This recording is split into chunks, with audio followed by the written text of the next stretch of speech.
In a world where power is everything, Yi Chen, the most despised disciple of the Huan sect, finds himself on the brink of death. Just when hope seems lost, he binds with a mysterious system that turns his fate upside down. With newfound abilities, he begins to absorb the essence of celestial maidens, skyrocketing his cultivation in mere moments. What begins as a tale of a discarded waste becomes a journey of vengeance and empowerment, as he walks a path that makes even the heavens tremble. With a facade of innocence hiding a formidable power, Yi Chen embraces his destiny, determined to rise from the ashes of humiliation and carve his name into the annals of history. As he navigates through treachery and temptation, the stakes are high, and the line between ally and enemy blurs. Will he become the ultimate furnace of worlds, or will he be consumed by the very powers he seeks to master? Join Yi Chen on his exhilarating journey from a forgotten outcast to a legend that shakes the foundations of the universe. Prepare for an adventure filled with intrigue, romance, and the relentless pursuit of strength, where every choice could lead to salvation or doom. Chapter 1. The Useless Heir of Huan, Servitude and Desperation. The night was as cool as water, permeating every corner of the Zion of Hanzing.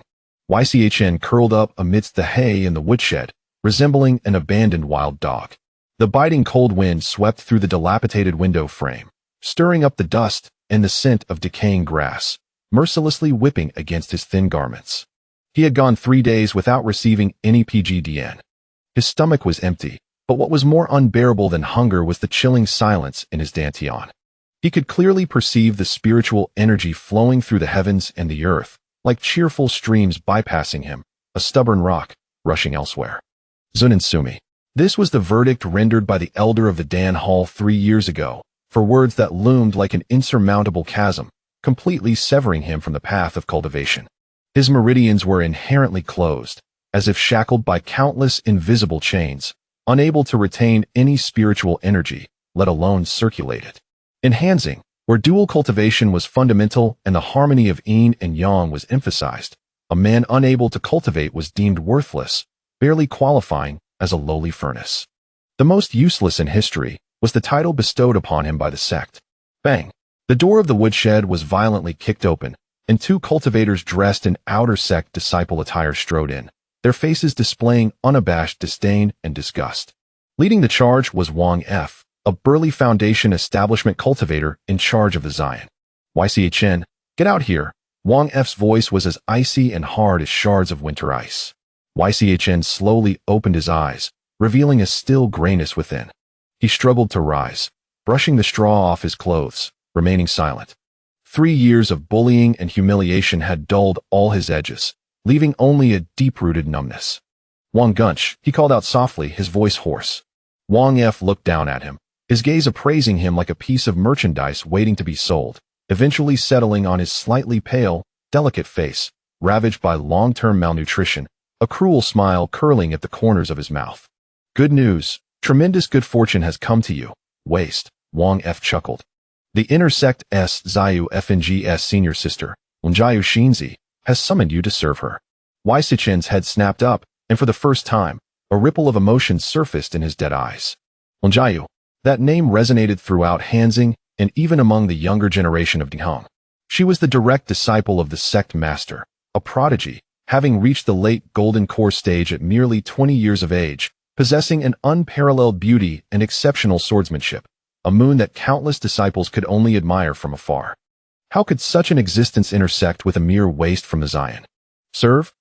Chen's voice trembled slightly, though he was no fool. In Hanzing, the term serve, especially for a man incapable of cultivation, often implied something far more sinister, and he understood it all too well. What unwilling? A disciple behind Wang F stepped forward, delivering a kick to Chen's knee, forcing him to kneel on the ground. To serve senior sister Wenjiu is your fortune, a blessing you, waste, have earned through 3 lifetimes. Pain shot through his knee, yet Chen gritted his teeth, voicing not a word. He stared at Wang F, enunciating each word carefully. Why? Wang F laughed as if hearing the grandest joke. He crouched down, leaning close to Chen's ear, speaking in a tone meant only for the 2 of them. Because you are sufficiently useless, sufficiently clean. Senior sister Wenjiu has encountered a mishap while cultivating the S.N. Sungsen Jin Din, suffering a backlash of cold energy and requires a pure yang furnace to harmonize the yin and yang. However, with her esteemed status, how could she casually seek a cultivator for dual cultivation, tainting her path? And you? Wang F's voice was laced with malicious delight. Your Zunin Sumi constitution, though incapable of cultivation, has thus far remained untainted by any spiritual energy, making you akin to a blank canvas, the perfect vessel to endure her violent cold. Rest assured, you won't die too quickly. Your purpose is to serve as a human-shaped ice bag, a tool to dissipate the excess cold energy within her. Perhaps, once her cultivation stabilizes, you might just salvage your worthless life. His words fell like a bucket of ice water, chilling Chen to the bone. So it was not service, but sacrifice. He was not to be a servant, but a disposable human pill, a furnace to be used and discarded. In this moment, his uselessness had become his sole value. Despair washed over him like an endless tide, submerging him in darkness. He recalled 3 years ago, when he had entered the gates of Hanxing with a flicker of the dream of seeking the path of immortality. The sky had been blue then, his heart had burned with fervor. Yet reality had dealt him the heaviest blow. Take him away. Wang F stood up, waving his hand impatiently. The 2 outer sect disciples dragged Chen away like a lifeless dog, leading him out of the Zion. The night deepened. The journey from the disheveled and filthy Zion to the spiritually vibrant inner sect felt as if traversing 2 different worlds. Along the way, the fragrant herbs in the spiritual fields, the melodic sounds of silk and bamboo drifting from the distant palaces, and the occasional glimmers of disciples soaring on swords. All of it stood in stark contrast to Chen. He felt like a mortal who had stumbled into the abode of deities, each step heavy with shame and humiliation. The spiritual energy, thick enough to almost become tangible, caused his Zunin Sumi to ache subtly, as if mocking his inadequacy. Eventually, they halted before a delicate pavilion suspended halfway up a mountain, shrouded in mist. The plaque above bore the elegant characters Ziyuji. This was Linjiu's dwelling. Before he could approach, a unique aura, a blend of rare herbs and piercing sword intent, enveloped him, interlaced with a faint, unstable wave of spiritual energy that was both violent and frigid. Go inside. One disciple pushed him forward, a hint of trepidation in his tone. Remember, do not look up, do not speak, do whatever senior sister instructs you. Your survival depends on your own fortune. With that, they swiftly turned and fled, as if avoiding a viper. Alone before the Grand Ziyuji, Chen inhaled deeply, the air cold enough to freeze his lungs. He understood that stepping through this door might mean he would never walk out alive again. But did he have a choice? Chen chuckled bitterly, pushing open the heavy rosewood door. Creak. Within the confines of the room, the opulence one might expect was absent. Instead, an air of understated elegance prevailed. Bathed in the gentle luminescence of moonstone, the furnishings were both simple and exquisite. The atmosphere was thick with a chilling, tempestuous energy, as if a ferocious beast lay in wait, poised to strike. Navigating through the foyer, he arrived before the door of a tranquil chamber. The door was ajar, and from within emanated a series of suppressed, muffled groans, as if a soul were grappling with immense anguish, accompanied by the disordered sounds of spiritual energy clashing violently within. Chen's heart plummeted to unfathomable depths. He gently pushed the door open, and the sight that greeted him momentarily stole his breath away.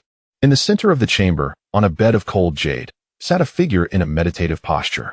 She was clad in a gown as white as snow, her long, dark tresses cascading down like a waterfall. Even from this angle, her presence exuded an ethereal grace, untouched by earthly concerns. Yet, at this moment, the condition of this celestial being was dire. Surrounding her was a visible aura of frigid white energy, and wherever it passed, the air crystallized into delicate shards of ice. Her body trembled slightly, each breath releasing plumes of white mist, the agonized groans issuing from her lips. You have arrived. A voice, as clear as a mountain spring striking against jade, resonated, though it bore an unmistakable undertone of frailty and tremor. Ling Yu slowly turned her head, allowing Chen to finally behold her visage. It was a face of breathtaking beauty, with brows like distant mountains, eyes akin to autumn waters, and lips as delicate as cherry blossoms, an exquisite creation of the heavens. Yet, at this moment, that stunning countenance was marred by suffering, beads of cold sweat dotting her forehead, and her eyes, which should have sparkled like stars, now glowed with a disturbed crimson, filled with the struggle between reason and madness. Her gaze fell upon Yi Chen, devoid of any emotion, cold and hollow, as though she were regarding a mere stone, an inanimate object. "Come here," she managed to utter, her voice now lacking its former steadiness, becoming urgent and hoarse, imbued with an undeniable command. Yi Chen's body stiffened. He could feel a terrifying chill emanating from Lingyu, one potent enough to freeze his very soul, ensnaring him completely. He understood that resistance was futile. Before a prodigy in the late stage of the Golden Core, he was no more than an insignificant insect. One step, then another, Yi Chen trudged forward towards the cold jade bed. With each step closer, the chill intensified, piercing through him.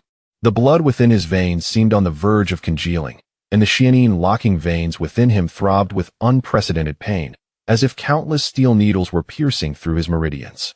At last, he reached the side of the bed. The crimson in Ling Yu's eyes flared even brighter, her sanity seemingly devoured by primal instincts. The cultivation manual she practiced, Su Nu Xian X Jian Dian, was imbued with extreme yin and cold.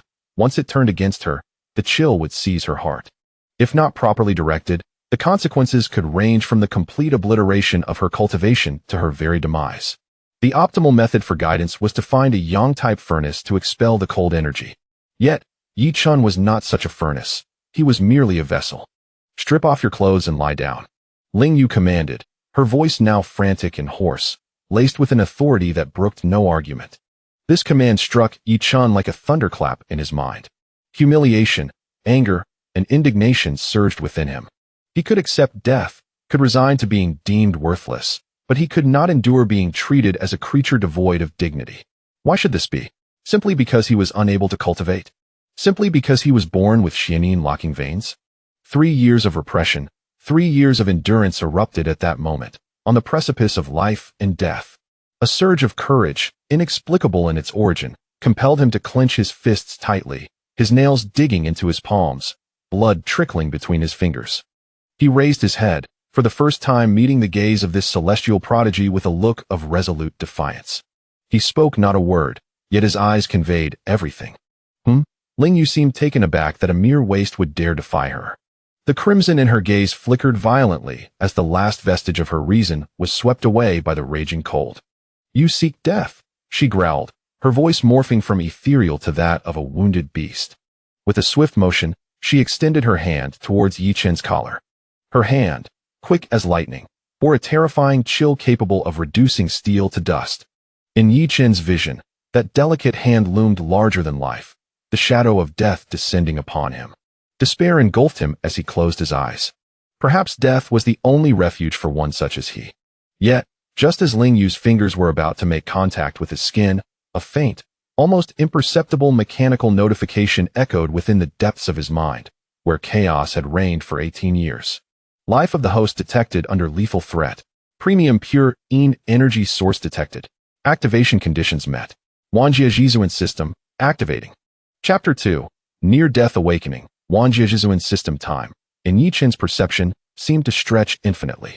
Ling Yu's hand, capable of freezing all things, was merely inches away from his skin, and the bone-chilling cold had caused his blood to congeal. The scythe of death hung ominously above him. In this critical moment, a cold, inorganic voice resonated like thunder in his chaotic consciousness, shaking the very foundations of his being. Beep. Wanjie system activated successfully. Scanning host's current status. Name, Yi Chen. Physique, Xian Yin Suomai, extremely perilous. Cultivation, mortal. Life signs, imminent extinction. Current situation assessment, extremely dangerous. Survival probability, 0.01. A torrent of information cascaded over Yi Chen's near-collapsing consciousness. He scarcely had time to ponder the nature of this sudden anomaly when the system's emotionless prompt echoed once more. Emergency survival task issued. Task objective. Resolve the crisis of pure yin cold entering the body and guide its flow. Task plan. The system will temporarily unlock and overclock the yin-yang harmonization module, assisting the host in the first dual cultivation. Task countdown. 10, 9, 8. Dual cultivation. Yi Chen's consciousness jolted. What a jest. As a worthless being with Xian Yin Suomai, devoid of any energy in his dantian. How could he possibly engage in dual cultivation with a prodigy at the late stage of Jin Dan? It was akin to attempting to extinguish a raging forest fire with a mere match, destined to be consumed in an instant. Yet, the system afforded him no opportunity for doubt. Countdown 3, 2, 1. Yin-Yang Harmonization Module activated. Mental connection established. Energy flow diagram generated. Host, please follow the guidance. Boom. A torrent of pure and colossal mental energy surged from the depths of his consciousness, forcefully seizing control of Yi Chen's frail body. Simultaneously, Ling Yu's hand finally pressed upon his chest. Contrary to expectations, there was no tearing of flesh nor instant transformation into an ice sculpture. An indescribable torrent of extreme cold, akin to a cataclysmic glacier breaking free, surged within him, infused with a ferocious will capable of rending the soul. Yi Chun emitted a piercing scream. This force was beyond what his mortal body could withstand. His meridians felt as though they would burst, and his internal organs seemed to freeze into solid ice, his consciousness plummeting into an abyss of endless cold. It was over. This was his final thought. However, just as his awareness was on the brink of total dissolution, the system's cold voice acted as an anchor, forcefully stabilizing the last flicker of his spirit. Warning: host's body is on the verge of collapse. Executing the plan of destruction and rebirth. Guide the pure Yin cold. Impact the Xian Yin Suan Mai.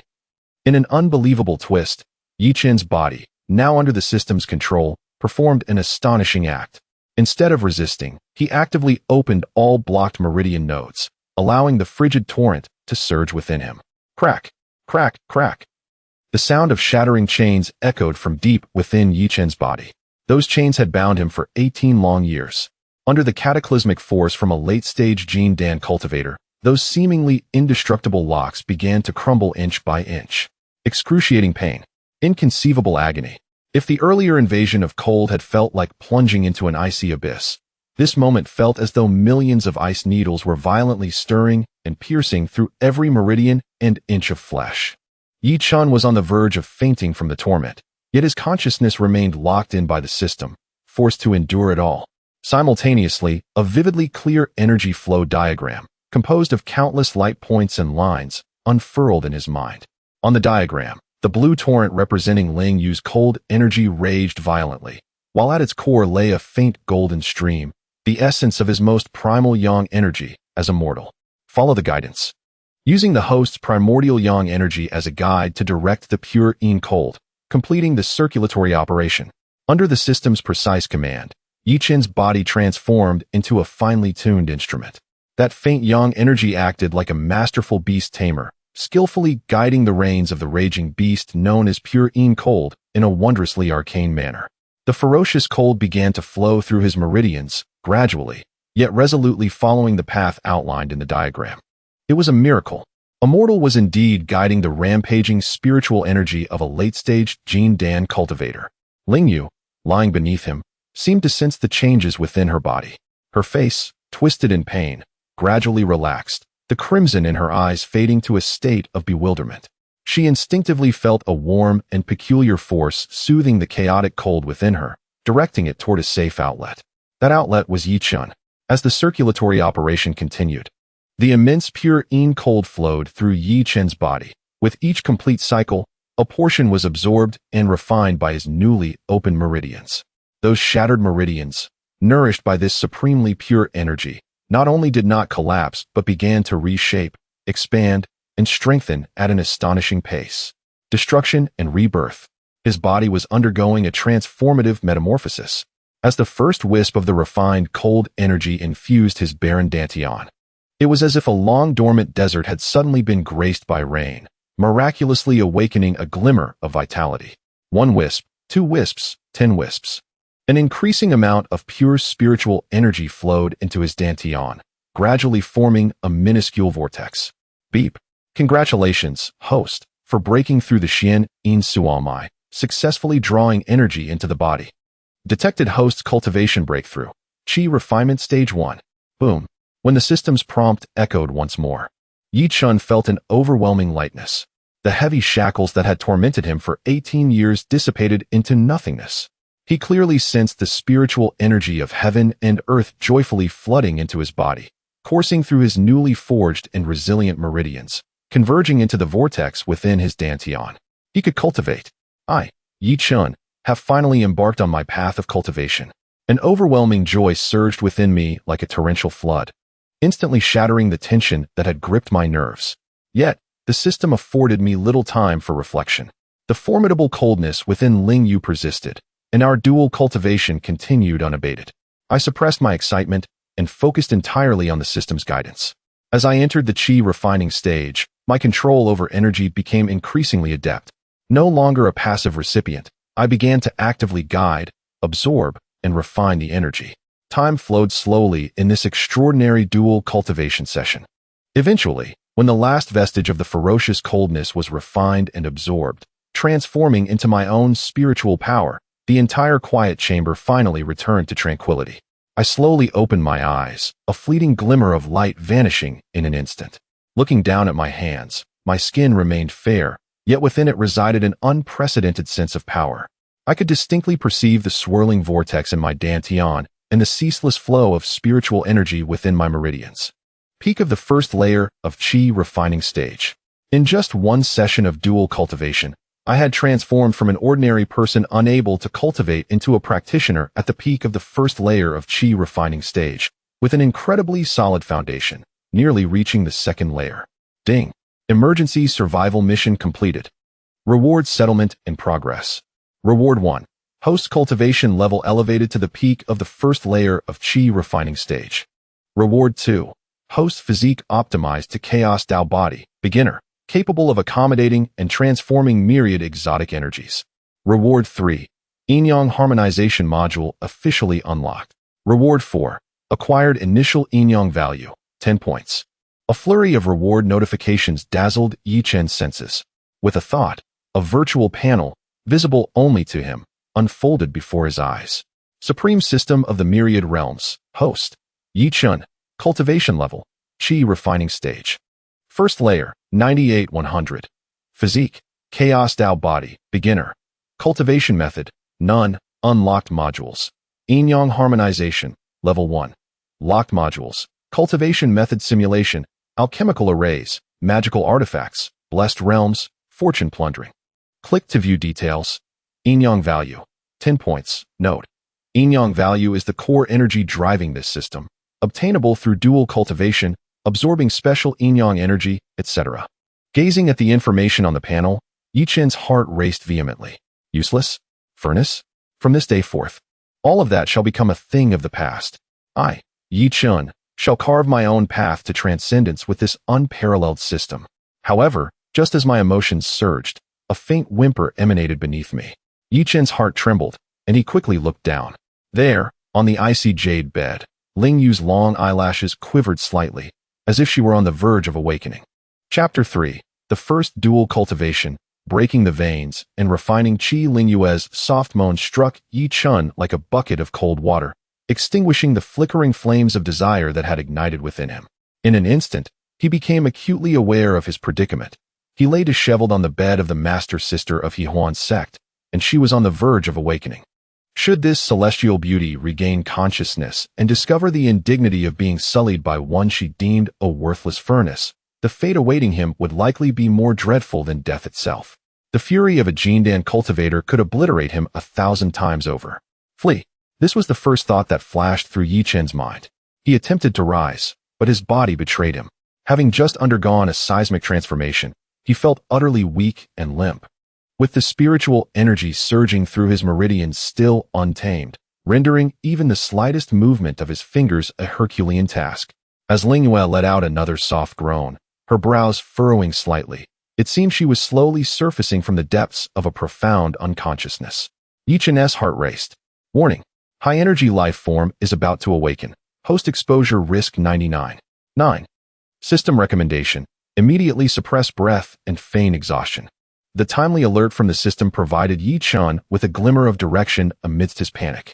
Suppress breath? How does one accomplish that? He had never practiced before and was utterly ignorant of any techniques.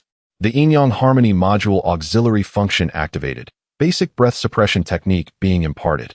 A refreshing stream of information surged into Yi Chen's mind, imprinting the essence of a technique titled Gui, Shi Lianling Ju clearly within his consciousness. Although rudimentary, this technique was profoundly intricate, as if forged through countless trials, with each character embodying the essence of the Tao's simplicity. With no time for contemplation, Yi Chun immediately attempted to harness the nascent spiritual energy within him, following the instructions in his mind. To his astonishment, it went remarkably smoothly. It was as though this technique had been tailor-made for him. The spiritual energy, upon his command, flowed like a gentle stream, retracting its tumultuous force and gradually calming, ultimately converging in his Dantian vortex, leaving no trace of leakage. The faint aura that marked him as a chi refining stage cultivator vanished without a trace, and he reverted to the semblance of an inconspicuous mortal. Having completed this, Yi Chen stifled his fatigue and adjusted his posture to resemble one who had fainted from the cold, then closed his eyes and held his breath. Almost immediately after he had finished his ruse, Ling Yue's clear, autumn-like eyes snapped open. The initial confusion in her gaze swiftly dissipated, replaced by a keen vigilance and scrutiny. She immediately assessed her condition, discovering that the violent cold energy that had tormented her for days had vanished without a trace. Instead, an unprecedented purity of spiritual energy surged through her meridians. Her cultivation not only stabilized at the late Jindan stage, but also hinted at the possibility of reaching its peak. The backlash from the Su Nu Xian, Xi and Jian Dian had been entirely resolved. Her gaze gradually shifted to her side. When she beheld Yi Chun, lying disheveled and pallid, appearing as if he had already departed from this realm, a complex glimmer flickered in her serene eyes. This furnace had saved her? She extended her delicate fingers and lightly touched Yi Chen's wrist, allowing a strand of pure consciousness to probe into his body. His meridians were unobstructed. Ling Yue's brows knitted slightly. She recalled distinctly that the person sent by the sect bore the most inferior Xian-Yin locked meridian constitution in history. Yet, under her scrutiny, while Yi Chen's meridians were frail, they flowed freely, even more resilient than those of typical novice disciples. Moreover, his Dantian was utterly empty, devoid of any spiritual energy, and his life force was faint to the extreme, as if it could extinguish at any moment. What could possibly have transpired? Could it be that her cold energy, so tyrannical, inadvertently shattered his Xian-Yin locked meridian while ravaging his body, depleting all his life essence and bringing him to the brink of death? This explanation seemed the most plausible. Ling Wei retracted her fingers. Gazing at Yi Chen's youthful yet ashen face, a wave of inexplicable emotions surged within her. She had initially considered him merely a disposable tool, yet unexpectedly, he had sacrificed his vitality to help her overcome this tribulation. Ling Yue, who never easily owed anyone a debt of gratitude, pondered for a moment before retrieving a crystal-clear, vibrant rejuvenation pill from her storage ring. This pill, worth its weight in gold, could restore a severely injured foundation establishment cultivator to health. To use it on a mere mortal was tantamount to squandering a treasure. Yet, without hesitation, she placed the pill in Yi Chen's mouth. The pill dissolved instantly, transforming into a gentle warmth that surged through Yi Chen's limbs, mending the injuries inflicted by the forced breaking of his veins and replenishing his depleted life essence. Yi Chen could feel a tremendous vitality nurturing his body, the near-death frailty rapidly dissipating. You, though merely a waste, you have nonetheless saved my life. Ling Yue's voice returned to its usual coolness, yet upon closer inspection, it lacked the aloof indifference it once bore. This rejuvenation pill shall suffice as repayment. From this day forth, we shall owe each other nothing. With that, she slowly rose, tidied her garments, and without casting another glance at Yi Chen, strode towards the door of the quiet chamber. Her voice echoed from afar. Bring him back to the servant courtyard and ensure he is well settled. The maid waiting outside entered upon hearing her command. Seeing the scene before her, though puzzled, she dared not inquire further and respectfully carried the still unconscious Yi Chen out. When Yi Chen next awoke, he found himself back in his dilapidated hut. However, this time, it had been thoroughly cleaned, the straw replaced with a soft cotton blanket. On the table lay several pills radiating a faint spiritual glow and a bottle of healing ointment. This was indeed the thoughtful arrangement from the Master Sister. Sitting up, Yi Chen felt the ceaseless flow of spiritual energy within him and the overwhelming vitality bestowed by the rejuvenation pill, his heart filled with myriad emotions. From the depths of despair to the heights of hope, it had all transpired in a single night. He turned his gaze inward to his Dantian. where a small vortex spun joyfully, each rotation absorbing the residual medicinal power within his meridians and the spiritual energy of the heavens and earth, further solidifying his peak qi refining stage. System, Chen silently called out in his heart. Host, I am here. What exactly transpired during this dual cultivation? Why was I able to absorb her power? These were the foremost questions plaguing Chen's mind. The system responded. One of its core functions is the harmonization of yin and yang.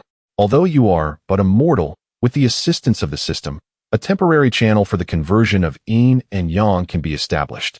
The pure yin cold energy within Lingwei was guided through this channel into your body, with a portion aimed at breaking through your yin lock meridians, while another portion was transformed by the system into the purest form of formless spiritual energy for your absorption. Essentially, this process represents a high-dimensional energy conversion and guidance, rather than a traditional dual cultivation or absorption. Chen listened, partially comprehending, but grasped the critical point. The system could enable him to transform the power of others into his own. This was nothing short of extraordinary. A notification chimed. A beginner's guidance task has been issued. Task name: strengthen the foundation task content. Within 7 days, elevate your cultivation to the second layer of qi refinement. Task reward: unlock the foundational function of technique simulation, yin-yang value 20. Failure penalty: the system will enter energy-saving hibernation mode for 1 month. The new task panel appeared, invigorating Chen's spirit. The second layer of qi refinement. For others, advancing from the first to the second layer might take 1 or 2 months for those of good aptitude, or even a year and a half for those of lesser talent. However, for him, Chen gazed at the nearly overflowing spiritual energy within his dantian, his eyes shimmering with confidence. With the accumulation from this dual cultivation and the effects of the rejuvenation pill, 7 days were unnecessary. Perhaps within 3 days, he could achieve a breakthrough. He picked up a fasting pill from the table and swallowed one, immediately alleviating the hunger in his belly. Sitting cross-legged and closing his eyes, he began to actively circulate his qi and cultivate. This marked the first genuine cultivation experience of his life. As the first wisp of heaven and earth's spiritual energy was actively drawn in, flowing slowly through his meridians into his dantian, an indescribable sensation of comfort and satisfaction spread throughout his being. So this is the essence of cultivation. So this is the feeling of mastering one's destiny. Immersed in this wondrous sensation, Chen tirelessly engaged in his practice. Unbeknownst to him, after he was sent out of Ziyue Pavilion, the steward of the servant courtyard, Wang Fu, received the news immediately. What? He survived? And was rewarded with pills by the senior sister? A look of disbelief crossed Wang Fu's face, quickly replaced by a glimmer of malice in his eyes. How could a waste like him deserve such an opportunity? No, he mustn't be allowed to thrive. As night fell once more, Chen was lost in the ecstasy of his cultivation when the door to the woodshed was violently kicked open again. This time, a group of outer disciples who relished bullying him entered, led by Zhang Mang, Wang Fu's sycophant. Oh, isn't this our esteemed great contributor? Zhang Mang sneered, advancing step by step. I hear you've received a reward from the senior sister? Show us, let the brothers have a glimpse. Chapter 4: Concealed Cultivation. The plight of the servants. Zhang Mang's voice, filled with greed and malice, pierced through Chen's recently established joy in cultivation like a sharp needle. He slowly opened his eyes, his gaze calm as still water, undisturbed by the slightest ripple. Just yesterday, faced with the group of thugs led by Zhang Mang, he would have curled up in a corner, silently enduring the blows. But today, everything had changed. At the pinnacle of the first level of qi refinement, although his power was insignificant compared to Wang Fu of the foundation establishment stage, it was sufficient for self-defense against Zhang Mang and his fellow outer disciples, who were merely at the initial stage of qi refinement. More importantly, his mindset had transformed. When a person crawls out from the abyss of despair, grasping the power to change their fate, their spine instinctively straightens. Brother Zhang, I possess no rewards here. Chen spoke in a flat tone, remaining seated on the cotton quilt, neither rising nor displaying any fear. The more composed he appeared, the more Zhang Mang's fury ignited. A useless wretch, how dare he put on airs before him? None. Zhang Mang sneered, signaling his 2 henchmen beside him. Then allow me to search personally. The 2 outer disciples immediately understood, lunging at Chen like wolves. One reached for Chen's collar. while the other headed straight for the bundle containing the healing medicine and remaining fasting pills bestowed by Lingua. Yi Chen's eyes instantly turned cold.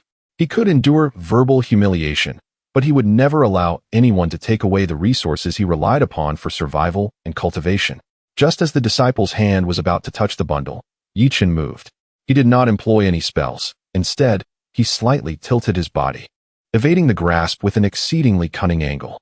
Simultaneously, he leaned his shoulder forward. Bang! A muffled thud echoed. The outer disciple felt a sudden force strike his chest. While the impact was not great, it disrupted his balance, causing him to stagger back several steps and fall to the ground. The other disciple, who had been reaching for Yi Chen's collar, was momentarily stunned, then, enraged and embarrassed, increased his strength. Yi Chen employed the same tactic again, swaying his body like a weeble and evading the attack with minimal effort, while discreetly elbowing the opponent beneath the ribs. Ouch! The disciple cried out in pain, feeling a sharp ache beneath his ribs, unable to muster strength in half of his body, thus causing his assault to crumble. All this transpired in the blink of an eye. To outsiders, it appeared as though the two disciples had simply stumbled and collided with one another.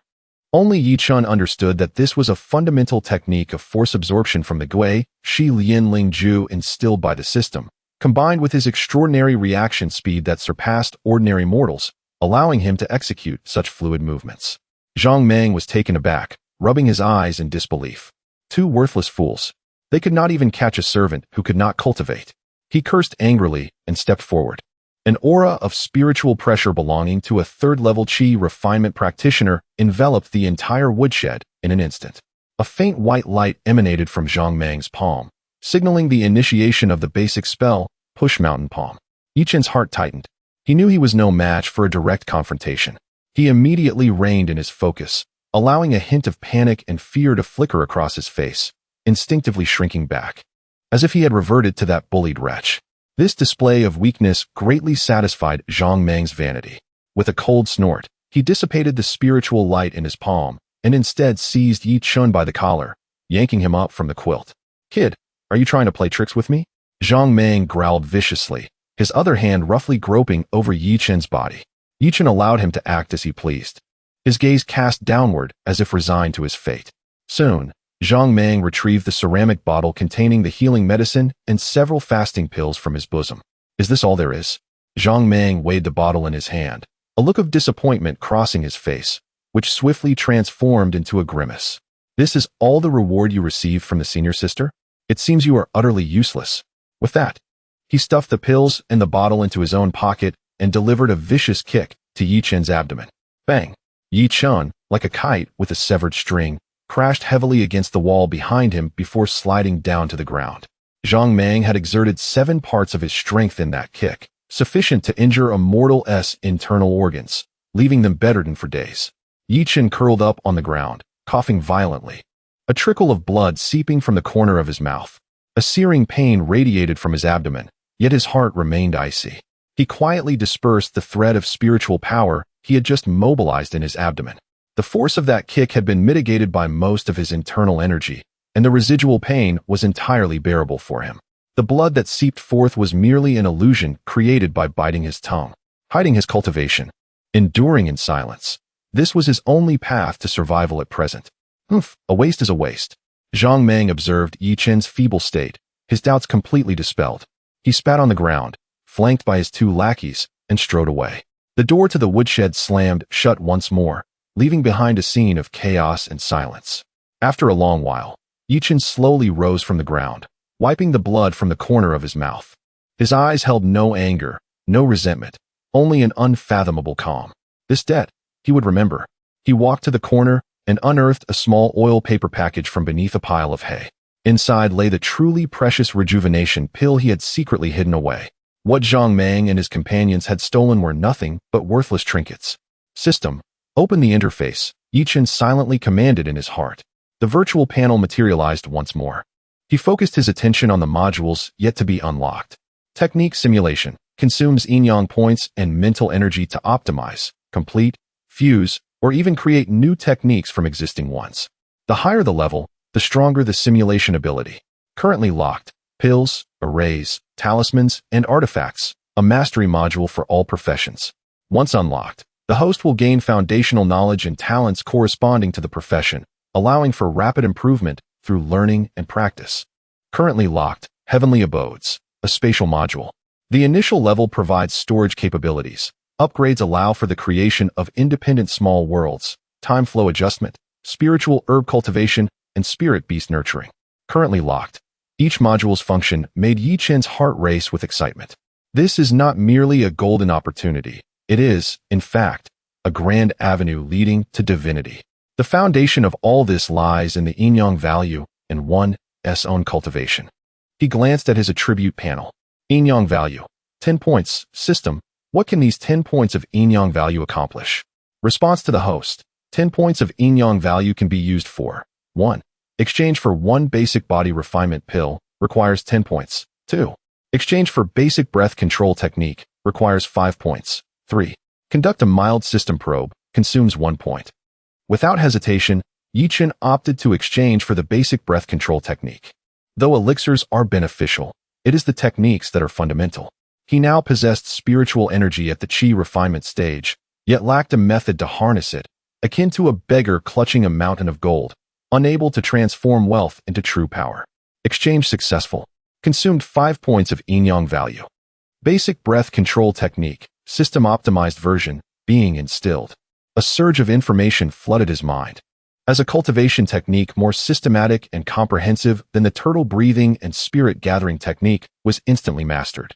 Although this technique was elementary, its efficiency in absorbing spiritual energy, enhanced through system optimization, exceeded that of the ordinary version given to outer disciples by the sect by at least 30%. Yi Chen felt elated and immediately settled into a meditative posture, beginning his cultivation according to the new technique. This time, the spiritual energy in the world seemed to have found an outlet, rushing into his body eagerly, being refined by the technique and transformed into pure spiritual power, continuously strengthening the cyclone within his dantian. The wounds on his abdomen rapidly healed under the nourishment of this spiritual energy. He lost track of time and forgot his hunger, completely immersed in the exhilarating sensation of his power surging forth. In a corner of the miscellaneous servant quarters, a once despised waste was quietly rising at an unprecedented pace, unbeknownst to anyone. Meanwhile, in the quiet room of the Ziyu Gu, Ling Yu sat cross-legged, holding a communication jade slip, her brow furrowed. The slip contained detailed information about Yi Chen, which she had commissioned to investigate. Xianyin Lock Pulse, since entering the sect 3 years ago, had shown no signs of cultivation, frail and sickly, repeatedly bullied. Every word on the document contradicted the results of her mental probe. A true Xianyin Lock Pulse could never survive after being invaded by her ferocious cold energy, nor could it possess such resilient meridians. What secrets are concealed within you? Ling Yu murmured to herself, a flicker of profound interest and inquiry flashing in her cold eyes. She had a premonition that this miscellaneous servant named Yi Chen might become an unexpected variable on her path of cultivation. Chapter 5: The Marvelous Utilization of Yin-Yang Value. Redemption of Body Refinement Pill. The night enveloped the world in inky darkness, yet within the humble abode, an extraordinary ambience prevailed. Yi Chen sat cross-legged, his entire being seemingly forming an invisible vortex that drew in the thin strands of spiritual energy suspended in the air.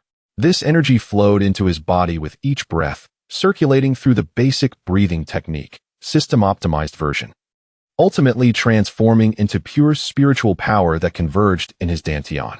The cyclone within his dantian grew slightly in strength, its rotation becoming more stable and vigorous.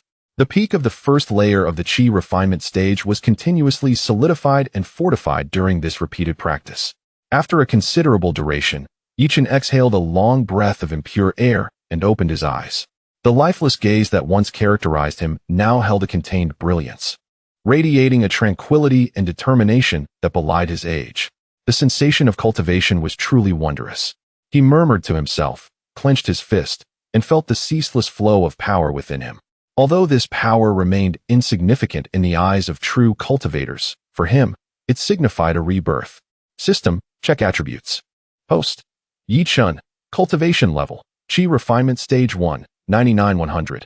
Physique, Chaos Dao Body, beginner.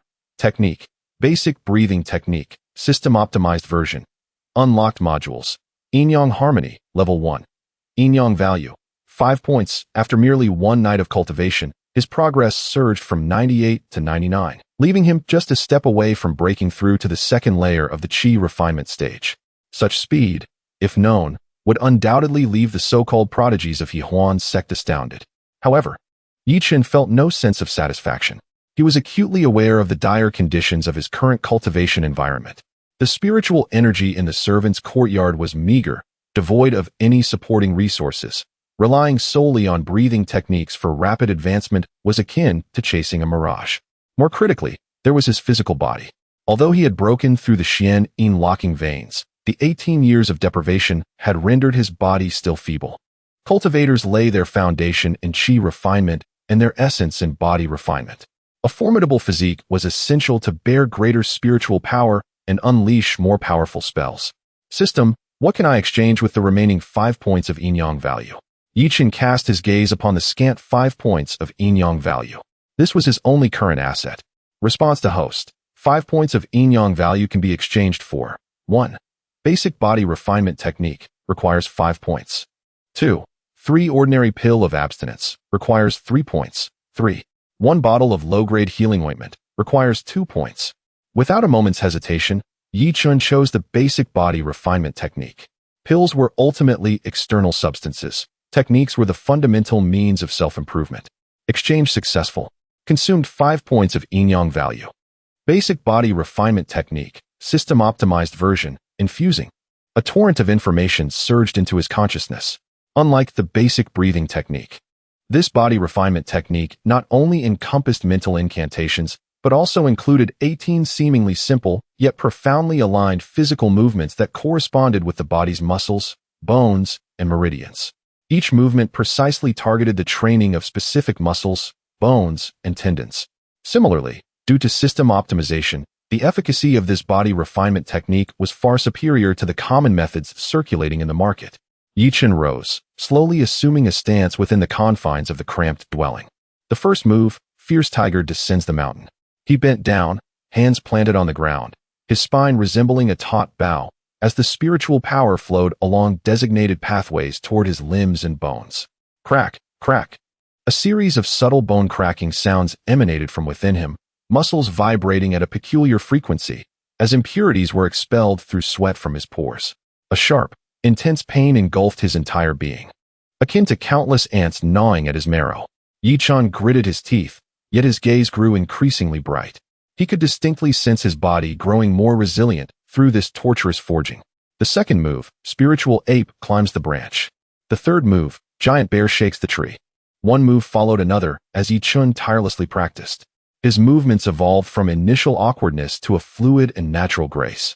Sweat had thoroughly soaked his thin clothing, leaving damp imprints on the ground. By the time he completed the final move, Divine Dragon wags its tail, the dawn had already begun to break. With a thud, Chen collapsed onto the ground, gasping for breath. Every inch of his body ached, yet the spiritual power within his dantian had become more refined due to this extreme physical training. More importantly, he sensed that his physical strength had increased by at least 20%. This body refinement technique was indeed formidable. Chen felt a surge of joy within him. Struggling to rise, he approached the water barrel in the corner, rinsing his body with cold water. Upon glimpsing his reflection in the water, he paused momentarily.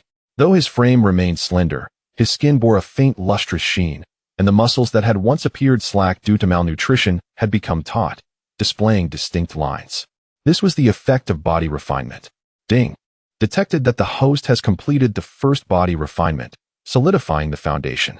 Reward, 1 yin-yang value. The unexpected reward filled Chen with surprise and delight. One could also gain yin-yang value through cultivation. Response to host. Engaging in high-intensity training that pushes one's limits can generate a trace amount of personal yin-yang circulation, from which the system can draw energy and convert it into yin-yang value. This method is highly inefficient and serves only as an aid. So it is. Chen understood. Although the efficiency was low, having something was better than nothing. He glanced at his attribute panel once more, noting that the yin-yang value had increased from 0 to 1. Just then, the morning bell of the servants' courtyard rang out. Dang! Dang! A new day had begun. Chen quickly donned his clothes. Endeavoring to conceal the changes from his body refinement, reverting to the low-key and unobtrusive demeanor of an inconspicuous servant. He stepped out of the dwelling, joining the line heading to the cafeteria to collect the pill of abstinence. Oh, is that not Yi Chen? What a stroke of luck, surviving on ZU Peak. I heard he even received a reward? What? Was yesterday's lesson from senior brother Zhang Mang not enough? A waste of a person. Merely fortunate. What is there to be proud of? Surrounding voices dripped with jealousy and disdain. Yi Chen remained oblivious, standing in line with unwavering focus. When it was his turn, the disciple responsible for distributing the elixirs deliberately tossed the inferior, impurity-ridden Bigud Don to the ground, gesturing with his chin. Yours, pick it up. This humiliation was a daily spectacle. Yi Chen's gaze lingered momentarily on the dust-covered pill. In the past, he would have quietly bent down to retrieve it. However, today, the seed of dignity within him, nourished by newfound strength, had quietly sprouted. He slowly raised his head, calmly regarding the disciple, and stated, "Shi Xiang, the elixir has fallen." His voice, though not loud, reached the ears of everyone present with clarity. The dining hall fell into an immediate silence. All eyes turned to Yi Chen, watching him as one would a fool. This useless individual. Had he taken the wrong medicine today? How dare he confront the disciple distributing the elixirs? The disciple was momentarily taken aback, then erupted in rage. What did you say? Say it again if you dare. Yi Chen remained silent, merely observing him with an expression devoid of sorrow or joy. Good, very good. The disciple laughed in anger. Today, you shall not receive any elixirs. Get out. With that, he crushed the bigodon beneath his foot. Yi Chen's pupils subtly contracted.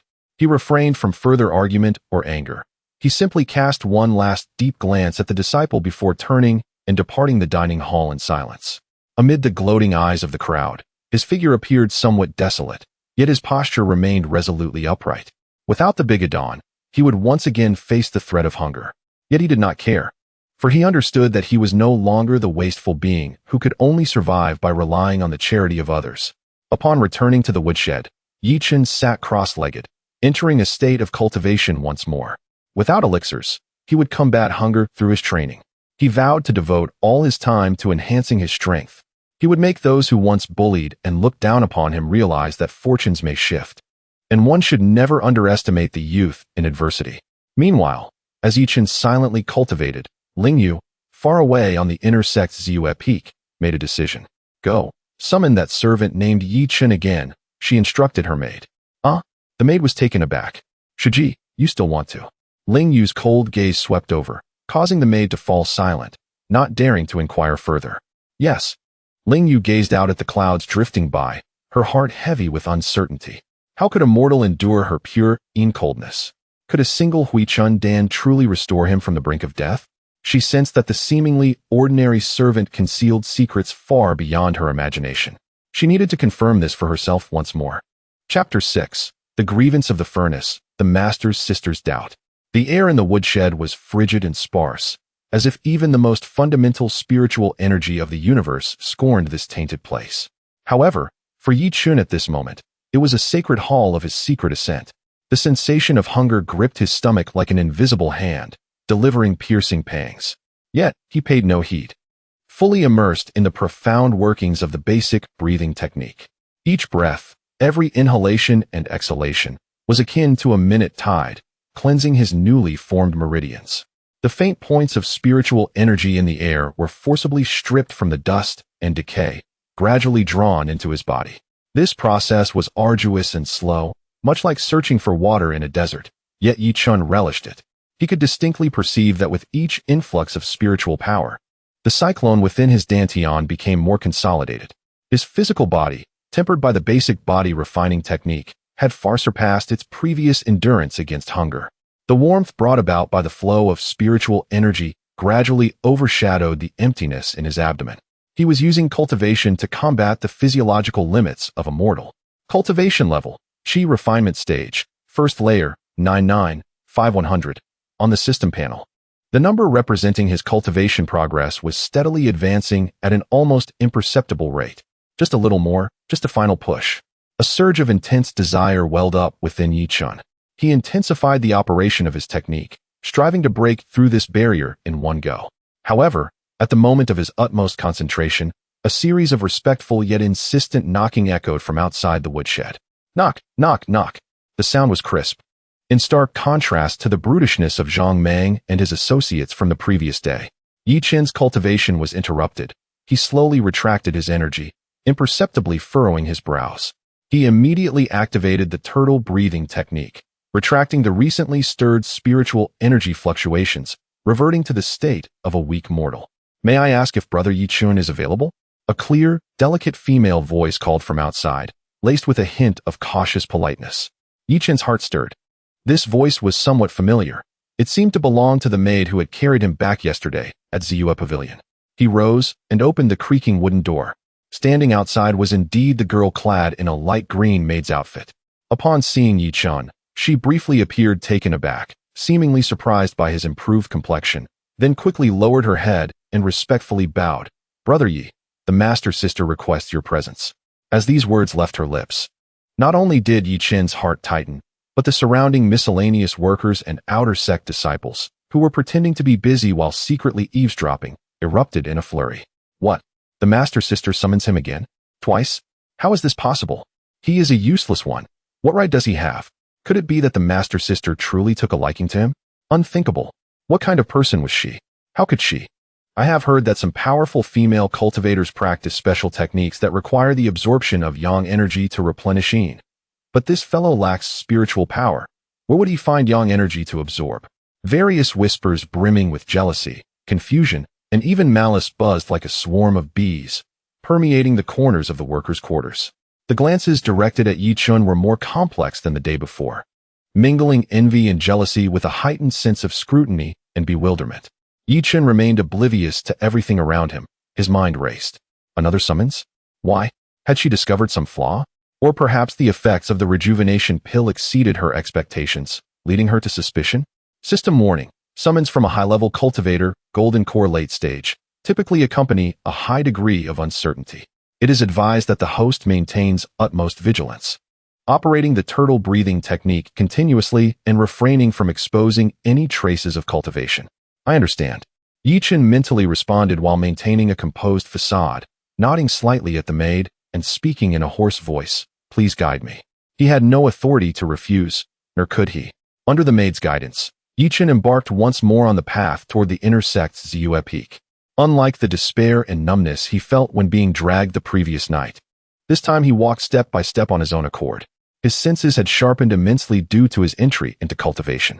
He could see that in the air of the inner sect area, vibrant particles of spiritual energy floated densely like fireflies, so rich they nearly coalesced into substance. With each breath, the cyclone within him emitted a joyful hum. He could even distinctly discern that the pure fire and with spiritual energy wafting from the direction of the Dan Hall, while the sharp and unmatched gold spiritual energy surged above the sword platform in the distance. This was a world he had once longed for yet deemed unattainable. And now, he finally held the ticket to enter this realm. He greedily inhaled the air around him, feeling his cultivation bottleneck slightly loosen with each breath. A fervent thought surged within him. "I must stay here. Only here can my cultivation speed soar." With such thoughts, he arrived once again before the mist-shrouded Ziyue Pavilion. It remained the same elegant and tranquil chamber. Lingyue sat cross-legged on a mat, clad in snow-white robes, her hair cascading like a waterfall. She had fully recovered. The chaotic and violent aura resulting from the backlash of her technique vanished without a trace, replaced by a profound calmness and sharpness. Her aura was reined into perfection, yet omnipresent. The moment Yi Chen stepped into the tranquil chamber, he felt as if he had intruded upon a sword tomb blanketed in ice and snow, the intangible sword intent saturating every inch of space, cold and sharp, as if it could slice him into pieces at any moment. The oppressive force of the golden core late stage was terrifying. Disciple Yi Chun pays respects to Master Sister. Yi Chen dared not raise his head, bowing respectfully. Lingyue responded lightly, not permitting him to rise. Her gaze was like two invisible swords, landing upon Yi Chun, scrutinizing him inch by inch, as if seeking to see through him entirely. "Raise your head," the cool voice rang out.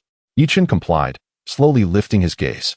He met Lingyue's gaze, and what a pair of icy eyes they were, akin to an ancient glacier, profound and tranquil, stirring not a ripple, yet seemingly capable of perceiving the deepest secrets of the human heart. Yi Chen's heart skipped a beat.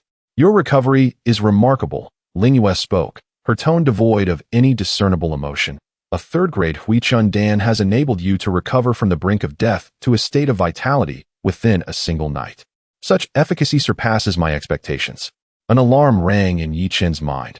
He understood that the true trial had begun. He immediately lowered his head, responding with a tremor of both fear and confusion. Disciple. I do not know why.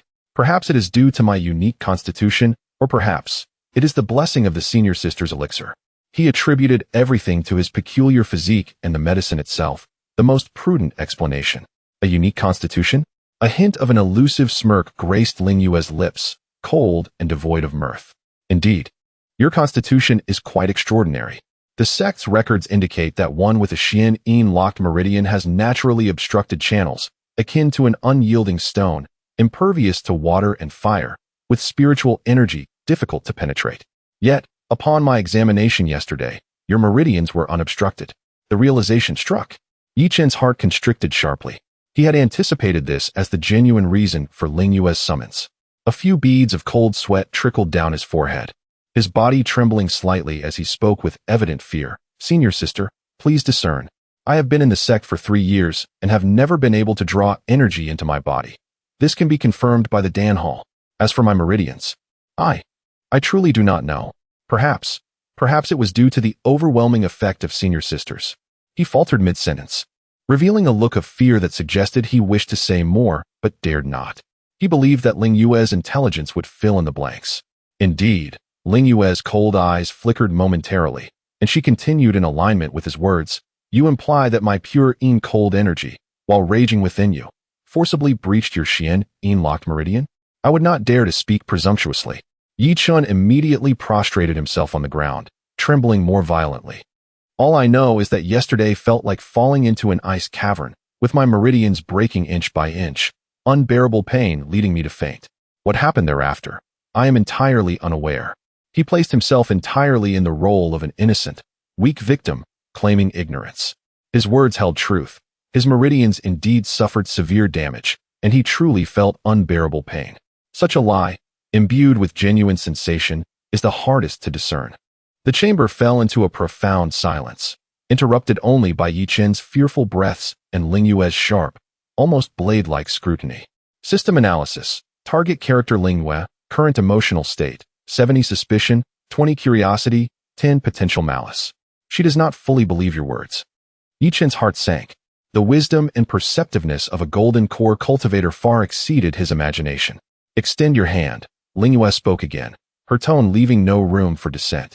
Yi Chen's heart raced. He knew the final trial had arrived. Complying, he shakily extended his right hand. Ling Yue reached out with 2 fingers, as clear as jade, and placed them upon his wrist. A surge of even more refined, potent, and domineering consciousness flooded into his body instantaneously. This consciousness darted through his meridians like a nimble ice dragon, probing every corner with meticulous detail. Yi Chen's spirit tightened to its utmost. System. Seal the Dantian. He roared within his mind. Emergency measures initiated, simulating a state of depleted Qi, temporarily sealing the Dantian cyclone, isolating all probing. Expected consumption of yin-yang value, 1 point. Confirm? Confirmed. Command executed. Just as Ling Yue's consciousness was about to penetrate his Dantian, the system's invisible force activated, forming an almost imperceptible energy barrier around his Dantian cyclone. Ling Yue's consciousness entered Yi Chen's Dantian without obstruction. What she beheld was a desolate expanse, though his meridians were open. Within the Dantian lay a barren wasteland, devoid of any trace of spiritual energy, not even a hint of life, as if it were a well parched for millennia. This perfectly corroborated her suspicions. Yi Chen's Xian-Yin locked meridian had indeed been unexpectedly breached, yet the cost was that all his life essence and the nascent flicker of energy had been utterly obliterated by the rampant energy, leaving his Dantian in a state of false death. He remained an incapable cultivator, merely transformed from one who suffered from blocked meridians into one with a depleted Dantian. Ling Yue slowly withdrew her fingers, the sharpness and scrutiny in her gaze gradually dissipating, replaced by a complex expression tinged with a hint of pity and understanding. System prompt. Target character Ling Yue, current emotional state, 10 suspicion, 50 curiosity, 20 sympathy, 20 potential utility, under evaluation. Crisis temporarily averted. The heavy stone that had hung over Yi Chen's heart finally fell. He secretly rejoiced, grateful that he had expended that precious point of yin-yang value. Otherwise, the consequences would have been dire. Rise. Ling Yue's voice seemed to soften slightly compared to before. Thank you, senior sister, Yi Chen stammered as he stood, still bowing his head. Your situation is quite unique. Ling Yue observed him thoughtfully. Your meridians are open. Yet your dantian is rendered useless. However, your body has fortuitously become a pristine vessel, perfectly capable of harboring my pure yin-cold energy without inflicting permanent harm upon you. Yi Chen's heart leapt. He sensed he was beginning to grasp Ling Yue's intentions. Ling Yue continued, the cultivation technique I practice experiences a periodic overflow of primordial yin. What transpired yesterday will occur again in the future. I require a stable, safe container that will not entangle my path with any causality.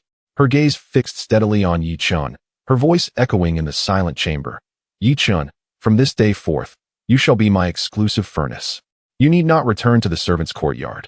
I will arrange a tranquil dwelling for you at the rear of this mountain, providing you with sufficient food-restricting pills and body-refining medicines each month to ensure your body remains in optimal condition. Do you consent?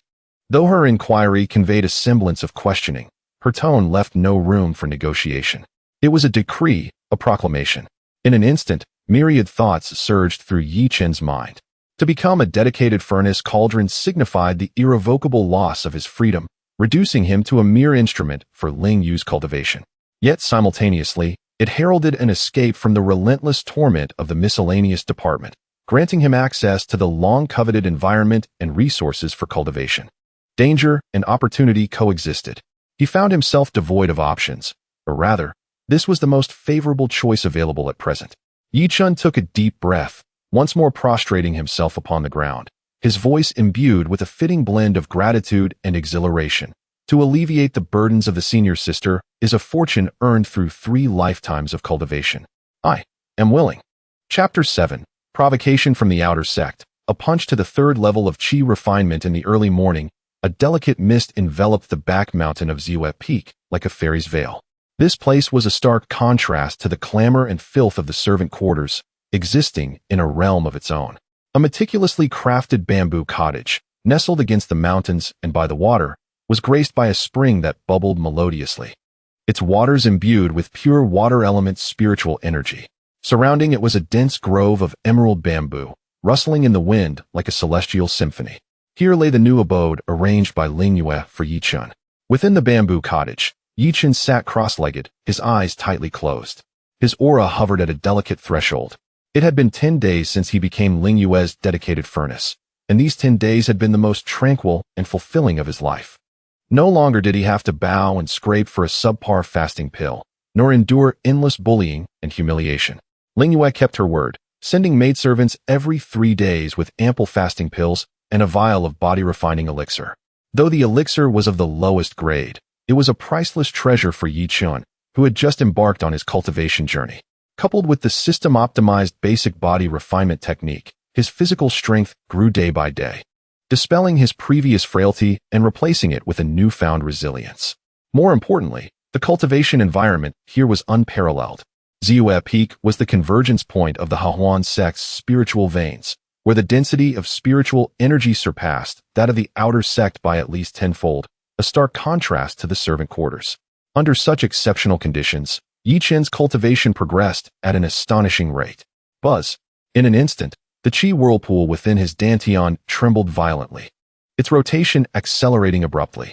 A powerful suction force emanated from the center of the whirlpool, voraciously devouring the surging spiritual energy within his meridians. The spiritual energy particles in the surrounding air seemed to be drawn by an invisible call, transforming into indistinct streams that flowed into his body. The barrier of his peak first layer of Qi refinement crumbled like thin paper under the combined force from within and without. Boom. A surge of immense power surged from the depths of his dantian, radiating through his limbs and bones. His meridians expanded, and the whirlpool grew larger, resulting in a slight leap in both the quality and quantity of his spiritual energy. He had reached the 2nd layer of Qi refinement. Yi Chen slowly opened his eyes, a fleeting brilliance shimmering before vanishing into the depths of his gaze. He exhaled a long breath of turbid air, which lingered 3 feet away from his mouth, condensing into a faint white arrow before gradually dissipating into the atmosphere.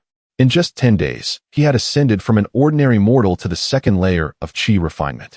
Clenching his fist, he felt the distinctly different power within him, his heart awash with myriad emotions.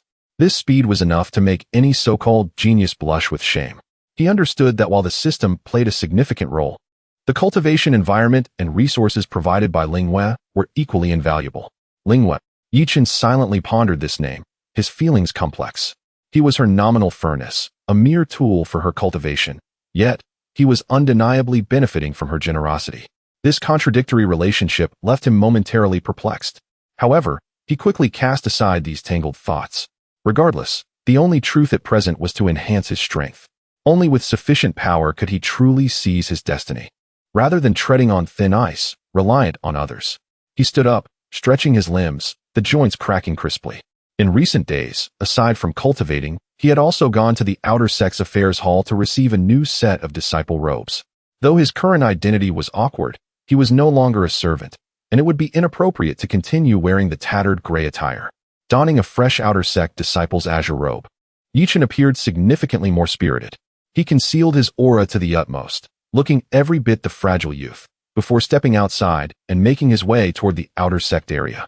The serene atmosphere of Ziyue Peak contrasted sharply with the bustling activity of the Outer Sect. Disciples hurried by on their magical tools, the air charged with a tense yet vibrant energy. Yi Chen lowered his head, attempting to avoid the crowd, eager to complete his errands and return to his bamboo cottage. Yet, sometimes, trouble cannot be evaded simply by wishing it away. Ah, who do we have here? Is this not the illustrious Yi, who has flown from the servant quarters to become a phoenix? A voice, laced with mockery and jealousy, rang out before him. Yi Chen halted his steps, slowly lifting his gaze. Not far ahead, Zhang Meng stood with a group of lackeys, arms crossed and a sinister smile plastered across his face, blocking his path. Fate has a way of bringing foes together. Yi Chen's expression instantly turned icy. Zhang Meng's gaze slithered over Yi Chen's pristine azure robe like a venomous snake, his eyes ablaze with jealousy. He had toiled for years to become an Outer Sect disciple, yet this waste, merely fortunate enough to be favored by the senior sister, now donned attire more dignified than his own. How could he endure that? Boy, upon seeing senior brother Zhang, why do you not pay your respects? One of Zhang Meng's lackeys stepped forward, arrogantly demanding. Yi Chen remained expressionless, replying coolly, Senior brother Zhang, I have matters to attend to. Please allow me to pass. He did not wish to provoke trouble, yet he would no longer cower from it. Matters, you say? Zhang Meng feigned laughter, stepping closer and poking Yi Chen's chest with his finger, enunciating each word. Do not think that just because you have climbed the heights with the senior sister, you truly consider yourself important. In my eyes, you will forever be the worthless waste beneath my feet. The senior sister's interest in you is merely a fleeting novelty. Once she tires of you, believe me, I have 100 ways to make you vanish without a trace. His venomous words struck like a blade, yet they failed to stir even the slightest ripple in Yi Chen's heart. He simply regarded Zhang Meng with calmness, his gaze akin to that of a spectator observing a capering clown. Are you done? Yi Chen inquired. If so, please step aside. You seek death. Yi Chen's tranquility and indifference completely enraged Zhang Meng. He felt his authority had been provoked as never before. With a furious roar, Zhang Meng unleashed the spiritual energy of his third layer of qi refinement, a faint earthy yellow glow enveloping his right fist, the manifestation of his foundational technique pushed to its limits. Today, I shall enlighten you on the insurmountable chasm that exists between the worthless and the cultivators. Before his words faded, his fist, infused with the entirety of his strength, surged forth like a tempest, crashing violently towards Yi Chen's face. The surrounding disciples, witnessing this, swiftly evaded, their faces awash with malicious glee. In their eyes, Yi Chen, the worthless, would undoubtedly meet a gruesome fate under Zhang Meng's wrathful strike. Should he survive at all, he would be left with shattered bones and torn ligaments. Confronted with the overwhelming force of that punch, Yi Chen's pupils contracted sharply. He could not evade. To do so would only embolden his opponent, leading to an incessant barrage of attacks akin to a torrential storm. Moreover, he had no desire to cower in the same disgraceful manner as before. He sought to establish his authority. He yearned to convey to all that he, Yi Chen, was no longer the victim to be bullied. In a fleeting moment of clarity, Chen made a decision that would leave all onlookers aghast. Instead of retreating, he advanced, stepping forward with his right foot, slightly lowering his body, and with a similar punch. He defiantly struck out to meet Zhang Meng's fist. His blow bore no trace of spiritual energy, appearing as though an overambitious mortal was attempting to clash flesh against iron. Madness. This boy has lost his mind. He is courting death. Gasps of astonishment erupted around him. A cruel smile twisted Zhang Meng's face as he envisaged the gruesome scene of Chen's arm shattering beneath his might. Yet, in the next heartbeat, the anticipated sound of bones fracturing did not resound. Bang! The two fists collided with a forceful impact, producing not the crisp sound of shattered bone, but a deep, thunderous echo. A visible shockwave radiated outward from the point of collision, engulfing the surroundings. Step, step, step. To the astonished gazes of all, the robust Zhang Meng staggered back as if struck by a rampaging bull, retreating 3 steps, each leaving a shallow imprint upon the hard stone ground. His attacking right arm fell limply, trembling violently, blood streaming from his crushed palm, already injured from the impact. In contrast, Chen merely took a single step back to steady himself. His retaliatory fist remained unscathed, not even a hint of redness marking his skin. He stood tall, his posture as erect as a pine, his gaze as frigid as steel. One punch. Merely a single punch. A universally acknowledged worthless individual had forcefully repelled a disciple at the 3rd level of Qi refinement. The scene plunged into a profound silence. Every face was etched with disbelief, their minds seemingly halted in that instant. This is impossible. Zhang Meng stared at his bloodied fist, feeling the numbness and agony coursing through his right arm, his voice trembling in confusion. He could not comprehend it. In that moment, it felt as though he struck not a person but a block of iron shrouded in cotton. Though inferior in sheer spiritual energy, the intensity and explosiveness of the opponent's strength were astonishing. That force not only neutralized his attack, but also reverberated back through his arm, injuring his meridians. Monster. The word uncontrollably surged from the depths of Zhang Meng's mind. Chen regarded him coldly, remaining silent. The energy within him surged. That previous punch had not come without cost. Yet, bolstered by his enhanced physique and the high-quality spiritual energy bestowed by the system's optimized techniques, he had withstood the blow, creating this astonishing outcome. He slowly retracted his fist, his icy gaze sweeping over Zhang Meng and the 2 stunned lackeys behind him. Do you wish to continue? The calmness of his voice, in that moment, struck Zhang Meng as chilling as the winds of the abyss. Continue? With what could he continue? His right arm was temporarily incapacitated. Moreover, facing this enigmatic Chen, a profound fear began to take root in his heart. He could not fathom what transformation Chen had undergone, but he knew that this individual was not someone he could provoke. Perhaps it was the elder sister who had bestowed upon him some protective treasure?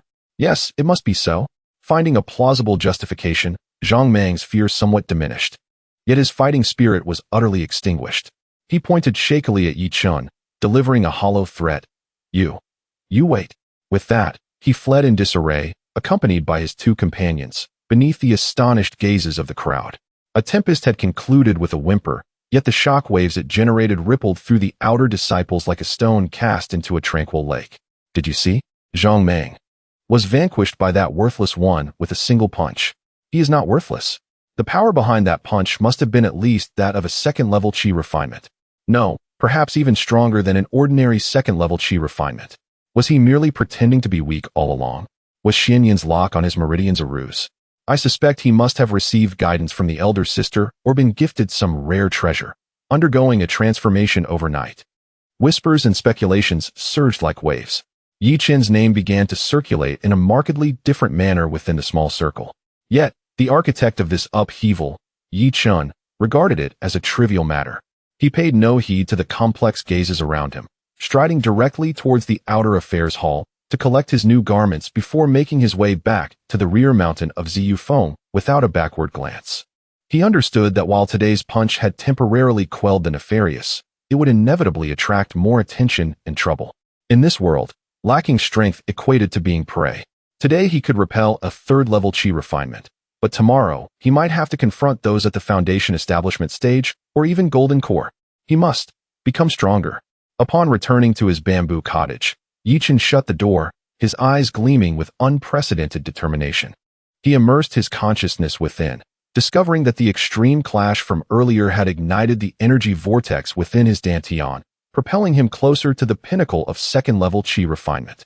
Combat, indeed, serves as the finest catalyst for enhancing strength. He settled into a meditative posture once more, this time striving for an even higher realm. Meanwhile, far atop the peak of Ziyugu, a pair of cold eyes gazed through the window, quietly observing all that transpired in the outer area. Ling Yu's face bore a genuine expression of astonishment for the first time.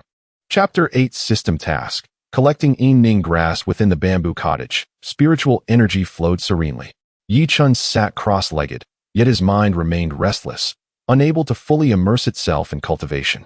The brief but intense conflict in the outer sect was akin to a stubborn stone cast into a tranquil lake, the ripples of which had yet to settle. He harbored no regrets about that punch.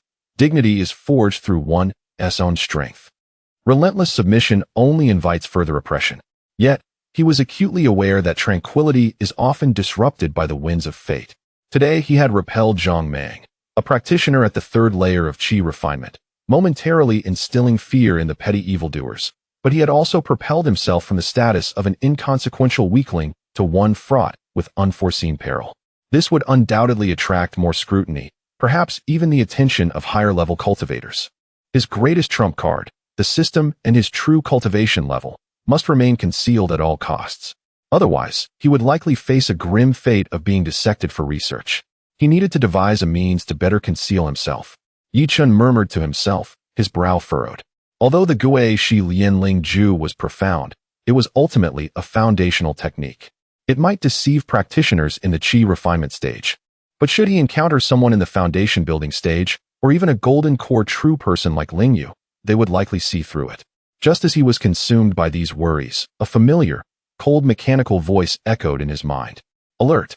Detected a pressing need for the host to conceal hidden cultivation, meeting the conditions for triggering a system-guided task.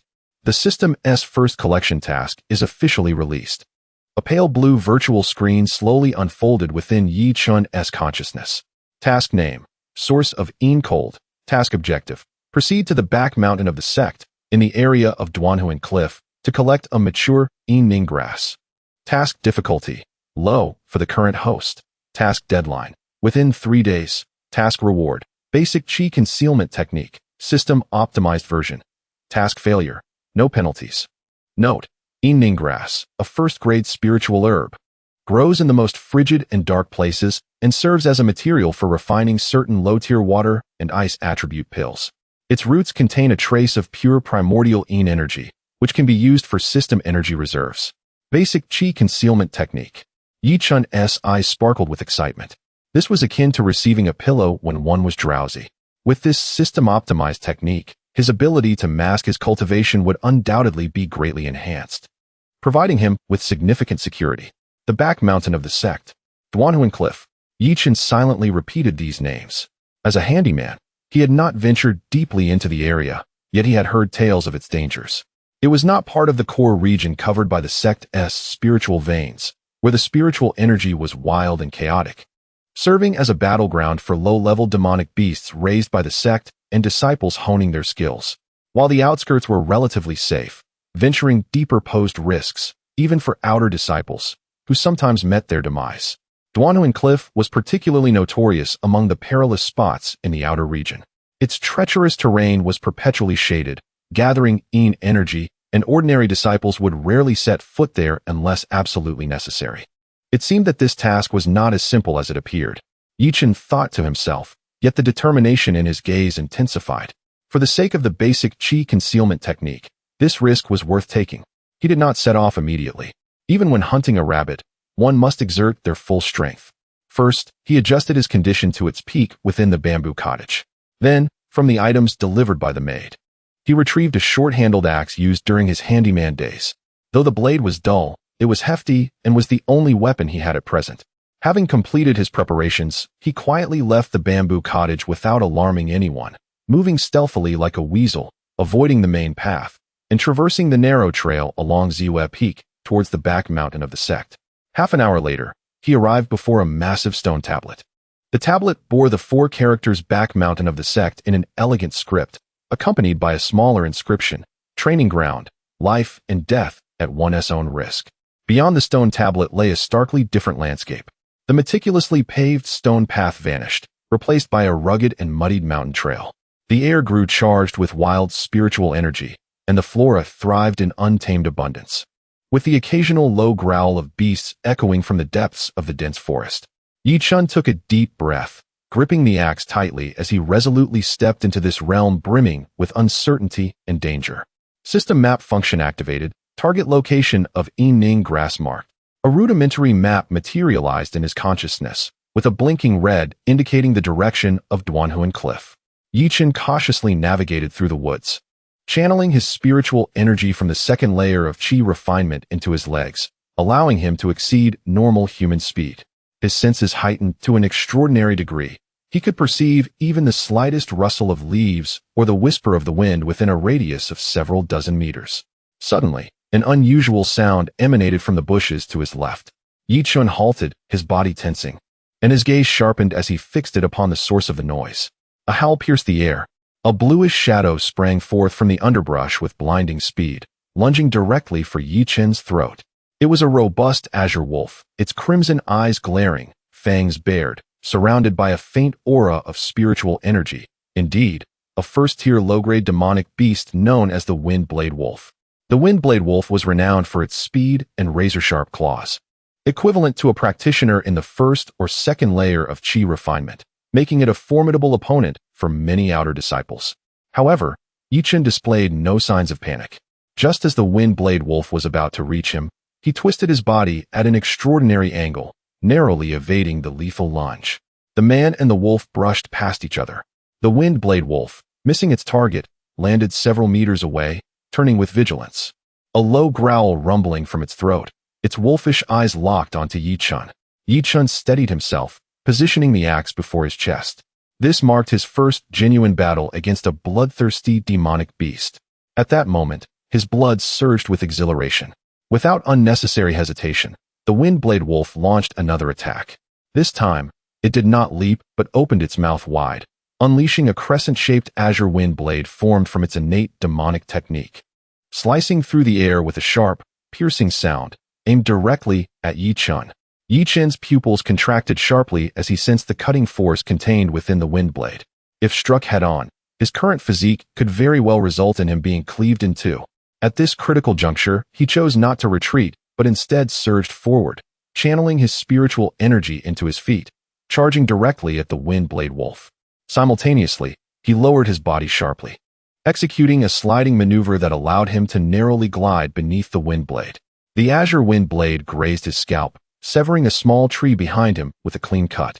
That was close, Chen thought to himself, yet his movements did not falter. The inertia from his slide brought him swiftly before the Windblade Wolf. In close combat, beasts are often stronger than mere claws and fangs, but he was equally formidable in physicality. With a fierce shout, Chen channeled force from his waist, propelling himself upward like a spring. The heavy cleaver in his hand had accumulated tremendous power, and with this upward momentum, it transformed into a simple yet powerful arc, striking down towards the wolf's relatively vulnerable midsection. The Windblade Wolf, clearly unprepared for such a resilient adversary, was caught in a brief moment of rigidity after casting its spell and could not evade in time. The dull sound of the blade penetrating flesh echoed. The heavy cleaver, empowered by Chen's extraordinary strength and spiritual energy, cleaved through the wolf's hide and muscle, leaving a gaping wound down to the bone on its torso. A piercing howl erupted from the Windblade Wolf, the excruciating pain driving it into a frenzy. It violently swung its head, aiming its sharp fangs at Chen's neck, resorting to a desperate counterattack. Chen had anticipated this. Having landed his strike, he swiftly withdrew. The distance between man and beast widened once more. However, the tide of battle had shifted. The Windblade Wolf's abdomen bled profusely, its movements becoming sluggish, while Chen remained unscathed. A beast is merely a beast. Chen's gaze turned icy, resolute in not granting his opponent a moment's respite. He charged forward again, this time fully unleashing the power of his second level of qi refinement. His speed heightened further. Faced with Chen's relentless assault, the wounded Windblade Wolf could only passively swipe its claws to defend, but its rhythm was already disrupted. Yi Chen seized upon an opening, cleaving through one of its claws, while his other hand transformed into a fist, delivering a heavy blow to the wolf's skull. A dull thud resonated. The wolf's head, akin to a watermelon struck by a hammer, ceased its mournful wails, its massive body twitching twice before collapsing lifelessly to the ground. The battle concluded. Yi Chen stood beside the wolf's corpse, his chest rising and falling slightly, beads of sweat forming on his brow. This was the first time he had personally ended a life. There was no discomfort, nor excitement, only an unprecedented sense of tranquility. In this world governed by the law of the jungle, it is either you perish or I do. Skillfully, he used the cleaver to skin the wolf, extracting 2 of its sharpest fangs, materials that could be exchanged for contribution points at the outer sex merit hall. Having completed his tasks, he did not linger, orienting himself before continuing towards Duanhuan Cliff. After the baptism of battle, his gaze became steadier and sharper. After approximately the time it takes to burn a stick of incense, the terrain ahead opened up and the temperature in the air dropped several degrees. A colossal cliff emerged before him, its walls steep and seemingly unfathomable, with swirling black mist below, exuding a chilling aura. Duanhuan Cliff had been reached. Following the system's map guidance, Yi Chen navigated along the cliff's edge until he arrived at a damp cave that receded inward. A potent aura of cold, mingled with a faint fragrance of vegetation, wafted from within the cave, invigorating his spirit. This was the place. He cautiously stepped inside. And deep within the cave, nestled within the crevices of the stone wall, he beheld a small herb, approximately 3 inches tall, its entire form a translucent ice blue, quietly flourishing. Its leaf edges glistened with delicate, crystalline frost flowers, emitting a faint yet enchanting glow in the dim cave. Ning Chao. Yi Chen's heart surged with joy. The mission objective lay before him. However, just as he prepared to advance and harvest the herb, an overwhelming sense of danger, potent enough to rattle his very soul, erupted without warning from the roots of the small herb. Chapter 9. A fortuitous encounter with a demoness. Each with hidden intentions. A sudden wave of crisis enveloped Yi Chen, akin to an invisible ice spear piercing through his consciousness. The warning echoed in his mind with unprecedented urgency. High-risk alert. A lethal threat is rapidly approaching. Threat level, extremely high. Source analysis, human cultivator, level, 5th layer of chi refinement, peak. Attribute, pure Yin, intent to kill, 95. The alarm reverberated in his mind, each word a tolling bell, causing every hair on Yi Chen's body to stand on end. 5th layer of chi refinement at its peak. Such cultivation is undeniably elite among the outer disciples. Even if he were to gather 10 of himself, they would be no match for this adversary. Without a moment to ponder why the foe lay in ambush, Yi Chen's instincts propelled his body into action before his mind could catch up. He instinctively abandoned the nearby Ning grass. His feet propelled off the ground as he burst forth like a startled leopard, racing towards the mouth of the stone cave. Just as he leaped from the cave's entrance, a thin, venomous black streak shot past him, akin to a serpent's flicking tongue, narrowly grazing his back. The streak struck the ground where Yi Chen had just stood, making no sound, yet the solid rock surface melted away silently, corroded like wax by concentrated acid, leaving behind a fist-sized, bottomless black hole, from which nauseating wisps of black smoke wafted upward. A chill coursed through Yi Chen's spine, a frigid sensation surging from his soles to the crown of his head. The mere brush of that streak, accompanied by cold, toxic energy, nearly turned his back to ashes, the skin burning with a sharp sting. Had he not reacted swiftly, his heart would have been pierced, leaving him as nothing more than a puddle of viscous remains. A light gasp, laced with surprise and amusement, emanated from the depths of the cave's shadow. The voice was melodious and clear, like the tinkling of silver bells, yet it carried an inexplicable charm and danger. Yi Chen dared not linger. Upon landing, he hesitated not a moment before turning to flee deeper into the forest. However, a dainty figure appeared like a specter, silently blocking his only route of escape. Yi Chen's pupils constricted in shock. Before him stood a girl who appeared merely 16 or 17 years of age, clad in a form-fitting black gown as deep as the night, with an exceptionally high slit revealing her creamy, enticing legs. Her lustrous black hair danced in the wind, framing a delicate face that was strikingly beautiful. Her features were exquisite, reminiscent of a fairy from a painting, particularly her slightly upturned peach blossom eyes, which sparkled with innate allure, seemingly capable of ensnaring souls. Yet, within those captivating eyes flickered a cold and cruel light, as if she were relishing an intriguing prey.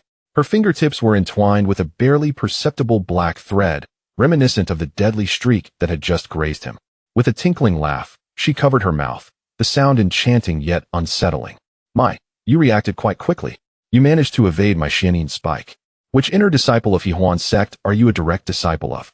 Her tone was innocent and playful, as if engaged in a casual conversation, yet Yi Chun felt an icy dread enveloping him.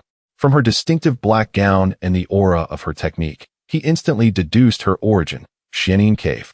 Xianyin Cave, one of the 4 major sects of Donghuang, is known for its peculiar practices and specializes in sinister techniques. They have long been arch-rivals of Yihuan's sect, with small-scale skirmishes and assassinations never ceasing. A demoness from Xianyin Cave had infiltrated the back mountain of Yihuan's sect. The intent was evident. Yi Chen's mind raced as he assessed the situation.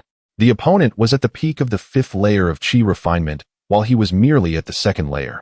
A direct confrontation would lead to certain death. Seeking help? This place was remote. By the time any sect experts arrived, he would already be a corpse.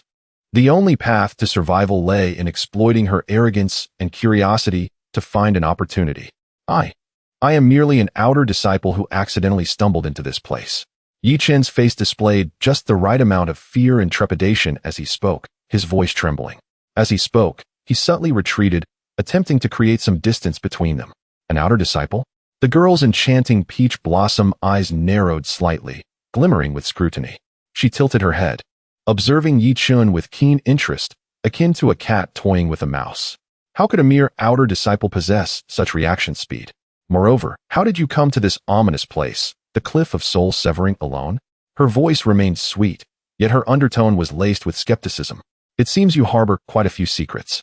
As she spoke, she glided closer to Yi Chun, each step graceful and alluring, yet imposing. As though a mountain's weight bore down upon him, Yi Chen's heart sank to the depths. This demoness was not only powerful, but also cunning and meticulous, far beyond the simplistic nature of Zhang Meng. System, is there any way to escape? Yi Chen urgently inquired in his mind. System analyzing. Option 1. Consume all yin-yang points, 1 point. Temporarily enhance host speed. Escape probability 15. Option 2. Expose the existence of the system. Forcibly launch a mental strike on the target. Escape probability 30. But host has a 90 chance of severe coma due to mental backlash. Option 3. Use wits. Personality analysis of the target, suspicious, cautious, with a strong curiosity towards the unknown. It is advised that the host exploit this, bluff, create illusions, delay time, and seek a flaw. Success probability, unknown. None of the options were reliable. In that moment, Yi Chen's gaze hardened with determination. He would take the gamble. He halted his retreat, the expression of terror on his face vanishing without a trace, replaced by an unsettling calm and detachment that belied his age and cultivation. He straightened his posture, locking eyes with the advancing demoness, and spoke slowly, his voice steady and clear. You are Su Li Yin of Xianyin Cave? The girl's steps halted abruptly. In her enchanting peach blossom eyes, a genuine glimmer of surprise and vigilance flickered for the first time. You know me? Her voice, previously laced with allure, now bore a hint of coldness. Su Li Yin, this name, was indeed renowned among the younger generation of Xianyin Dong. However, as an outer disciple of Yihuan Zong, it was impossible for her to be aware of such details. Yi Chun smirked inwardly. Of course, he did not recognize her. The name was derived from the system during the moment he posed his question, through an analysis of her cultivation aura, age, and level, combined with scattered intelligence regarding rival sect geniuses circulating within Yihuan Zong. This was the advantage of information disparity brought by the system.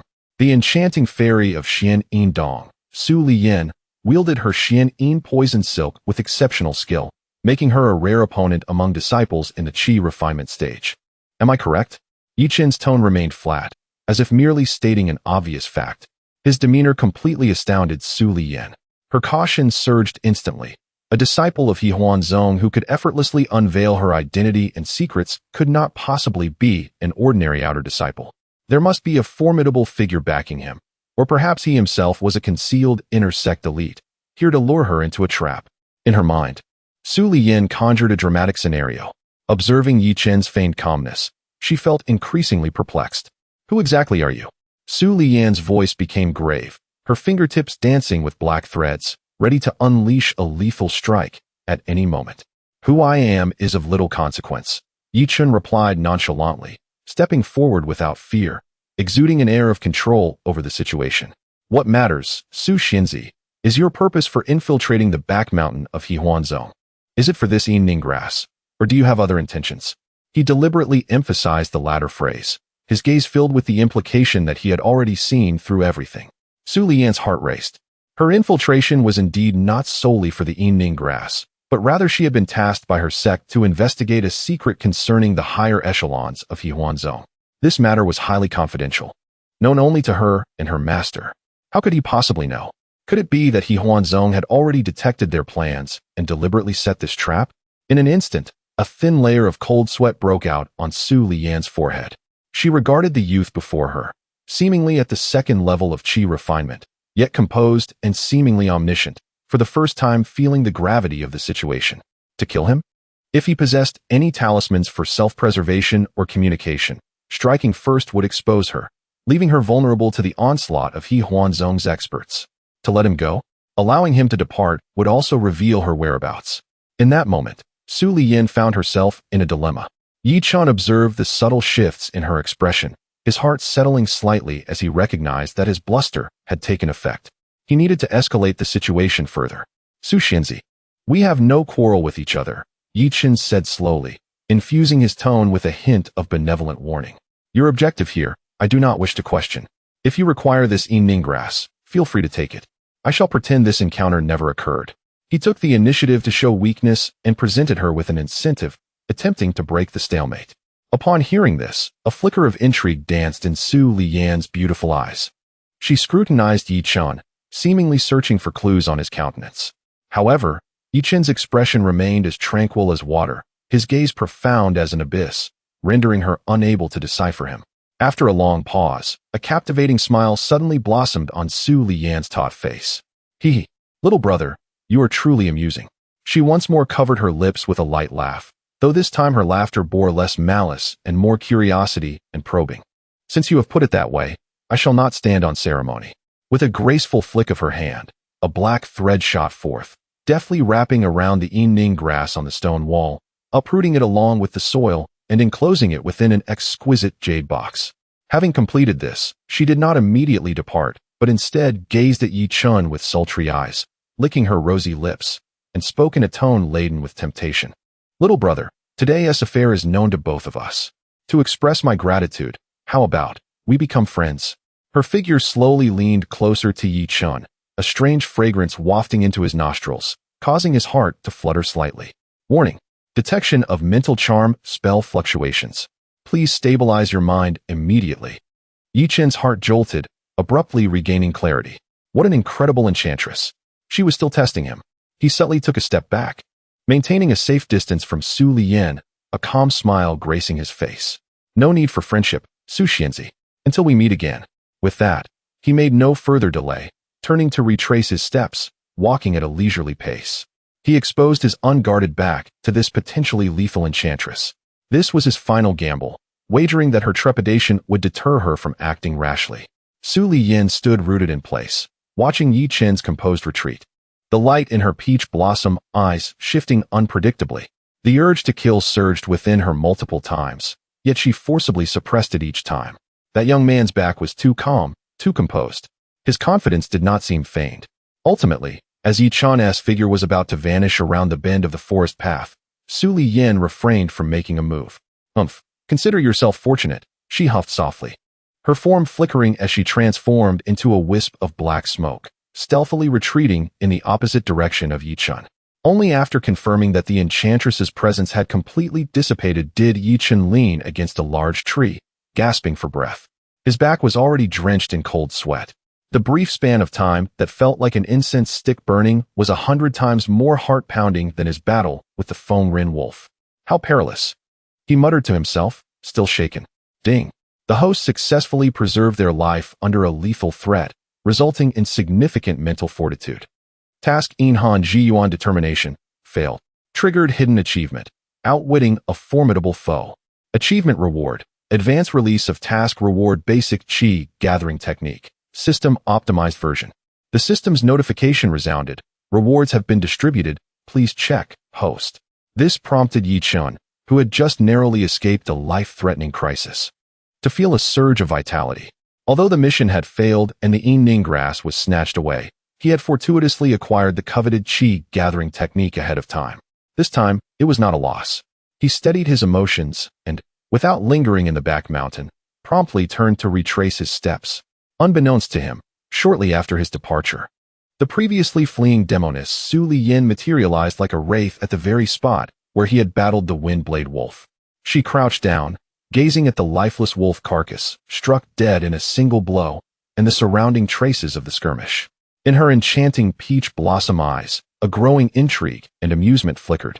The fluctuations of spiritual energy at the second level of Qi refining, yet possessing the strength to repel a third-level Qi refiner, and capable of slaying a Windblade Wolf with a single strike. When did the Hahuan sect produce such an intriguing little character? Chen was it? A mysterious and alluring smile curved upon Su Liyan's lips. Chapter 10. The Art of Concealment, an initial glimpse into alchemy upon returning to the tranquil bamboo cottage situated on the secluded hillside of Ziyue Peak. Chen immediately secured the doors and windows, establishing a rudimentary defensive array, an elementary skill he had acquired from the miscellaneous workers' courtyard. Although it could not deter cultivators, it served as a sufficient safeguard against the unwarranted intrusion of mortals and beasts.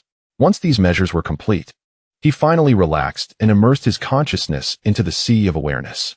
The technique titled Fundamental Breath Concealment Technique quietly hovered in his mind, each character radiating an esoteric yet subdued luminescence, far surpassing the turtle breath concealment technique in sophistication.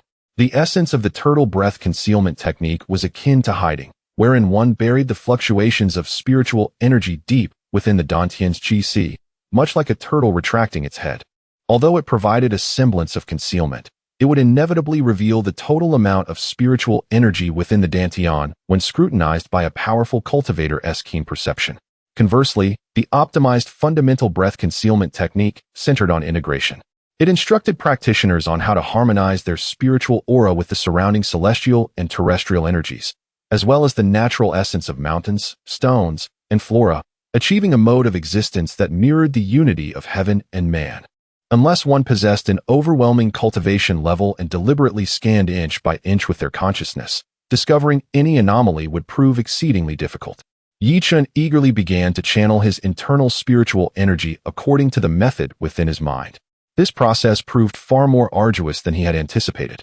He needed to deconstruct each strand of spiritual energy into exceedingly fine particles, then vibrate them at specific frequencies to achieve a delicate resonance with the various particles of spiritual energy, wind, water, earth, present in the air. This demanded not only exceptional control over spiritual energy, but also tested the cultivator's consciousness and comprehension. For any ordinary second-level Qi refining practitioner, it would likely take 10 days to half a month of arduous training just to grasp the basics. However, Chen was different. His consciousness, enhanced and transformed by the system, already far exceeded that of his peers. Furthermore, the techniques imparted by the system acted as a divine revelation, allowing him to comprehend every detail without any barriers to understanding. He sat cross-legged, holding his breath and focusing intently. Wisps of spiritual energy flowed from his dantian, swirling around him like willow catkins dancing in the spring breeze. Initially, these spiritual auras appeared somewhat jarring, incongruent with the surrounding environment. However, as Chen continuously adjusted and experimented, his aura began to blur and blend. At times, he resembled a cold rock, silent and still. At other moments, he embodied a swaying bamboo, brimming with vitality yet subdued. Occasionally, he mirrored a trickling spring, formless and ethereal. After an hour had passed, when Chen opened his eyes again, a subtle transformation had occurred in his demeanor. He remained seated, but if one were to rely solely on spiritual perception, they might unconsciously overlook him, as if he were merely an extension of the bamboo cottage, just a piece of wood or a fleeting shadow. Success. Chen felt a surge of joy within. He could sense that the aura of his second-level Qi refining cultivation had been flawlessly concealed. To the outside world, he appeared to be nothing more than a slightly vigorous mortal, a stark contrast to the second-level qi refining strength he had just displayed when repelling Zhang Meng. This apparent regression served as the perfect disguise. It would create an illusion that the extraordinary power he had exhibited earlier might have been derived from a temporary protective talisman or a potential-enhancing elixir bestowed by Ling Yu, and now, with the effects waning, he had reverted to his true self. Thus, he could effectively deter unnecessary scrutiny and troubles. The fundamental breath concealment technique arrived at a most opportune moment. Chen nodded in satisfaction. Safety is the cornerstone of everything. With this added assurance, he could proceed with his next plan with greater peace of mind. He once again immersed himself in the system panel. Host. Chen. Cultivation level. Second level qi refining. 12200. Yin-yang value. 0 points. The yin-yang value had returned to 0 once more. Chen could not help but furrow his brow. Although the system was powerful, the core energy that powered it, the yin-yang value, was exceedingly scarce. The first had been acquired through dual cultivation with Ling Yu, while the second had come from extreme body refinement, but that had yielded only 1 point. He pondered, aside from dual cultivation and extreme training, what other methods could swiftly procure yin-yang value. Response to host. The primary ways to acquire yin-yang value are 1. High-quality dual cultivation. Engaging in dual cultivation with a partner of superior cultivation, special physique. And pure yuan, yin yuan yang for maximum efficiency. 2. Absorbing special energy sources, such as the primordial yin energy found in the roots and stems of yin condensation grass, or the yin-yang energy contained within certain rare materials. 3. Completing tasks issued by the system. 4. Plundering the fortune of others requires unlocking the fortune plundering module. Upon reading these options, Chen could not help but smile wryly. High-quality dual cultivation? Where would he find someone of Ling Yu's caliber who would willingly engage with him? He could not expect her to suffer from backlash every day. Absorbing energy sources? The yin condensation grass had nearly cost him his life. Plundering fortune? That sounded perilous, and the module was not yet unlocked. After much contemplation, the most reliable option seemed to be completing system tasks. However, the issuance of tasks was unpredictable. He could not afford to remain idle. A glimmer of determination flashed in Chen's eyes. He must proactively create opportunities to acquire yin-yang value. His gaze settled on the option of absorbing special energy sources. Heavenly materials and earthly treasures were far too distant for him. Yet, spiritual herbs like yin condensation grass, which contained special energy, might not be so difficult to find. The problem was, he was utterly ignorant of spiritual herbs and pharmacology. Even if a heavenly-grade medicinal herb were placed before him, he would mistake it for an ordinary weed. Knowledge was the bridge that transformed opportunity into strength. He must learn about alchemy. A clear thought took shape in Chen's mind. Although Hahuan sect was renowned for dual cultivation, it also dabbled in various arts such as alchemy, formations, talismans, and tools, and it had an alchemy hall within the sect. More importantly, alchemists, regardless of their sect, held esteemed positions and enjoyed abundant resources. If he could become an alchemist, he would not only be able to concoct the elixirs necessary for his cultivation, but also identify and process spiritual herbs to seek out materials rich in yin-yang energy, replenishing the system's energy supply.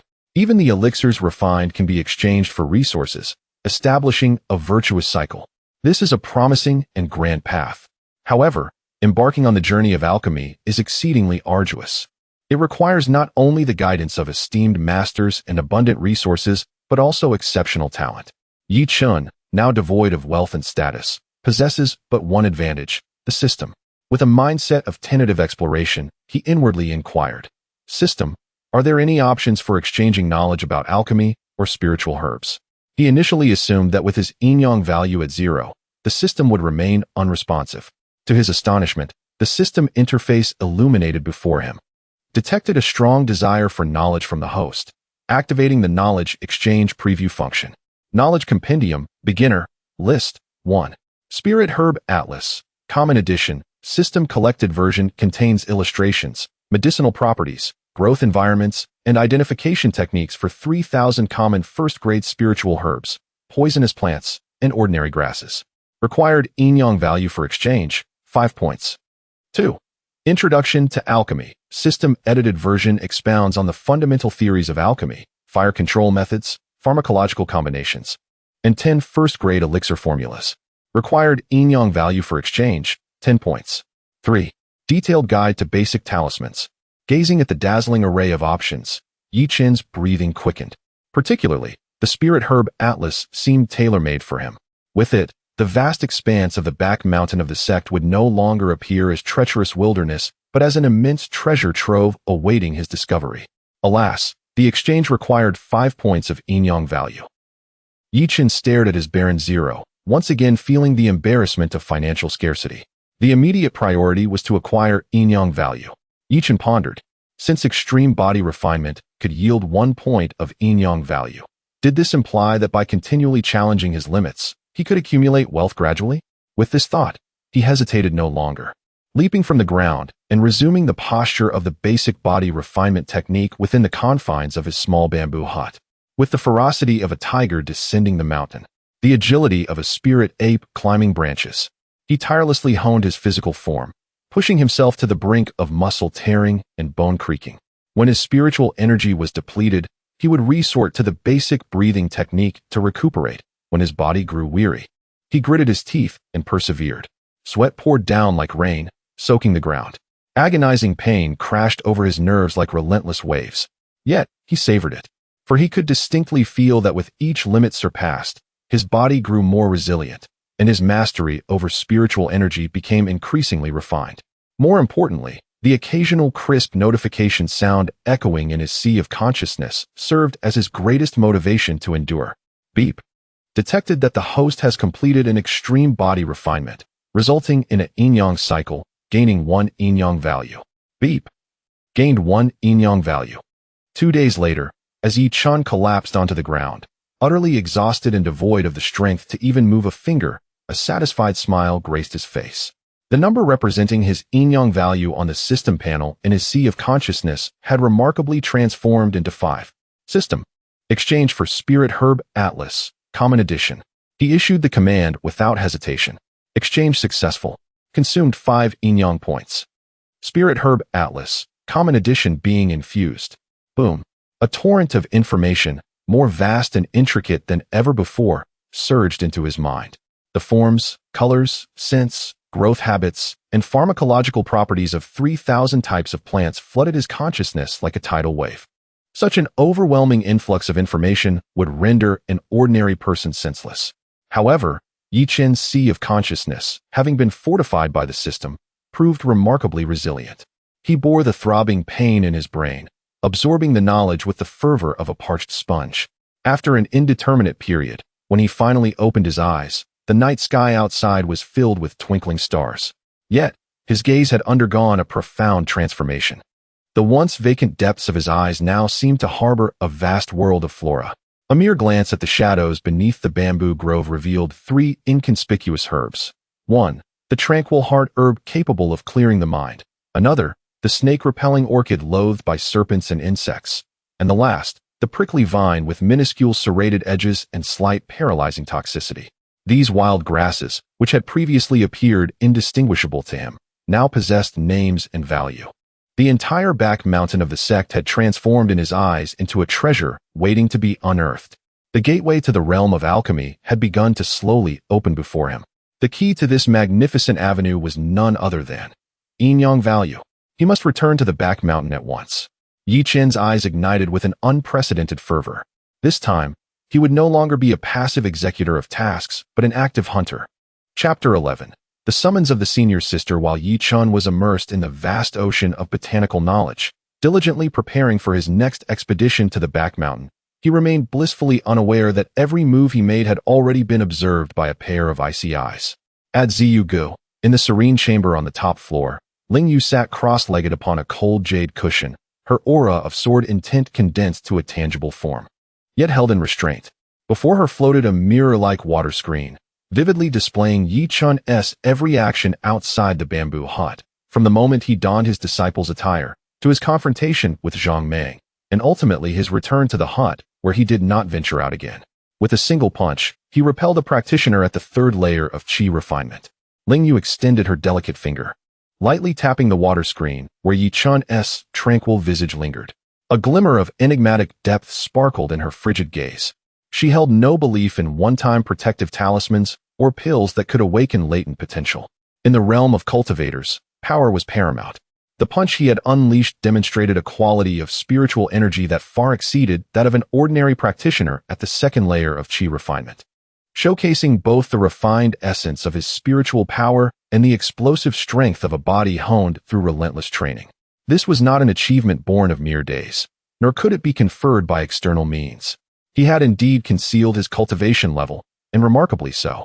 Had she not witnessed it firsthand, even she would have been unable to sense a trace of spiritual energy emanating from this youth. His ability to conceal his presence surpassed that of several inner disciples. What could a youth harboring such secrets, who had willingly endured 3 years in the servant quarters, possibly be plotting? For the first time, a profound curiosity stirred within Ling Yu regarding another individual. Intriguing. She parted her lips, uttering 4 words, her tone cold yet tinged with a hint of intrigue. She waved her hand, dispersing the water screen, and instructed the waiting maid outside with indifference. Go, summon Yi Chun. When the maid clad in green reappeared at the entrance of the bamboo hut, Yi Chun felt a flicker of surprise in his heart, yet remained entirely composed. He had anticipated this day would come. From the moment he revealed his capabilities in the outer sect, it was impossible for him to continue hiding in the shadows as before. Straightening his attire, he adjusted his aura to that of a vigorous mortal before confidently following the maid for the 3rd time along the path to Ziyuge. This time, he was not led to the chilling quiet chamber, but rather to an open-air tea pavilion perched on the edge of a cliff. Constructed from millennium-old warm jade, the pavilion featured delicate wind chimes that sang softly in the breeze. Beyond it stretched an endless sea of clouds, ever undulating. A magnificent sight to behold. Within the pavilion, a white jade table was set with 2 green porcelain teacups and a censer burning fragrant sandalwood, wisps of smoke curling gracefully.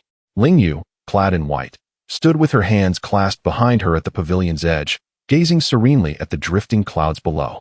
Her figure melded with the ethereal landscape, appearing as if she were a celestial being about to return to the winds. Upon hearing footsteps, she slowly turned around. Once again, her breathtaking beauty was striking, her eyes as cold as ancient ice. However, this time, Yi Chun perceived something different within her gaze. It was no longer the indifference of their first encounter, nor the skepticism of their second meeting. Instead, it bore an equal measure of curiosity, a discerning examination. Please, take a seat. Ling Yu gestured towards the stone bench opposite her, her tone devoid of inflection.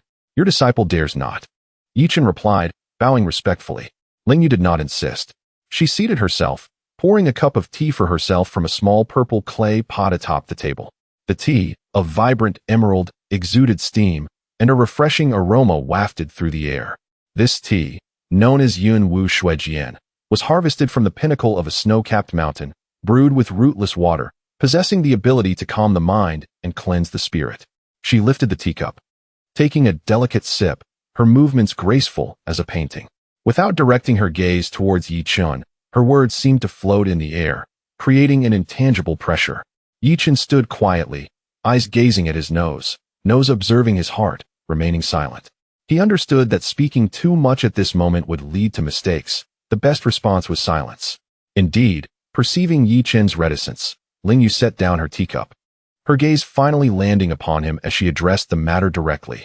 3 days ago, at the entrance of the outer sect's marketplace, you clashed with disciple Zhang Mang. Yi Chun's heart tightened, though his demeanor remained unruffled. Yes, he replied. Zhang Mang is at the 3rd layer of Qi refinement, specializing in the Earth's might, known for his strength. Yet you, with a single punch, sent him reeling. Ling Yu's voice was steady, as if probing the depths of Yi Chun's soul. Yi Chun, do you not owe me an explanation? Here it was. The true confrontation had begun.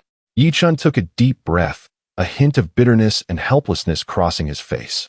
He raised his gaze to meet Ling Yu's, maintaining a respectful yet unyielding demeanor. Senior sister, I am aware that this matter cannot be concealed from you. No longer panicked as he had been during their last meeting, he recognized that in the face of truth, any falsehood would be utterly powerless.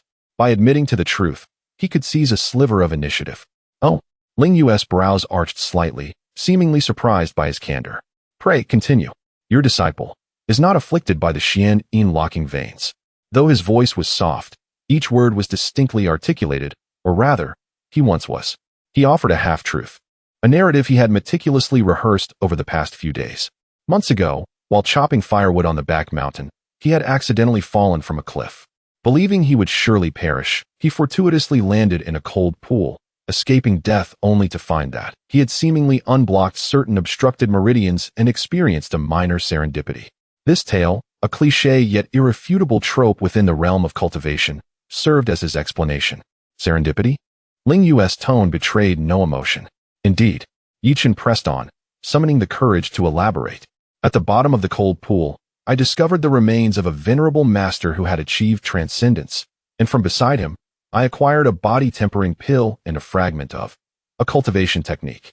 He attributed the strength of his punch entirely to his body tempering, not to chi refinement. This was a remarkably astute assertion. Due to the nature of the body refining practitioners, who primarily focus on their physical form and rely less on spiritual power, their aura remains inherently restrained, making it difficult to be easily detected. This perfectly elucidates why Ling Yue was unable to sense the fluctuations of his spiritual energy within him earlier. The incomplete technique and a single elixir aptly explained the limitations of his strength enhancement and the absence of subsequent cultivation legacies, thereby diminishing Ling Yue's inclination to covet him. After listening to Yi Chen's account, Ling Yue fell into silence once more. Within the tea house, only the rustling of the wind through the bamboo forest and the faint rumble of distant rolling clouds remained. Yi Chen's heart raced, teetering on the edge of anxiety. He was uncertain whether his words could deceive this astute and calculating prodigy before him. After a prolonged pause, Ling Yue lifted her teacup again, this time pushing another empty cup toward Yi Chen and personally filling it for him. Sit down, drink tea. These three unremarkable words bore a vastly different significance now. The enormous weight that had hung over Yi Chen's heart finally began to lift. He realized that he had successfully passed this trial. Thank you, senior sister. He ceased to decline, sitting across from Ling Yue as instructed. He raised the teacup and mimicked her, gently sipping. A refreshing warmth flowed down his throat, instantly transforming into pure spiritual energy that surged through his limbs, invigorating him. Excellent tea. The spiritual essence contained within this cup was nearly equivalent to the results of his arduous cultivation for half a day. I have no interest in probing into your fortuitous encounters, Ling Yue stated, placing her teacup down and regarding Yi Chen with a more serious glimmer in her cool gaze. Everyone harbors their own secrets. I only ask you this, to what extent has your strength truly reached? This was a probing inquiry. Yi Chen pondered briefly before providing a response that was equally half-truthful, replying to senior sister, the disciple primarily cultivates the physical body. In terms of strength, I may not be inferior to an ordinary practitioner at the 4th or 5th level of chi refinement. However, when it comes to techniques and confrontations involving spiritual power, my dantian is empty and I am far from their match. He reiterated the emptiness of his dantian to dispel Ling Yue's doubts regarding his cultivation. Ling Yue nodded slightly. This answer aligned with her assessment. A pure body-refining practitioner indeed possesses the capability to contend against chi refinement practitioners of higher levels based solely on physical strength during the chi refinement phase. Very well. Ling Yue nodded, seemingly satisfied with Yi Chen's candor. Now that you are no longer an ordinary person, the previous arrangements are somewhat inappropriate. She gazed at Yi Chen and spoke slowly. From today onward, you shall be a registered disciple of Ziyue Peak, with a status equivalent to that of the outer sect. You may freely enter and exit various places within the sect, and you can undertake tasks to earn contribution points. Your identity as my exclusive furnace remains unchanged, but this matter is known only to the heavens, the earth, you, and me. You must manage your strength wisely and refrain from exposing it easily. To the outside world, you shall still be the fortunate fool whom I have sheltered. A tempest surged within Yi Chen's heart. The title of registered disciple. These 4 words signified that he would completely shed the humiliating label of a furnace and genuinely possess the identity of a disciple of the Hahuan sect. Although merely a registered disciple, equivalent to the outer sect, this was an immense boon for him. It meant he could openly peruse foundational techniques in the scripture pavilion, exchange contribution points for resources in the meritorious hall, and learn alchemy in the alchemy hall. A true path of cultivation that belonged solely to him had suddenly revealed itself. Disciple, thank you for your life-giving grace, senior sister. Yi Chen abruptly stood, bowing deeply to Ling Yue. This time, his gratitude was heartfelt. Ling Yue accepted his bow with composure, observing the rekindled light in Yi Chen's eyes, her lips curving into a barely perceptible smile, fleeting like melting ice and snow. I grant you this status and protection, but it is not without conditions. She shifted her tone, her voice returning to its cool demeanor. I need you to grow stronger. The stronger your body, the greater your assistance will be when I channel my cold energy. In exchange, I can provide you with all the resources, techniques, elixirs, and magical tools you might need, as long as I am capable. She looked at Yi Chen, enunciating each word. Your future will be irrevocably bound to Ziyue Peak. This was a form of alliance, an investment, and also a warning. Yi Chen understood fully. He raised his head to meet Ling Yue's cool gaze, his eyes reflecting unwavering determination. Disciple Yi Chen is willing to carve a path through thorns for senior sister. Chapter 12, Transaction. The second dual cultivation within the tea pavilion. The wind howled as ever, and the sea of clouds remained undisturbed. Yi Chen's response rippled through Ling Yu's heart like a stone cast into a tranquil lake. Her expression remained one of aloofness, keeping others at bay, yet a flicker of barely perceptible admiration flashed through her deep, cold eyes. It was a blend of honesty and the retention of a final trump card, an embodiment of wisdom and a survival strategy, honed through adversity. Very well. Ling Yu finally ceased to dwell on Yi Chen's past. Her tone abruptly shifted, cutting to the core.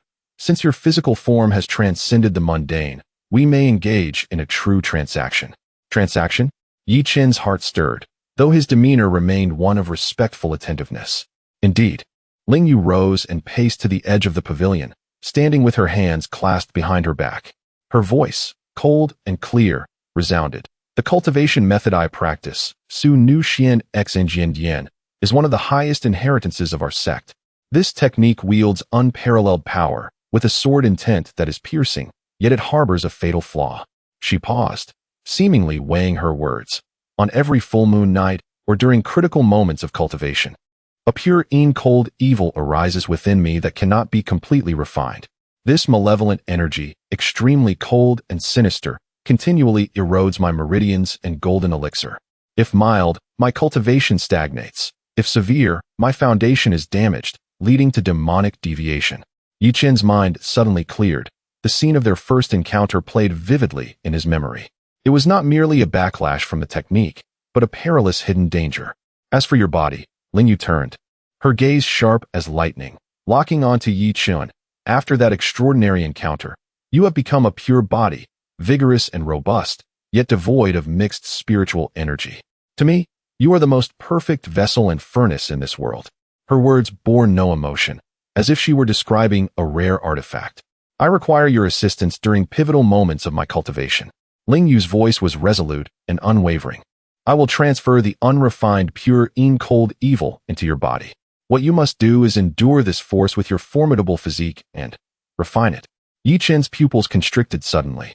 To draw such a terrifying cold evil, capable of freezing a golden elixir cultivator into his body, it was akin to courting death, dancing upon the edge of a blade. He instinctively wished to refuse, yet reason whispered that this could be a once-in-a-lifetime opportunity. System. Analyze the feasibility. He urgently summoned within his mind. Beep. Analysis initiated. Target. Pure cold evil, classified as a high-grade special energy of Tier 3. Current host physique. Chaos Dao Body. Beginner. Theoretically capable of accommodating and transforming myriad exotic energies. Yin-Yang Harmony Module Analysis. Can efficiently transform pure cold evil into refined yin-yang value and a portion of life energy that refines the host's physical body. Risk assessment, extremely high. The instant cold evil enters the body, it will deliver a tremendous shock to the host's physique and soul. If not transformed promptly with system assistance, there is a 90% chance of immediate freezing, resulting in the cessation of life. Benefit assessment, extremely high. If transformation is successful, it is expected to yield 50 to 100 points of yin-yang value and significantly enhance the proficiency of the Chaos Dao Body, potentially leading to a breakthrough in cultivation. System recommendation, high risk, high reward. It is advised that the host accept. The system will activate energy transformation priority mode and provide full support. A flurry of information flashed through Yi Chen's mind, replacing his initial trepidation with a fervent desire. Yin-yang value. This was precisely the resource he lacked most. Whether to exchange for cultivation methods or to unlock new modules, it was indispensable. A successful collaboration would yield far more yin-yang value than months of arduous training. I understand. Yi Chen suppressed his excitement. lifting his gaze to meet Ling Yu's, his eyes gleaming with determination. What does the master sister require of me? I will risk my life without hesitation. However, he added, what shall I gain in return? He spoke not of loyalty or gratitude, but directly addressed the matter of gain. For he understood that what Ling Yu proposed was a transaction. When it comes to transactions, discussing benefits garners far more respect than emotional appeals. Indeed, upon hearing his words, the admiration in Ling Yu's eyes deepened. You are quite astute, she remarked coolly. In exchange, I promise, first, to provide sufficient elixirs and refining liquids each month for you to cultivate to the mid-stage of qi refinement. Second, to grant you access to the first 3 levels of the external sect's scripture repository. Third, should any life-threatening matters arise, as long as I am within the sect, I will ensure your safety. Any one of these 3 conditions would drive outer sect disciples to madness, especially the second and third, which effectively provided Yi Chen with a genuine support system and boundless opportunities for growth. I agree. Yi Chen did not hesitate, bowing deeply, his voice resounding with conviction. Excellent. Ling Yu's expression remained inscrutable, her actions decisive. There is no need to delay. Come with me now. I must assess just how capable your furnace truly is. With that, she turned and transformed into a streak of white light, soaring toward the top-level meditation chamber of Ziyugu. Yi Chen took a deep breath and followed closely behind. In the icy meditation chamber, the chill was as oppressive as when they first met. The central cold jade bed emitted a faint white glow, with runes flickering in and out of visibility. Sit upon it, Ling Yu commanded, her tone leaving no room for argument. Yi Chen complied, crossing his legs as a bone-chilling cold surged from beneath him, causing him to shiver involuntarily. Ling Yu gracefully settled opposite him, their distance barely 3 feet apart. Focus and calm your mind. Relinquish all resistance.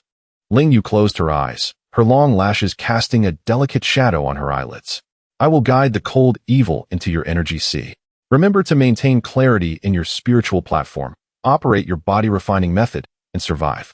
With that, she extended 2 fingers, as translucent as jade, and gently touched Yi Chen's forehead.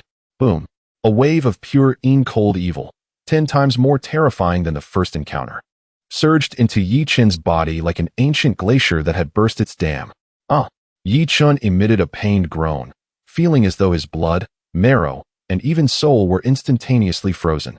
His consciousness began to blur, and a layer of frost rapidly crystallized on the surface of his body. Just as he was about to lose consciousness entirely, the system's voice resonated in his mind like a celestial decree. A high-purity energy intrusion has been detected. The yin-yang harmonization module is now activated. Energy conversion mode engaged, power at maximum. Buzz. Within Yi Chen's dantian, a minuscule whirlpool of intertwined black and white suddenly materializes. The ferocious, pure cold energy seems to have found an outlet, surging uncontrollably into the vortex. The whirlpool spins rapidly, each rotation breaking down, purifying, and transforming vast quantities of cold energy. This transformation manifests as the swiftly fluctuating numbers on the system panel. Yin-yang value 1, 1, 2. Another portion transforms into the purest form of life energy, imbued with a hint of chaotic essence, nourishing Yi Chen's nearly frozen body. The fusion of ice and fire, the cycle of destruction and rebirth, plays out violently within him. Outside the quiet chamber, Ling Yue's originally serene visage is now etched with astonishment. She can distinctly sense that the cold energy she has imparted to Yi Chen dissipates like a cow sinking into the sea, vanishing without a trace. In its stead, a faint yet extraordinarily pure warm current, brimming with vitality, flows gently back to her fingertips from Yi Chen's body. This warm current not only neutralizes the residual coldness within her meridians, but also, in an astonishing manner, nourishes her golden core. He can truly refine my pure, cold energy. Moreover, he can purify and return it. This is no longer a mere vessel or furnace.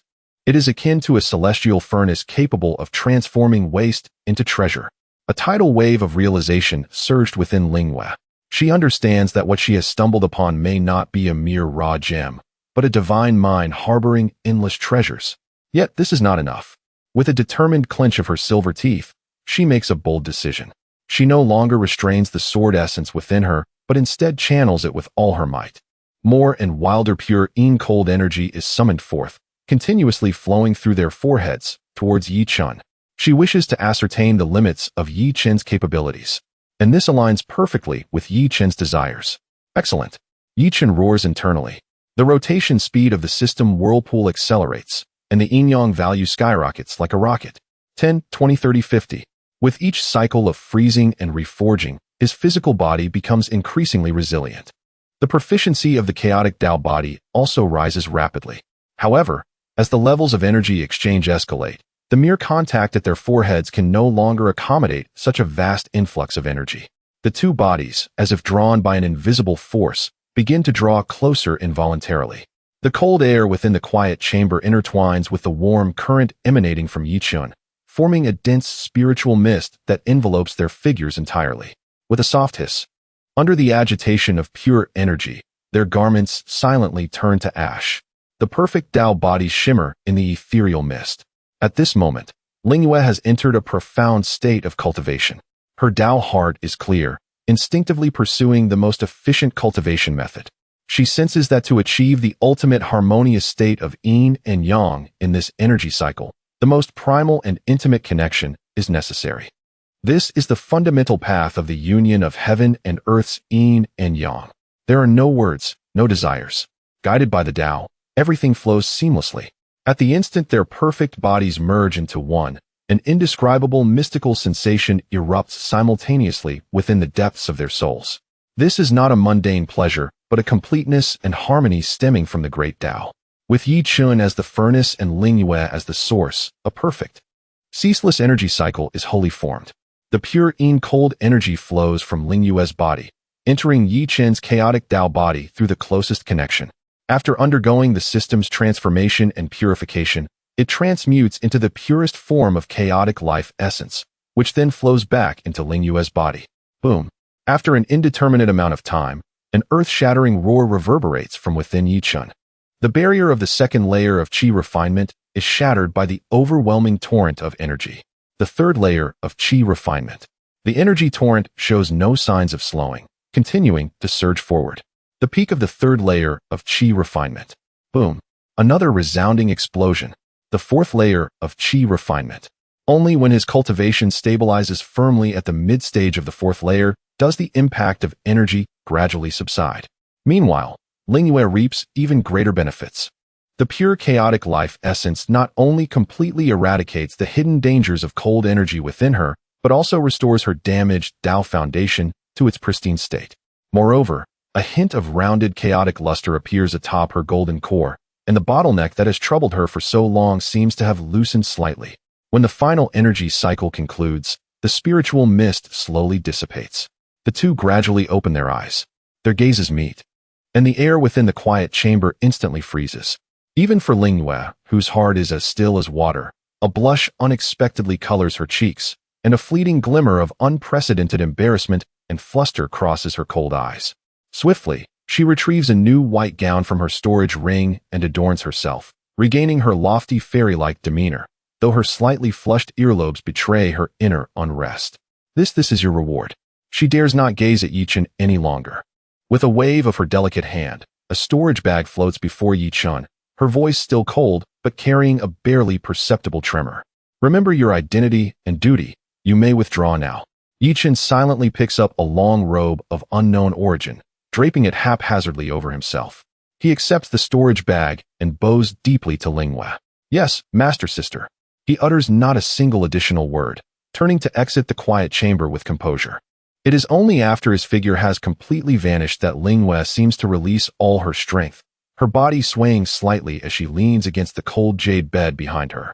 She gazes at her palm, smooth as jade, feeling an unprecedented sense of comfort and advancement within her body, her expression a complex tapestry of emotions. A transaction? Is this truly a fair exchange? She stares at the door of the quiet chamber, lost in thought. Meanwhile, Yi Chen emerges from the Ziyue pavilion, bathed in warm sunlight, feeling the surging power within him, and a confident smile finally graces his lips. The fourth layer of qi refinement. Along with the abundant resources in the storage bag and the resplendent number, yin-yang value, 78, on the system panel. He has profited immensely from this exchange. Chapter 13.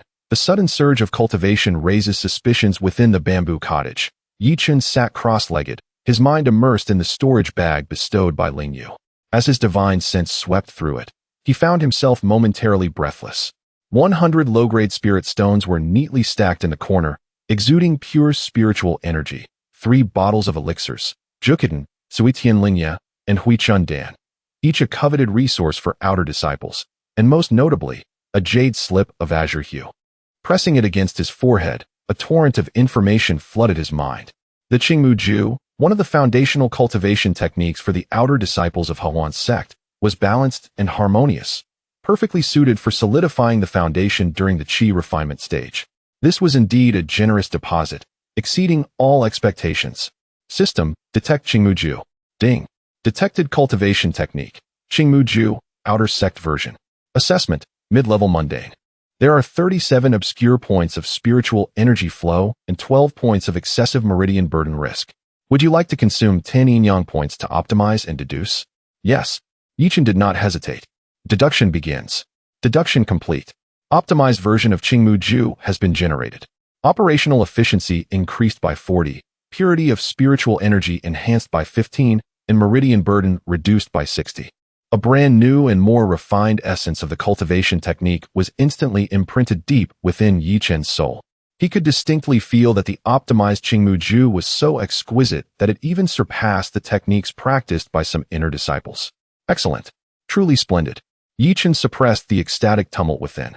With resources at hand, a technique to cultivate, and 78 yin-yang points as a trump card, his path of cultivation had finally embarked upon the fast track.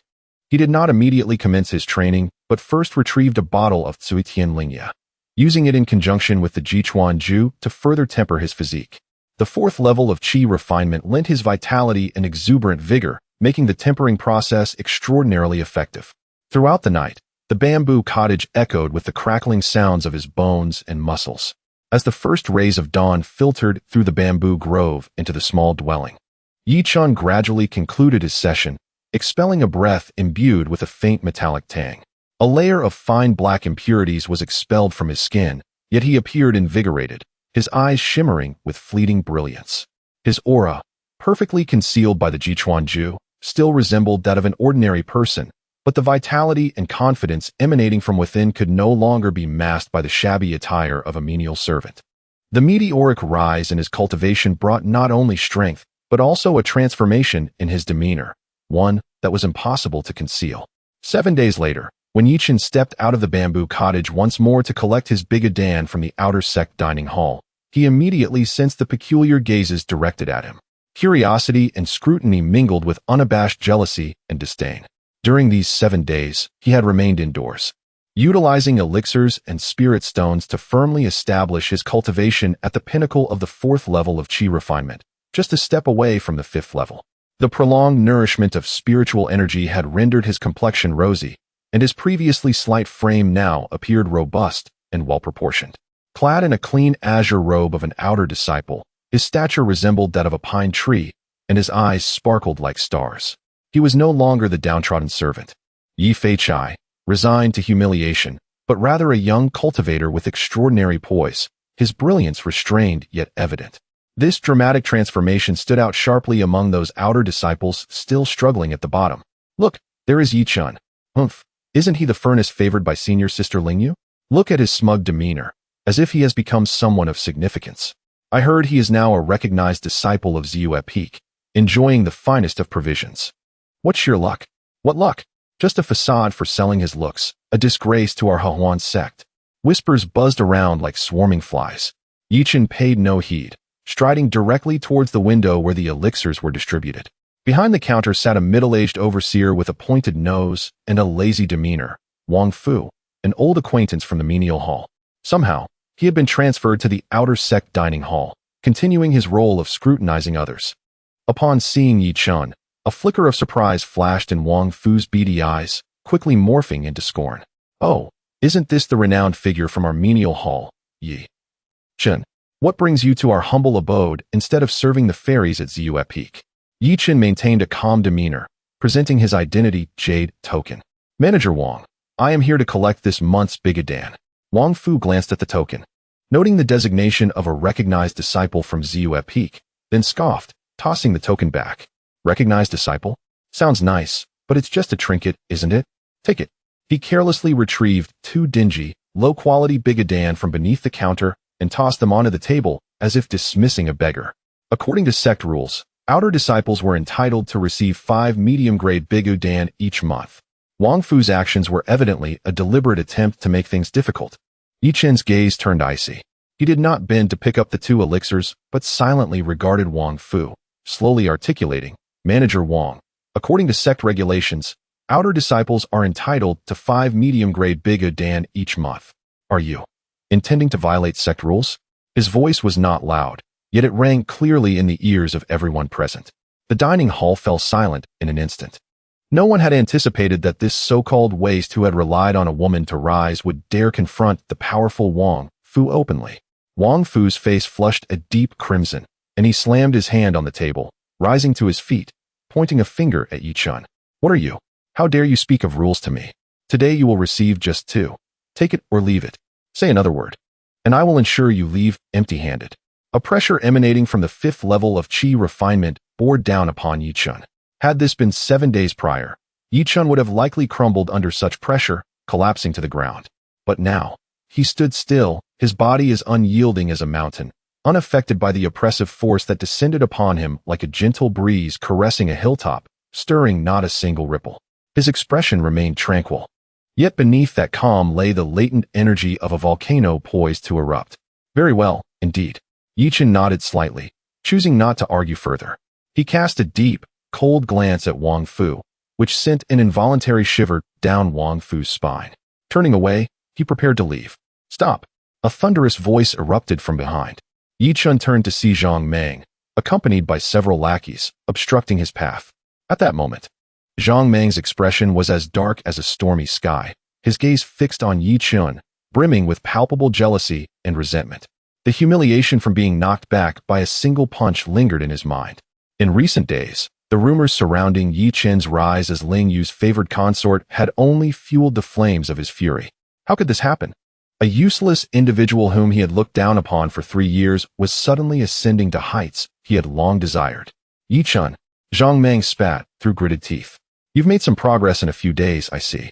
Have you latched onto the senior sister's coattails, disregarding even Manager Wang?" His lackeys chimed in. "Exactly. A mere gigolo, acting so high and mighty. If you have the capability, face us in a real fight." The surrounding disciples wore expressions of morbid curiosity, simultaneously looking down on Yi Chen and relishing the prospect of Zhang Meng, a seasoned disciple, teaching this newcomer a lesson to maintain their own fragile sense of balance. Yi Chen's gaze swept over Zhang Meng and the faces of those reveling in his misfortune. He recalled Ling Yu's warning not to reveal too much.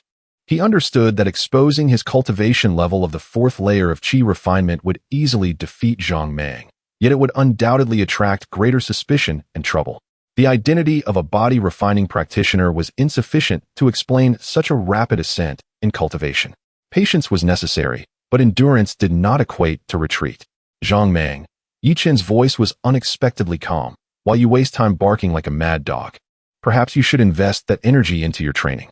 Otherwise, with your 3rd layer of Qi refinement, you may never make any progress in your lifetime. You seek death." Zhang Meng, incensed by the barb, unleashed his spiritual power, launching a furious punch towards Yi Chen's face. This strike, fueled by rage, was powerful enough to stir the air around them. The surrounding disciples gasped in shock.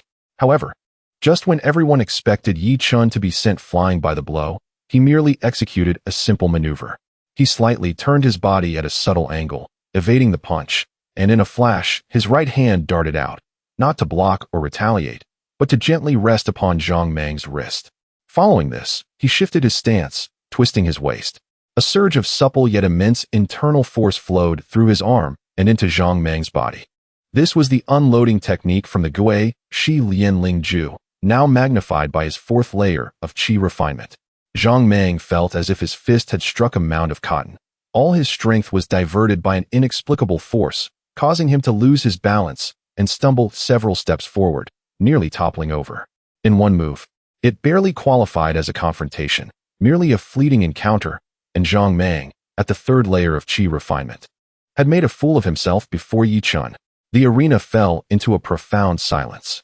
All gazes were fixed in disbelief at the scene, eyes wide with incredulity. While the previous punch could be explained away by luck or physical prowess, how could one account for such exquisite technique that employed minimal effort to achieve maximum effect? This was not something a mere novice could possess. Wang Fu's triangular eyes shimmered with uncertainty. Zhang Mang's face fluctuated between shades of green and white, overwhelmed with humiliation and rage. Yet Yi Chun appeared unfazed, having accomplished a trivial task in his eyes.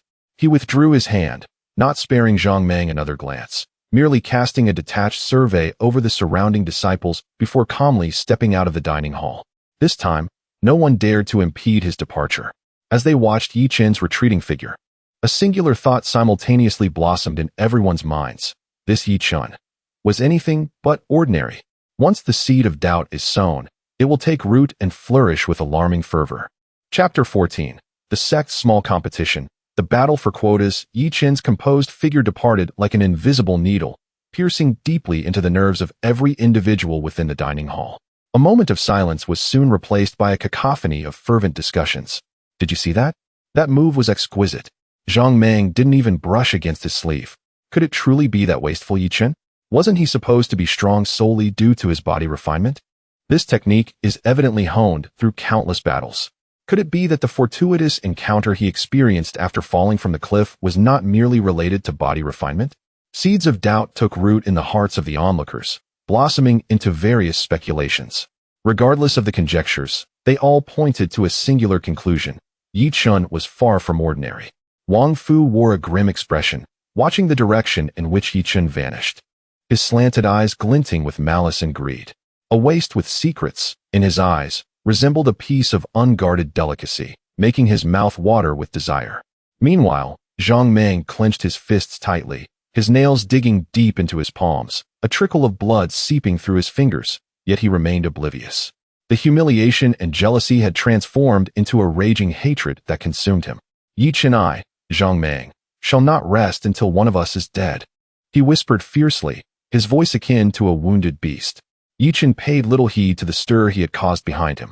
A tall tree will inevitably be uprooted by the wind. Having chosen not to endure like before, he had anticipated facing such consequences. For him, the immediate priority was to swiftly convert his strength into a legitimate position within the sect. The identity of a named disciple was ultimately a private grant from Ling Yu, lacking legitimacy and could easily be used against him. He needed an opportunity, one that would silence all critics and allow him to stand firm, unassailable. That opportunity soon arrived. On the third day after returning to the bamboo hut, a resounding bell echoed throughout the outer sect of Hehuanzong. Following that, the voice of the sect's steward resonated through the amplification array, reaching every outer sect disciple and even named disciples. The sect's decree. In 3 days. At the outer sect's martial arts arena, the annual outer sect small competition will be held. All disciples at the 6th level of Qi refinement and below are eligible to participate. The top 10 of the competition will be included in the elite outer sect disciple roster, receiving a recipe for the foundation establishment pill and 100 spirit stones. The top 3 will even have the chance to attract the favor of inner sect elders, being accepted as named disciples. Boom. This announcement was like a massive stone thrown into a tranquil lake, instantly stirring a tremendous uproar among the outer sect disciples. The recipe for the foundation establishment pill, favor from inner sect elders, even direct promotion to the inner sect. Each reward was enough to drive all outer sect disciples into a frenzy. It is essential to understand that while the difference between outer and inner sect disciples is but a word, their statuses are worlds apart. Inner sect disciples represent the true core and future of Hehuanzong, enjoying resources, techniques, and guidance far beyond what the outer sect could offer. Countless disciples rubbed their fists in anticipation, and the atmosphere within the outer sect became fervently charged. Inside the bamboo hut, upon hearing the news, a brilliant light suddenly burst forth from Yi Chen's previously calm eyes. The opportunity has arrived, he murmured to himself, his heart racing with excitement. This was the stage he had longed for, an opportunity to shed the identity of a named disciple, escape the shadow of being a furnace, and boldly prove himself to everyone. System, assess my odds of winning in the competition. Beep. Analysis commencing. Current cultivation level of the host. Peak of the 4th level of Qi refinement. Physical strength. comparable to a practitioner at the 6th level of Qi refinement. Techniques: Optimized Qingmu Ju, Optimized Basic Body Refinement Technique, Optimized Basic Qi Gathering Technique. Known opponents: generally at the 3rd to 5th level of Qi refinement, with several 6th level practitioners expected to compete. Comprehensive assessment: the host, with high-quality spiritual energy from optimized techniques, formidable physical strength, and superior combat awareness, has over a 90% chance of defeating practitioners below the 5th level of Qi refinement. Against 6th level practitioners. Without revealing too many trump cards, the odds stand at approximately 40%. If all trump cards are revealed, the odds can rise above 70%. System suggestion: this is the best opportunity for the host to establish a reputation and gain recognition from the sect. Participation is advised. 70% chance. This outcome solidified Yi Chen's resolve. He understood that the system's reference to trump cards pertained to his substantial yin-yang value exceeding 60 points. This value was sufficient for him to exchange for life-saving elixirs at critical moments or to deduce the flaws in his opponent's techniques, becoming the key to his victory. Very well, I shall participate. Yi Chen made up his mind. He did not immediately seek out Ling Yu to report. He knew that while Ling Yu had granted him protection, it was ultimately based on a transaction. He needed to demonstrate his worth to her. Not merely as a furnace, but as a prodigy worthy of her investment, possessing boundless potential. This small competition was the best proof of that.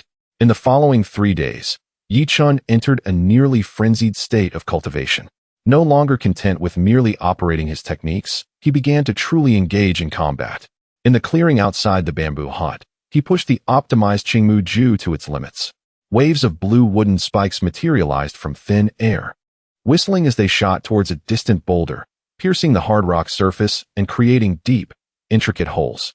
Resilient vines emerged from the ground, coiling like spectral serpents, constricting, causing a massive tree to creak ominously.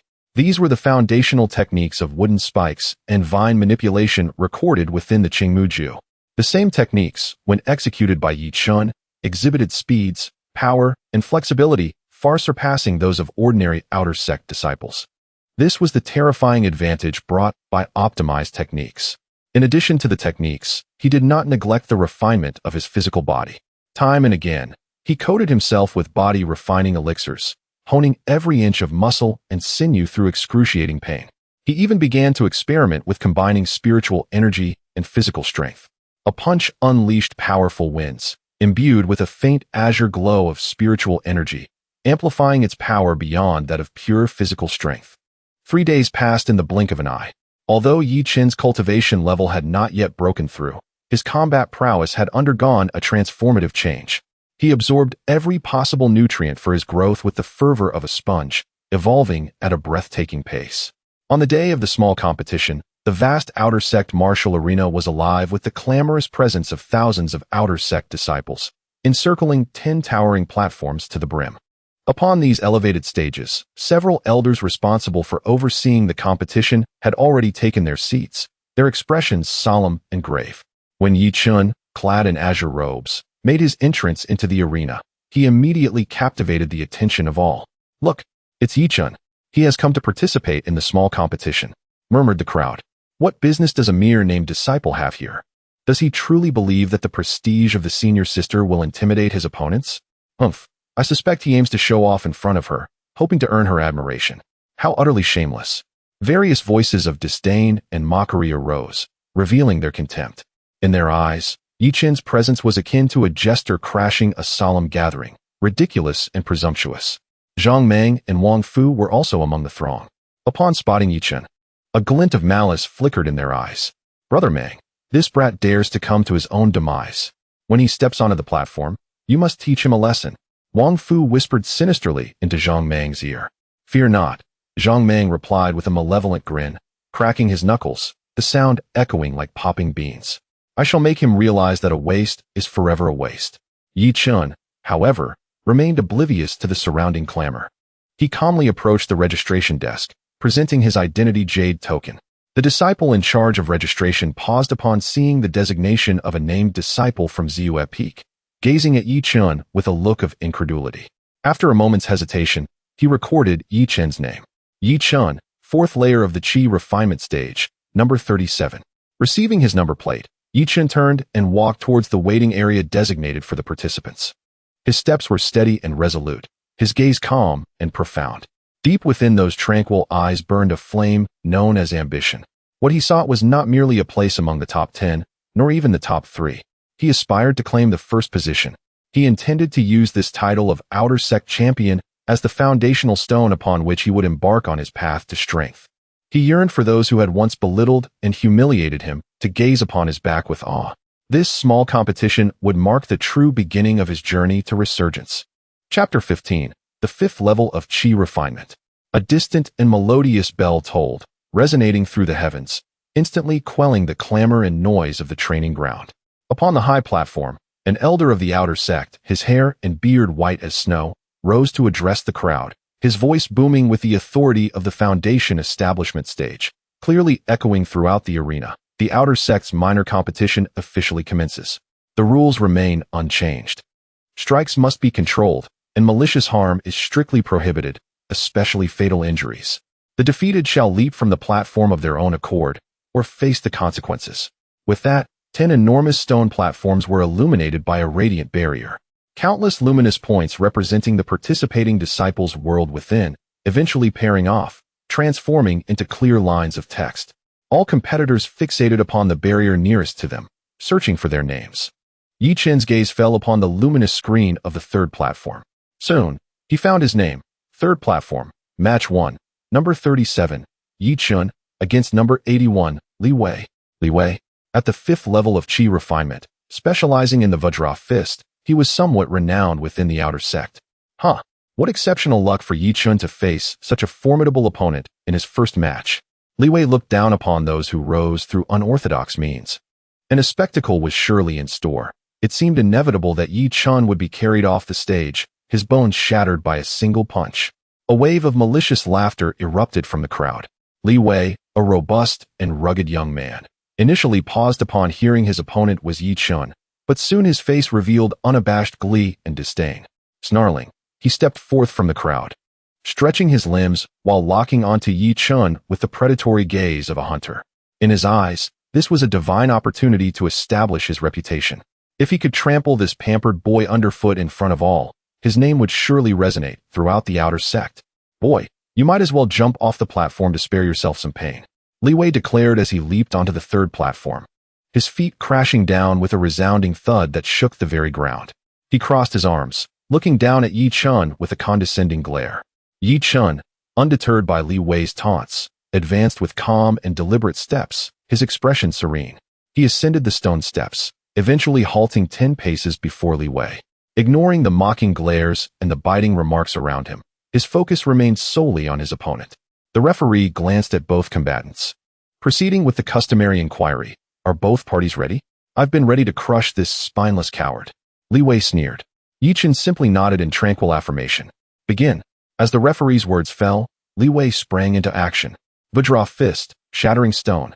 He bellowed, as a faint golden aura enveloped his right fist. The robust energy of the fifth level of Qi refinement surged forth unrestrained, and with a powerful push from his legs. He charged at Yi Chen like an enraged bull, bearing down with immense force. Before the punch arrived, a fierce gust of wind from his strike rushed towards Yi Chen, causing his garments to flutter violently. The disciples below gasped in anticipation, envisioning Yi Chen being sent flying, his bones broken and body mangled. However, in the face of this overwhelming assault, Yi Chen remained remarkably composed. In that instant, his eyes sparkled with clarity. With the system's assistance, Li Wei's movements, the trajectory of his energy, and the flaws in his punch unfolded in Yi Chen's mind as if in slow motion. Too slow. The flaws are abundant. Just as Li Wei's golden fist was about to connect with his face, Yi Chen moved. He merely tilted his body slightly, executing a seemingly casual, yet masterfully precise sidestep to the left. It was this half-step that allowed Li Wei's anticipated punch to miss, grazing the edge of Yi Chen's clothing before crashing heavily into the air. What? Li Wei's expression twisted in disbelief. He had not comprehended how Yi Chen had evaded his strike. The laughter from the crowd fell silent, replaced by astonished murmurs. He evaded it? Such swift reflexes. No, it was not mere speed. It was a form of anticipation. Before the crowd could fully grasp the situation, Yi Chen's counterattack commenced. He refrained from engaging in close combat, knowing full well that pitting his 4th level of qi refinement against Li Wei's 5th level in a direct clash would be unwise. Qingmu Ju, Vine Technique. Yi Chen formed hand seals, the optimized technique rapidly circulating within him, pure azure energy surging towards the ground. Suddenly, 3 thick azure vines, shimmering with a faint glow, erupted without warning from the cracks in the stone beneath Li Wei's feet. The timing and angles of these vines were exquisitely calculated. One coiled around his ankle, another ensnared his knee, while the last darted towards his lower body like a venomous serpent. Trivial skills. Li Wei, though startled, remained composed. He roared, and a brilliant golden aura enveloped him as he unleashed his fists, resembling 2 colossal hammers crashing down upon the 3 vines. Bang, bang, bang. 3 muffled thuds echoed as the vines shattered, dispersing into a flurry of green light. Yet, this brief moment of delay granted Yi Chen precious time. Wood spike technique. Yi Chen's second spell had seamlessly followed. This time, rather than forming a singular wooden spike, he conjured dozens of finger-length, razor-sharp azure spikes before him. This was the result of the system's optimization of the Qingmu Ju, allowing for finer control over energy and more varied spell forms. Go! Yi Chen pointed forward, and the multitude of wooden spikes shot towards Li Wei like a torrential downpour. Vajra body protection. Li Wei's expression shifted. He had not anticipated Yi Chen's spell-casting speed to be so rapid, nor the peculiar potency of his techniques. He dared not be negligent, crossing his arms protectively before him. The spiritual energy within him surged violently, forming a layer of pale golden protective light around his body. Clang, clang. A series of crisp sounds rang out as most of the wooden spikes were thwarted by his formidable barrier. However, 7 or 8 spikes, wielding astonishing penetrating power, pierced through the weakest points of the spiritual light, mercilessly embedding themselves into Li Wei's calf and arm. Li Wei let out a pained roar. Although the wounds were shallow, the excruciating pain caused his movements to falter, and a slight disorder emerged in the flow of his spiritual energy. Now was the moment. In Yi Chen's eyes, a brilliant light ignited. This was the opportunity he had been awaiting. He refrained from casting any further techniques, for he understood that his spiritual energy had diminished by nearly half. He must secure victory with a single strike. He suddenly stomped his foot, propelling himself forward like an arrow released from its bow, swiftly closing the distance between himself and Li Wei. Seeking death, Li Wei, astonished and enraged at Yi Chen's audacity to approach, gritted his teeth against the pain of his wounds and roared as he swung his right fist, intending to engage in a deadly confrontation. However, at this moment, his mind was in disarray and his movements were sluggish. This punch was merely a display of force without any real might. Yi Chen stood firm, not dodging nor evading, and countered with a punch of his own. In this blow, he employed no extravagant techniques, but condensed all his strength within. The physical power forged through the Ji Chu Chui Ti Ju had been meticulously honed. The pure, refined spiritual energy cultivated through the optimized version of Qingmu Ju. Both forces harmonized perfectly within his meridians, imbuing his right fist with a faint azure glow. Boom. The 2 fists collided with a thunderous crash before the watchful eyes of the crowd. This time, there was no equal footing. A sharp crack echoed as Li Wei's golden-tinged fist emitted the sound of shattering bones. The sinister grin on his face froze instantly, replaced by boundless pain and horror. A force he could not comprehend, both fierce and subtly penetrating, shattered his protective spiritual light, crushed his finger bones, and surged forth, invading his meridians. Poof! Struck as if by lightning, Li Wei violently spat out a mouthful of fresh blood. His body soaring backward like a kite severed from its string, crashing heavily to the ground, stirring up a cloud of dust, and falling unconscious. Silence. The entire arena descended into a profound stillness. Thousands of disciples, including several elders on the high platform, stared in astonishment at the young man in green, who slowly retracted his fist, his breath slightly hurried, their eyes filled with disbelief. He won. Yi Chen, at the 4th level of the Qi refining stage, truly triumphed over Li Wei, who was at the 5th level.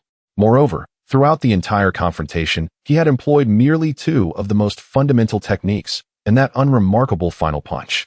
The process appeared straightforward, yet the timing, tactical application, and the potency and quality of his spiritual energy far exceeded that of his peers, leaving all discerning individuals deeply shaken. Is this truly the rumored waste?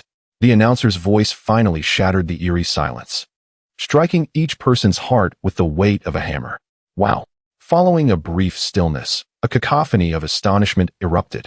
This time, it was not mockery or disdain, but shock, confusion, and a hint of reverence.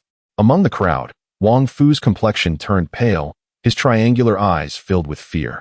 Zhang Meng trembled all over, gazing at the unconscious Li Wei on the ground, then back at the calm figure on the platform.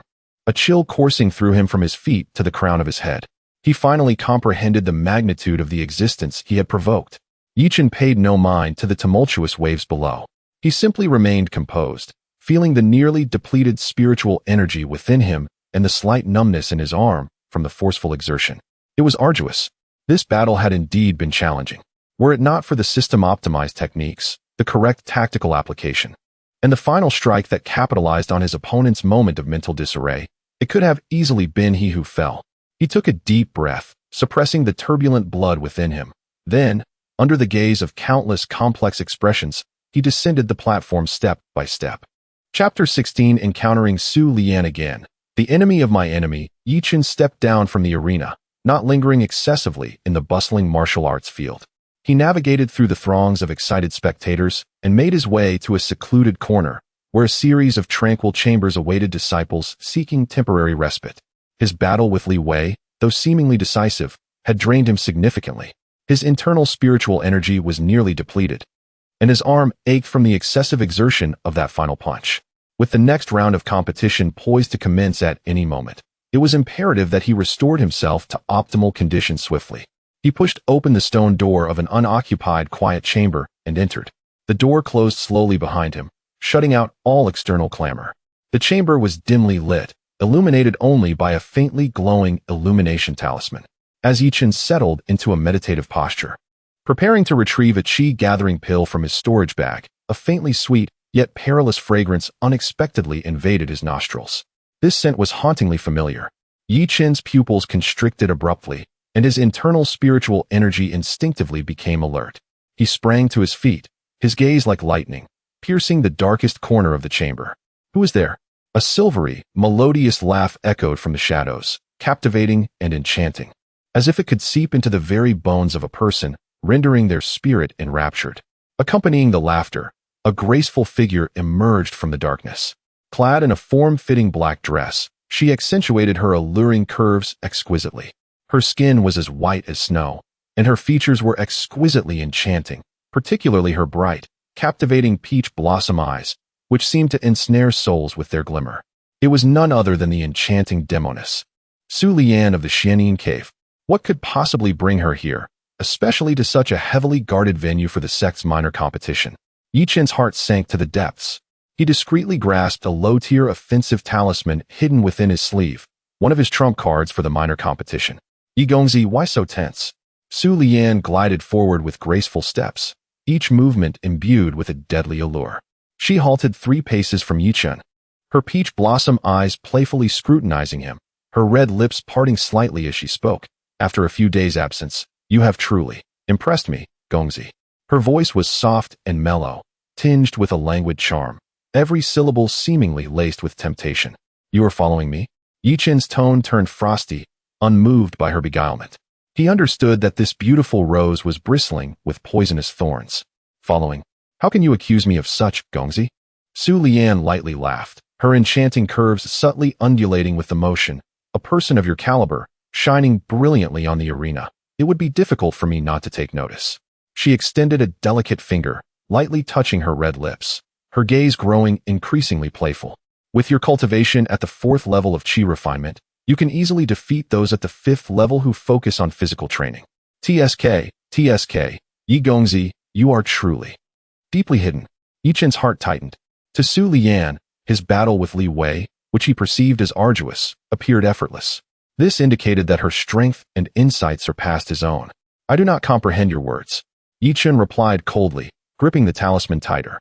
Oh dear, you remain so oblivious to the nuances of romance. Su Lian feigned a sorrowful sigh, her pitiful demeanor capable of eliciting sympathy from any man. She took a step closer, the unique fragrance surrounding her intensifying, almost enveloping Yi Chen entirely. I am not here to fight, Gongzi. She shifted her tone, a hint of seriousness creeping into her previously alluring gaze. I have come to propose a transaction. A transaction? Yi Chen's brow furrowed. What could we possibly trade? Su Lian erupted into laughter, her mirthful demeanor causing her to tremble like a flower in the wind. Yi Gongzi, we are both astute individuals. Why speak such childlike nonsense? In the realm of cultivation, there are no absolute enemies, only enduring interests, is there not? Her smile faded, her eyes sharpening. For instance, your true enemies are not me. Yi Chen's heart stirred, and he remained silent, awaiting her elaboration. As I understand it, Su Lian extended a fair finger, tracing circles in the air, her voice lowering with a hint of mysterious allure. In this external minor competition, your two primary adversaries are named Qian Hong, a peak 6th level Qi refiner, a distant nephew of the Grand Elder, and Sun Miao, also a 6th level Qi refiner, a favored disciple of the law enforcement hall's master.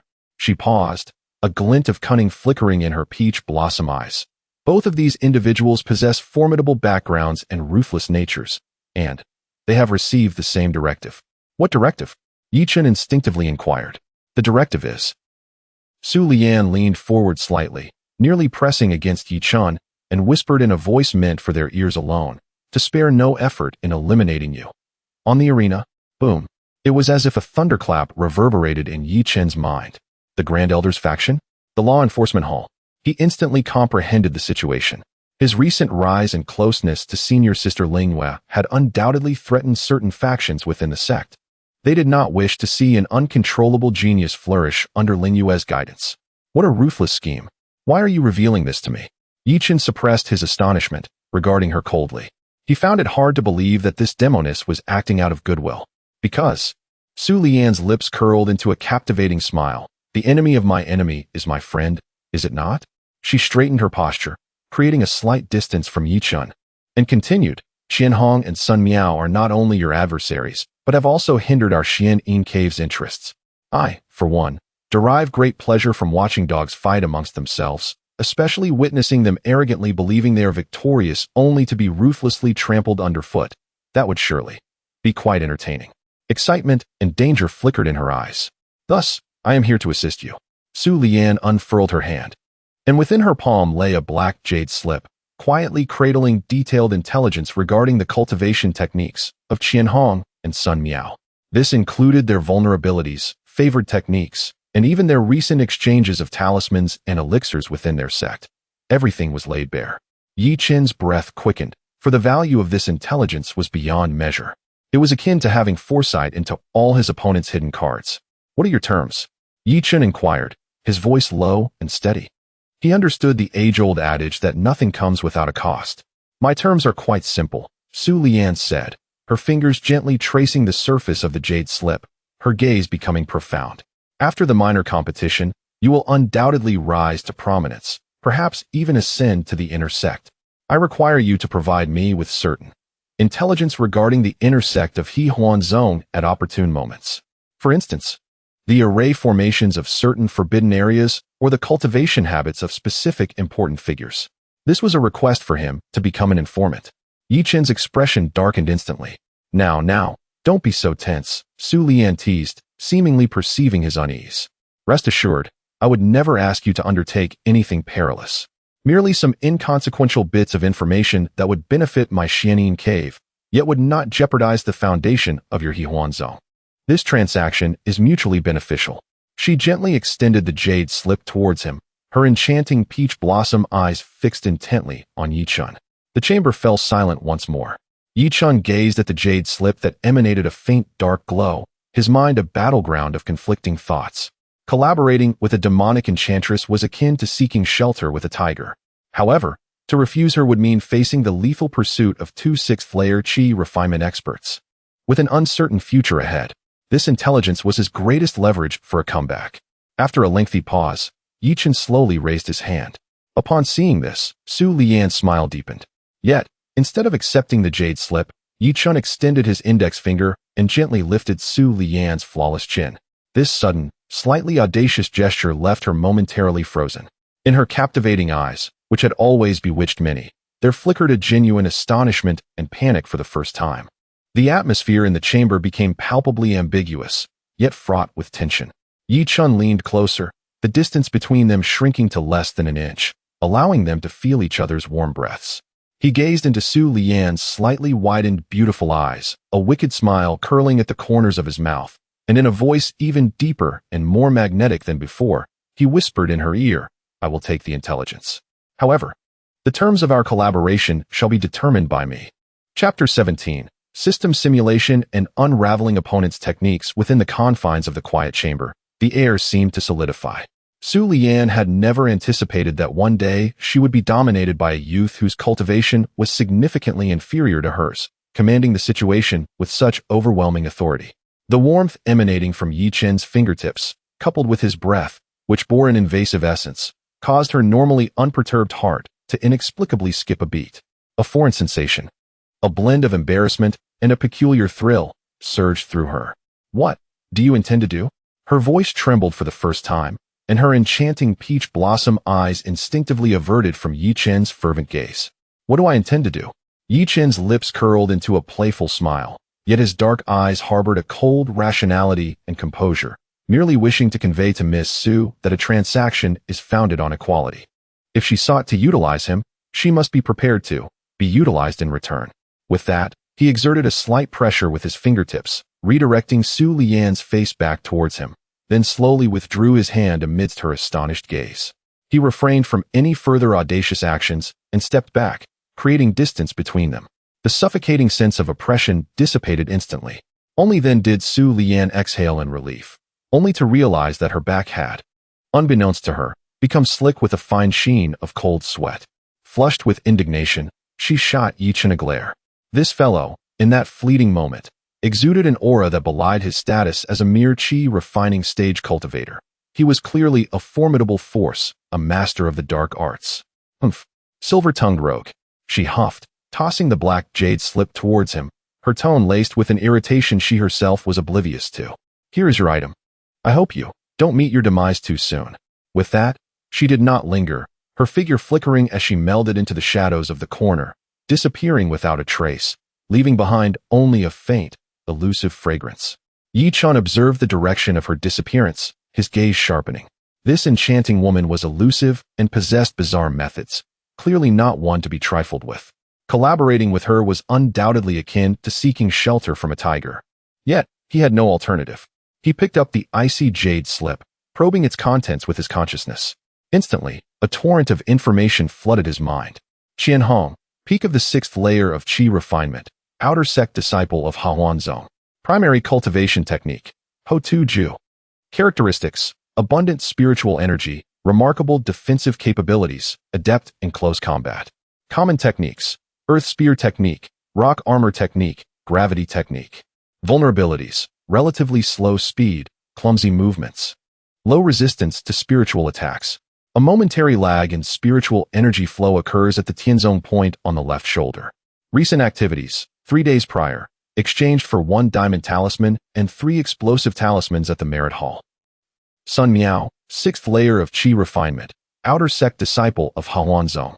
Primary cultivation technique, Feng Ing Jianju.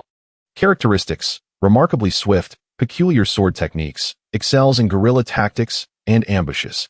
Common techniques, gale thrust, phantom step, wind blade dance. Vulnerabilities, poor spiritual energy endurance, weak physical defense, impulsive temperament, not adept at prolonged battles. A slight stiffness occurs in the right wrist during the transition between the 3rd and 4th sword moves.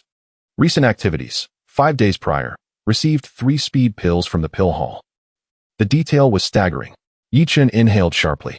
The intelligence capabilities of Xianyin Cave were exceedingly formidable. They could even ascertain what items sect disciples had exchanged for, revealing the depth of their infiltration. However, this was an immense boon for him. Excitement flickered in Yi Chen's eyes. He immediately settled into a cross-legged position, immersing his mind into the sea of consciousness, calling upon the system. System, I have just acquired a substantial amount of yin-yang points. Can I unlock new functional modules? During his second dual cultivation with Lingyu, he had amassed a total of 78 yin-yang points, subsequently consuming 10 points to optimize Qing Muju, leaving him with 68 points. This considerable sum was sufficient for a significant upgrade. Beep. Detected that the host's yin-yang point balance exceeds 50 points, meeting the minimum requirements to unlock a new module. Please select the module you wish to prioritize unlocking. 1. Technique Simulation. Entry level consumes 50 yin-yang points. Can analyze, optimize, and simulate techniques not exceeding the host's current cultivation realm. 2. Alchemy. Arrays, talismans, and artifacts. Initial insights consumes 80 yin-yang points. Provides foundational knowledge and analytical capabilities in alchemy, formations, talismans, and artifacts. 3. Cave Heaven and Blessed Land. Miniature space consumes 100 yin-yang points. Can establish a personal storage space of 1 cubic meter. Gazing at the options displayed on the screen, Chen did not hesitate. Unlock Technique Simulation. What he needed most was to convert his informational advantage into tangible combat prowess. Beep.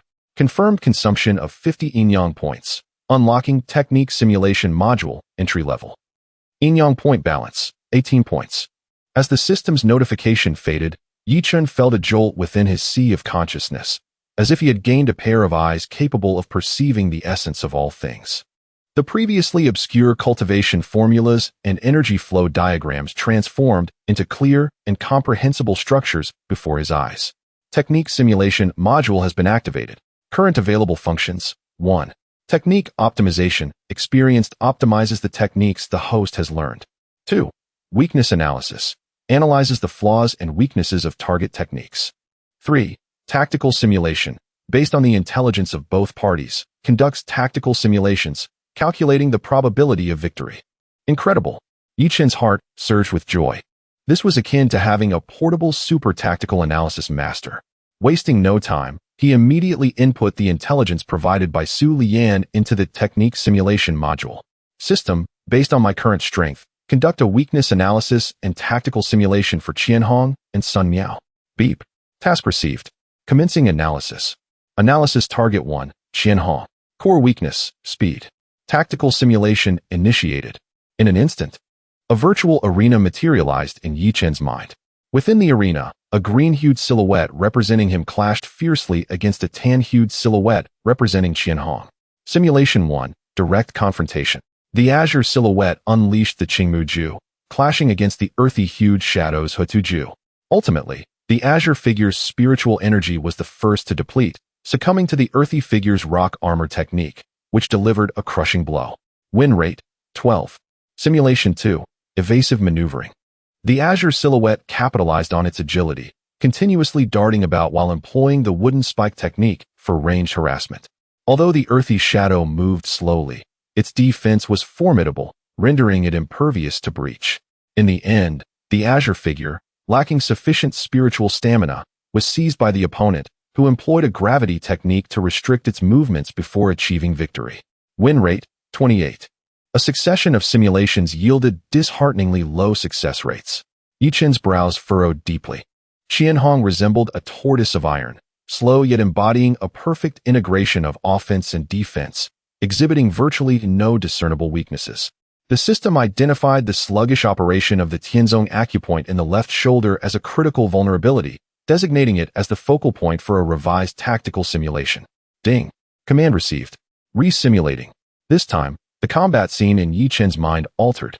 The azure silhouette maintained its evasive strategy, yet every attack, whether employing wooden spikes or vine techniques, subtly targeted the earthy shadow's left shoulder. In a bid to defend its shoulder, the earthy figure's movements became increasingly rigid, exposing more flaws. Simulation 7. Luring the enemy in, striking from the flank. The azure silhouette unleashed 3 successive powerful vine techniques, feigning an attack on the opponent's lower body, compelling the earthy shadow to focus all its defenses. At the moment when the earthy figure's spiritual energy momentarily stalled at the left shoulder, the azure silhouette sprang into action. It refrained from casting any further techniques, instead channeling all remaining spiritual energy into its legs, erupting forth at maximum speed. Simultaneously, a talisman it had long since clasped was instantaneously activated. This was not an offensive talisman, but a fundamental sharp metal talisman. The function of the sharp metal talisman was to temporarily render objects exceedingly sharp. The target of the azure silhouette was not Qianhong's body, but rather the remarkably defensive rock armor. With a swift motion, the fingers imbued with the power of sharp metal sliced through the hardened rock armor as effortlessly as a knife through tofu at that moment of delay. Immediately following, a punch infused with penetrating force struck precisely upon the Tianzong acupoint. The earthy shadow trembled violently, its protective spiritual light shattered instantaneously, causing it to collapse to the ground. Tactical simulation complete. Success rate of this strategy, 76. Recommendation: prepare at least one sharp metal talisman or a similar armor-piercing technique. Precise timing is crucial during combat, requiring utmost attention to the host's mental acuity and reaction speed. Success. Yi Chen's eyes flew open, radiating brilliance.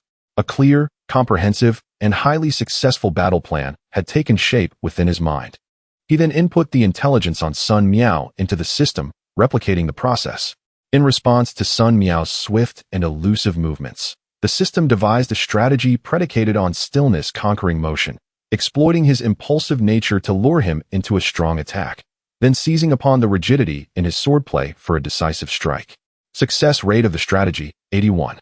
Recommendation: prepare healing elixirs, as some damage may need to be endured in the early stages of combat. As Yi Chen internalized all the tactics, the bell signaling the next round of trials rang beyond the quiet room. He rose slowly, pushed open the stone door, and re-entered the bustling arena. In that moment, his aura remained restrained, his expression calm. Yet beneath that tranquil facade lay a keen confidence and razor-sharp prowess. Qianhong, Sun Miao, your demise is nigh. Chapter 18. Unbroken victory and the rise of the dark horse. As Yi Chen's name was once again pronounced by the disciple in charge, a subtle shift in the atmosphere enveloped the martial arts arena. On the seventh platform, Yi Chen faced off against Zhao Hu. This time, the air was devoid of derisive jeers and laughter. Instead, a multitude of curious, probing, and somewhat grave gazes filled the space. The image of Yi Chen effortlessly defeating Li Wei had indelibly etched itself into the minds of many. Luck? Perhaps. However, consistent fortune could be deemed as true strength. Zhao Hu, at the fifth level of qi refinement, specialized in the formidable Liahua Gong and was known among the outer disciples. His robust physique and rugged features commanded a sense of authority as he ascended the platform with steady strides. You are Yi Chen? Zhao Hu's voice boomed. His eyes, resembling bronze bells, fixated on Yi Chen, unabashedly revealing his battle intent. Do not presume that your lucky victory over that fool Li Wei allows you to act defiantly before me. My flames are beyond your trivial tricks. With that, he clenched his fists, and a wave of searing energy radiated from him, distorting the very air around them. Please. Yi Chen maintained his tranquil demeanor, uttering those two simple words devoid of emotion, which only served to frustrate Zhao Hu, leaving him feeling as though he had struck a cotton ball. Seeking death, Zhao Hu, thoroughly incensed, let out a roar, his feet pounding the ground as his massive frame charged towards Yi Chen like an enraged bull. Lia Yinxuan, his right fist ignited with crimson spiritual energy, transforming into a blazing inferno, accompanied by a whistling wind as it aimed directly at Yi Chen's face. The force of this punch was sufficient to instantly melt a slab of blue stone. Gasps of astonishment erupted from the crowd. Zhao Hu's Liahua Gong was overwhelmingly powerful, and few dared to confront it head-on. Yet, against this formidable strike, Yi Chen's figure resembled a leaf swept by a tempest, gracefully evading the punch with a mere shift to the left, narrowly dodging the onslaught. The scorching wind from the punch even singed a few strands of hair at his temples. Can you evade it? Zhao Hu, undeterred, swiftly pivoted, launching his left fist in a relentless barrage, akin to a tempest of flames, wholly enveloping Yi Chen. In an instant, the platform was awash with crimson flames and a flurry of fists. Yi Chen appeared diminutive amidst the ferocity of the assault, seemingly at risk of being engulfed by the raging inferno. He continuously darted and weaved, each movement perilously close to impending doom, yet he skillfully evaded Zhao Hu's fists without a single thread of his clothing being touched. On the high platform, an elder acting as the judge stroked his beard in approval, a glimmer of admiration in his eyes. Such exquisite footwork. This young man possesses an extraordinary grasp of timing. It appears perilous, yet he navigates it with remarkable ease. Humph, merely evasive tricks, another elder scoffed. Spiritual energy is finite. When he exhausts his strength, that will be his downfall. Among the spectators, Zhang Meng watched with gritted teeth, fervently cheering for Zhao Hu, wishing to personally tear Yi Chen to shreds. On the platform, Zhao Hu, unable to break through Yi Chen's defenses, began to grow increasingly impatient. Although his Liehua Gong was immensely powerful, it consumed energy at an alarming rate. After a series of relentless assaults, nearly 30% of his spiritual energy had been depleted, and his breaths grew heavier. In stark contrast, Yi Chen, despite his evasions, remained calm and composed, his gaze as placid as a still pond. "Curse it! Are you only capable of scurrying like a rat?" Zhao Hu bellowed, finally deciding to unleash his ultimate technique. He abruptly stepped back, swiftly forming seals with his hands before chanting incantations. Secret technique, fiery serpent dance. With a thunderous roar, crimson spiritual energy surged from his body, coalescing before him into a lifelike fire serpent, stretching nearly 10 feet long. The serpent coiled, its forked tongue flicking, emanating an alarming heat that raised the temperature of the entire arena. "Go!" Zhao Hu commanded, pointing, and the fire serpent unleashed a silent roar, charging towards Yi Chen with an annihilating force. At this moment, Yi Chen ceased his evasions. He recognized that the opportunity had arrived. Just as everyone believed he would be consumed by the fire serpent, a spark ignited in his eyes. Tung Minju. Instead of attacking, he forcefully pressed his palm against the ground. Buzz. The platform trembled slightly, and immediately, countless emerald vines, as thick as an infant's arm, erupted from the earth like a rampant python. Yet, the target of these vines was not the indomitable fire serpent, but rather, Zhao Hu's feet. "What?" Zhao Hu exclaimed, panic-stricken. His focus had been entirely on controlling the fire serpent, leaving him unprepared for Yi Chen's cunning maneuver. He attempted to evade, but it was already too late. Countless vines ensnared his legs like a swarm of locusts, rapidly climbing upwards and soon binding him into a tightly wrapped mummy, utterly immobilized. With the fire serpent now devoid of its master's control, it hesitated mid-air, its offensive force diminished by a third. Now, Yi Chen's feet remained steadfastly planted, and as the fire serpent lunged toward him, he advanced instead, delivering a powerful punch. This strike was devoid of any fanciful techniques. He simply focused his meticulously refined and pure emerald spiritual energy, coalescing it into a spiral at the tip of his fist. "Break!" he proclaimed, as if thunder had struck the ground. The emerald fist collided with the crimson serpent's head in a moment that captured everyone's attention. Boom! A deafening sound reverberated through the air. The violent shockwave radiated outward from the two fighters, creating ripples across the protective barriers surrounding the platform, causing all to instinctively shut their eyes. When they opened them again, the sight before them elicited gasps of astonishment. The once mighty fire serpent had been obliterated by Yi Chen's single punch, scattering embers like stars across the sky. Yet Yi Chen remained proudly standing, slightly singed but as upright as a spear. In stark contrast, Zhao Hu remained firmly ensnared by the creeping vines, his face etched with astonishment and disbelief. The outcome was clear. Victory belonged to Yi Chen. As the elder referee's voice echoed, the entire arena plunged into an eerie silence.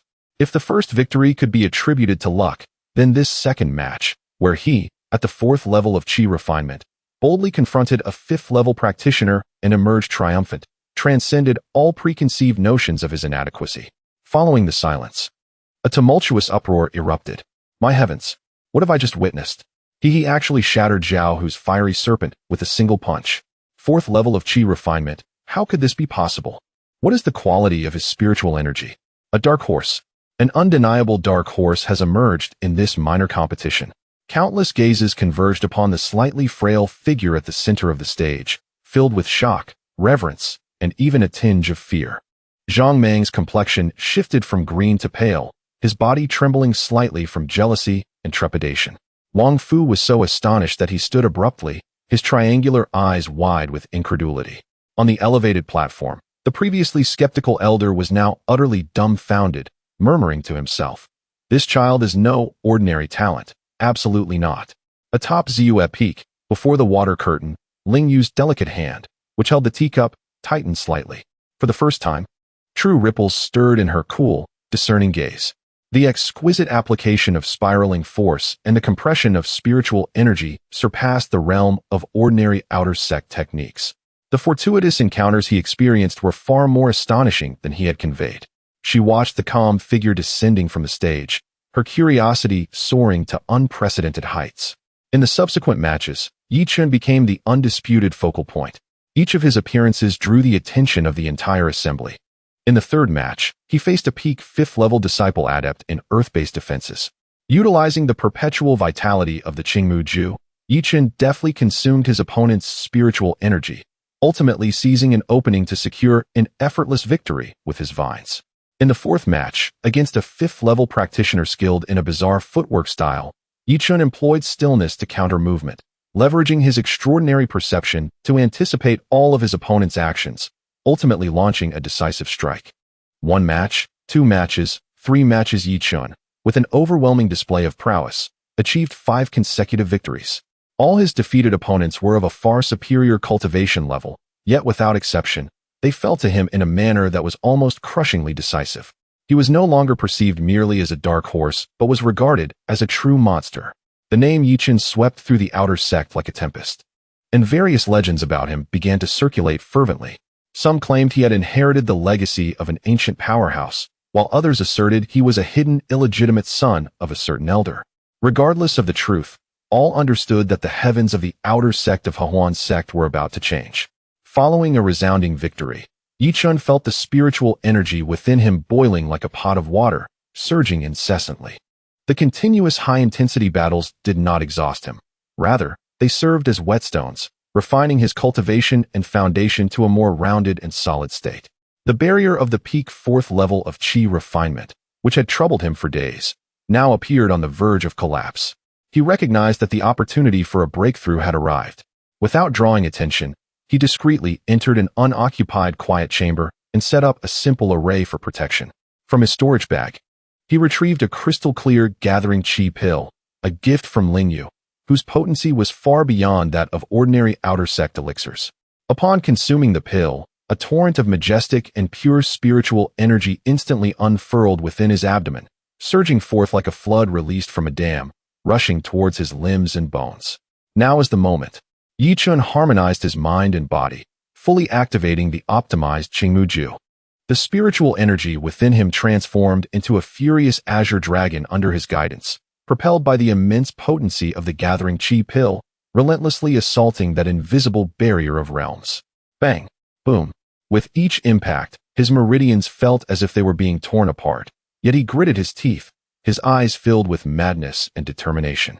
Time slipped away, and as his spiritual energy neared depletion and his consciousness began to blur, a crisp cracking sound, seemingly emanating from the depths of his soul, echoed suddenly. That impenetrable barrier was finally breached, revealing a fissure. Immediately, the crack widened rapidly, collapsing in a cacophony. An endless stream of celestial spiritual energy seemed to find its outlet, flooding mercilessly into Yi Chen's body. His meridians expanded, and his dantian swelled at a visible pace, the previously saturated spiritual energy once again ravenously consumed. His perception extended outward, previously capable of covering a radius of 10 zhang, now clearly sensing the minutiae of flora and fauna 30 zhang away. The entire world, within his perception, became clearer and more vibrant. 5th level of qi refinement. He had succeeded. An unprecedented sense of power coursed through Yi Chen's entire being. Slowly, he opened his eyes, a brilliant azure gleam flashing momentarily from their depths. He clenched his fist, feeling the spiritual energy within him, now several times more robust than before, and a confident smile graced his lips. He did not rise immediately. Instead, he focused his thoughts and activated the basic qi concealment technique. The newly emerged, overwhelming aura receded like a tide, perfectly concealed once more, while his outward presence remained at the 4th level of qi refinement. This trump card would be reserved for the most critical moment. He pushed open the stone door of the quiet chamber and stepped back into the sunlight. Just then, the resounding voice of the elder in charge echoed once more across the arena. The list of the top 16 has been released. In half an hour, the quarterfinals will commence. The first match on Arena 3 will feature Yi Chen against Wang Lai.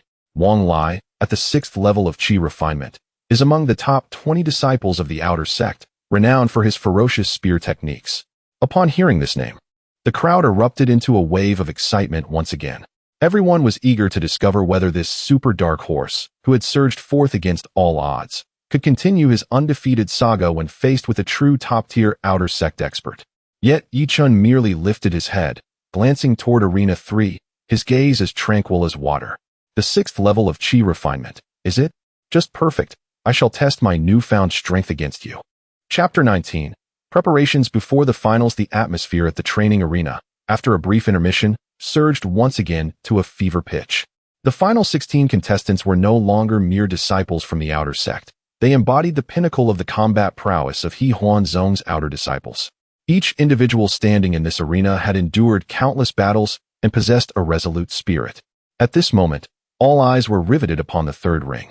At one end of the platform stood Wang Lai. He was tall and imposing, his features sharp and resolute, wielding a pitch-black iron spear that gleamed ominously under the sun, its tip radiating a chilling brilliance. Simply by standing there, he exuded a fierce and dominating aura, reminiscent of a spear poised to pierce the heavens. The pressure emanating from his 6th layer of Qi refinement was palpable, causing many disciples of lesser cultivation to feel a pang of trepidation. It was said that his Ba Wangchangju had reached the minor success stage, and with a single thrust, he possessed the might to overcome 1,000 men. This spelled disaster for Yi Chen. His petty tricks would be rendered utterly futile against such overwhelming strength and speed. The Dark Horse myth would come to an end here. Almost everyone believed that Yi Chen's streak of victories would be decisively halted beneath Wang Lai's iron spear. At the opposite end of the arena, Yi Chen remained clad in his azure attire, his expression serene, seemingly untouched by the imposing pressure emanating from his opponent. He concealed his newly attained cultivation level, outwardly presenting himself as a 4th layer of Qi refinement. This vast disparity in cultivation made their confrontation all the more dramatic. "You're quite remarkable," Wang Lai remarked, his voice steady, devoid of disdain, only pure combat intent. "To have arrived at this point with a 4th layer of Qi refinement, you have every right to be proud. However, this is where it ends. I will show no mercy." "Please," was Yi Chen's succinct reply. "Very well." Wang Lai ceased further words. With the elder referee's command, he stomped fiercely, causing the entire arena to tremble. The first move, Dragon Rising. His pitch-black iron spear seemed to spring to life, transforming into a black dragon emerging from its lair, producing a sharp sound as it sliced through the air, its tip aimed directly at Yi Chen's throat. This thrust was swift, precise, and merciless, showcasing the essence of his spear technique in its full glory. Faced with this earth-shattering assault, Yi Chen's pupils constricted slightly. He did not brace himself for the impact, nor did he employ any techniques. Instead, he lightly tapped the ground with his toes, his figure retreating like a weightless feather, effortlessly evading the deadly point of the spear. His retreat appeared slow, yet he consistently maneuvered at seemingly impossible angles, deftly avoiding the spear's lethal strike. In an instant, a bizarre scene unfolded upon the stage. Wang Lai launched a fierce attack, his spear moving like a dragon, stirring up violent winds, exuding an intimidating aura. Meanwhile, Yi Chen, amidst the tempest of strikes, moved with an air of leisure, dancing through the chaos with exquisite precision, as if performing a ballet upon the edge of a blade, yet never once touched by the onslaught. "What kind of movement technique is this?" a disciple gasped from below. On the high platform, several elders nodded in agreement. "To overcome the strong with the weak, avoiding their onslaught while striking when they are unprepared. This child's calm demeanor and tactical acumen are indeed rare in my lifetime." Only Yi Chen understood that his remarkable evasion was not due to an extraordinary movement technique, but rather the divine perception of a 5th layer of Qi refinement. After his advancement, his range of perception and sensitivity had undergone a qualitative leap. The spear's tip, which appeared as swift as lightning to others, became discernible within his heightened awareness. He could always predict Wang Lai's attack trajectory half a step in advance, allowing him to execute the most impeccable evasions. "Is that all you can do?" Wang Lai's eyes flickered with impatience after failing to land a hit. He abruptly thrust his iron spear into the ground and swiftly formed hand seals. Secret technique, Rain of Spear Shadows. With a hum, dozens of identical black spear shadows materialized around him, suspended in midair, each radiating a menacing aura, sealing off every possible escape route for Yi Chen. "I'll see where you can hide this time," Wang Lai sneered, waving his hand. Whoosh, whoosh, whoosh. Dozens of spear shadows rained down upon Yi Chen like a barrage of arrows, an indiscriminate area attack where any movement technique would be rendered ineffective. The spectators beneath were stunned into silence. Yet, Just as the myriad spear shadows were about to descend upon him, a glint of cunning determination flashed in Yi Chen's eyes. He had been waiting for this opportunity. Vine binding technique. He did not attempt to resist the deluge of spear shadows. Instead, he channeled the robust spiritual energy he had just attained into the ground without reservation. This time, the vine binding technique was entirely different. Dozens of vines, now several times thicker than before and shimmering with a faint green glow, erupted from the earth like enraged dragons, surging upward with a speed surpassing that of the spear shadows. Their target was not the spear shadows, but the caster Wang Lai himself. Caught in the brief moment of vulnerability following his grand move and the depletion of his spiritual energy, Wang Lai could hardly fathom that Yi Chen would dare to disregard his lethal strike, opting instead for a mutually destructive approach. Not good. His face paled as he attempted to retreat, but it was already too late. The vines, as if imbued with life, ensnared him in an instant. Simultaneously, the multitude of spear shadows finally descended upon Yi Chen. Boom, boom, boom. A series of explosive sounds erupted, engulfing Yi Chen's figure in a cloud of thick smoke and spiritual light. Yi Chen, a startled voice, cried out from the crowd. All hearts raced with anxiety. As the smoke gradually dissipated, one figure remained steadfast, standing quietly in place. His garments were tattered, revealing deep wounds that bled profusely, yet he stood tall. His back was straight, and his pitch-black eyes still shone brightly like stars, unwavering.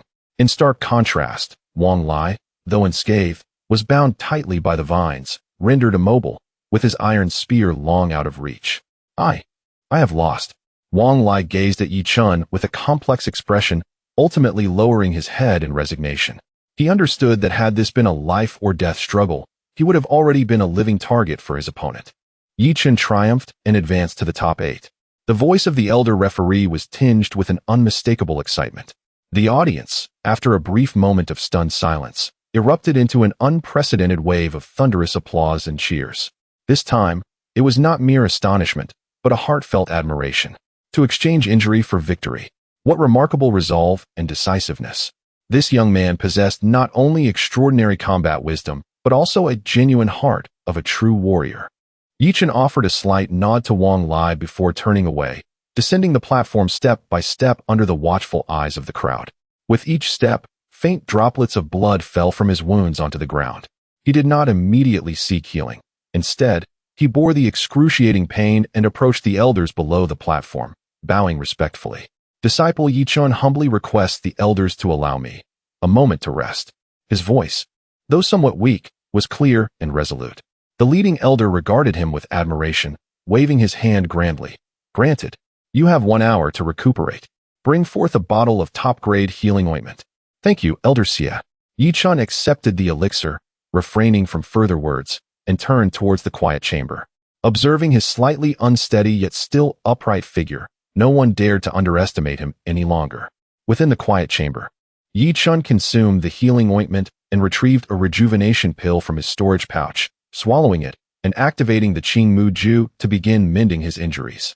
Though his wounds were severe, they were merely superficial and had not compromised his foundation. With the assistance of the 2 high-quality elixirs, the wounds were healing at a visibly accelerated rate. However, he was acutely aware that the true peril had only just begun. Having successfully reached the top 8, his next opponent would undoubtedly be even stronger. More critically, his consecutive victories had thoroughly incensed those who sought to undermine him from the shadows. In the upcoming match, he would likely face either Qian Hong or Sun Miao. Given his current state and prowess, his chances against a peak level 6 Qi refining opponent remained slim. Comprehensive preparations were imperative. A flicker of determination flashed in Yi Chen's eyes as he thought of a person, one who could offer assistance yet was equally dangerous, Ling Yu. He realized that his remarkable performance in the small competition, even at the cost of revealing part of his strength, might have displeased Ling Yu. After all, Ling Yu required a compliant and low-profile furnace, not a dazzling and attention-grabbing genius. Yet, at this moment, he had no alternative.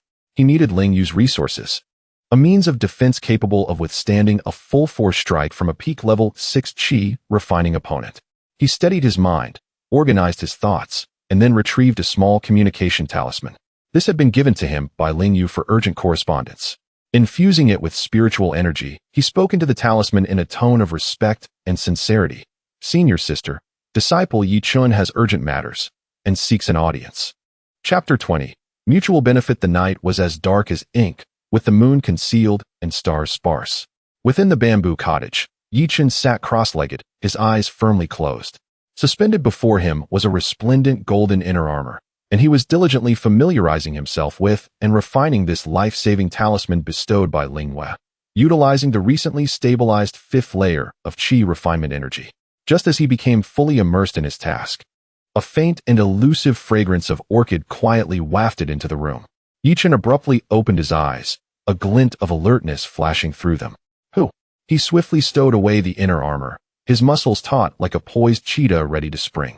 Yi Shidi's vigilance remains as high as ever. A sultry voice emerged from the shadowed corner of the room. Accompanied by soft footsteps, a slender and graceful figure slowly stepped forward. The moonlight filtered through the window, illuminating her exquisitely beautiful face, which was both charming and alluring. It was Su Lian. It's you. Yi Chun's mind remained unyieldingly alert as he coldly regarded this uninvited guest. With the competition imminent, did Miss Su not fear being discovered in her late-night visit, potentially courting disaster? Fortune favors the bold, Su Lian replied, her eyes sparkling with mischief. With graceful steps, she seated herself on the cushion opposite Yi Chun, an alluring fragrance wafting in her wake. I have come to propose a transaction with you, Yi Shidi. A deal that can ensure your victory tomorrow. I have already secured what I need from the eldest senior sister, Yi Chun replied impassively, though his mind raced, calculating her intentions. A magical artifact? Su Lian chuckled lightly, shaking her head. Ultimately, external objects are just that, external. Qianhong's cracked stone palm has already reached perfection. And with his peak 6th layer Qi refinement power, even a low-grade defensive artifact would crumble under 3 strikes. If you wish to win, you must rely on yourself. Pausing for a moment, her crimson lips parted to utter words that sent a jolt through Yi Chun's spirit. Do you wish to advance further before tomorrow? Advance further? To break through from the 5th layer to the 6th layer of Qi refinement? Such a notion borders on the fantastical. Even with the aid of pills, it would take him at least half a month's arduous training. Observing the flicker of disbelief in Yi Chun's eyes, Su Lian's smile grew even more enchanting. It seems Yi Shidi is intrigued. The Hahuan sect emphasizes dual cultivation, but your so-called righteous dual cultivation often sees men extracting from women, benefiting oneself at the expense of another, which is inefficient. In contrast, our demonic sect genuinely pursues the harmonious balance of yin and yang, fostering mutual benefit. I practice the Xian Yin poison cannon, which is exceedingly cold and dark. With each step forward, a trace of difficult-to-refine yin poison accumulates within me. And you? Her gaze lingered on Yi Chun, glimmering with an unusual light. Your energy is pure, fiery, and brimming with the vigor of nascent yang, making it the perfect remedy for my yin poison and a means to break through my bottleneck. In exchange, Su Lian extended a delicate finger towards Yi Chun. I can transfer to you a pure strand of my Xianyin essence. This energy is sufficient to instantly break through the barriers of your soon-to-be saturated Qi Si, propelling you into the 6th layer of Qi refinement. The harmony of our yin and yang will yield mutual benefit. Yi Chun's breath quickened involuntarily. Warning. High-risk proposition detected. The opponent's technique possesses strong corrosive and seductive properties. Should one lose focus during the dual cultivation process, there exists a high likelihood of being reversed and rendered incapacitated.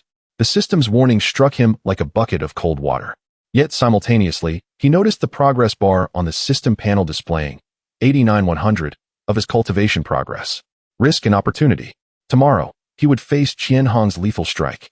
Relying solely on a piece of golden inner armor, he could not guarantee his survival. To gamble or not to gamble? Why should I trust you? Yi Chun's voice was low and gravelly. You may choose not to trust me, but you should trust yourself. Su Lian's gaze suddenly grew serious. Your heart's resolve is far steadier than that of your peers. Otherwise, you would have perished under my seductive arts at Duanhuan Cliff.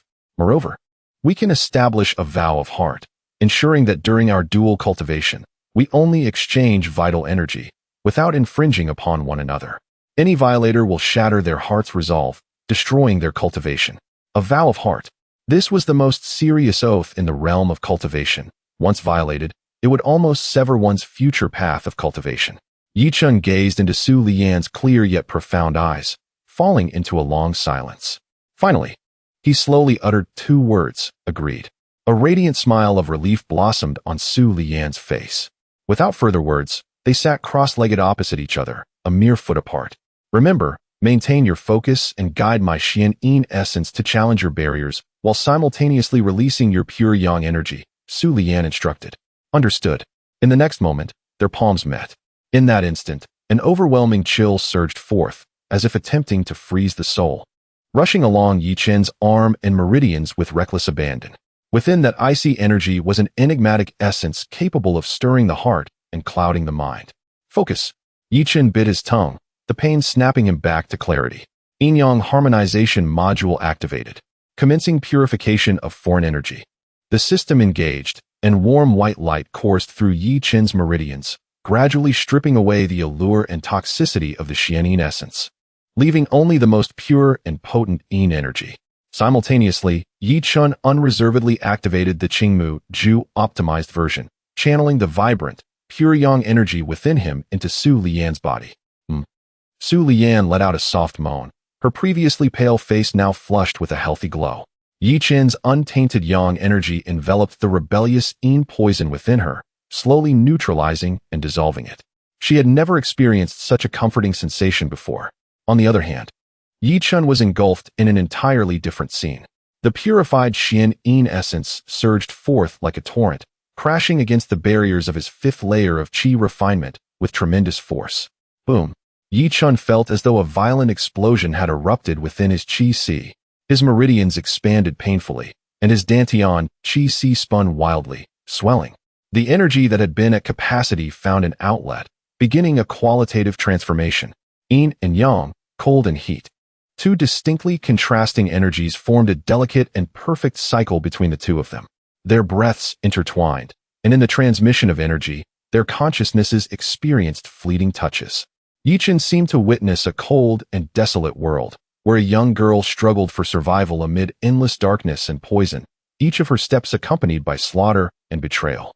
Conversely, Su Lian appeared to perceive a resilient seed, bravely taking root and sprouting in the most barren soil, defiantly facing the storms and thunders, vowing to grow into a towering tree. Time seemed to stand still in that moment. It was unclear how long had passed. When the last trace of the mysterious Yin essence was completely absorbed by Yi Chen, and the final remnant of toxicity was dissolved by the pure yang spiritual power, both of them shuddered simultaneously and slowly withdrew their hands. Within the bamboo cottage, silence enveloped the air. Su Lian's cultivation remained at the pinnacle of the fifth layer of qi refinement, yet her aura had transformed into an unprecedented smoothness and clarity, the seductive glimmer in her eyes dissipating, replaced by a sense of unadorned purity. Yi Chen gradually opened his eyes, a sharp azure light flashing momentarily. He gently clenched his fist, a faint explosive sound resonating in the air. The sixth layer of qi refinement. He had succeeded. Thank you. Yi Chen gazed at Su Lian, his tone imbued with complexity. This dual cultivation transcended mere romantic entanglement, resembling a thrilling collaboration, a mutual triumph on the path of greatness. We are even now. Su Lian rose to her feet, regaining her alluring demeanor, though an imperceptible peculiarity flickered in her gaze. Approaching the door, she turned back with a smile. Qianhong's left shoulder suffered a hidden injury 3 years ago. His spiritual power will experience a momentary delay in its flow. Consider this, your interest. As her words lingered, her figure transformed into a wisp of azure smoke, vanishing into the night. Yi Chen remained rooted in place, feeling the surging power within him, then glanced towards the direction in which Su Lian had disappeared, his gaze deepening profoundly.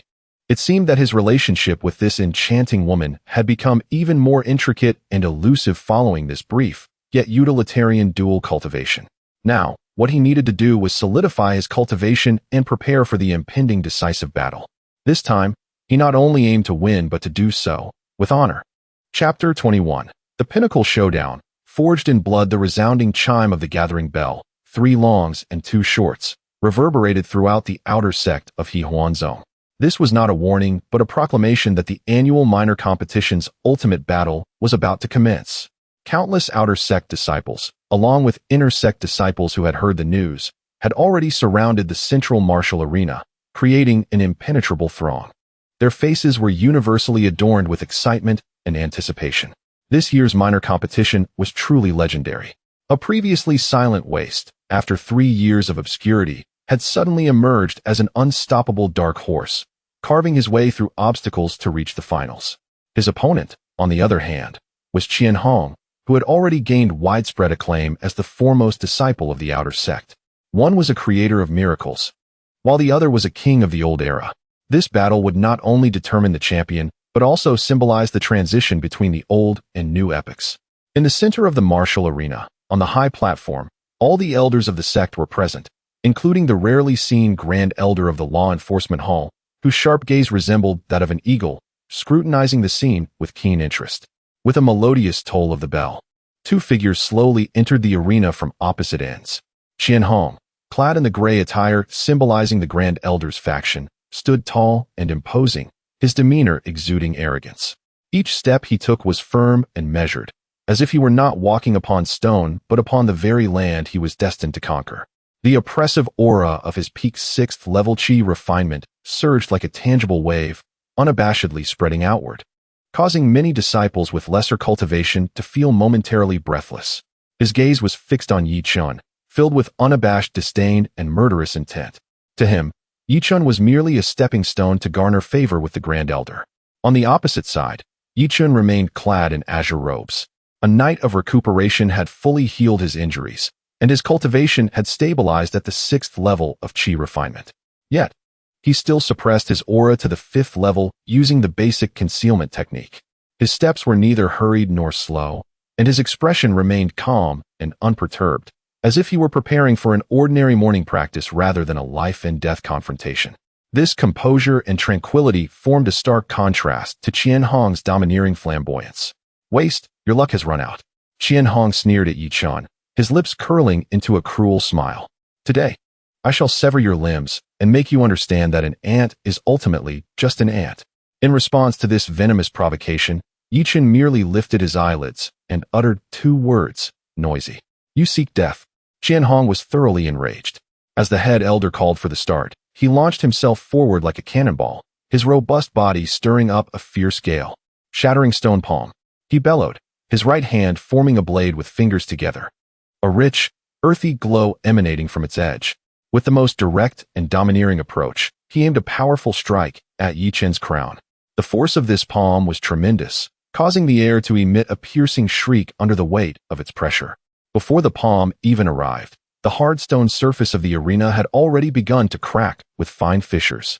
Everyone held their breath, as though they could already envision the gruesome scene of Chen's skull shattering. However, at that critical moment, as the palm was about to descend upon him, Chen's figure shifted like willow catkins in the wind, sidestepping to the left by an almost imperceptible angle. That half-step was akin to crossing a chasm. Chen expected blow grazed the side of Chen's ear, crashing heavily into empty space. Boom! With a thunderous sound, the stone surface beside Chen was forcefully dented, creating a half-foot deep imprint, with debris scattering everywhere. The miss startled Chen momentarily, but he reacted swiftly, twisting his waist and transforming his left hand into a claw, launching a fierce strike aimed directly at Chen's heart. Yet, Chen, as if he had eyes in the back of his head, lightly tapped his toes and floated backward, narrowly evading this lethal blow yet again. In an instant, the dynamics of offense and defense on the arena were clearly defined. Chen resembled an enraged lion, each move and strike forceful and unrestrained, with his palm winds howling, each attack containing the terrifying power to shatter stone and split boulders, stirring up clouds of dust and chaotic energy throughout the arena. In contrast, Chen danced like a butterfly amidst the tempest, each of his evasions perfectly timed, neither wasting an ounce of energy nor failing to evade danger at crucial moments. To the elders observing from the high platform, this scene was nothing short of breathtaking. What precision in judgment! What keen perception! One elder stroked his beard in admiration, noting Chen's mastery of combat timing had reached an extraordinary level. However, the Grand Elder of the Law Enforcement Hall merely snorted coldly, his eyes shadowed. Only Chen himself understood that his remarkable performance stemmed from the explosive enhancement of his spiritual awareness after breaking through to the 6th level of chi refinement. Under the veil of this heightened perception, every movement of Chen, every flow of spiritual energy, was vividly presented in his mind, allowing him to anticipate actions in advance. Will you only scurry away like a mouse? After dozens of failed attacks, Qianhong's patience was finally exhausted. With a furious roar, he brought his palms together forcefully in front of his chest. Secret technique, 1,000 layers of palm shadows. Buzz. Centered around him, a more violent surge of spiritual energy erupted. In the next moment, dozens of identical earthy-hued palm prints materialized out of thin air, densely sealing off all of Yi Chen's escape routes. This was a range attack akin to Wang Lai's barrage of spear strikes, but its might was incomparable. Die! Qianhong's visage contorted in fury as he thrust his palms forward. The multitude of palm shadows surged forth like a flood, carrying an aura of annihilation as they cascaded toward Yi Chen. The crowd below gasped in astonishment. However, at this critical juncture, Yi Chen's eyes gleamed not with fear, but with a sharp, cutting brilliance. He had been awaiting this very opportunity. In a direct confrontation with a range attack, the caster would inevitably experience a moment of spiritual energy stagnation. Now was the moment.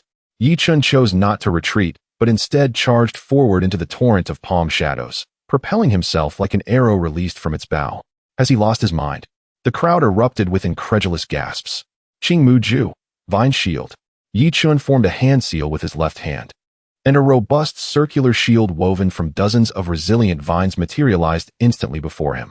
Meanwhile, he fervently channeled the energy of his 6th level of qi refinement into his right fist.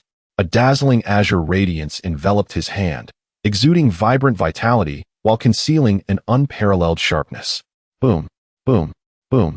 The myriad shadows of his palm struck fiercely against the vine shield. That resilient vine shield barely withstood a breath's time before shattering with a cacophony of explosions. The remnants of his palm shadows, undiminished in momentum, heavily imprinted upon Yi Chen's chest. Spurt. A mouthful of fresh blood blossomed in midair like crimson plum blossoms. Yi Chen's body trembled violently. He could distinctly hear the cracking of his own ribs, as if his internal organs had shifted positions, and excruciating pain surged throughout his being like an unstoppable tide. Yet he did not falter. He withstood an attack capable of gravely injuring any cultivator at the 6th level of qi refinement. Utilizing the immense force of the impact, his speed did not diminish but rather increased, resembling a streak of azure lightning as he instantly closed the final distance between himself and Qianhong. At this moment, Qianhong had just unleashed his ultimate move and found himself in a brief window of vulnerability, exhausted from his previous exertions. He gazed at the bloodied yet resolute Yi Chen, whose gaze burned with intensity, resembling a Shura emerging from hell. For the first time, his eyes betrayed shock and fear. He wished to retreat, but it was already too late. This punch avenged 3 years of humiliation. Yi Chen's voice, hoarse yet profound, resonated with an earth-shattering determination. His right fist, infused with all his spiritual energy and will, pierced through Qianhong's hastily erected energy shield and struck precisely upon his left shoulder. It was the very old injury that Su Liyin had mentioned, where the energy circulation would momentarily stagnate. Crack! A sound sharper and more piercing than the earlier fracturing of Yi Chen's ribs echoed throughout the arena. Qianhong emitted a wail that resembled no human cry. His left arm twisted at an unnatural angle, his body resembling a kite cut from its string as he flew backward, crashing heavily against the edge of the arena, dust settling around him. The arena fell into a deathly silence. All present were rendered speechless, astonished by this dramatic and harrowing reversal. In the center of the arena, Yi Chen stood unsteadily, blood dripping from the corner of his mouth, staining his azure robe a shocking dark red. His complexion was as pale as paper, his body trembling from agony, yet he remained upright, his posture as straight as an unyielding spear. His dark eyes surveyed the multitude of astonished faces below, moving past the various expressions of the elders above, until finally resting upon the pitiful Qianhong, who lay on the ground, howling in despair while clutching his severed arm. He had triumphed. In the most tragic, heroic, and heart-stirring manner, he had won this pinnacle confrontation. After a brief, eerie stillness, someone was the first to react, erupting into wild applause. Soon, the thunderous clapping, cheers, and shouts cascaded over the martial arts arena like a landslide or tidal wave. Yi Chen, champion, champion. All disdain, mockery, and doubt evaporated in that instant, replaced by heartfelt admiration and fervor. This young man had forged his own glorious crown with his blood and will. The victor of this outer sect competition is Chen. The voice of the presiding elder resonated with barely contained excitement, echoing to the heavens. Yet, at that moment, an unexpected turn of events occurred. You worthless fool. I will kill you. Lying on the ground, Qianhong's eyes glinted with malice and madness. With a sudden flourish of his uninjured right hand, 3 needles, slender as a hair and shimmering with a ghostly blue light, shot towards the beleaguered Chen with lightning speed. Bone-corroding poison needles. Blood sealing the throat. This was a despicable and shameless ambush. Not good. Stop. The elders atop the platform were both startled and furious, but they were too far away to intervene in time. As the 3 poison needles raced toward Chen's body, his pupils constricted in horror. He had just exhausted his last ounce of strength, and now found it immensely difficult to even move a finger, left helplessly watching death approach. In that moment of despair, an overwhelming pressure descended from above. Enough. A voice like thunder erupted from the Grand Elder of the Law Enforcement Hall. He flicked his finger, unleashing an invisible force that accurately struck the 3 poison needles. Ding, ding, ding. The needles were shattered into powder midair. Before Qianhong could react, he was seized by an immense force and hurled down at the feet of the Grand Elder of the Law Enforcement Hall. In the sect competition, openly using forbidden poison needles to ambush a fellow disciple. Qianhong, do you acknowledge your crime? The Grand Elder's tone was stern and expressionless, betraying no hint of emotion. Grand Elder, I. Qianhong stammered in terror, attempting to plead his case. Your cultivation will be revoked, and you will be imprisoned in the water dungeon, never to rise again. The Grand Elder delivered his verdict without allowing him any opportunity to defend himself. This action, while seemingly impartial, was in truth a decisive move to distance himself from the incident after Qianhong's exposure. Chen observed this scene with a cold smile in his heart, but he chose not to voice his thoughts. He slowly approached the platform, bowing deeply to the assembled elders. Disciple Chen, I am fortunate not to have disgraced my mission. His voice, though weak, resonated with conviction. The leading elder swiftly descended from the platform, personally aiding him to his feet, eyes filled with admiration and satisfaction. Well, from this day forth, you shall be an inner disciple of the Hehuan sect. This is your reward, a foundation establishment pill recipe, along with this bottle of healing sacred medicine. Yu Sui Gao. Please accept them. Chen accepted the jade box and pill bottle, feeling the respectful gazes of the crowd upon him, and gazed longingly towards the direction of Ziyu Feng. The sunlight pierced through the clouds, bathing his pale, yet resolute face in a golden glow. The outer sect's recognition was merely the beginning. A far more tumultuous and perilous path lay ahead, slowly unfolding beneath his feet. Chapter 22. A new residence. A fresh beginning. The clamor and fervor of the training ground gradually subsided only after Chen's figure vanished into the tranquil chamber. However, the legendary battle in which he forged a crown of blood surged through the outer sect of Hehuan Zone like a tempest, swiftly extending into the inner sect. In the span of a single day, the name Chen transformed from a forgotten and scorned symbol into a celebrated legend known to all. At this moment, the protagonist of this legend was nestled in an elegant quiet room, engaging in the most crucial recovery after the competition. Seated cross-legged, his upper garments had been shed, revealing a lean yet well-defined physique. The gruesome wound on his chest, inflicted by Qianhong's palm strike, was presently covered with a layer of emerald-hued ointment, the healing sacred medicine bestowed by the elder, Yu Sui Gao. Upon contact with his skin, a refreshing coolness swiftly spread, permeating his flesh and bones.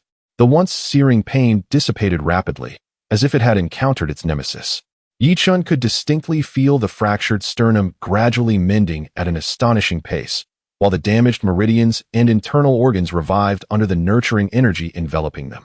This truly was a treasured possession of the sect's elder, Chen silently praised. If he were to endure this severe injury on his own, recovery would take at least 10 days to half a month. However, with the Yu Sui Gao, he would be restored to his former self in merely 2 or 3 days. An hour later, when he opened his eyes once more, the injuries within him had healed significantly, though his spiritual power had yet to fully recover. A gentle knock resounded at the door of the quiet chamber. Chen Shidi, this is Lu Ming from the Outer Affairs Hall, sent by the elder to guide you to your new residence, came a respectful and courteous voice from outside. The term Shidi momentarily startled Chen, prompting a silent chuckle. This was the change brought about by strength, direct and tangible. After adjusting his garments, he opened the door. Standing outside was a middle-aged cultivator adorned in the attire of the Outer Affairs Hall. With cultivation at the 7th level of Qi refinement, who now wore a beaming smile and looked upon him with evident kindness and admiration. "Thank you, Lu Shixiao," Yi Chen said, returning the gesture with a respectful bow. "Not at all, not at all." Lu Ming quickly waved his hand. Yi Shidi is now a formally recognized outer sect disciple of the sect, with limitless prospects ahead. I hope for your continued guidance in the future. As they walked, the path to the residence of the outer sect disciples was starkly different from the secluded trail leading to the servant quarters. The route was a spacious and pristine stone path, flanked by low-tier spiritual plants, with a concentration of spiritual energy in the air that was several-fold more abundant than that in the servant quarters. Outer sect disciples they encountered on the way, upon seeing Yi Chen, would instinctively step aside and bow to him from a distance.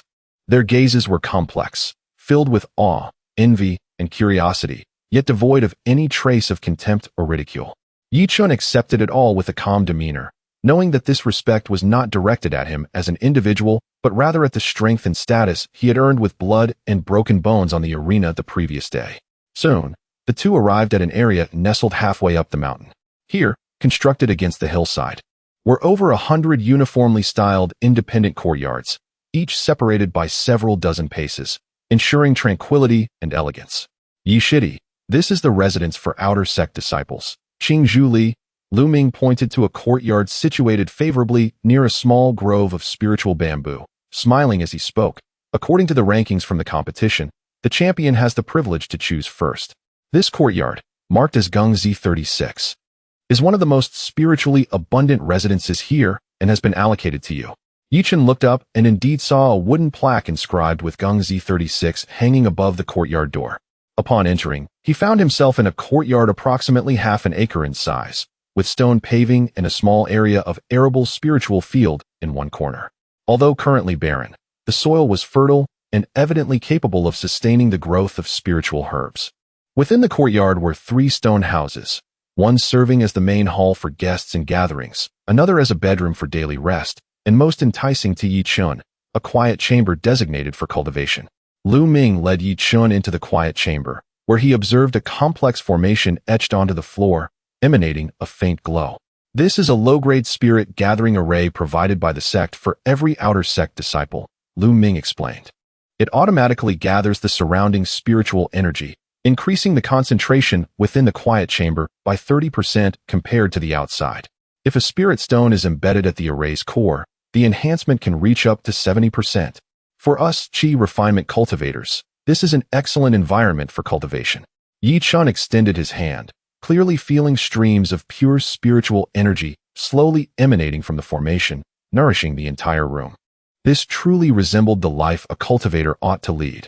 Here is your identity jade token and this month's sect provisions, Lu Ming added, presenting a green jade token and a storage bag. The identity jade token serves as your credential within the sect, required for entry into the scripture pavilion, mission hall, and sect marketplace.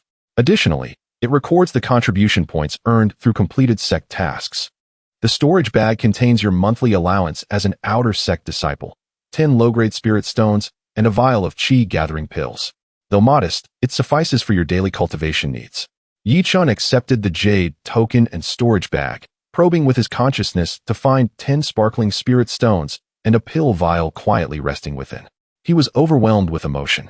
Once upon a time, in the servant quarters, he struggled to survive for a mere half a piece of stale bun. Now, he occupied a spirit-rich courtyard, receiving a fixed amount of spirit stones and pills monthly. The contrast was stark. "Thank you, Lu Shixiao, for your guidance." Yi Chen expressed his heartfelt gratitude. "Yi Shidi is too kind. If there is nothing else, I shall not disturb your quiet cultivation any longer," Lu Ming responded, departing tactfully. After bidding farewell to Lu Ming, Yi Chen closed the courtyard door and set up a simple layer of protective wards. The entire world finally fell into a profound silence. Standing in the courtyard, he inhaled deeply the fragrant air infused with bamboo leaves and rich spiritual energy, feeling the accumulated frustration from 3 years of humiliation dissipate significantly in that moment. He refrained from hastily embarking on his cultivation journey. Instead, He retrieved the jade slip containing the formula for the foundational pill, Zujidin, along with a vial of the qi-gathering pill. As his consciousness immersed itself in the jade slip, a torrent of vast and intricate information surged into his mind. The Zujidin, being the most crucial elixir for cultivators in the qi refinement stage to ascend to the next grand realm, possessed a complexity far exceeding Yi Chun's imagination. The primary ingredient comprised 3 varieties, while the supplementary ingredients totaled 17, several of which were spiritual herbs he had never even heard of before. It became evident that the path to foundational establishment was laden with challenges ahead. Yi Chen murmured softly to himself. At that moment, a long-awaited system notification resonated within his mind. Ding! Detection of a significant improvement in the host's living conditions. Cultivation requirements have been met. The main quest, the path to foundations, is officially initiated. Quest name, the path to foundations. Quest description, the foundation of the Great Way begins with your steps. As the future supreme of all realms, the foundational stage is the first threshold on your journey to becoming a formidable being. Please, within 3 months, successfully establish your foundation. Quest Phase 1, Formula Analysis. Requirement, fully comprehend all pharmacological changes of the Zujidin formula. Quest Phase 2, Seeking Spiritual Herbs. Requirement, gather all 20 spiritual herbs required to concoct the Zujidin. Quest Phase 3, Opening the Furnace for Alchemy Seeking Assistance. Requirement, successfully obtain a Zujidin of no less than medium quality. Quest Reward, access to the system module for the alchemy array, 500 points of yin-yang value, and 1 evolution of the Chaos Dao Body, beginner. Upon witnessing the tasks laid out by the system, a fervent fire ignited within Yi Chen's eyes. The alchemy array module was precisely what he had longed for. Once unlocked, he would be able to systematically learn the arts of alchemy, array formation, talisman crafting, and weapon forging, laying the most solid foundation for his future. Not to mention the 500 points of yin-yang value and the evolution reward for the Chaos Dao Body. 3 months. Yi Chen clenched his fists, his eyes brimming with an unprecedented determination. He strode to the center of the quiet room, without a hint of hesitation, and took out a low-grade spirit stone from his storage pouch, embedding it into the focal point of the qi-gathering array. Buzz! The entire qi-gathering array radiated with brilliant light, and visible spiritual energy surged like a tide from all directions, coalescing within the quiet room into a faint layer of white spiritual mist, the concentration of spiritual energy soaring instantaneously. Yi Chen settled cross-legged at the center of the array, closing his eyes. From being barely better than a servant in the outer courtyard to now holding the opportunity for foundational establishment all to himself, this was merely the beginning. A new journey was about to commence. Chapter 23 Redemption of the Comprehensive Manual of 5 Elements Basic Techniques. Within the tranquil chamber, a mystical mist enveloped the surroundings. Yi Chen sat cross-legged at the center of the spirit-gathering array, guiding the spiritual energy within him like a gentle stream, repeatedly washing over his recently healed meridians, nourishing them to become even more resilient and expansive. A night of quiet meditation not only restored the spiritual energy depleted by battle, but also deepened his comprehension of the 6th level of qi refinement. However, as he once again immersed his consciousness into the jade slip containing the formula for the foundation establishment pill, an overwhelming sense of urgency surged within him. Ranyang grass, characterized by its fierce fire attribute, grows at the mouth of volcanoes. Xian Bing flower, embodying the extreme water attribute, flourishes atop snowy peaks. Ho Tu Ji, belonging to the pure earth attribute, lies hidden deep within the earth's veins. The 20 spirit herbs listed in the formula encompassed all 5 elements, each with distinct growing environments, and some even counteracting each other. Merely deciphering the properties of these herbs required a substantial understanding of the principles of the 5 elements. Not to mention, when he would be tasked with personally gathering these heavenly materials, he would inevitably encounter various complex environments and guarding beasts. Reflecting on the brutal battle with Qian Hong, a wave of trepidation washed over Yi Chen. He emerged victorious, but it was a victory born of luck and heavy cost. His offensive techniques revolved solely around the vine and wooden thorn abilities derived from the Qing Muju. Although optimized through the system, their power remained somewhat limited. Faced with Qian Hong's formidable earth-based techniques, he found himself on the defensive throughout the encounter, ultimately relying on a desperate gamble of exchanging injury for survival. Such a combat style, while miraculous once, would be sheer folly to repeat. I lack sufficient means, Chen pondered gravely. If facing a single attribute opponent posed such difficulty, encountering a foe proficient in multiple techniques, or venturing into perilous territories rich in both water and fire to gather herbs would render my wood-based techniques utterly ineffective. While wood is indeed vibrant and versatile, it is also vulnerable to the sharpness of metal and the flames of fire. I must address my deficiencies. System, he silently intoned, opening the exchange list. Ding. The exchange list has been activated. Current host's remaining yin-yang value, 67 points. A luminous screen unfolded before Chen's eyes, presenting a plethora of exchange options. He promptly disregarded the various pills and magical artifacts, focusing instead on the section dedicated to martial arts manuals. Fragment of the Fierce Sun Sword Technique, a fire-based attacking sword technique, swift and domineering. Required exchange, 30 points of yin-yang value. Thick Earth Xian Gui Shield, an earth-based defensive technique, emphasizing defense over offense. Required exchange, 35 points of yin-yang value. Phantom Shadow Step, a wind-based movement technique, agile and ethereal. Required exchange, 40 points of yin-yang value. Powerful singular techniques caught Chen's attention, particularly the Phantom Shadow Step. Had he learned it sooner, he would not have been so beleaguered against Qianhong. Yet, he ultimately shook his head. These were merely temporary solutions. What he required was not a longer plank, but rather to address his other shortcomings, enabling his wooden barrel to hold more water. His gaze continued downward until a title radiating with a 5-colored glow firmly captured his attention.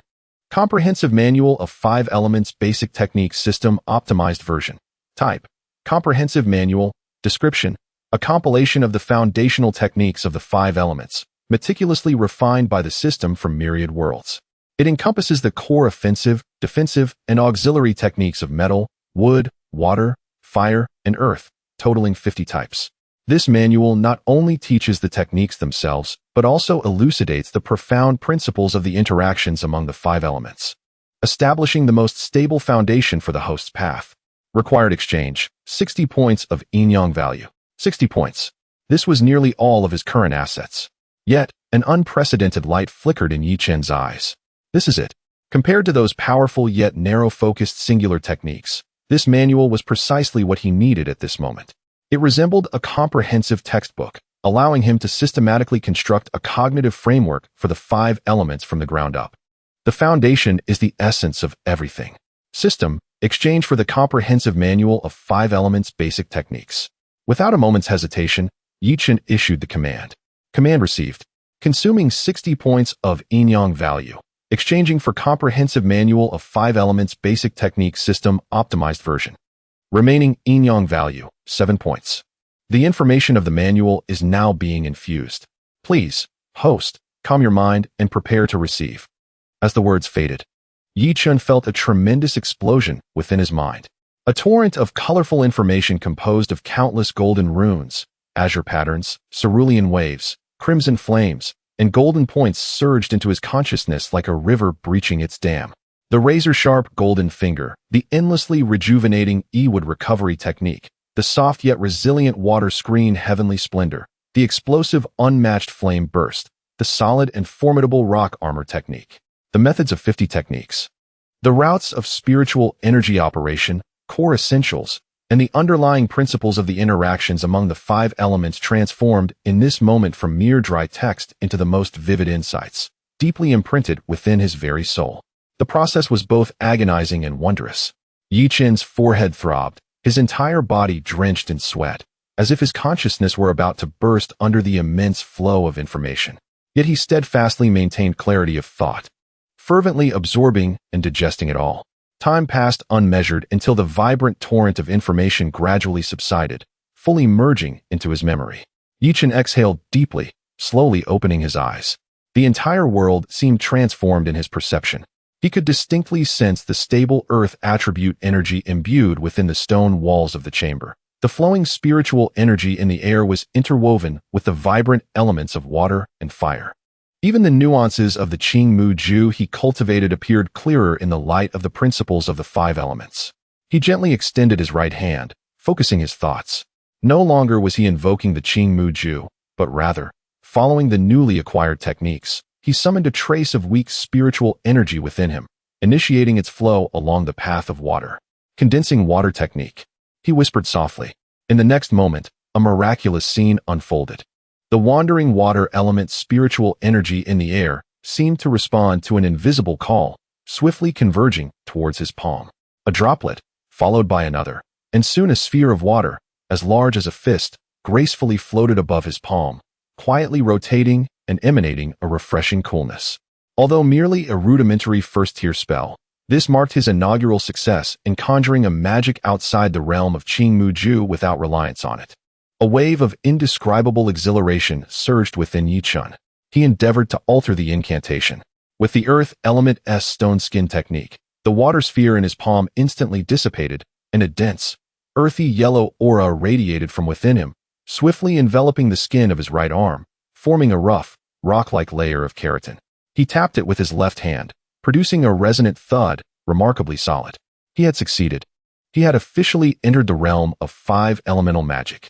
Though his current execution appeared somewhat clumsy and its potency paled in comparison to his mastery of wood element spells, this undeniably unlocked a new gateway to an entirely different world.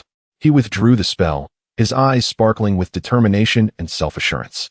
Now, he not only possessed a more diverse array of combat techniques, but, more significantly, he had finally gained the confidence to delve deeply into the analysis of the foundational Dan formula. At this moment, the first step on the path of foundational cultivation had truly and firmly commenced. Chapter 24, System Mission. Hunt the Bailin Python. Having mastered the foundational techniques of the 5 elements, Yi Chen did not rush to achieve immediate results. Instead, he commenced a 3-day period of consolidation through rigorous cultivation. He consumed all the energy-gathering pills provided by the sect and immersed himself daily in the spirit-gathering array of his new residence, repeatedly practicing the 50 fundamental techniques. From the simplest techniques like the water condensation technique and fireball technique to the relatively complex earth spike technique and metal blade technique, he strove for fluid and instantaneous execution, ensuring the smooth operation of his spiritual energy. Although he possessed the chaotic Dao Body, theoretically capable of accommodating myriad methods, the fundamental attribute of his internal spiritual energy remained the wood element bestowed by the Qingmu. Thus, when employing techniques from the other 4 elements, there was an inevitable reduction in efficiency and power. This was a process that required time for adaptation and refinement. On the morning of the 3rd day, as Yi Chen completed the final circulation of his spiritual energy and gradually concluded his practice, a subtle transformation had occurred in his demeanor. If previously, he resembled a sharp and prominent green bamboo, now he appeared more like a sapling firmly rooted in the fertile soil of the 5 elements, still tender, but with an immensely stable foundation. The progress of his foundational pill formula analysis had reached 35. Yi Chen gazed at the steadily fluctuating progress bar on the system panel, nodding in satisfaction. The past 3 days of cultivation not only honed his application of the 5 elements techniques, but also deepened his understanding of the pharmacological changes inherent in the formula's interactions. However, new challenges soon emerged. Remaining yin-yang value, 7 points. This figure loomed over him like a sharp sword, a constant reminder of his dwindling resources. Whether continuing to deduce the formula, optimizing potential techniques, or simulating scenarios to avert danger at critical moments, all demanded substantial yin-yang value. Idly consuming resources was not a sustainable strategy. System, is there a swift method to acquire yin-yang value? Yi Chen inquired inwardly. Ding. Host needs detected. Generating optimal mission based on current strength and environment. Mission generated successfully. A luminous screen unfolded before Yi Chen, revealing a new mission's details. Side mission, initial display of talent. Mission objective, proceed to Hehuan zones by Shou Yuan and hunt a first-tier superior grade demon beast. The Bailin Python. Mission requirements. The final kill must be executed using metal or fire techniques. Mission rewards, 50 points of yin-yang value. Reward item, Demon Beast Essence, first tier, X1. Mission background, by Shou Yuan is a designated area within Hehuan Zone for raising various demon beasts, allowing disciples to train and collect materials. The Bailin Python, a wood attribute demon beast with a tough, scaly exterior, possesses a ferocious temperament, with its weaknesses precisely countered by metal and fire techniques. This mission aims to test the host's practical application of new techniques. Upon reading the mission details, Yi Chen's eyes sparkled with excitement. Hunting demon beasts. This was precisely what he needed. It would not only test his combat prowess, but also grant him the urgently needed yin-yang value, along with additional rewards, a trifecta of benefits. Baisho Yuan. Yi Chen recalled this location from his memory. It was a special area within Hehuan Zone, arranged by the sect's elders, encompassing a vast forest. The sect would periodically capture or purchase various demon beasts from the outside world, releasing them into this environment to simulate wilderness survival for disciples' practical training. Compared to the perilous back mountains of the sect, the danger level at Baisho Yuan was relatively manageable, with demon beasts not exceeding second-tier lower grades. Moreover, there were rescue arrays set up throughout the area, making it the ideal training ground for chi refinement disciples. Metal or fire techniques. Yi Chen's lips curled into a slight smile.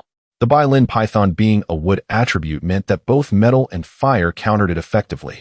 The system's requirement was evidently urging him to apply his newly acquired knowledge in practical combat. This was precisely what he desired. Without further hesitation, he rose, donned his outer sect disciple identity jade token, and exited the small courtyard where he had secluded himself for 3 days. To reach Baisho Yuan, he first needed to register at the outer sect's task hall.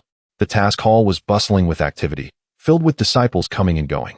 On the massive task light wall, various sect missions rolled by, ranging from gathering spiritual herbs, patrolling the mountains at night, hunting demon beasts, to escorting merchant caravans. Yi Chen's arrival immediately captured the attention of several disciples within the hall. Look, it's senior brother Yi Chen. He has recovered from his injuries. He seems to exude an even more stable aura than before. I wonder what mission he is here to undertake. Facing the awed gazes around him, Yi Chen maintained a composed demeanor and approached the deacon responsible for registrations. Senior brother, I am Yi Chen, requesting entry into Baisho Yuan for training. He presented his identity jade token. Upon recognizing Yi Chen, the deacon quickly stood, a broad smile spreading across his face. Ah, it is senior brother Yi. My apologies. Entry to Baisho Yuan requires a payment of 10 sect contribution points or 100 lower grade spirit stones as a ticket. Yi Chen furrowed his brows slightly. Having just become an outer sect disciple, his contribution points were 0, and he had other uses for his spirit stones. Seemingly sensing Yi Chen's predicament, the deacon's eyes twinkled as he quickly added, Of course, senior brother, your status is different. The sect has regulations that any disciple who places in the top 3 of the annual minor competition may enter Baisho Yuan once a month for free. You have not utilized this privilege this month, so you can register directly. I see. Thank you, senior brother. Yi Chen understood. It seemed that the title of champion came with several hidden benefits. You are too kind. The deacon promptly completed the registration process and handed him a jade talisman. Senior brother Yi, this is a rescue talisman for Baisho Yuan. If you encounter insurmountable danger, shatter it, and patrolling elders within the area will arrive immediately. I wish you a successful journey and a bountiful return. After securing the talisman, Yi Chen departed the task hall and followed the map's guidance toward Baisho Yuan, located in the northeastern corner of the outer sect area. The entrance to Baisho Yuan was a vast valley, shrouded by a light azure barrier, indicating a powerful restrictive formation. 2 inner sect disciples at the peak of chi refinement stood guard on either side of the entrance, verifying identities.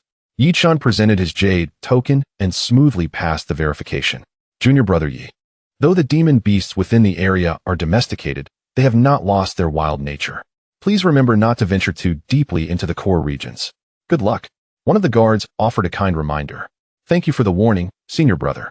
Yi Chen nodded in gratitude, took a deep breath, and stepped into the luminous curtain. Before him, the scenery unfolded magnificently.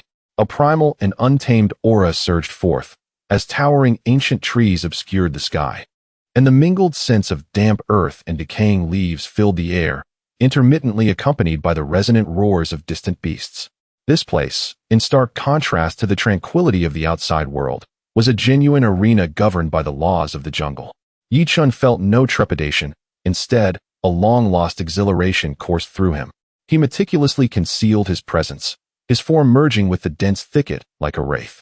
The Bailin Mang, known for its affinity for dampness, typically resides near swamps or pools of water.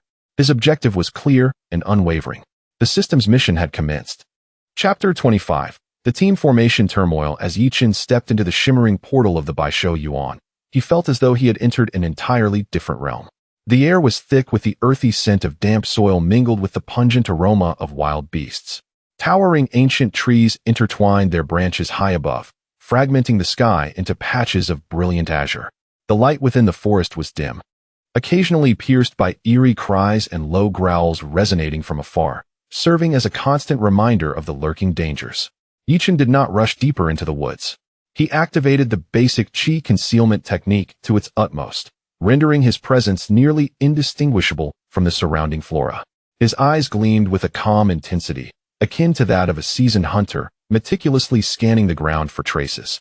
The Bai Lin Mang, a creature fond of shadowy and damp environments, typically resided near marshes or streams. Yi Chen silently recited the information provided by the system while drawing upon the knowledge of the spirit herb atlas he had exchanged for, identifying the vegetation around him. There, he spotted moss and shady ferns, the humidity and darkness aligning perfectly with the creature's preferences. With a clear direction in mind, Yi Chen's figure flickered, resembling a fleeting azure shadow as he navigated the dense thicket. His movements were graceful and efficient, each step placed upon the firmest ground, producing not a sound. After traversing for about half an hour, a cacophony of erratic spiritual energy fluctuations and fierce combat erupted from not far ahead. "Get away, beast. Sister, be careful." Yi Chen's brow furrowed slightly.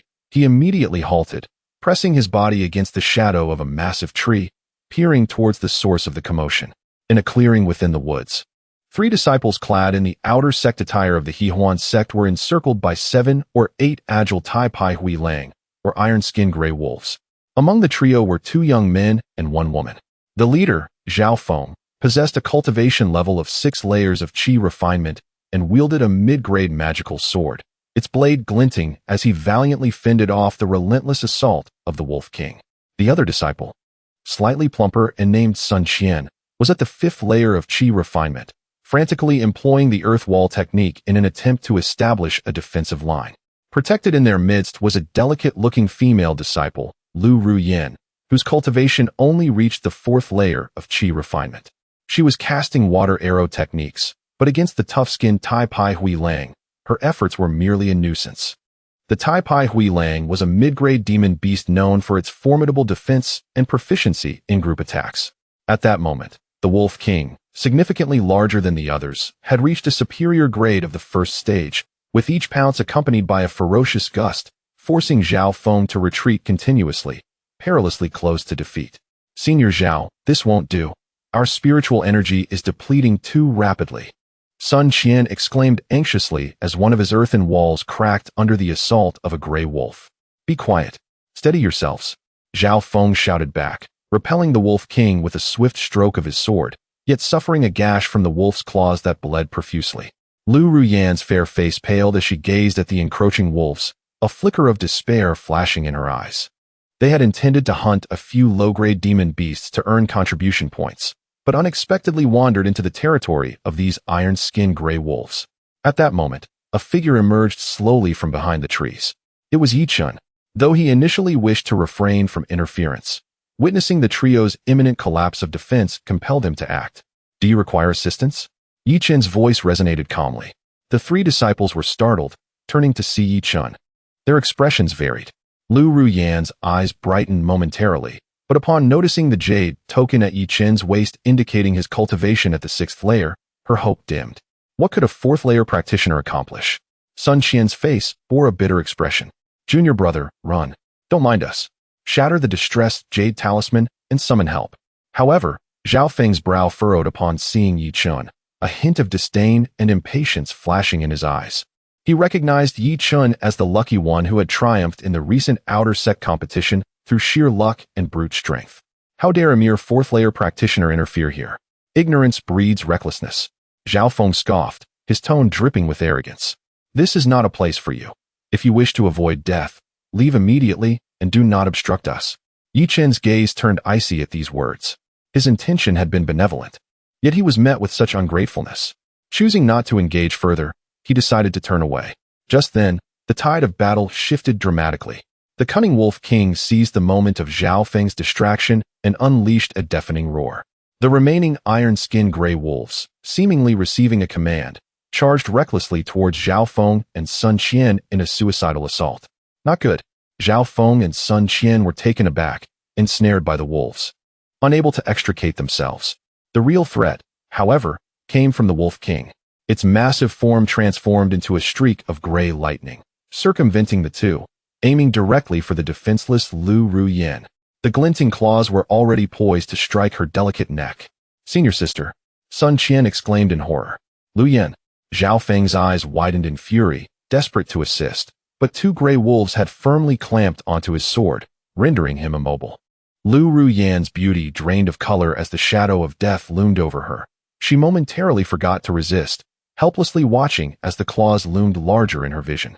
It was over. In that critical moment, an azure figure moved as if bewitched. Yi Chen, who had been about to turn away, shifted his footing and, with a burst of speed, swiftly crossed several zhang in an instant, placing himself in front of Lu Ruyan. "Vine technique," Yi Chen chanted, forming a hand sign. From the ground, several azure vines, as thick as an infant's arm, erupted forth, curling like ethereal serpents towards the Wolf King's advancing limbs. The Wolf King possessed immense strength and quickly snapped two of the vines, yet its forward momentum was momentarily halted. And that moment was sufficient. Spike technique. A sharp earth spike erupted beneath the Wolf King's feet, piercing toward its vulnerable abdomen.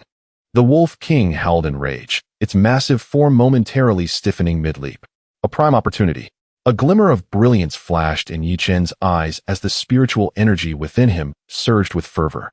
It transcended the singular wood attribute, transforming into an indomitable force of sharp golden energy.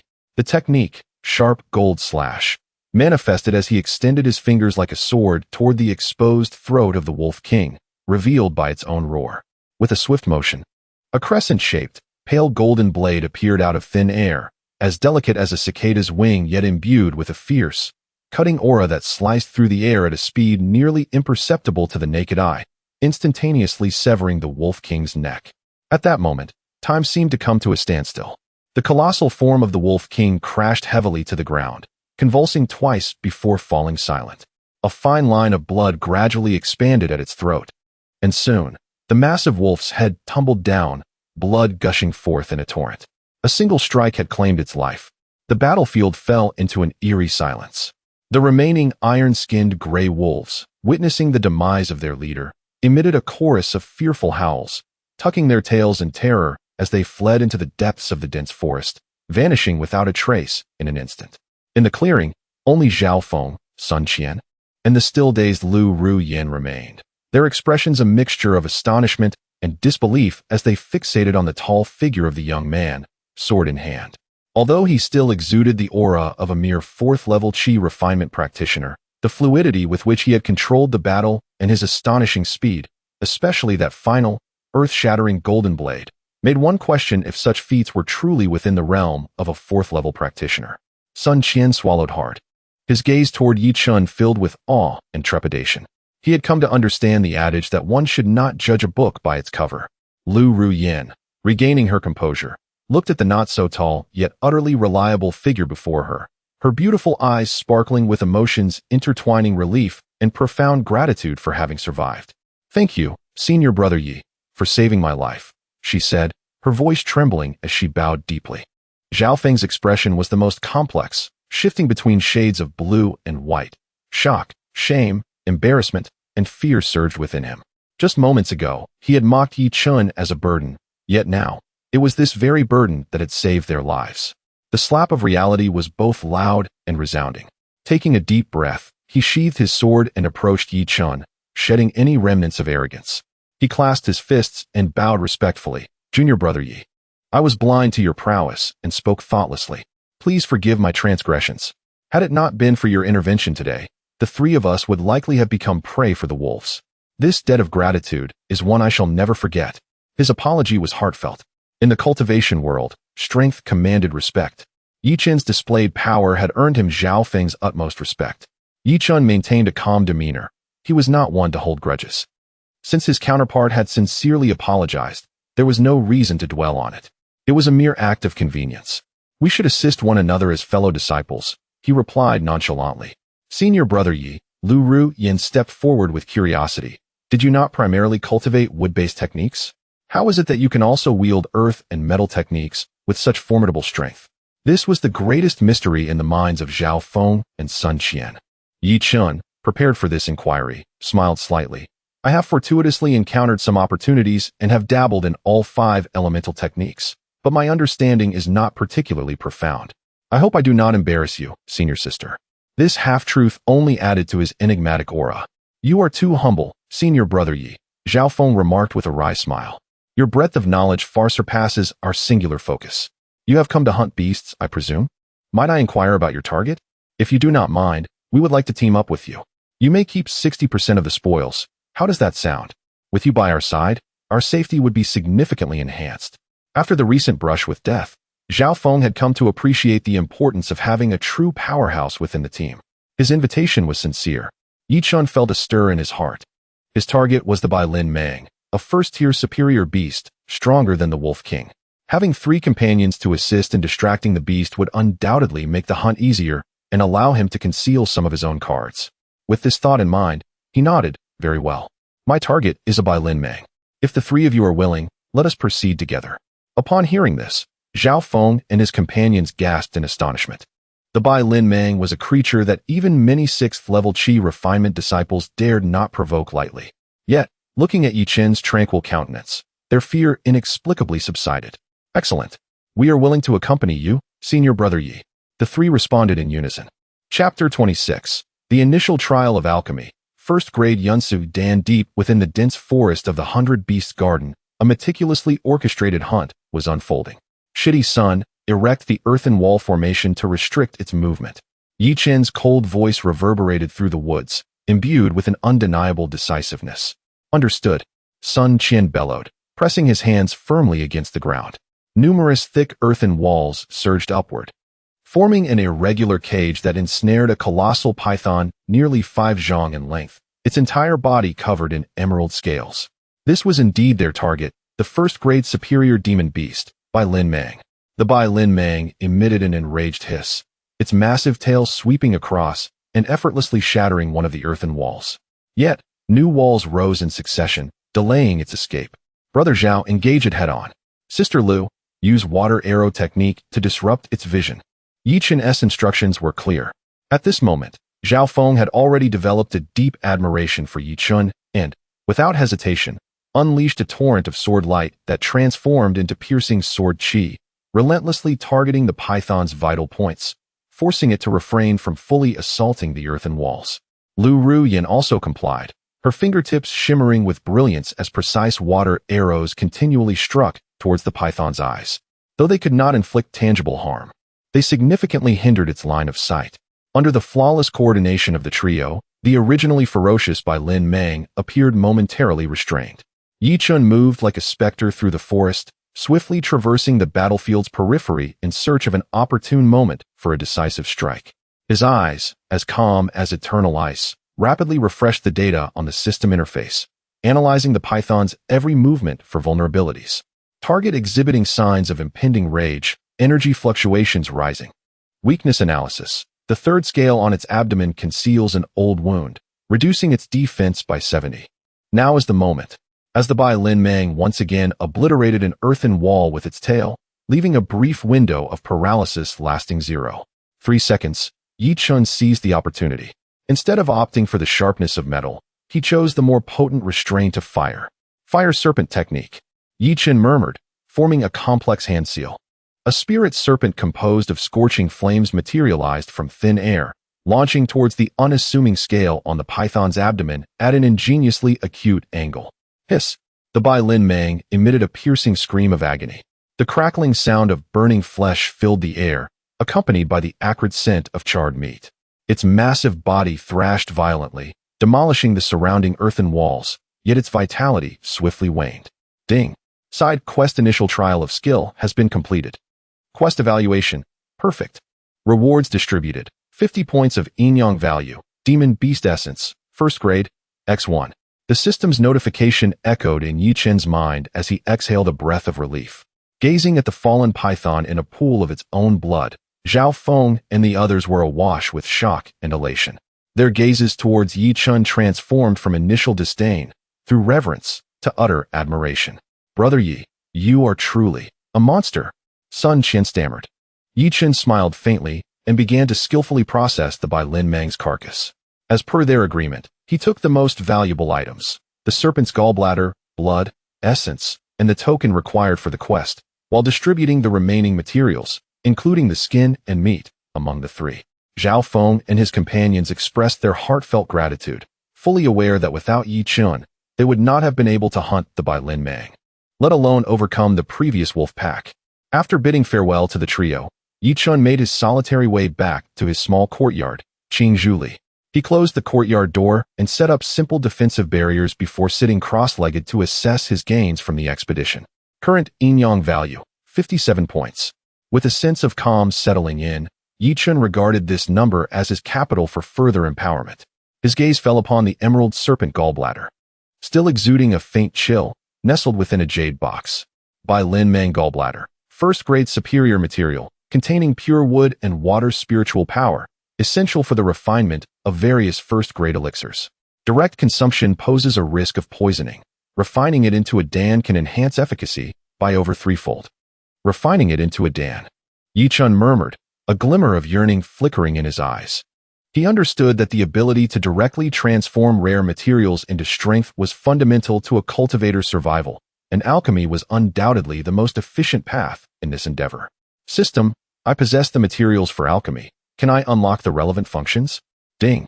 Detecting host possesses primary materials for alchemy, a strong desire for alchemy, and mental capacity has reached the required standard. Unlock conditions met. Initializing the Dan Formation Symbolic Tools module, Beginner Alchemy Branch. A torrent of vast information surged into Yi Chen's mind.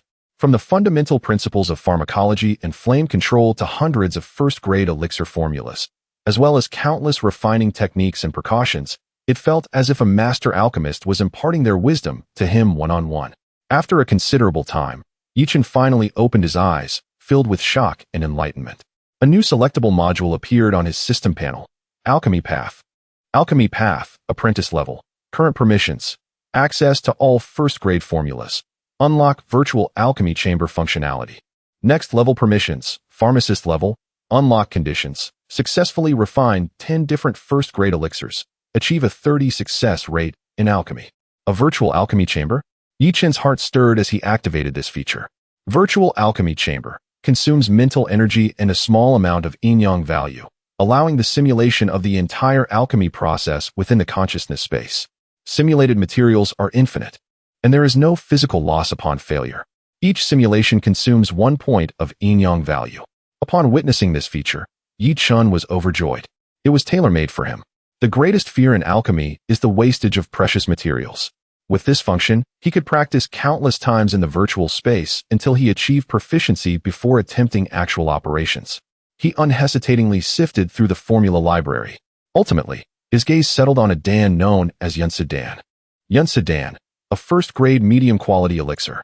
Effects: strengthens the foundation, purifies spiritual power, stabilizes realms. Particularly suitable for cultivators whose foundation is unstable after rapid advancement. Primary material, by Lin Mang gallbladder. Secondary materials, Ning Lu grass, by Yangflower, Shijunzi. The efficacy of this elixir perfectly aligned with his current situation. On the following day, Yi Chen made his way to the sect's market. Using the spirit stones he had acquired from the recent competition to purchase a most ordinary bronze alchemy furnace, along with all the auxiliary materials necessary for crafting the Yunsol pill.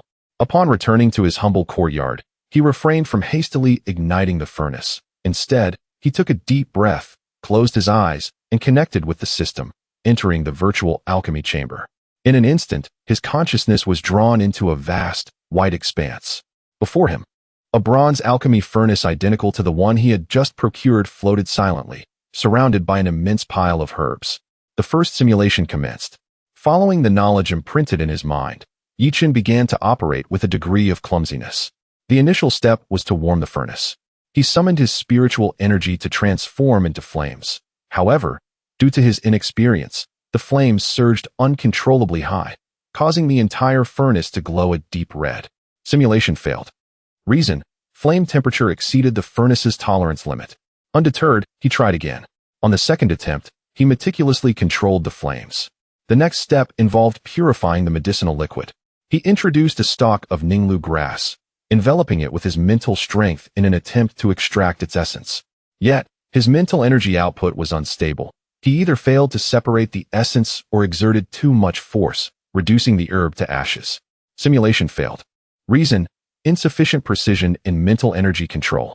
On the third attempt, he finally succeeded in purifying all auxiliary materials, reaching the crucial step of merging the power of the snake gall.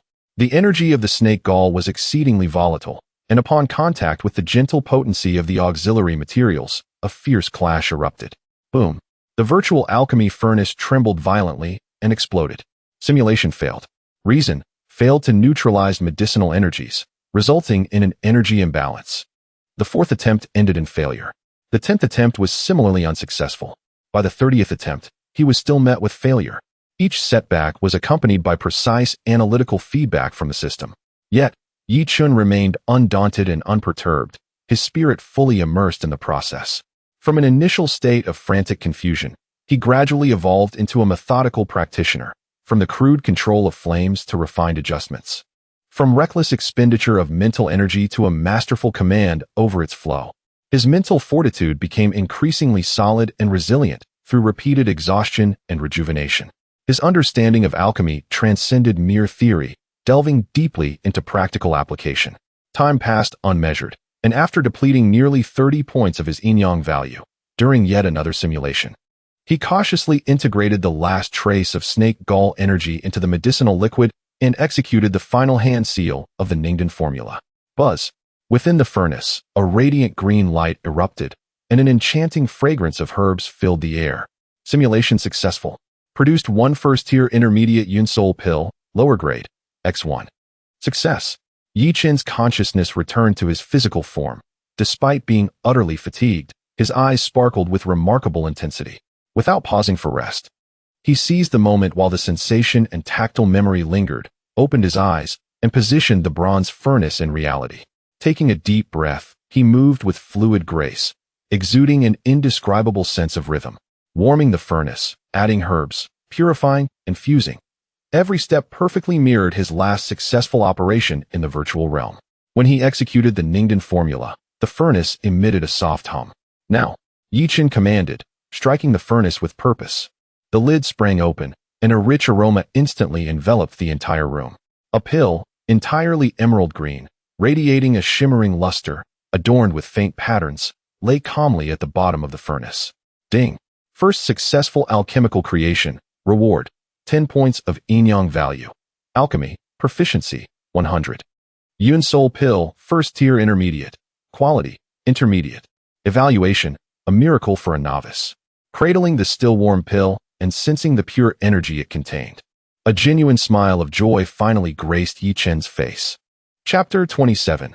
Ling Yue's guidance. As the elixir entered his abdomen, it did not surge forth like a violent torrent as he had imagined. Rather, it flowed gently like a soothing spring, gradually permeating his entire being. Yi Chen could distinctly sense a pure and vibrant energy, imbued with the essence of nature, delicately refining the somewhat chaotic spiritual force within him, a consequence of his rapid cultivation.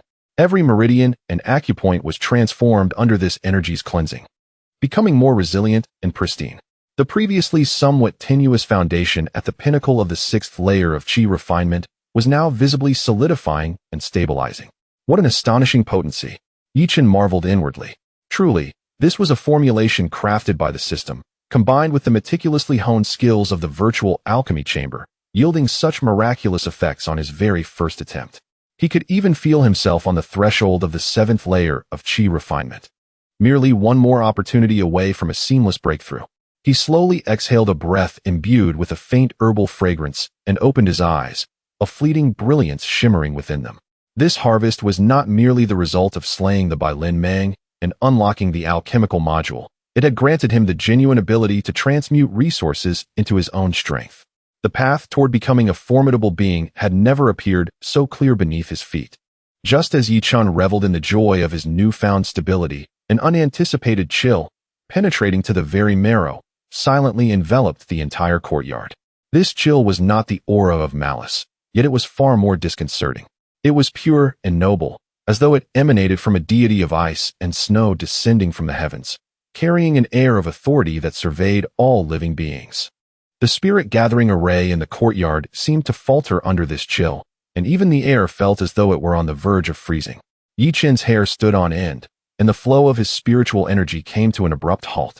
He had no time to react when a figure, as serene as moonlight, appeared silently in his tranquil chamber, as if she had been standing there from the very beginning. Clad in a gown as white as snow, her ethereal beauty was graced by a layer of eternal frost. It was none other than Lingyue. And Master Sister? Yi Chen's heart constricted sharply, and his mind raced. How did she arrive? How did she traverse the defenses he had meticulously established without a sound? Was it the fragrance of the Yunling Dan that drew her here? Had he inadvertently exposed something? Would the system be discovered?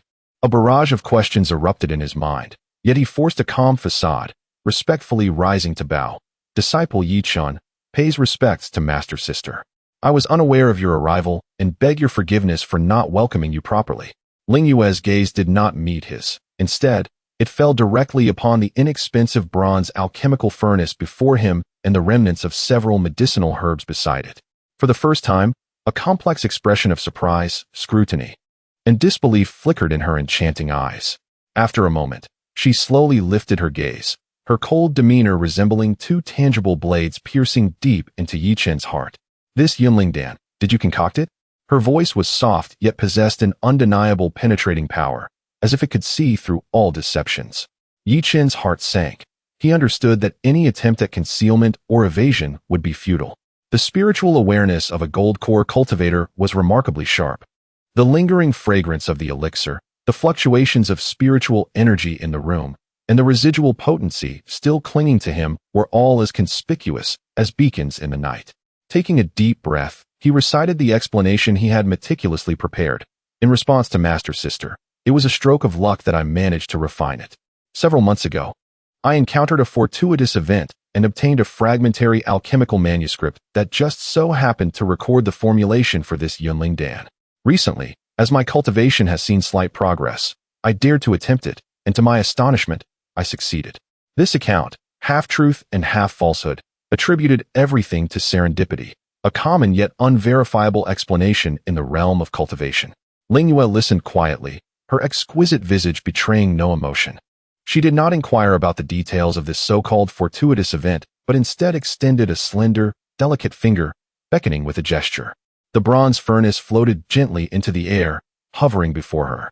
With a flick of her finger, a thread of pure spiritual energy entered the furnace. Buzz! The furnace emitted a soft chime, and upon her probing, a minuscule, nearly imperceptible charred mark appeared on its surface. Your control over the heat was lacking. You allowed at least 3 breaths of time during the purification of the medicinal liquid, and the flame's temperature was too high, damaging the properties of the Baiyang flower. She then glanced at the remnants of the herbs. Your method of merging the medicinal properties was overly crude. You forcibly combined several qualities using spiritual energy, did you not? Although you ultimately succeeded in creating the elixir, you wasted over 30% of the medicinal potency, and residual fire toxins and impurities remain within the pill. Finally, her gaze returned to Yi Chen. The Yunling Dan you concocted should be of medium quality, a rare find for your current realm. However, in terms of the formulation, your methods can only be deemed wasteful. Lingyue's voice remained frigid, yet each word struck Yi Chen's heart like a hammer. He was astounded to realize that the process, which he had taken pride in and practiced dozens of times in the virtual space to achieve success, was riddled with errors in Lingyue's eyes. She had not even witnessed the process firsthand, yet she could deduce it with impeccable accuracy merely from the furnace and remnants. Is this the vision and prowess of a gold core cultivator? Turmoil surged within Yi Chen, but his expression became increasingly respectful as he bowed deeply. Master Sister, your insight is like a beacon. I, the disciple, have much to learn. Observing Yi Chen's humble demeanor, a hint of warmth seemed to melt the ice in Lingyue's gaze. She remained silent for a moment, as if contemplating a decision. I am not interested in your so-called fortuitous event. Every cultivator harbors their own secrets, she stated lightly. However, since you are one of my Ziyue Peak disciples, your talent must not be squandered. As her words fell, she actually stepped forward, positioning herself behind Yi Chen. A fragrance as refreshing as a snow-capped mountain plum instantly enveloped his senses. He could even feel the faint chill emanating from her, as well as the cool touch of her white robes. Yi Chen's body tensed instantly, his breath momentarily stilled. Watch closely. Ling Yue's voice seemed to resonate in his ear, imbued with a cool magnetism. The path of alchemy lies in control, not in sheer force. Your spiritual energy quality far exceeds that of your peers, which is your advantage, yet you are employing it in the most clumsy manner. She extended her right hand, her slender, fair fingers gently resting on Yi Chen's hand. A wave of cool and smooth sensation coursed through him, stirring his heart and mind. Yet, in the next moment, a vast and pure spiritual power flowed through her fingertips, guiding the energy within him to begin its circulation. Condensed fire. As she spoke, a flame uncontrollably surged in his palm. However, this flame was entirely different from the one he had previously conjured. It was no longer a violent crimson but a gentle pale blue, akin to a serene sprite joyfully dancing in his palm. To truly feel it, he was not to command it to burn but to guide it in releasing warmth. What he sought was not its temperature but the essence of the yang principle it contained. Ling Yue's voice seemed infused with a certain magic, swiftly calming Yi Chen's tumultuous emotions. He closed his eyes, following her guidance, using his consciousness to perceive each pulse of the flame. Add the herb. With her other hand, Ling Yue summoned a Tsonglu grass, which gracefully flew into the flame. This time, the Tsonglu grass did not instantly combust, but slowly dissolved within the pale blue flame, reminiscent of snow melting into spring waters, the entire process imbued with aesthetic beauty. A drop of vibrant green medicinal liquid was flawlessly extracted, suspended above the flame. Behold, this is true refinement. No damage to the medicinal properties, no impurities left behind. Next, Ling Yue continued to guide Yi Chen through the purification of the remaining auxiliary materials. Each of her movements and every bit of her instruction struck directly at the core of alchemy. Yi Chen was completely immersed in this profound experience, feeling as though he had transformed into a tool in Ling Yue's hands, personally witnessing the exquisite control a golden core master possesses over spiritual energy. This was far more profound and striking than anything documented in alchemical texts. He could smell the faint, refreshing fragrance wafting from her hair, feel the warm breath brushing against his ear as she spoke, and sense the astonishing softness and chill of her fingers resting on his hand. This unprecedented intimacy quickened his heartbeat involuntarily, yet he understood that this was a monumental opportunity. He greedily absorbed all that Ling Yue imparted, etching every detail deeply into the depths of his soul. When all the medicinal liquids were refined, they arrived at the crucial step of fusion. Previously, you employed a collision method, forcing a fusion that wasted a great deal. Now, learn to use the method of gentle blending. Her voice remained steady as she guided Yi Chen's consciousness to transform into countless fine threads, delicately extracting the somewhat turbulent potency of the biling python's gallbladder and spirally infusing it into the auxiliary medicinal liquid with utmost gentleness. The entire process was quiet and harmonious, devoid of any energy conflicts. The two distinctly different medicinal properties, under her guidance, seemed destined to merge, perfectly coalescing into a shimmering emerald liquid radiating a brilliant light. Condense the pill. In the final step, Ling Yue guided Yi Chen to form a hand seal he had never seen before, intricate and elegant. A clear, melodic hum resonated from the alchemical furnace, unleashing a medicinal aroma tenfold more intense than before, instantly filling the courtyard and even hinting at spreading beyond. Ling Yue's brow furrowed slightly. With a flick of her finger, an invisible barrier enveloped the entire courtyard, isolating all phenomena. She released Yi Chen's hand and took a step back, resuming her cool demeanor, as if the patient teacher from before was no longer her. Yi Chen, awakening from his trance, gazed at his hands, which still seemed to retain the coolness and sensation of her fingertips. He abruptly looked toward the furnace, his eyes brimming with anticipation and excitement. Open. He mimicked Ling Yue's earlier tone and softly commanded. The lid of the furnace opened, and this time, there was no trace of smoke or fire. 3 pills, the size of longan fruits, glimmering emerald and flawlessly round, lay quietly at the bottom of the furnace. Each pill's surface naturally bore an intricate alchemical pattern, and the medicinal aroma coalesced without dissipating, transforming into visible green mist swirling above the pills. Success. Under the guidance of a golden core cultivator, You have successfully refined 3 first-grade ginseng pills of superior quality. Alchemy proficiency, 300. Understanding of flame control and medicinal fusion greatly enhanced. Superior ginseng pills. And 3 at once. Yi Chen's hand trembled slightly as he lifted the pills, feeling the energy contained within, far more refined than his own medium-grade pills, and his heart swelled with reverence and gratitude towards Lingyue. Remember the feeling of today. Lingyue regarded him, a hint of an inscrutable emotion lingering in her clear gaze. Your talent is commendable, yet your cultivation realm is too low. Before possessing sufficient strength, restrain your brilliance. Do not let anyone know of your alchemical abilities, not even within the sect. Disciple understands. Yi Chen nodded solemnly, aware that this was both a warning and a form of protection. A chi refinement disciple capable of producing first-grade medium-grade pills. If this were to spread, the accolades awaiting him would likely be overshadowed by endless troubles and covetous eyes. Keep these 3 pills. After speaking, Lingyue seemed unwilling to linger further, turning to leave. Senior sister. Yi Chen called out hastily. Lingyue paused, but did not turn back. I shall never forget the grace of your guidance today. I do not know how to repay such kindness. Lingyue remained silent for a moment before her cool voice drifted back to him. Come find me at Ziyue Peak after you establish your foundation. By then, I shall have a need for your repayment. Before her voice faded, her figure transformed into a beam of moonlight, vanishing within the quiet room, as if she had never been there. Within the stillness, only Yi Chen remained, along with the lingering scent of herbs and the 3 invaluable superior ginseng pills. He held the pills in his hand, feeling the residual chill that belonged to Lingyue, his heart a tempest of emotions. He understood that from this day forth, the relationship between him and the exalted senior sister had transcended the mere dynamic of furnace and master. A more complex and nuanced bond was quietly forming between them. Chapter 28. A visit to the market. Discovering ancient jade pendants after Lingyue departed, the fragrance of herbs lingered in the quiet chamber for an extended period. Yi Chen sat cross-legged, refraining from immediately consuming the 3 precious high-grade Yunsol pills.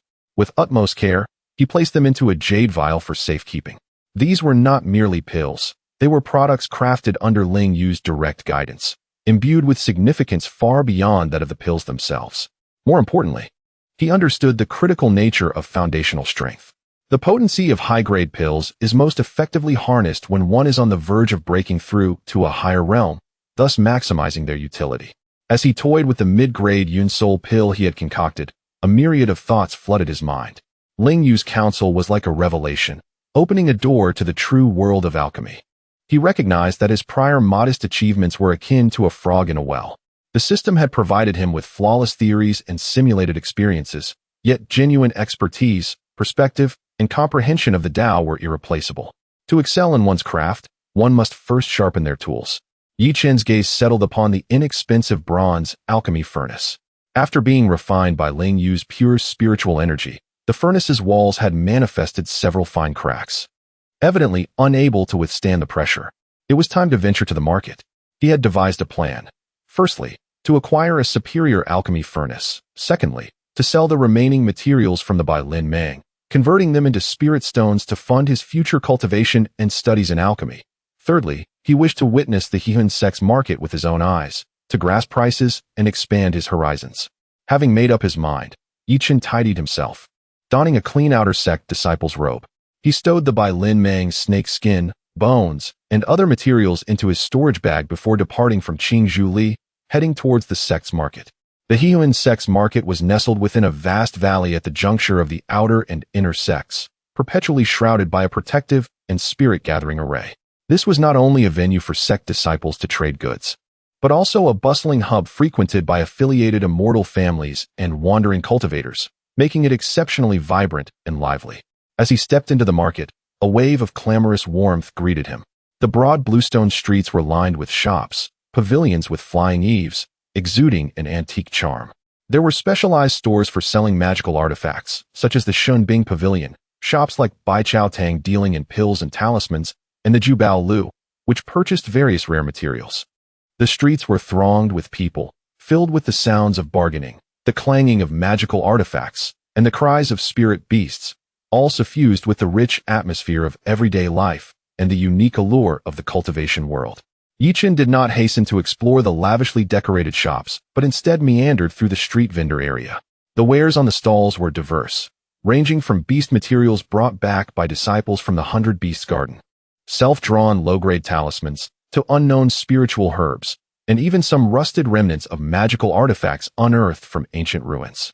As he walked, he discreetly communicated with the system, requesting it to scan and analyze the value of the surrounding items. Beep, low-grade broken sword, low restoration value. Beep, wolf fang tainted with demonic energy, can be fashioned into a low-quality disposable attack artifact. Beep, insufficiently aged blood condensing grass, medicinal properties severely diminished. As he progressed, the system's feedback predominantly indicated low value and uselessness. Chen understood. Indeed, the act of uncovering hidden gems was a matter of chance. He no longer harbored grand hopes and redirected his focus to the task at hand. He sought out a shop named Wanbao Pavilion, one of the largest material buyers in the market, known for its good reputation. What would you like to sell, junior brother? A middle-aged manager with a goatee and sharp eyes greeted him with a smile. Chen wasted no words and promptly emptied his storage bag onto the counter, revealing the Bai Lin Mang snake skin, bones, and other materials. The manager gasped sharply upon seeing the well-preserved, shimmering Bai Lin Mang snake skin. His demeanor shifted from amiable to serious. Materials from a first-grade superior Bai Lin Mang, and processed so neatly. You possess remarkable skills. After a careful inspection, admiration grew in his eyes. The snake skin was intact, suitable for crafting a fine soft armor, and the bones were resilient, excellent for refining artifacts. Junior brother, for these items, Wanbao Pavilion will offer 85 low-grade spirit stones. What do you think? This price exceeded Chen's expectations, indicating the other party's sincerity. Very well, Chen nodded. The transaction was swiftly completed. 85 translucent low-grade spirit stones were now in his possession, significantly boosting his financial standing. This marked his first substantial gain since entering the cultivation world. With spirit stones in hand, Chen felt emboldened and made his way directly to a shop specializing in alchemy furnaces and utensils, Bai Lianjai. Junior brother, looking to purchase an alchemy furnace? Our Bai Lianjai has the finest furnaces in the entire market. A clerk enthusiastically introduced. Chen's gaze swept across the shelves, ranging from bronze furnaces priced at dozens of spirit stones to white jade and purple gold furnaces costing hundreds to thousands. Ultimately, his attention fixed upon a pitch-black, archaic alchemy furnace. This Xiantai furnace was crafted from a century of elite Xiantai, with thick walls and even heat conduction, ideal for refining pills of second grade or lower. An outright price of 50 low-grade spirit stones, the clerk announced. Chen approached, reaching out to touch the furnace's surface, feeling a sense of stability and weightiness. The system also provided an analysis. Second-grade low-grade alchemy furnace, excellent material, inscribed with basic fire-gathering array patterns, high cost-performance ratio. I'll take it. Chen decisively paid the spirit stones and stored the Xiantai furnace in his bag. Having completed 2 significant tasks, Chen was in high spirits and began to leisurely stroll through the market once more. He ceased his deliberate search for items, simply observing and soaking in the splendor of this world. As he passed a secluded corner in a nondescript stall, the long quiet system suddenly emitted an urgent alarm in his mind. Warning: a high-purity, unclaimed soul energy source detected 3 zhang ahead. Energy response extremely weak, rapidly dissipating. It is advised that the host acquire it immediately. Chen's heart jolted, and he halted his steps, casually raising his gaze. He spotted a disheveled outer sect disciple reeking of alcohol, slumped against the wall in slumber. A disarray of discarded items cluttered the stall, containing rusty iron scraps, broken animal bones, and a few dull stones that resembled a heap of neglected refuse. Chen's gaze, guided by the system, ultimately fixated on a palm-sized, gray jade pendant amidst the debris. The pendant boasted an ancient design, seemingly etched with indistinct cloud patterns, its surface marred by scratches and grime. Devoid of any spiritual essence, appearing inferior to mere stones. Had it not been for the system's reminder, he would have overlooked it even after 100 passes. Chen's heartbeat quickened slightly, yet his countenance remained composed. He approached the stall and deliberately nudged the slumbering vendor. Hey, wake up. How much for this? The vendor, awakened by the commotion, rubbed his sleepy eyes and glanced at Chen with irritation. Feel free to browse, take your pick.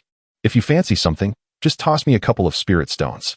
A A surge of joy welled up inside Yi Chen, though he feigned disdain as he rummaged through the rubbish.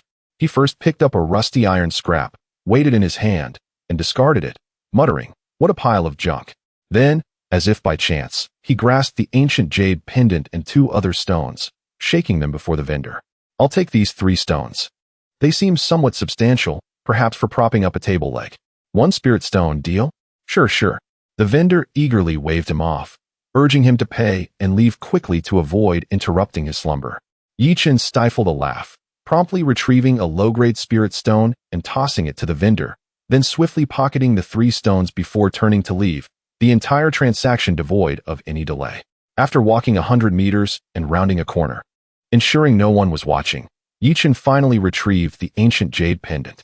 This time, he infused it with spiritual energy, sensing it intently.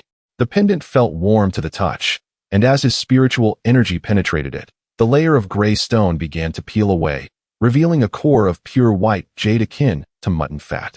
The jade was exquisite and translucent, with a faint luminescence swirling within, emanating a cool, soothing aura that surged into his mind, instantly refreshing his somewhat fatigued spirit from cultivation. Item name: Fragmented Soul Nurturing Jade, Ancient. Condition: Core Array Pattern Damaged 99, Spiritual Essence Dissipating. Effect: Contains a wisp of pure ancient soul power essence. Long-term, wearing can gradually nourish the spirit, enhance mental strength, stabilize the mind, and resist the invasion of inner demons. System suggestion: Can consume yin-yang value for repairs, or directly absorb its core soul power to strengthen the host's spirit upgrade system's mental power-related modules. Upon reading the system's detailed analysis, Yi Chen's breath quickened. The soul nurturing jade, an artifact from the ancient era. He understood the paramount importance of the spirit for a cultivator. The stronger the spirit, the higher the comprehension, making cultivation techniques far more effective. Control over flames and materials during alchemy and artifact forging would become increasingly refined. Moreover, a powerful spirit serves as the foremost barrier against temptations and illusions, spiritual attacks. This was a treasure tailor-made for him. Its worth could surpass that of 100 or even 1,000 Xian iron furnaces, and he had acquired such a treasure for merely a low-grade spirit stone. Truly, the heavens were favoring him. Yi Chen suppressed his overwhelming joy and securely tucked the soul-nurturing jade close to him. Just as he prepared to leave the marketplace and return to his small courtyard, 2 sinister figures obstructed his path. "Oh, if it isn't our newly minted genius from Hahuan sect." "Yi Chen, the junior disciple?" A mocking voice rang out. Yi Chen raised his gaze, his brows furrowing slightly. The speakers were Zhang Meng and the steward, Wang Fu, who had previously troubled him in the dining hall. At this moment, their eyes brimmed with jealousy and resentment. Clearly, Yi Chen's recent triumph in the outer sect competition and his presence in various shops around the marketplace had stirred their discontent. "Do you two have something to say?" Yi Chen inquired with an indifferent expression. "Nothing of great importance," Wang Fu replied with a forced smile. "Just noticed you seem quite pleased with yourself. Thought I'd remind you. It's wise to remain low-key. Luck isn't something one can rely on at all times." Zhang Meng stepped forward threateningly, saying, "Yi Chen, don't think you're impressive just because you defeated Qian Hong in the competition. That fellow is merely a dog under the Grand Elder. I advise you to hand over your rewards from the competition and whatever you just purchased in the marketplace, or else, humph." Disciples have been known to mysteriously disappear at the Beast Pavilion. A blatant threat. Had this been the old Yi Chen, facing 2 cultivators of higher rank would have incited panic. Yet now, Yi Chen merely regarded them calmly, his gaze as tranquil as unfathomable depths. He exuded no overwhelming aura, yet this profound calm instilled an inexplicable chill in Zhang Meng and Wang Fu.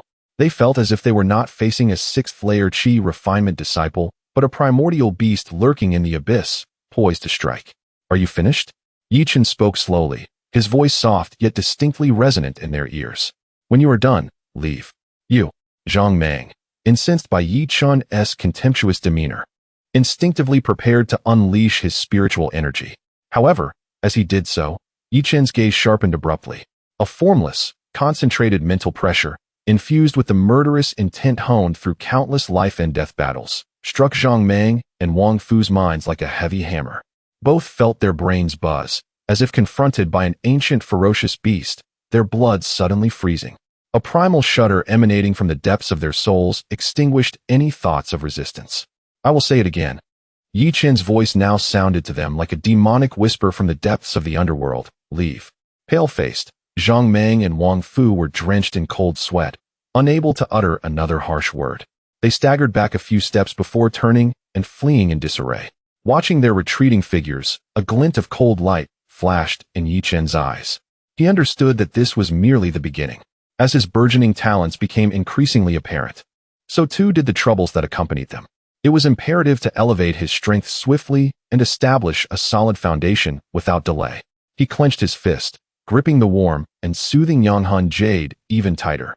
This excursion to the Fengshe not only bestowed upon him a Danlu and spirit stones, but more significantly, this fortuitously acquired Yanghan jade would offer an unimaginably potent support for his future cultivation journey.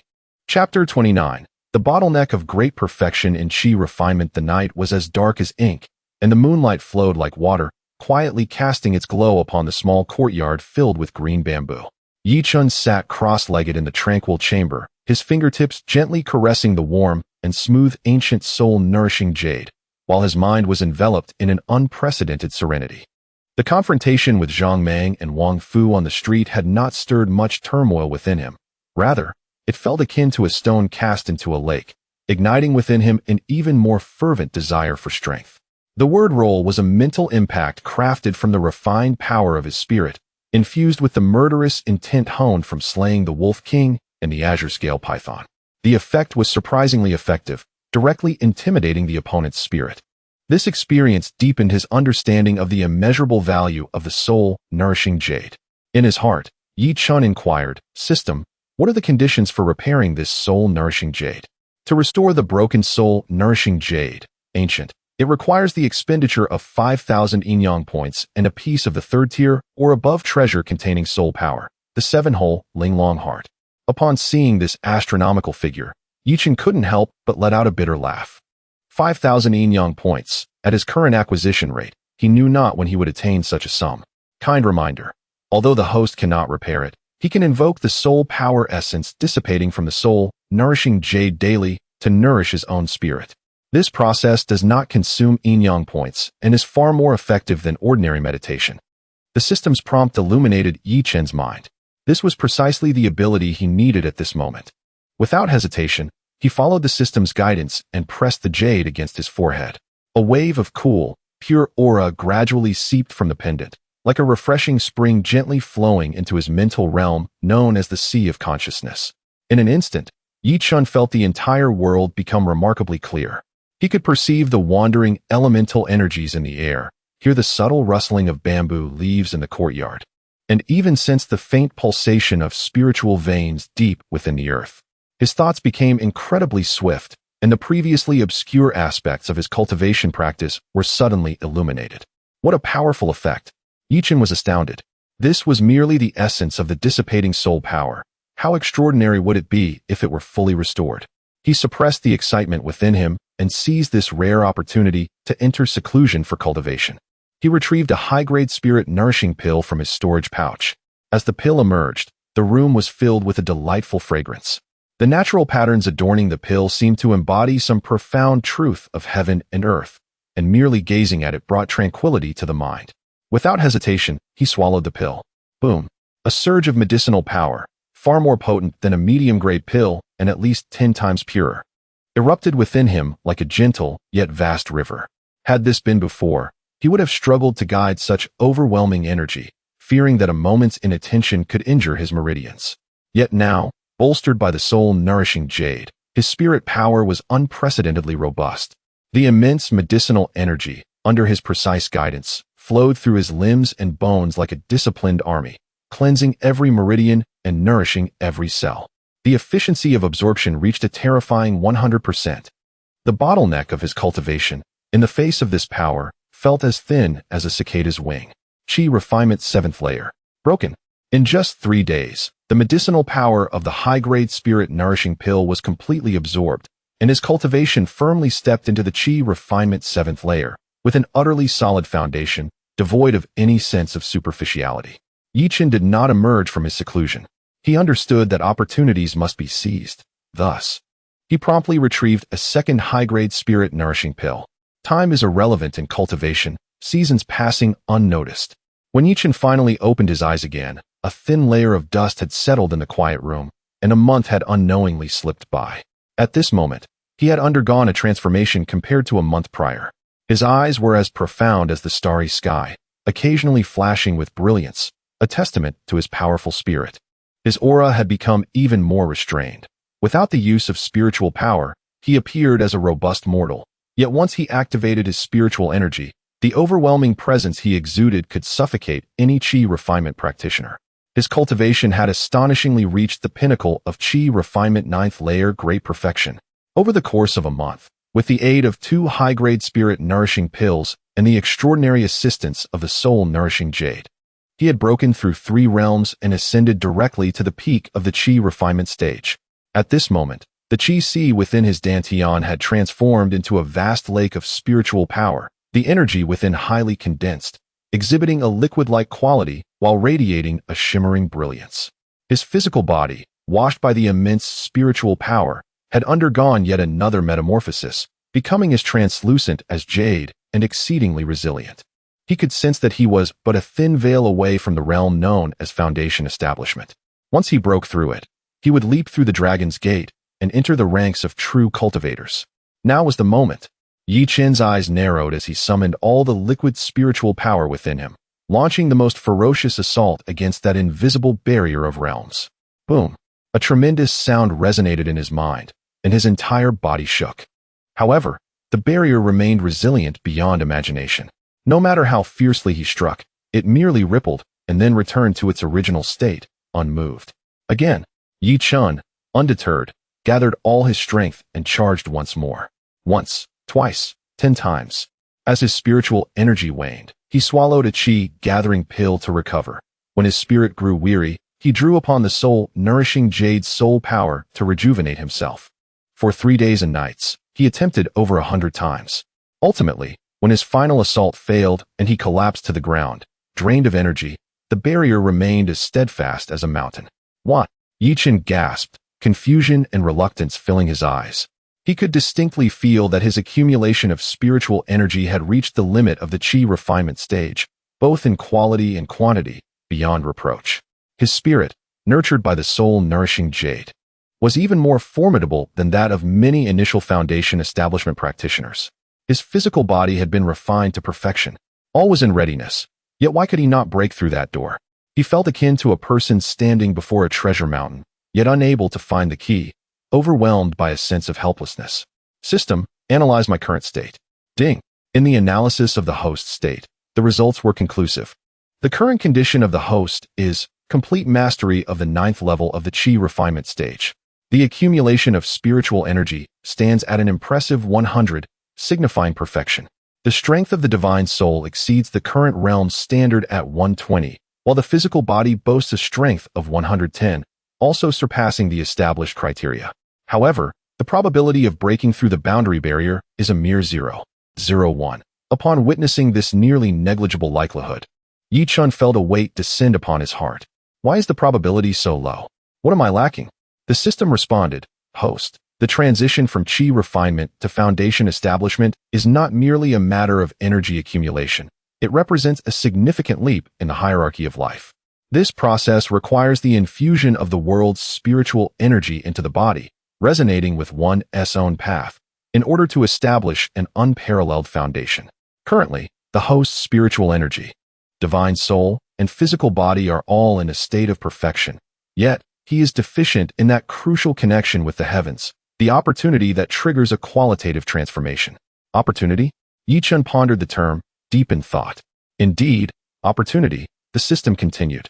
It can manifest as a moment of enlightenment, a battle between life and death, or a spiritual entity capable of communicating with the heavens. It serves as a catalyst to ignite the fuel that the host has meticulously accumulated, facilitating the elevation of one's life level. Merely engaging in solitary cultivation and arduous training will not lead to the discovery of such an opportunity. Upon absorbing the system's explanation, Chen experienced a profound realization.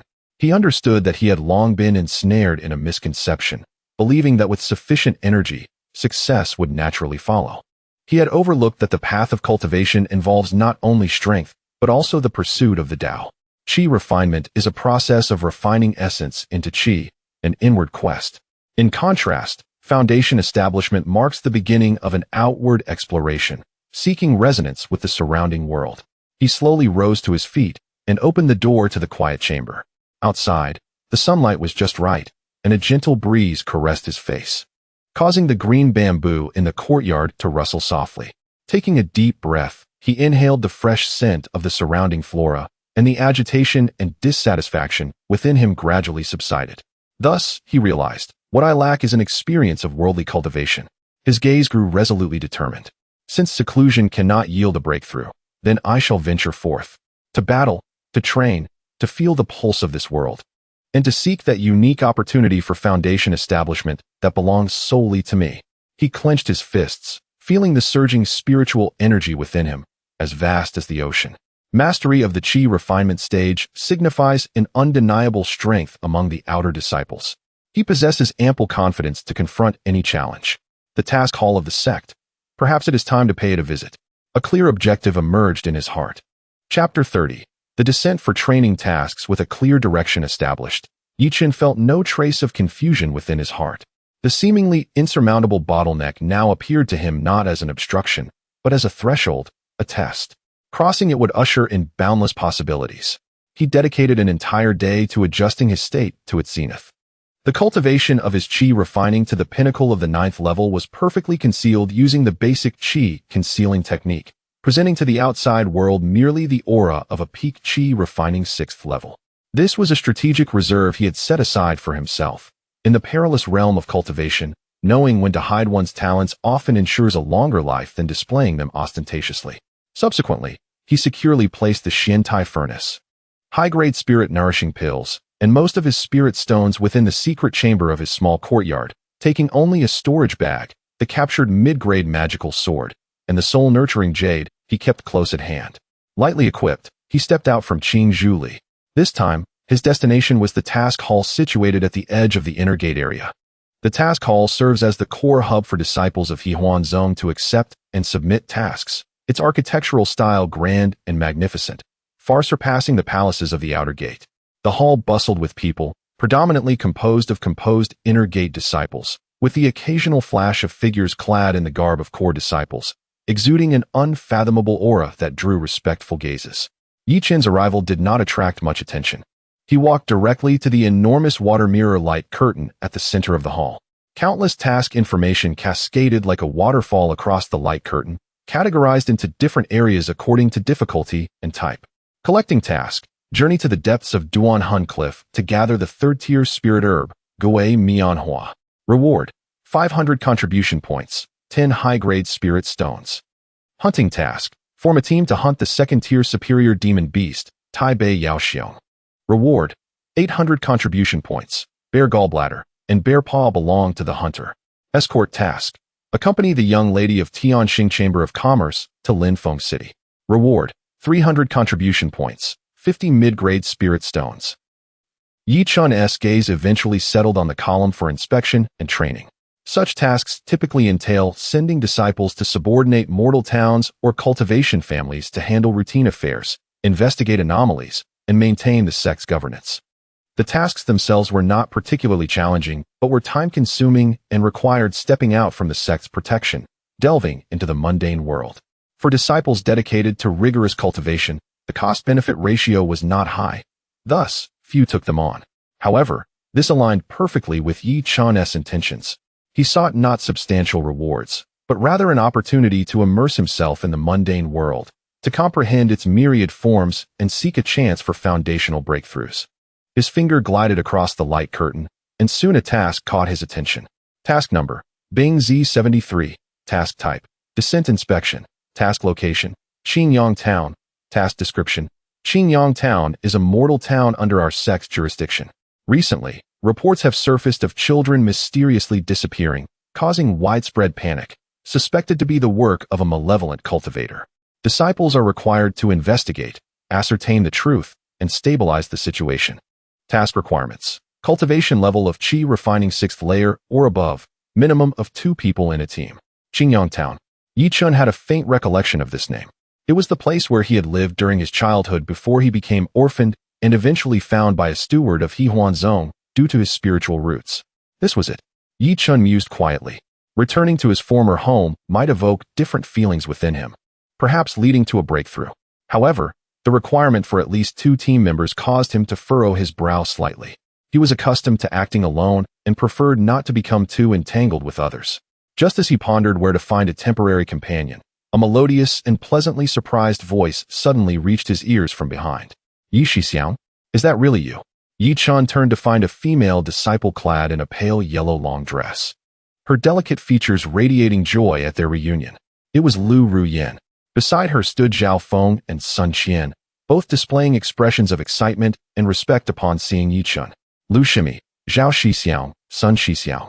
Yi Chun nodded, a smile gracing his face. It has been a while. Are you also here to accept a task? Indeed, Lu Ruyan replied briskly. The 3 of us were just preparing to take on a descent task for some training. After our experience at the 100 Beasts Garden, we all gained immensely and made significant progress in our cultivation.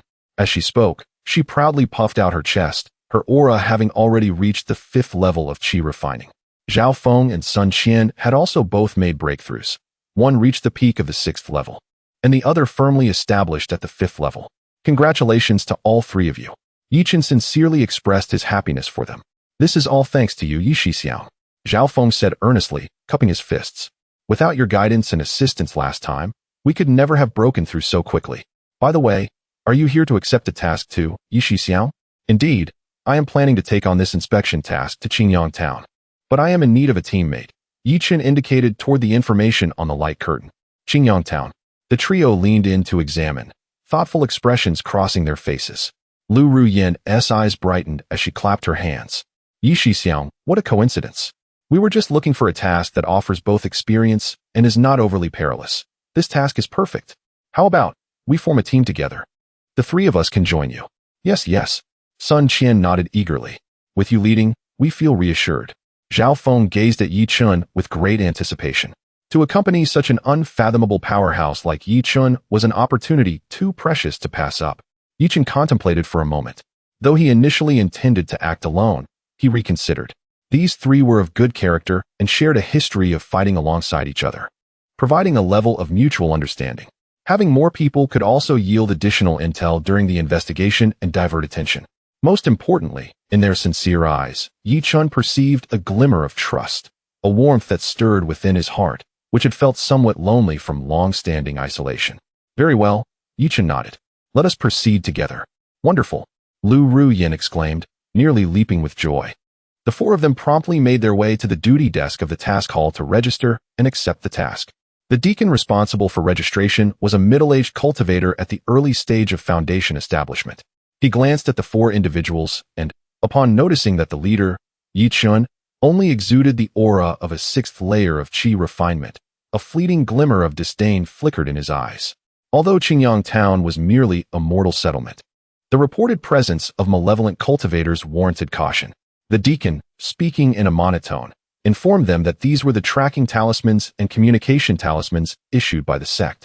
Should they encounter an insurmountable danger, they could shatter the communication talisman to seek assistance. The tracking talisman would allow for a preliminary locking onto the aura of the malevolent cultivators. Remember, maintaining stability in mortal towns is one of our sect's foundations, so it is imperative to handle matters judiciously. Yi Chun accepted the talismans with a word of thanks and departed from the mission hall with the 3 others. Senior brother Yi, that deacon's demeanor is quite arrogant, Sun Qian murmured softly. It is common for inner sect disciples to look down on us outer sect disciples, Zhao Feng remarked nonchalantly, accustomed to such behavior. Yet, Yi Chun paid them little heed. He focused on the task scroll in his hand, already contemplating his course of action. The 4 did not linger. After a brief preparation at their respective abodes, they reconvened at the mountain gate. The majestic gate of Hehuan sect was adorned with white jade steps, shrouded in swirling mist. After presenting their mission tokens to the guarding disciples, they followed the winding mountain path leading down to the mortal world below. The long-awaited sunlight filtered through the sparse clouds, bathing them in warmth. The mountain breeze caressed Yi Chen's face, lifting the dark strands of hair from his forehead and dispelling the last remnants of gloom caused by his recent stagnation. He cast a glance back at the towering, ethereal sect, a complex emotion flashing in his eyes. Within that place lay fierce competition, unyielding rules, and enigmatic beings like Lingwei. However, for now, he was to leave that realm behind. Ahead lay the vast and mundane world, a path filled with unknowns and uncertainties awaiting his exploration. "Let us go," Chen declared, turning and taking resolute steps forward. His opportunity for foundation establishment might very well reside in that quaint hometown named Qingyang. Chapter 31. Nostalgia of Qingyang. Eerie sweetness. As they emerged from the gates of the Hahuan sect, it was as if a mighty dragon had plunged into the sea, freeing itself from the invisible constraints of the sect's rules. The heavens and earth opened up before them, and the essence of the mundane world rushed forth, albeit with a diminished spiritual energy, yet infused with a sense of authenticity and vibrancy. All four were cultivators, their agility far surpassing that of ordinary mortals. They chose not to ride their swords. Firstly, their cultivation was still nascent, and the long-distance flight would deplete their spiritual energy significantly. Secondly, their mission was one of discreet investigation, and a grand entrance into Qingyang town would only serve to alert potential threats. They employed techniques to enhance their speed, moving like the wind, racing along the forest paths, covering hundreds of miles in a single day. Along the journey, Chen's composure and seasoned demeanor increasingly won the admiration of Zhao Feng and Sun Qian. Upon reaching a dense thicket, Chen suddenly raised his hand to signal a halt, pointing to nearly invisible traces in the grass nearby. He remarked, "Someone lay in ambush here half an hour ago. The dew on the grass shows unusual condensation, indicative of Earth-type spiritual energy residues. It appears to be the work of some inexperienced bandits who, upon seeing our sect's attire, wisely chose to retreat." Zhao Feng and Sun Qian felt a chill of sweat trickling down their backs. They had been so focused on their journey that they had failed to perceive the lurking dangers. Liu Ruyan, her beautiful eyes shimmering with curiosity, asked, "Xiao, how did you discern that?" "I scanned with my divine sense and found nothing." Chen smiled gently, explaining, "Divine sense is not infallible, especially against those adept at concealing their presence. More often, one must rely on their eyes, their experience, and observe the anomalies in their surroundings. The direction of the wind, the fallen leaves, or even a discordant scent in the air can serve as clues." This instinct, honed over 3 arduous years in the manual labor courtyard and through subsequent life and death struggles, was not something these methodically trained disciples could match. While the system was formidable, the survival wisdom embedded in his very essence was equally his most treasured asset. Zhao Feng sincerely praised, "After hearing your insights, I feel it surpasses our months of arduous training in the sect. This experience is indeed fortuitous." Sun Qian and Liu Ruyan nodded in agreement, as Chen subtly became the undeniable core and leader of their small team. 2 days later, as the sun dipped low in the west, the outline of a quaint town, shrouded in verdant trees and wisps of smoke, finally appeared on the horizon. At the entrance of the town stood a weathered stone tablet, elegantly inscribed with the characters Qingyang. Upon gazing at these characters, Chen unconsciously slowed his pace. Memories surged forth like a tidal wave. He envisioned his ragged self hiding behind the stone tablet, enviously watching other children savoring candied hawthorn. He also recalled the dilapidated courtyard at the east end of the town, where the features of his parents, though blurred by time, remained the softest corner of his heart. "Xiao, what troubles you?" Liu Ruyan inquired softly, noticing his unusual demeanor. "It's nothing, merely we have arrived home," Chen replied quietly, his tone imbued with a complexity he himself had not recognized. He gathered his thoughts, his gaze regaining clarity and determination. "Let us proceed into the town, find a place to settle, and then visit the town mayor." As they stepped into Qingyang town, an oppressive and heavy atmosphere enveloped them. The streets were sparsely populated, with every household's doors and windows tightly shut, presenting a stark contrast to the lively town of his memories. Occasionally, a few townsfolk hurried past, their faces betraying an unmistakable anxiety and fear, rarely exchanging words, their eyes filled with wariness. The children who ought to be frolicking in the streets were nowhere to be seen. The entire Qingyang town seemed ensnared by an invisible net, suffocating in its grip. The four found lodgings at an unnamed uli. The innkeeper, an elderly man well past 50, upon seeing their sect attire and distinguished demeanor, briefly flickered with a glimmer of hope, treating them with utmost respect. "Esteemed sages, Have you been dispatched by the sect to address the troubles in our town? The innkeeper inquired, his voice lowered, shrouded in mystery. We are here on official business to investigate, Chen replied, discreetly presenting a mid-grade spiritual stone, which was a fortune for an ordinary person. The innkeeper's eyes brightened with joy as he quickly tucked the stone away and led them to a private room in the courtyard. Sighing, sages, you have finally arrived. Our Qingyang town has recently been plagued by misfortune. According to the innkeeper, for the past 3 months, the town had witnessed a series of mysterious child disappearances. All the missing children were boys aged 7 to 8, vanishing inexplicably from their homes at night, with doors and windows intact and no signs of struggle, as if they had evaporated from the mortal realm. The town's night watch had tripled its personnel, yet the incidents persisted, with 9 children currently unaccounted for. The townsfolk are in a state of panic. Now, as night falls, who dares let their children venture outside? Even at home, the adults remain sleepless, fearful that in the blink of an eye, their children might vanish. The innkeeper's eyes reddened as he spoke, lamenting that it was said to be the work of mountain demons or malevolent cultivators. As mere mortals, what can we do? We can only beseech the sages for mercy. When no further useful clues could be extracted from the innkeeper, Chen instructed him to prepare some meals and then addressed his companions. The situation is more dire than we anticipated. This is not a mere case of wild beasts or human trafficking. The methods are peculiar, surely the work of cultivators. We shall first visit the town mayor to review the official documents. The mayor's residence, the most imposing structure in Qingyang town, was guarded by vigilant sentinels. Upon hearing of the arrival of the Hahuan sect sages, they hurriedly scurried inside to report. Soon after, a slightly portly middle-aged man, his face marred by concern, swiftly emerged.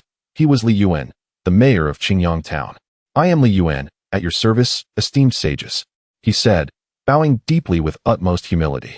The presence of sages is a blessing for the people of Qingyang town. There is no need for such formalities, Li Zhenjiang, Chen interjected directly. We have come on behalf of the sect to investigate the case of the missing children. Please provide us with all relevant documents and clues. Of course, Li Yuan replied, not daring to delay, promptly leading them into his study and presenting a thick stack of documents. The records were relatively detailed, noting each missing child's birth date, home address, and the circumstances of their disappearance that fateful night. Yet, just as the innkeeper had described, all cases bore an uncanny resemblance. Deep into the night, without a sound, they vanished into thin air. Zhao Feng and Sun Qian perused the case files, their brows furrowed in evident despair. These mundane records held little value for them as cultivators. However, Chen examined them with great care. His consciousness quietly expanded, enveloping the entire study. As he flipped through the pages, he casually inquired, Mayor Li, I have noticed that the missing boys possess a notably vigorous yang fire in their birth charts. Is this merely a coincidence? Li Yuan was taken aback, shaking his head in confusion. Immortal Master, I do not comprehend these metaphysical matters and have not paid attention. Chen had already formed a plan in his mind. For certain malevolent cultivators, boys with strong yang fire could serve as excellent materials for alchemy or cultivation. This further corroborated his suspicions. Take us to the home of the most recently vanished child. Chen closed the files, his tone leaving no room for dissent. Well, very well. Li Yuan displayed a troubled expression but ultimately nodded in agreement. Under Li Yuan's guidance, the four arrived at the home of a blacksmith named Zhang in the western part of the town. The child from this household had gone missing 3 days prior. Upon entering the courtyard, an overwhelming aura of sorrow engulfed them. In the yard sat a robust man, old Zhang, who stared blankly, gripping a small wooden sword tightly in his hands. Within the house, muffled sounds of a woman's suppressed sobs could be heard. Upon seeing the mayor accompanied by 4 strangers, old Zhang merely lifted his head numbly, his gaze vacant. Lu Ruyan, with her kind heart, felt her eyes redden at the sight. She stepped forward, gently addressing the wife of the Zhang family, sister-in-law. We are immortals sent by the sect to investigate this matter, and we hope to help you find your child. Could you tell us if there was anything unusual before Huzi went missing? Perhaps Lu Ruyan's gentle demeanor had an effect, for the woman, through her tears, responded intermittently. Huzi, he was very well behaved. There was nothing unusual, except in the days leading up to his disappearance, he kept saying there was a sweet fragrance in the house, like the incense burned in temples or honey. A sweet fragrance? Yi Chen's gaze sharpened. This detail was absent from the records. The woman nodded. Yes, but we adults could not smell it. I thought the child was just talking nonsense. Who would have known? Who would have known he would just vanish? The woman broke down in tears. Chen gestured for Lu Ruyin to comfort her, while he closed his eyes, his formidable consciousness sweeping through the entire room like mercury, leaving no corner unexplored.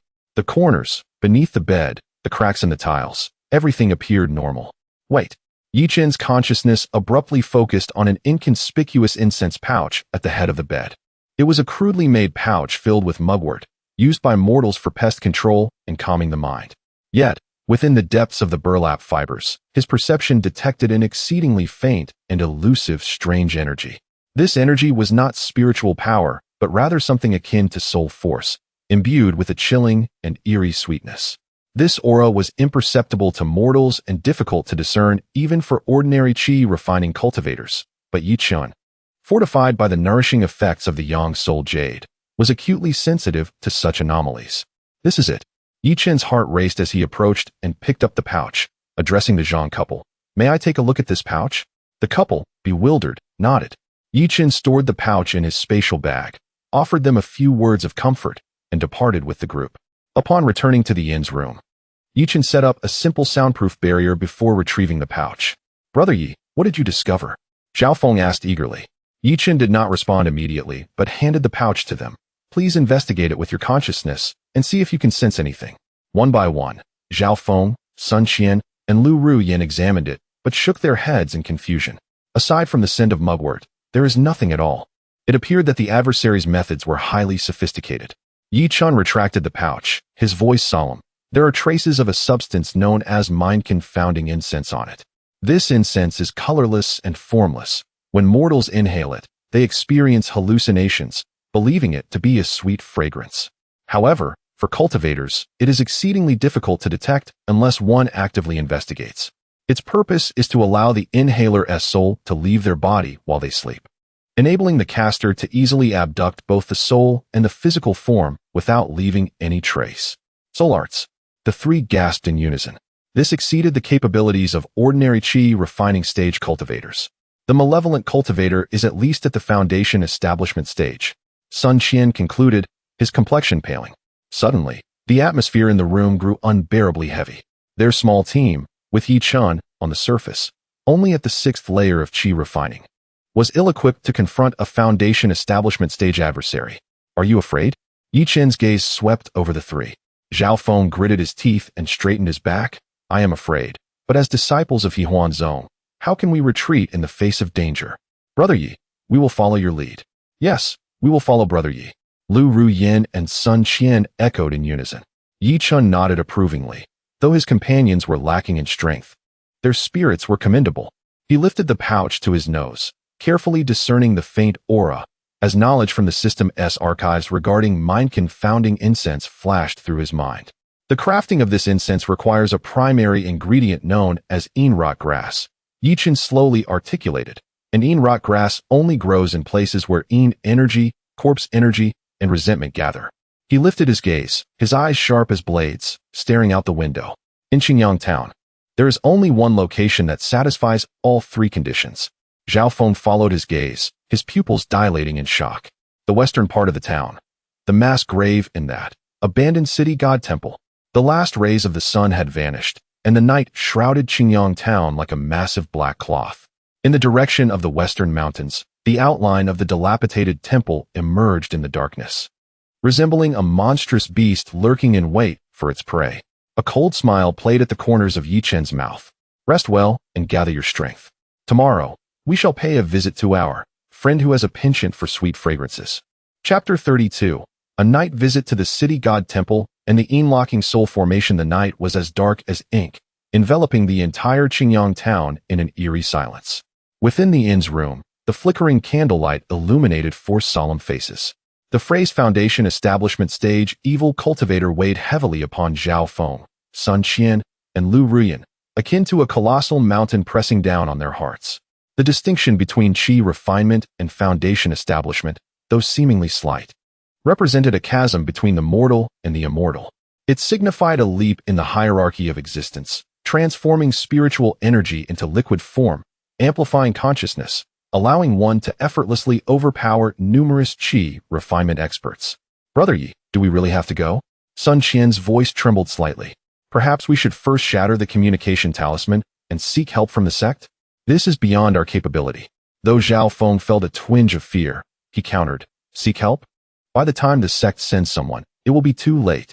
This evil cultivator strikes every few days, and perhaps tonight another child will suffer. As disciples of the sect, how can we stand idly by? Lu Rian bit her lip, gazing at Yi Chun with a mix of concern and trust. Brother Yi, we will follow your decision. The room fell into silence, 3 pairs of eyes converging upon Yi Chun. He seemed unfazed by the weight of the situation, his expression calm as still water. He toyed with the fragrant pouch in his hand, engaging in rapid communication with the system in his mind.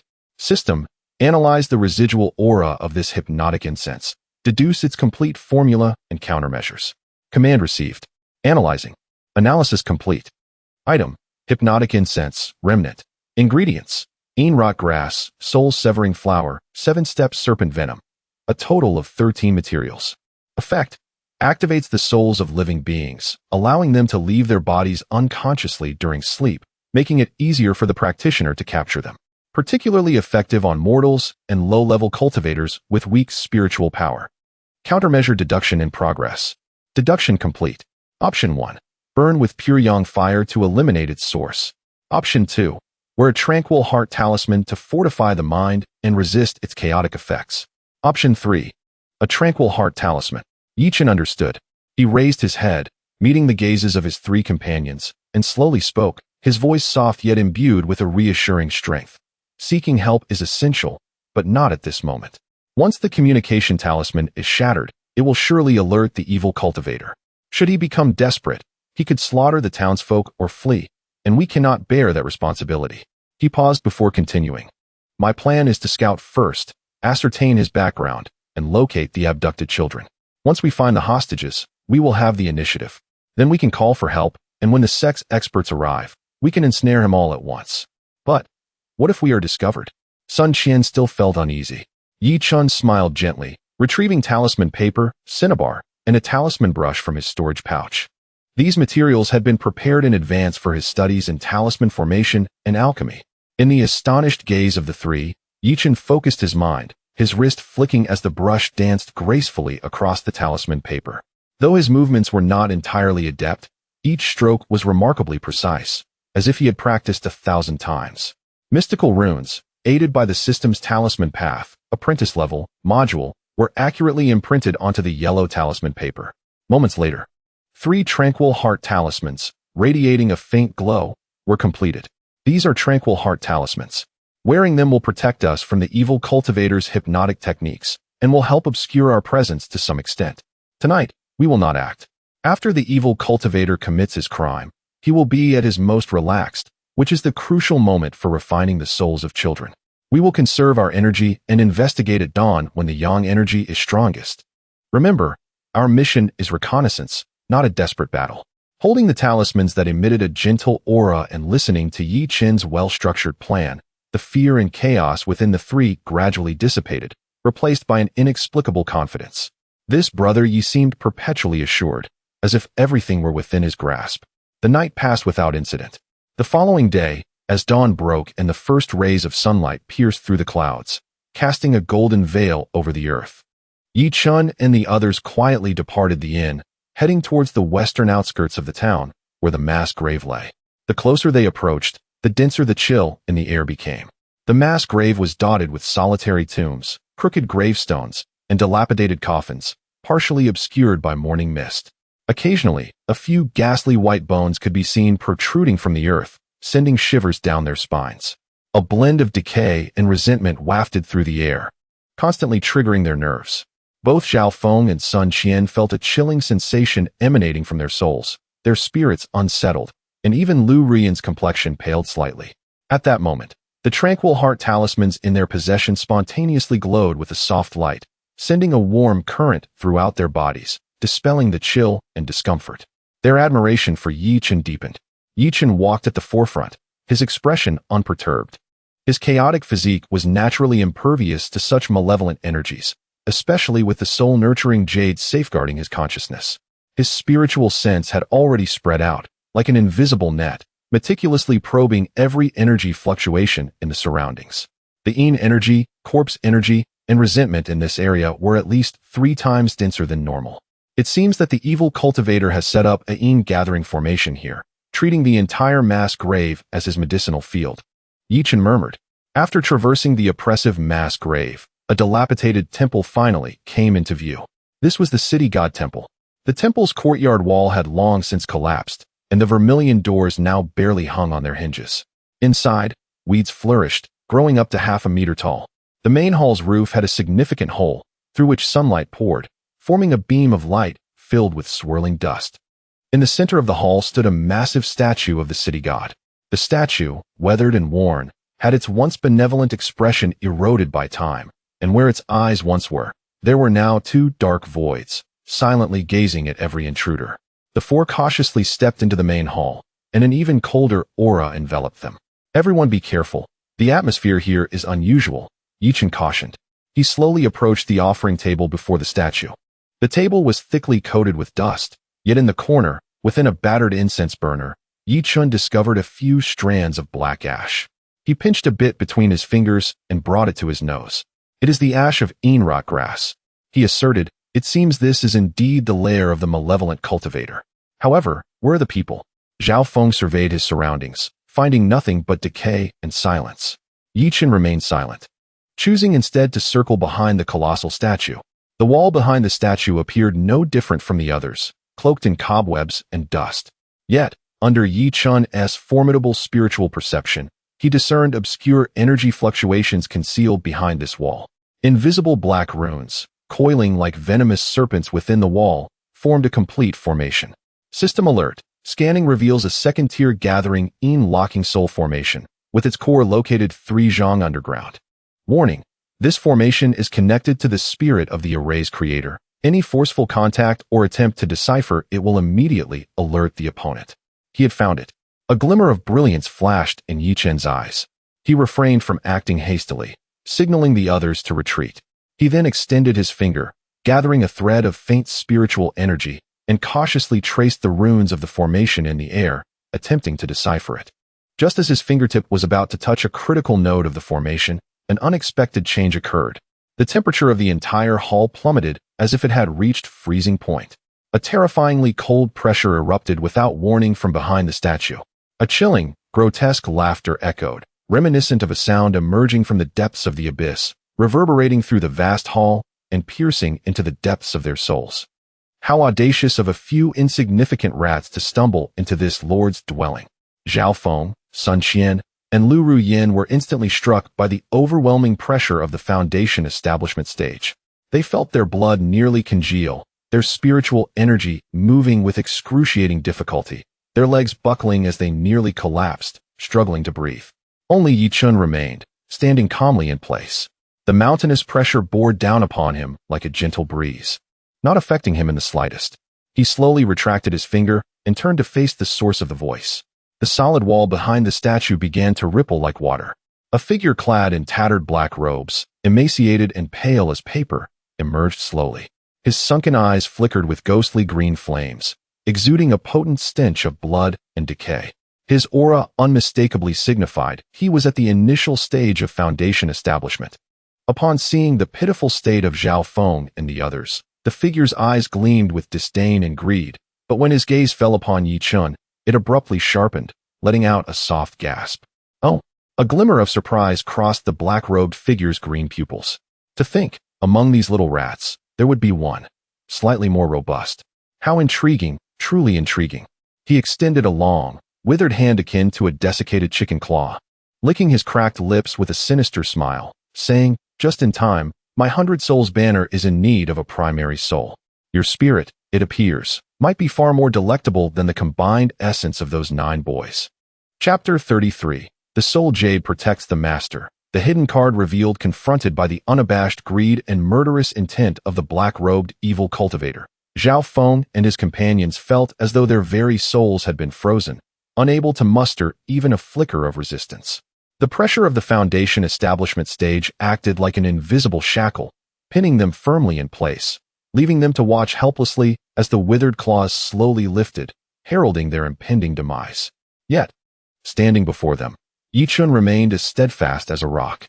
The oppressive force that could shatter the minds of Qi refinement practitioners washed over him, only to be quietly diffused by an unseen power. Within the confines of his chest, the ancient soul-nurturing jade emitted a subtle, imperceptible glow, akin to an unyielding dam, warding off all assaults directed at his spirit. The black-robed, evil cultivator-esque ghastly grin faltered slightly, a flicker of astonishment flashing in his eyes.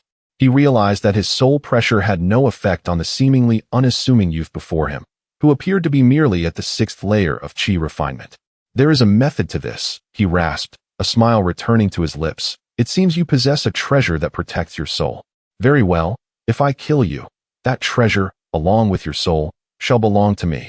Before his words could fully escape his lips, he clawed at the air toward Yi Chun. Soul-devouring claw. An intangible yet exceedingly insidious wave of energy surged forward, crossing several feet in an instant, aimed directly at Yi Chun's spiritual sea. This strike was not a physical attack, but rather a pure soul secret technique. Most Qi refinement practitioners would find themselves unable to react, let alone resist, and would be torn apart, reduced to mere husks. "Yi, senior brother, be careful," Lu Rian screamed in terror, summoning every ounce of her strength. Yet, it was too late. The soul-devouring claw had already imprinted itself upon Yi Chen's forehead. A cruel and satisfied smile spread across the black-robed, evil cultivator's face.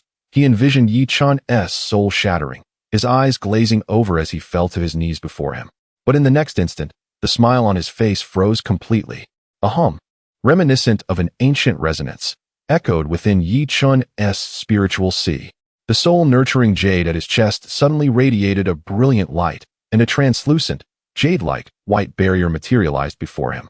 The insidious soul-devouring claw collided with the barrier, producing a sizzling sound as it dissolved into nothingness, akin to ice meeting the blazing sun.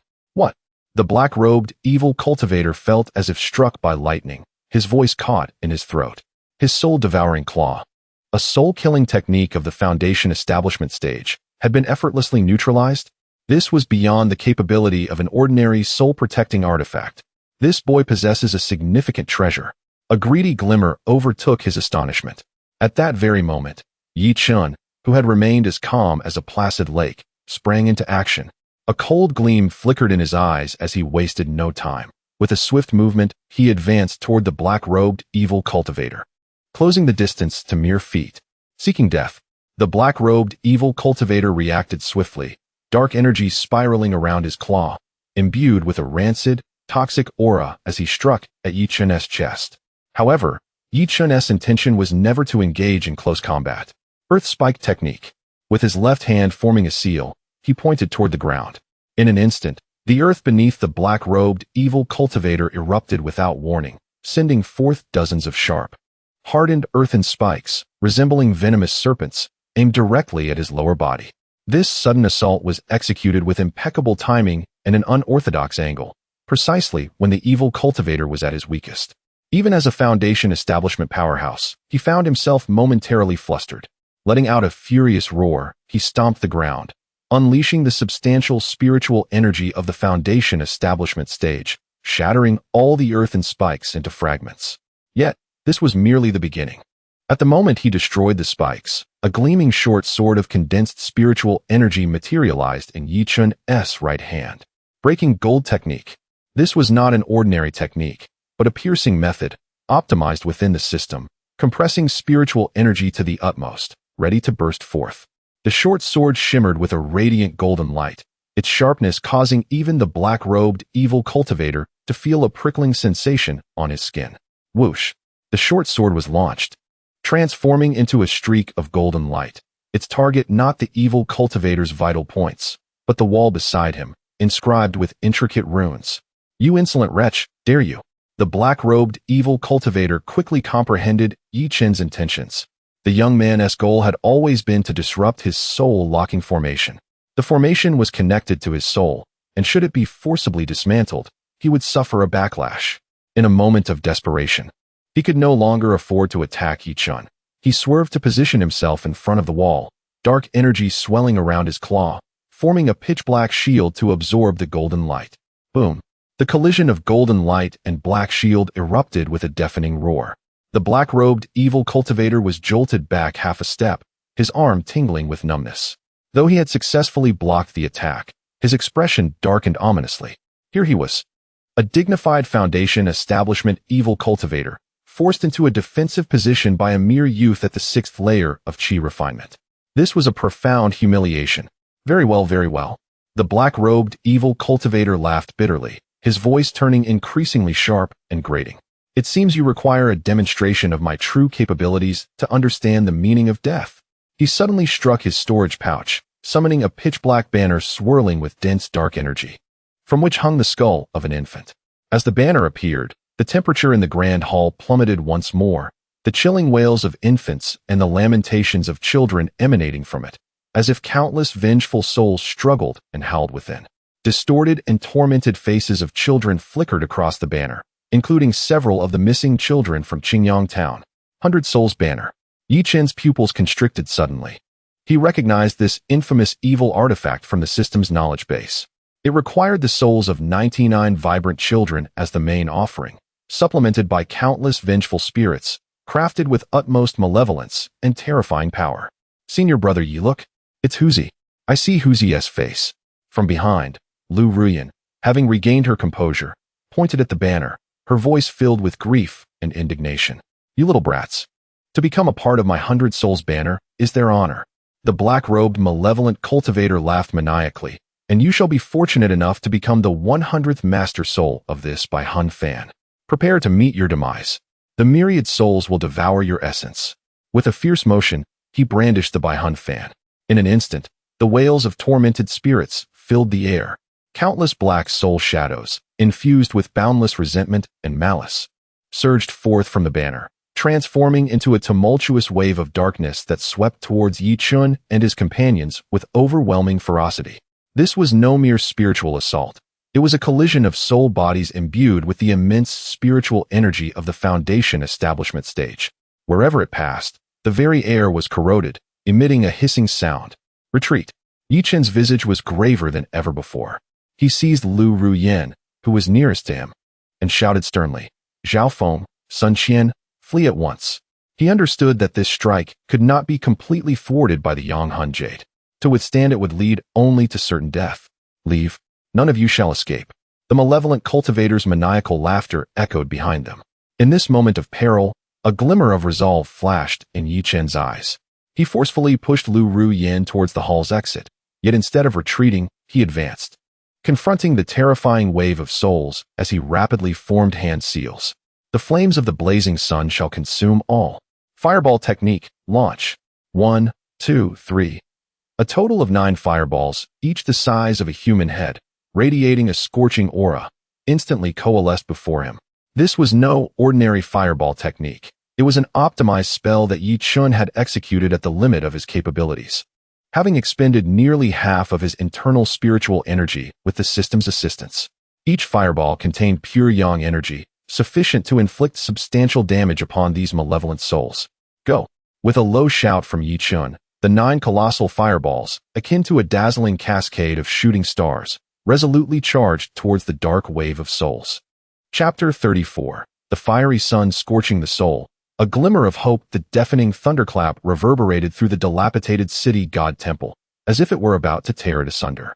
9 colossal fireballs descended like the sun itself, resolutely plunging into the black tide composed of countless vengeful souls. Fire and spirit, light and darkness, 2 diametrically opposed forces collided with unparalleled ferocity at that moment. The searing sound of burning echoed through the heavens. The blazing flames of the yang fire were the most lethal poison and nemesis to the malevolent souls. The first wave of spectral figures, upon contact with the fireballs, were instantly vaporized, their anguished cries silenced before they could escape their lips, dissipating into wisps of smoke. The subsequent tide of souls was forcibly cleaved open by these 9 suns, with sorrowful wails resonating throughout the air as the twisted souls struggled frantically in the flames. Their once grotesque faces now contorted in endless pain and fear. The entire hall was bathed in a blinding crimson hue, the scorching waves of heat sweeping outwards, clearing away dust and decaying foliage from the ground, even charring the walls black. The chilling aura that once pervaded was instantaneously banished by the overwhelming power of the fiery sun.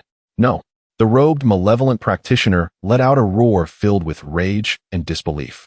He could hardly fathom that a mere sixth-layer Qi refinement junior could unleash such a terrifying and pure force of yang fire.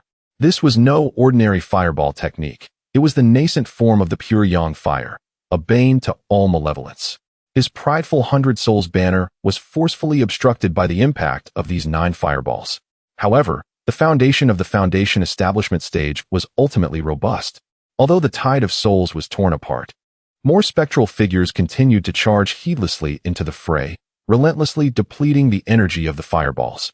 The brilliance of the 9 fireballs dimmed and shrank at a visible rate. Yet this was sufficient. Chen sought not victory, but merely a fleeting moment to catch his breath.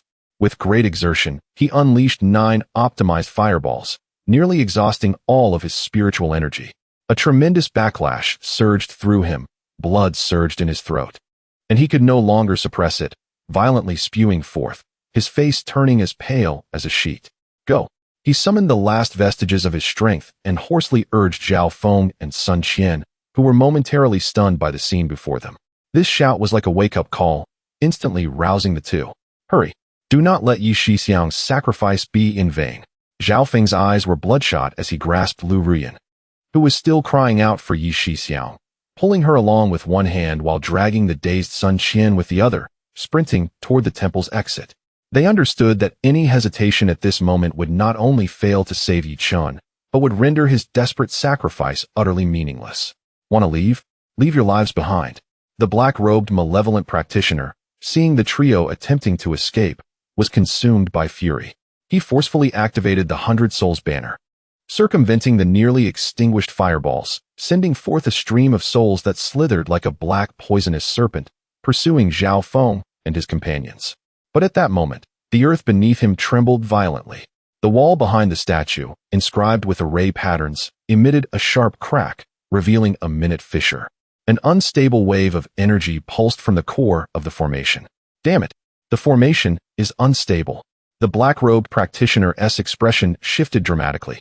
The earlier assault from Yi Chen's sharp gold technique, combined with the backlash he endured, along with the chaotic spiritual energy raging within the hall, had triggered some turbulence in the gathering locking soul formation.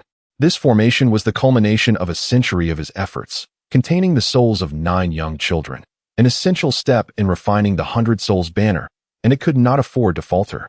Should he pursue those 3 worthless pests or stabilize the formation? This thought flickered through his mind for but a moment. A glint of ruthlessness and greed flashed in the eyes of the black-robed practitioner. 3 mere ants in the Qi refinement stage could be killed at any time, but this formation and its contents were the foundation of his power. Ultimately, he abandoned the chase, abruptly retracting the 100 Souls banner, and pressed his palms against the wall, channeling his profound Foundation establishment stage spiritual energy into the formation, striving to stabilize the impending chaos of the formation's core. You little wretch, once I stabilize the formation, I shall extract your soul and refine your essence, ensuring you cannot live nor die. His vengeful gaze was fixated on the teetering figure of Yi Chen in the center of the hall. At this moment, Yi Chen was indeed at the end of his strength. Half kneeling on the ground, he gasped for breath, his meridians throbbing in agony, and his dantian devoid of spiritual energy. He sensed that although the malevolent practitioner was focused on stabilizing the formation, a chilling killing intent had firmly locked onto him. If the opponent freed their hands, he would undoubtedly perish. Escape. He had to escape. Yi Chen struggled to rise, stumbling toward the temple's exit. Yet after taking but 2 steps, the world spun violently, and he nearly collapsed again. His body had reached its limit. Warning. Host life signs are rapidly declining. Spiritual energy depleted, meridians damaged. High concentration of malevolent energy detected in the vicinity. Initiating emergency protocol. Do you wish to expend 100 yin-yang points to activate the reversal of yin-yang agreement? Agreement content. Forcefully absorb and transform external malevolent energy, providing the host with a one-time explosive replenishment of spiritual energy. Warning. This process is extremely perilous. The transformed spiritual energy will be tumultuous and chaotic, causing secondary severe damage to the meridians. The host is advised to choose with caution. The system's prompt resonated in Yi Chen's mind like a celestial melody. 100 yin-yang points. This was the entirety of his accumulated wealth from hunting the Bailin python, alchemy, and talisman crafting. Moreover, he would have to bear the cost of additional meridian damage. But did he have a choice? Exchange. Yi Chen did not hesitate for a moment, roaring in his heart. Reversal of yin-yang agreement activated. Yin-yang points minus 100. In an instant, a terrifying suction erupted, centered around Yi Chen's body. The surrounding burial ground, accumulated with a century's worth of malevolent energy, the stench of decay, and lingering resentment, seemed to have found its outlet at this moment, manifesting as visible streams of black energy that surged violently into Yi Chen's limbs and bones. Yi Chen let out a suppressed cry of agony. The sensation was akin to countless icy steel needles ruthlessly piercing every inch of his meridians, tearing apart each of his cells. The cold, frenzied, and chaotic energy rampaged within him, threatening to shatter his body. Yet, he gritted his teeth, relying on an extraordinary willpower that surpassed the ordinary, guiding this newly birthed, tumultuous force into his dantian. The once parched dantian was instantly filled with this black spiritual energy. "You little beast, what are you doing?" The black-robed, evil cultivator, who was stabilizing the formation, sensed the violent fluctuations of the external malevolent energy. In horror, he turned back, witnessing the terrifying scene of Yi Chen engulfed in black mist. He was actually absorbing the sinister energy here. How could a cultivator practicing pure yang fire techniques actively absorb such malevolence? Has he lost his mind? However, Yi Chen had not gone mad. He endured the excruciating pain of his meridians being torn apart, feeling the chaotic yet undeniably real power within him. A glimmer of frenzied survival shone in his eyes. He abruptly turned, no longer glancing at the Chenghuang temple, and with all his strength, he stumbled and dashed towards the east where the sun was rising. He understood that he was now akin to a powder keg ready to explode. If this chaotic energy was not refined or vented swiftly, he, too, would meet a dead end. The best method to refine this malevolent force was to harness the most potent and yang energy of heaven and earth. The rising sun was his only hope at this moment. Behind him, the enraged roars of the evil cultivator echoed. Ahead, a glimmer of hope shone through the morning light. A desperate chase concerning life and death was about to unfold. Chapter 35. Toward Death and Life. The foundation begins to form. The night was as dark as ink, and the frigid wind cut through Yi Chen's pale cheeks like a blade. He was running desperately. Each breath felt as if he were swallowing countless red-hot iron sand, searing his throat and lungs. With every step, he experienced a tearing pain throughout his body, as if his limbs no longer belonged to him. The power derived from reversing the yin-yang pact was not a blessing, but rather the most malevolent curse. The sinister energy emanating from the century-old mass grave was fierce and chaotic, imbued with an intent of death and resentment. At this moment, it transformed into billions of icy ants, ravenously gnawing and crashing through his meridians. His blood felt as if it were about to freeze, and his consciousness, amidst the bone-chilling cold and heart-wrenching pain, flickered like a candle in the wind, swaying uncertainly on the brink of extinguishment. Within his dantian, that black temporary spiritual energy roared like an uncontrollable beast, assaulting the barriers of his dantian, attempting to turn his entire body into a cold grave. He could not stop. He could not fall. Yi Chen bit down hard on his tongue, forcing himself to maintain the last shred of clarity through agonizing pain. His vision had long become blurred, and everything around him spun wildly. The only glimmer of hope was a faint light on the eastern horizon, the sole lighthouse in his soul, embodying his entire desire for survival. He could sense a terrifying aura of a foundation establishment cultivator solidifying behind him, imbued with overwhelming murderous intent, rapidly closing in on him. Inside the Chenghuang temple, the black-robed evil cultivator slowly straightened his body. Feeling the restabilized array of gathering yin and locking souls, a cruel smile curling at the corners of his mouth. He turned to gaze in the direction Yi Chen had vanished, his consciousness already casting an invisible net that firmly ensnared a radius of 10 miles. "You little wretch, how dare you perform such a desperate struggle before me?" he muttered grimly. "Absorbing yin energy? Utterly foolish.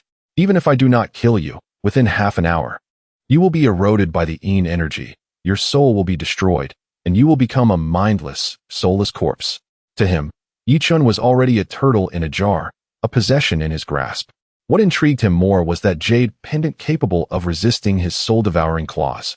Such a treasure for soul protection was a sheer waste in the hands of someone like you. The flames of greed burned fiercely in his eyes. With a flicker of his body, he transformed into a blurred shadow, gliding effortlessly toward Yi Chen like a specter. His speed was more than 3 times faster than Yi Chen's desperate sprint. The distance between them was dwindling at a pace that sparked despair. Thud! Yi Chen's body finally reached its limit. He stumbled over a protruding rock and crashed heavily onto the icy ground.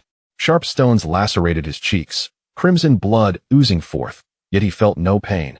For the coldness and agony within him had submerged all external sensations. He longed to rise, but his limbs felt as heavy as lead, refusing to obey. His eyelids grew increasingly heavy. A wave of exhaustion from the depths of his soul surged forth, tempting him to close his eyes and drift into an eternal slumber. Sleep. Once asleep, the pain will cease.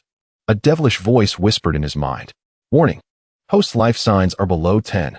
The soul is being eroded by yin energy. Chaotic Dao Body, beginner, is passively resisting, conversion efficiency 0, 1. It is estimated that in 15 minutes, the host will suffer brain death. The system's cold warning sounded like a final hammer, striking mercilessly against Yi Chen's waning will. Brain death. No, I cannot die. Yi Chen's bloodshot eyes snapped open, a terrifying desire for survival igniting within his pupils. He recalled the disdainful and mocking faces from his sect, remembered the complex gaze of senior sister Lingyu, which held a hint of coldness, recalled the desperate cries of parents in Qingyang town for their abducted children, thought of Zhao Feng, Lu Ruyan, and the others. If I die, who will vindicate me? Who will protect those I wish to safeguard? Who will bring justice to that evil cultivator? A primal roar, more beast than human, erupted from the depths of Yi Chen's throat. He summoned the last ounce of his strength, his hands clawing desperately into the earth, nails splintering and blood flowing. He managed to force his upper body off the ground. At that moment, on the eastern horizon, a faint, nearly imperceptible golden light, tinged with violet, pierced through the darkest depths of dawn, slicing through the boundary between heaven and earth like a sword. The first ray of morning light.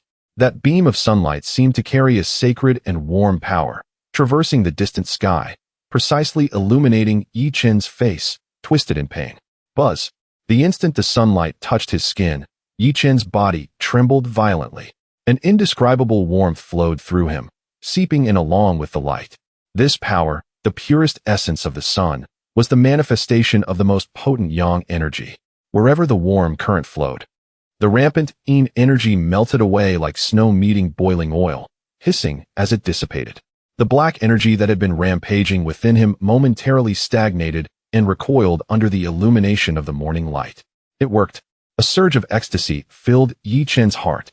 He no longer sought to stand but instead struggled to adjust his posture, sitting cross-legged, hands forming seals, desperately activating the system-optimized basic breath regulation technique. What he aimed to do was not to dispel, but to refine. His seemingly useless Xian-Yin locking veins, after being transformed into the chaotic Dao body by the system, inherently possessed the traits of inclusivity and transformation. The previous low conversion efficiency was due to a lack of sufficient yang energy to serve as balance and catalyst.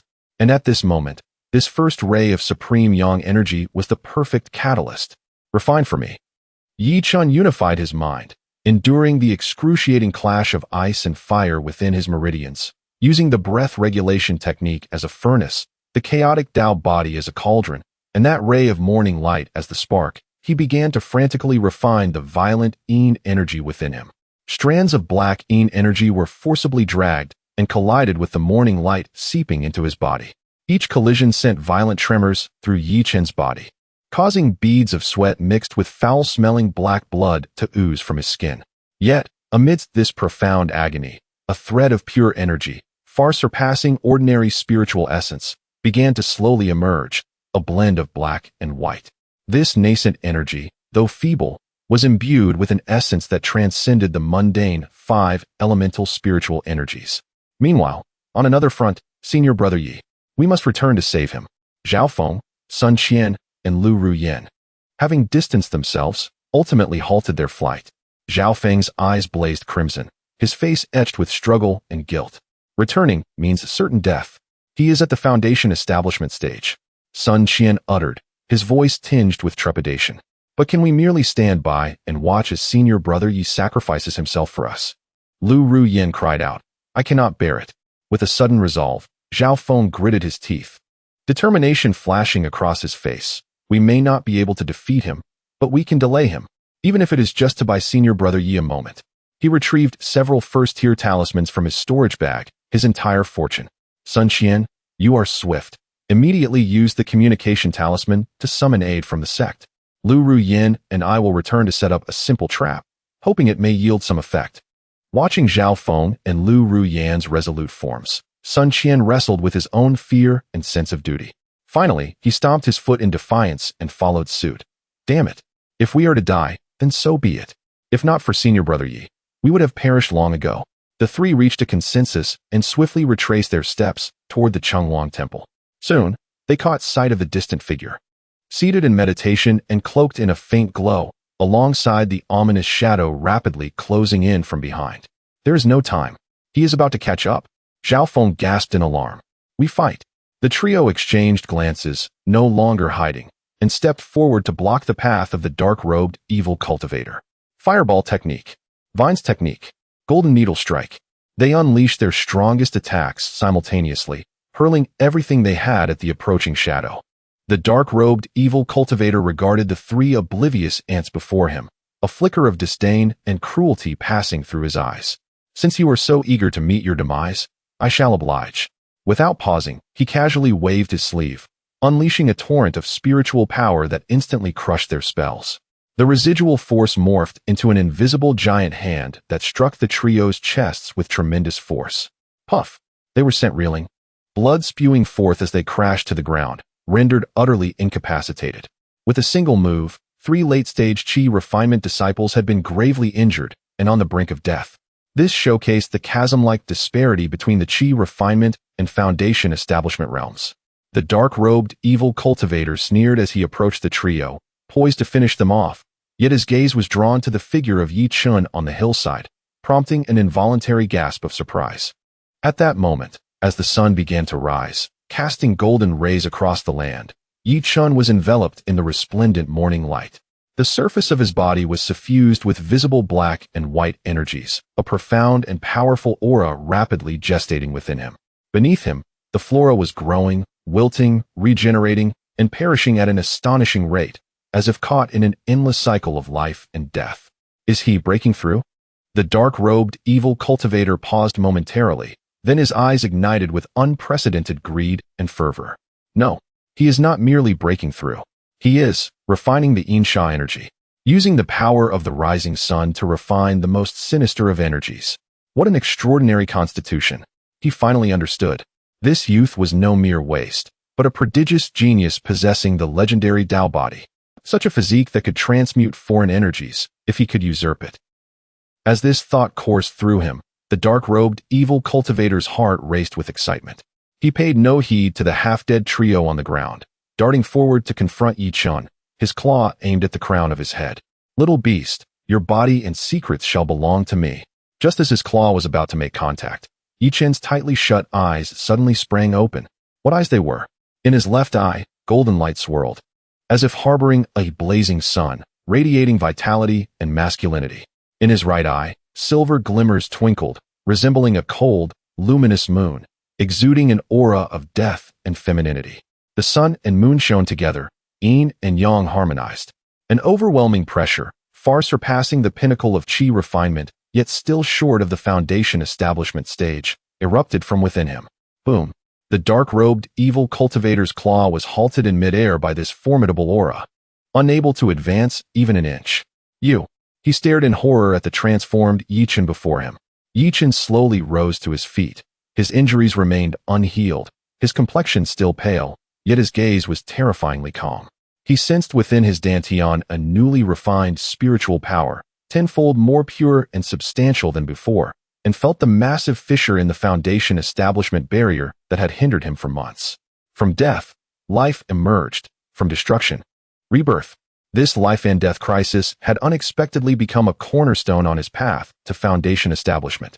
He lifted his head, his tranquil gaze settling on the horror-stricken face of the dark-robed, evil cultivator, a cold smile curling at the corners of his mouth. Your time of death has come. Chapter 36. The Yin-Yang Millstone. Beneath the Dao Foundation, all our ants' time seemed to freeze at this moment. The air was thick with an oppressive force, transcending mere spiritual pressure, manifesting as an absolute domination stemming from the essence of life and the laws of the universe. The greed and fervor on the face of the black-robed, evil cultivator became frozen, replaced by a profound horror and fear emanating from the depths of his soul. He could distinctly sense that the power surging within the young man before him, though quantitatively not yet at the true foundational stage, qualitatively far surpassed his own. It was a terrifying energy, embodying the concept of life and death in perfect unity. Impossible. This cannot be, he screamed, his voice sharp and piercing with terror. What kind of monster are you?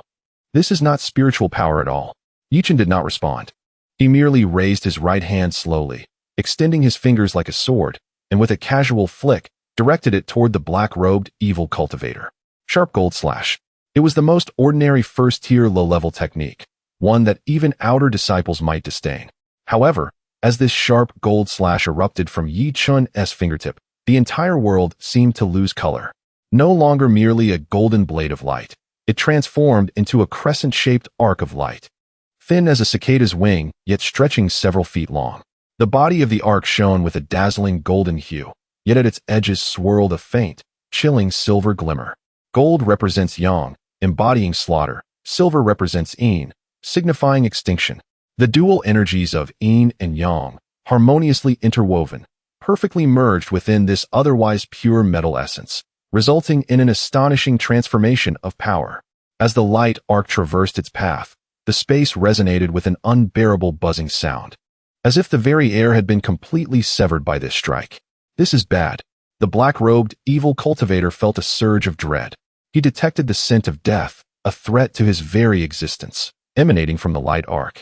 Without a moment's hesitation, he frantically summoned all the spiritual power within him, and a black bone shield materialized before him in an instant.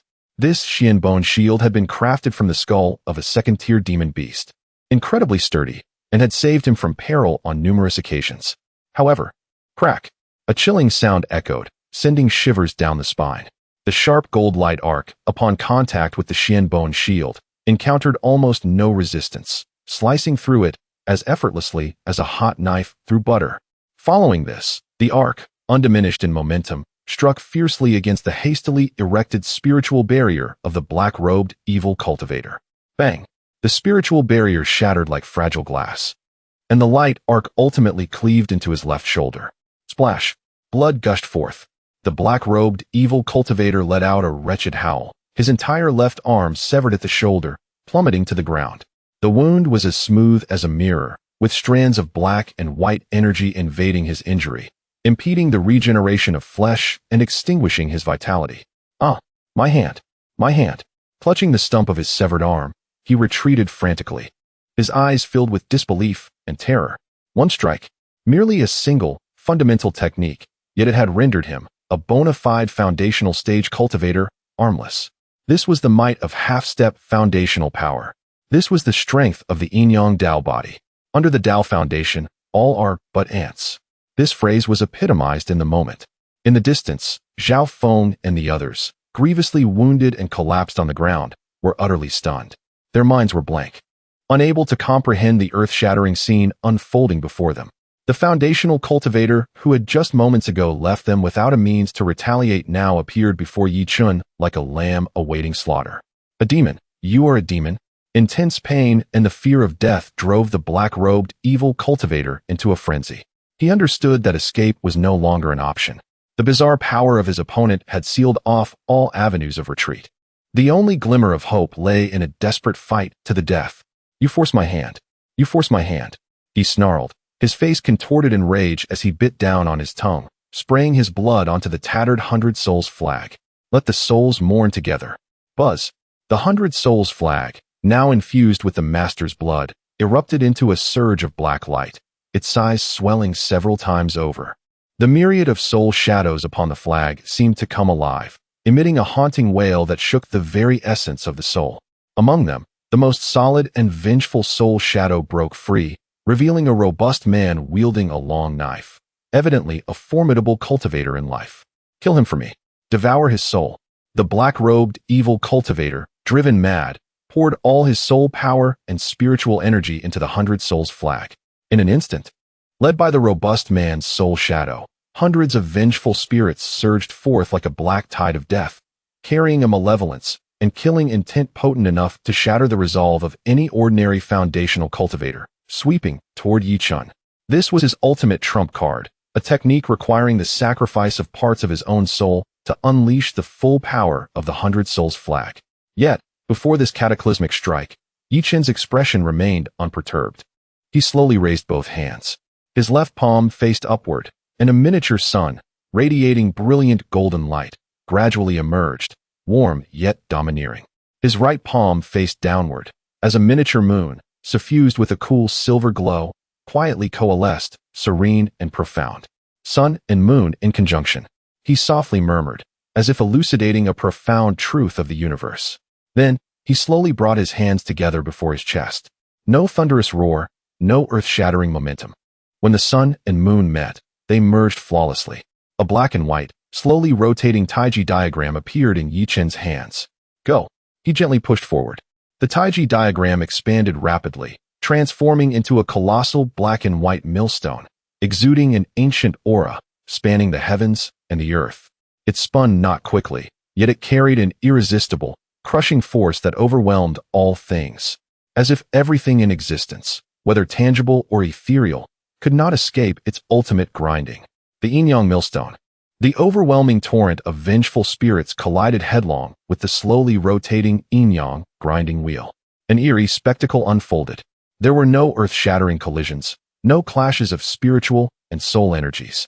Those ghastly and frenzied spirits, upon their contact with the grinding wheel, were akin to snowflakes cast into a furnace. Before they could even utter a cry of despair, they were instantaneously drawn into its swirling force. On the wheel, the dual energies of black and white flowed in a circular motion, resembling two massive grinding stones mercilessly crushing everything in their path. The spirits' resentment, malice, and malevolence were completely obliterated, purified, and transformed into the most primordial essence of soul energy.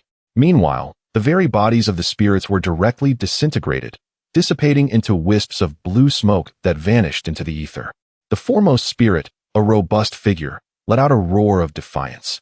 Wielding a long knife that slashed wildly, yet it could not leave even a trace upon the grinding wheel. After barely a breath, he too was pulled into the fray, following the fate of the other spirits, utterly crushed and purified. In mere moments, over 100 vengeful souls were consumed and ground to dust by this seemingly unremarkable black and white wheel. No, my Bai Hun fan, my soul. The dark-robed villain watched helplessly as his life's work was obliterated, his mind reeling from the backlash, and he coughed up a mouthful of black blood, his vitality dwindling to its nadir. He turned to flee, but the Yin-Yang grinding wheel, having purified all the vengeful spirits, had already ensnared him. An irresistible force drew him toward the wheel, compelling both his body and the soul hidden within his consciousness to fly helplessly toward it. No, spare me, Senior. Please spare me. I was wrong. I am willing to offer all my treasures in exchange for my life. Faced with death, he completely broke down, pleading desperately. Yi Chen regarded him with a gaze as frigid as ancient ice, slowly uttering words that reverberated across the hillside. Speak those very words to the innocent children who perished in Qingyang town. At the instant his words fell, the suction of the Yin-Yang grinding wheel surged dramatically. Amidst the anguished wails of the dark-robed villain, his corporeal form and soul were drawn into the black and white wheel, which represented both an end and a cycle, utterly obliterated and reduced to the most fundamental dust of existence. With the demise of the dark-robed villain, the Bai Hun fan lost all its ethereal glow, drifting down to the ground as ashes. However, from those ashes emerged 9 crystalline orbs, radiating a gentle white light. These were the pure souls of 9 children, liberated from their torment. They seemed to retain a flicker of instinct, bowing slightly in the direction of Yi Chen before transforming into specks of glowing light, dissipating into the warm morning light, returning to the cycle of life and death. A notification echoed in his mind. Ding. High concentration of unclaimed soul energy and vengeful qi detected. absorbing and converting. Congratulations, host, you have gained 300 Yin points. The system's prompt resonated within him. Yi Chen inhaled deeply as the yin-yang grinding wheel gradually faded from view. A wave of immense fatigue and weakness surged over him, causing him to sway unsteadily, nearly toppling over. The half-step foundation realm was ultimately beyond his current control, and that last strike had nearly drained all the nascent yin-yang energy within him. He turned back to Zhao Feng and the others, who stood in stunned silence. Their expressions a complex mix of emotions, as the icy intent to kill gradually melted away, replaced by a hint of warmth. He retrieved 3 healing pills from his storage bag and approached them. Can you still move? Take the pills first. As the sun rose, golden rays bathed the earth, dispelling all shadows and bloodshed, as if heralding a brand new beginning. Chapter 37. Having resolved matters, he departed, leaving behind the heart of the Tao and the demonic pill. Zhao Feng, Lu Ruyan, and Sun Qian stood transfixed, staring at the pill presented before them, momentarily forgetting to take it. Their eyes were filled with an intricate mix of emotions: shock, reverence, gratitude, and an instinctive, uncontainable sense of alienation. Was this bloodied, pallid youth in white still the same Yi Shixiang they knew? The companion who, despite his formidable strength, remained gentle and approachable, now seemed to diverge entirely from the celestial being who had just summoned the sun and moon to obliterate a foundation establishment cultivator in an instant. The extraordinary power he wielded appeared to have drawn an invisible chasm between him and Yi Chen. Yi Chen observed their flickering expressions, understanding their sentiments, and he sighed softly. He placed the pill into Zhao Feng's hands, his voice returning to its usual warmth, albeit tinged with a raspy exhaustion. Don't just stand there, take it quickly. This is no place to linger. The evil cultivator may have accomplices, and we must leave at once. These ordinary words of concern swiftly jolted the 3 back to reality from their awestruck days. Indeed, no matter how much Yi Shixiang had transformed, he was still the same Yi Shixiang who fought desperately to save them at the critical moment. Yi Shixiang. Zhao Feng's eyes reddened, his voice choking with emotion. Rather than consuming the pill immediately, he struggled to rise and offered a profound bow to Yi Chen, proclaiming, "The life-saving grace is unforgettable. Zhao Feng will never forget. Whenever you require assistance in the future, I shall not hesitate to face death." Sun Qian and Lu Ruyan, despite their injuries, also managed to pay their respects. They understood well that without Yi Chen, they would have already joined the ranks of the new souls within the 100 Souls banner. This debt of gratitude weighed heavily upon them. Enough, we are all fellow disciples. There is no need for such formality. Yi Chen waved his hand, signaling them to focus on healing. Watching as the 3 ingested the pills and their pallor gradually returned, Yi Chen finally breathed a sigh of relief. He approached the place where the black-robed, evil cultivator had disintegrated into ashes, his consciousness sweeping over the area to retrieve a tattered storage bag. The possessions of a foundation establishment cultivator surely would not be meager. As he probed within, he found a space not exceeding 3 feet square, filled with hundreds of low-grade spirit stones, scattered refining materials, several vials emitting an eerie aura, and most importantly, 2 jade slips. Yi Chen picked up one of the jade slips and pressed it to his forehead. Moments later, he opened his eyes, a flicker of understanding illuminating his gaze. This slip documented the evil cultivator's technique, the Xian Inshur Hunju, along with the method for refining the 100 Souls banner. The technique was exceptionally malevolent. Upon a mere glance, Yi Chen eradicated all traces of it, unwilling to let its poison spread into the world. Next, he took up the second jade slip. The instant his consciousness entered this slip, Yi Chen's body jolted, astonishment flashing in his eyes for the first time. This slip was not a technique, but a pill formula. The formula was titled Dao Xian Zhong Mo Dan. This was an extraordinarily ancient and bizarre pill, its effects beyond imagination. The main pill and the sub-pills were distinguished. The one who ingested the main pill would be the master, while the one who consumed the sub-pill would be the servant. The cultivator of the sub-pill would, through a profound connection, continuously feed back their cultivation, comprehension, and even a portion of their fortune to the master, serving as nourishment for the latter's advancement. What was most terrifying was that this pill did not enforce slavery, but rather operated subtly. The sub-pill user would perceive no abnormalities, only feeling an innate closeness to the main pill user, even regarding them as a lifelong leader, willingly dedicating everything. This was truly an unparalleled sinister art of covertly turning a genius into one's own cultivation furnace. The Jade Slip recorded that this black-robed, evil cultivator had stumbled upon this formula in an ancient cultivator's cave, dedicating decades to gather most of the materials, with only the main ingredient, the 9-leaf dragon saliva grass, remaining to initiate the refinement. He had lurked in Qingyang town, abducting 9 pure young youths specifically for the purpose of concocting the 100 Souls banner, intending to exchange it for the 9-leaf dragon saliva grass in a perilous location. What a vile pill! Chen mused, yet an audacious thought surged uncontrollably within him. Although this pill was sinister, what if it were used against enemies? If he could covertly turn those talented adversaries into his own nourishment, how terrifyingly rapid would his cultivation speed become? As this thought took root, it grew like wild grass, becoming impossible to suppress. Beep. High-level pill formula Dao Xian Zhong Mo Dan detected. The system database has recorded and begun analysis. Analysis complete. This formula possesses a fatal flaw. The connection between the subpill and the main pill is too profound. If the subpill user unexpectedly perishes, their resentment and karma will backlash against the main pill user, potentially damaging their Dao heart or leading them into madness. The system is attempting to optimize. Optimization scheme in progress. Estimated requirement, 500 Inyang points. The system's notification felt like a bucket of cold water, extinguishing the flicker of demonic thoughts within Chen. Indeed, such a defiant and sinister art could not come without a price. However, the system could actually optimize? Chen's heart stirred. If the backlash could be eliminated, the value of the Dao Xian Zhong Mo Dan would be immeasurable. He glanced at his remaining 300 Inyang points, momentarily suppressing the urge to optimize immediately. Yi Shixiang, what should we do next? Zhao Feng's voice interrupted Chen's reverie. He had regained some strength. Chen stowed away the storage bag and jade slips, contemplating for a moment before responding. The evil cultivator has been dealt with. The mission is considered complete. We will return to Qingyang town immediately to inform the town head and reassure the townsfolk.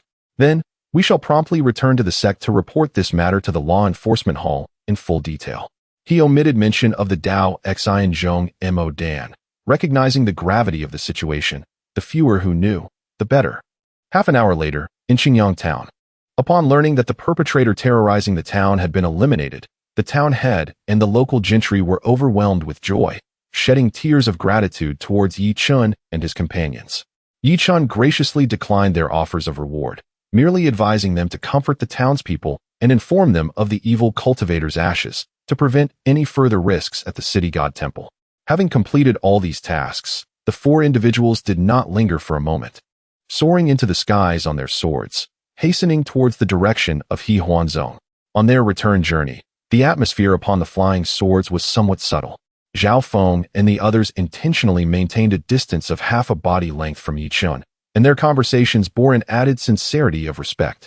Chen understood that after this confrontation, the pure camaraderie they once shared would likely be difficult to restore. Although a tinge of melancholy washed over him, he recognized that this was the norm on the path of cultivation. When the disparity in strength reaches a certain magnitude, reverence naturally supplants equality. He resolved to close his eyes and began an introspective examination of himself. The half-step foundation establishment realm, after vanquishing the malevolent cultivator, receded like the ebbing tide. At this moment, he remained at the pinnacle of qi refinement. However, unlike before, within his Dantian's qi si, there was no longer merely pure spiritual energy, but rather a miniature cyclone slowly rotating, composed of black and white energies. His foundation had indeed been forged. Now, he merely awaited an opportunity to draw upon the heavenly spiritual energies, seamlessly transitioning into the true foundation establishment phase. This battle represented his greatest opportunity. He felt an intense premonition that the day he returned to the sect would be the moment he emerged from his cocoon as a butterfly. Chapter 38.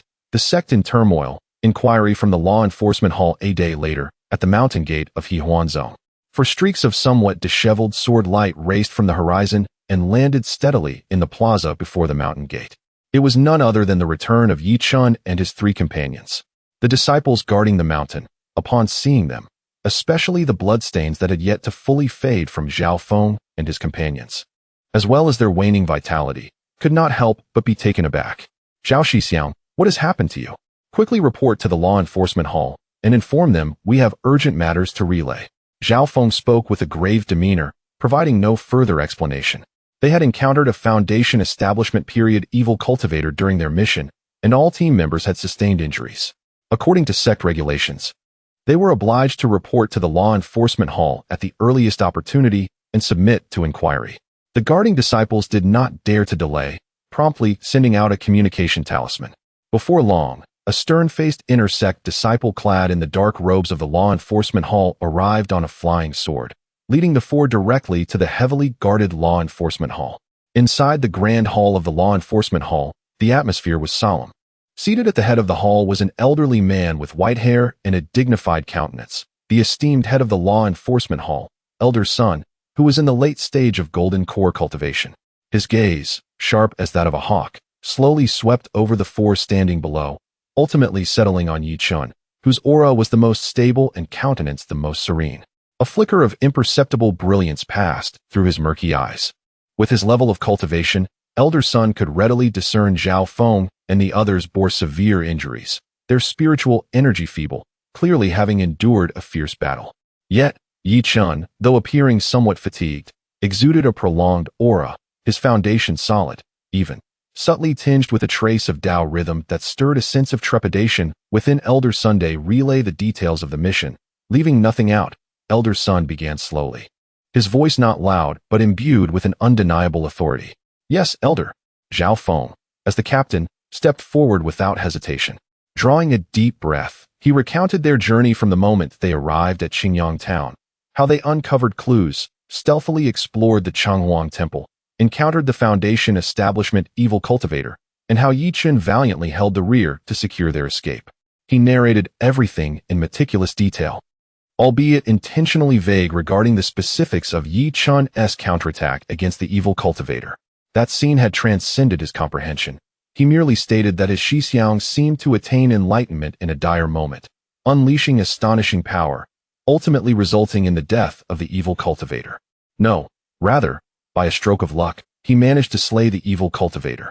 Instinctively, he concealed the extraordinary details surrounding the yin-yang grinding disc, attributing the victory solely to a breakthrough in the heat of battle. As Zhao Feng's account unfolded, the tension within the grand hall escalated. Upon hearing the term Foundation Establishment Evil Cultivator, Elder Sun's expression abruptly darkened.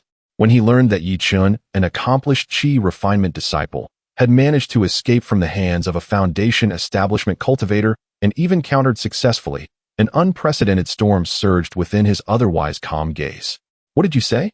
Elder Sun leaned slightly forward, an overwhelming pressure instantaneously enveloping the entire hall.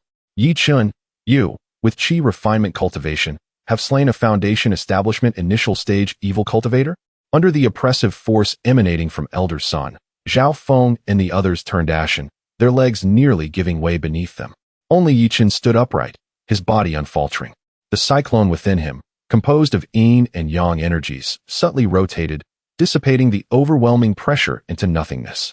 Reporting to the elder, Yi Chen said, neither servile nor arrogant, bowing respectfully, the disciple merely acted out of luck. The evil cultivator was entirely focused on stabilizing a malevolent formation and could not divert attention, allowing the disciple to seize the opportunity for a surprise attack. Moreover, the disciple paid a heavy price, nearly facing certain death, and it was a moment of insight that allowed me to survive. His words mirrored Zhao Feng's, attributing everything to luck and enlightenment, perfectly concealing the secrets of the system and the chaotic Dao Body. Elder Sun's penetrating gaze remained fixed on Yi Chen, as if attempting to see through him. A Qi refinement disciple, regardless of the method employed, slaying a Foundation Establishment cultivator, this was nothing short of extraordinary. Such an occurrence had not transpired within He Huanzong for nearly a century. After a moment of contemplation, he gradually withdrew his oppressive aura. Present the storage bag of that evil cultivator. Yi Chen complied, respectfully handing over the battered storage bag.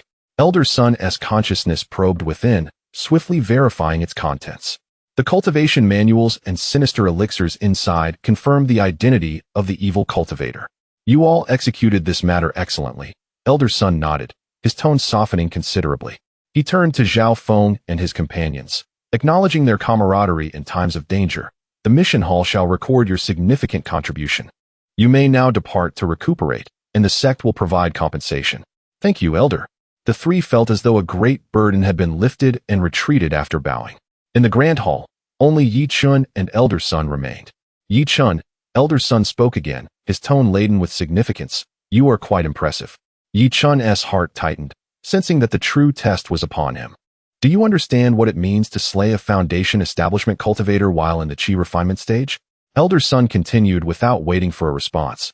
This signifies that you are at least a once-in-a-century genius. Your name will, from today forth, echo in the ears of all high-ranking members of the sect. He paused momentarily before shifting his tone. However, this also signifies boundless troubles. Geniuses invariably attract envy. And you have risen from the status of a waste to that of a genius. Elder Sun's gaze sharpened. Your meteoric rise is too rapid and unfathomable, certain to draw countless scrutinizing eyes. Among them may be those with benevolent intentions, but far more will harbor malice. Yi Chen understood that Elder Sun was warning him. A tree that stands out will inevitably be felled by the wind. The disciple comprehends and shall exercise caution in the future. Yi Chen replied, merely being cautious is insufficient. Elder Sun shook his head. You also require a sufficiently powerful backing. He regarded Yi Chen with a profound gaze. You hail from Ziyue Peak, and that girl Lingwei has indeed found you a good place. With her presence, at least on the surface, no one will dare to harm you.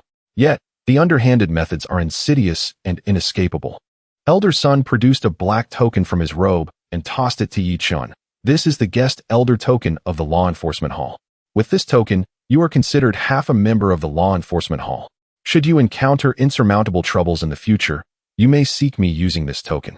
Yi Chen received the token, feeling its icy surface, yet a tempest swirled within his heart. He had not anticipated that Elder Sun would not only refrain from probing into his secrets, but would also extend goodwill and protection. Elder, there is no need for further words. Elder Sun waved his hand, declaring that in his lifetime, he held the utmost admiration for two types of individuals. One type is those who dedicate themselves selflessly for the sect. The other consists of the prodigies capable of creating miracles. Today, you embody both. The sect requires a genius such as yourself, and I am eager to witness how far you can ascend. This statement was made with unreserved candor. A warm surge enveloped Yi Chen's heart as he solemnly bowed to Elder Sun, expressing his gratitude. Thank you for your profound kindness, Elder. I, Yi Chen, shall not disappoint your expectations. He understood that from this moment forth, within the He Huan zone, aside from his elder sister Lingyu, he had gained another formidable ally to rely upon. Go forth, Elder Sun gestured with his hand. Your foundational cultivation is established. You are but a step away from solidifying your foundation. Return and enter seclusion. You shall surely earn your place on the sect's prodigy ranking. Yes. Yi Chen bowed once more and exited the law enforcement hall. As he observed his departing figure, a mysterious light flickered in Elder Sun's murky eyes, murmuring to himself. As the yin and yang cycle, the foundation of the Tao is formed. This child likely harbors a monumental secret. The He Huan zone may indeed be on the verge of producing an extraordinary individual. After leaving the law enforcement hall, Yi Chen did not immediately return to his residence. He lifted his gaze towards the peak shrouded in mist, the highest point of the sect, Ziyue Feng. He was acutely aware that his recent astonishing rise was something he longed to share and explain to the ethereal fairy who had rescued him from despair. It was time for her to see that the once deemed worthless individual she had saved now possessed the qualifications to stand beside her. Chapter 39. Return to Ziyue Peak, sword intent and Tao heart stepping out of the law enforcement hall. The afternoon sun cast a warm yet gentle light upon Yi Chen's green Huan sect disciple robe, bestowing it with a subtle golden sheen. He firmly clutched the smooth guest token in his hand, the elder son's profound words still resonating in his ears. A genius is both a blessing to the sect and the source of a storm. This token serves as both protection and a shackle. Tread carefully. Yi Chen took a deep breath, securely placing the token into his storage bag. From this day forth, he understood that he was no longer the bullied servant or a nameless disciple struggling to survive in the crevices of the sect. With a half-step to foundation-level cultivation, his remarkable achievements in defeating foundational cultivators, and the favor of the law enforcement hall's head, he had been thrust into the limelight among the younger generation of the sect. The path ahead was filled with both opportunities and dangers. Yet, His heart was as steadfast as a rock, and his gaze unwavering. The origin of all this lay with the serene and ethereal senior sister atop Ziyue Peak. No matter how far he traveled or how strong he became, he could not forget this bond, this cause and effect. Focusing his mind, Yi Chun summoned the unique yin-yang spiritual energy within him, transforming into a shadow of green as he proceeded deeper into the sect, heading towards the perpetually mist-shrouded, aloof Ziyue Peak. Along the way, the inner and outer disciples he encountered cast glances in his direction. No longer were there expressions of disdain and ridicule. Instead, there was awe, curiosity, and even a hint of fear. The news of Yi Chen's victory over the evil cultivator seemed to have taken flight, spreading throughout the sect. Yi Chen remained indifferent, his heart unperturbed. He had long grown accustomed to the fickleness of human nature. The respect he received today and the bullying of the past were merely reflections of his change in strength. Only through personal growth could one attain permanence. Soon, the familiar mountain gate of Ziyue Peak came into view. It remained as serene and ethereal as ever, the air infused with a faint plum blossom fragrance and a whisper of sharpness. Upon seeing Yi Chen, the female disciple guarding the mountain was momentarily taken aback, but quickly bowed, respectfully addressing him as Senior Brother Yi. "I seek an audience with the senior sister," Yi Chen replied with a nod, his words concise. "The senior sister has instructed that if Senior Brother Yi returns, you may proceed directly to the Wenxin Pavilion." The female disciple responded gently. Wenxin Pavilion? Yi Chen's heart stirred. It was not the tranquil chamber where Lingyue practiced, but rather a place where she often sat in meditation, contemplating the Tao and enjoying the scenery, one of the most private spots on Ziyue Peak. It seemed she was already aware of everything. Carrying a complex mix of emotions, Yi Chen ascended the jade stone steps leading to the summit. This time, his steps were steady and powerful, each footfall shattering the remnants of his past humility. No longer was he the desperate youth escorted up the mountain, destined to become a disposable furnace. Instead, he returned as a victor, standing on equal footing. Passing through a grove of cold plum trees, an octagonal pavilion perched on the edge of a cliff appeared before him. Inside, a figure clad in white, as beautiful as snow, stood with her back to him, gazing out at the swirling sea of clouds. Her long hair cascaded like a waterfall, swaying gently in the breeze, and her solitary silhouette seemed to meld with the heavens. It was Lingyue. Yi Chen halted, standing silently outside the pavilion, refraining from interrupting. He could sense that at this moment, Lingyue exuded an aura that was both harmonious and restrained, yet contained a breathtaking sharpness, akin to a legendary sword concealed within its sheath, ready to unsheathe and cleave the heavens. She, it seemed, had made progress during this period. Time passed, with the clouds rolling and the wind calming. Lingyue slowly turned, her eyes, as clear as a cold pool, fixed upon Yi Chen. As their gazes met, the air seemed to freeze in that instant. Lingyue's expression was calm and serene, yet it appeared capable of penetrating the depths of one's heart. She scrutinized Yi Chen from his half-step foundation-level cultivation to the resilience and composure that emanated from him, forged through life and death struggles. "You are impressive," she spoke, her lips parting to utter those three words. Her tone remained cool, yet a subtle hint of approval lingered within. "Merely luck," Yi Chen replied, bowing respectfully, neither obsequious nor arrogant. "In the world of cultivation, there is seldom such a thing as mere luck." Lingyue shook her head, and suddenly, her gaze sharpened. Buzz, an invisible yet razor-sharp aura erupted from her, akin to an unsheathed sword, piercing directly at Yi Chen's spirit. Sword intent. This was the terrifying pressure of a gold core cultivator who had comprehended the true essence of the sword. This sword intent was not meant to harm, but rather served as a pure test of will, aiming to cut through all illusions and scrutinize the quality of Yi Chen's Dao heart. A typical qi refining cultivator would likely lose their mind and shatter their Dao heart under such sword intent. Faced with this sudden trial, Yi Chen's body trembled slightly, yet he did not retreat an inch. He understood this was Lingyue's reassessment of him and a chance for him to prove himself. He refrained from unleashing his spiritual energy to resist, for that would be akin to a mantis trying to stop a chariot. Instead, he simply closed his eyes, allowing his spirit to sink into his dantian. The grayish whirlpool formed by the yin-yang energies began to turn slowly. In the next moment, a completely different realm of understanding emanated from within Yi Chen. If Lingyue's sword intent represented the utmost sharpness and the ability to sever all, then Yi Chen's realm was one of embracing all and transforming everything with softness. An invisible Tai Chi diagram gradually unfurled around Yi Chen, with the profound yin on the left and the blazing yang on the right. The yin-yang fish chased and flowed, forming a complete and harmonious whole. Ling Yue's indomitable sword intent pierced this domain, but did not shatter it. Instead, it was like a cow sinking into the sea, continuously worn down and guided by the resilient, ever-evolving force until it transformed. The fierce sword energy gradually lost its edge within the yin-yang grinding mill of understanding, morphing into the purest form of energy, ultimately returning to nothingness. Drip, drip. Fine beads of sweat emerged on Yi Chen's forehead, his complexion paling slightly. To withstand the sword intent of a late-stage gold core cultivator with his half-step foundation-level cultivation, even a mere fraction exerted by her was an immense burden.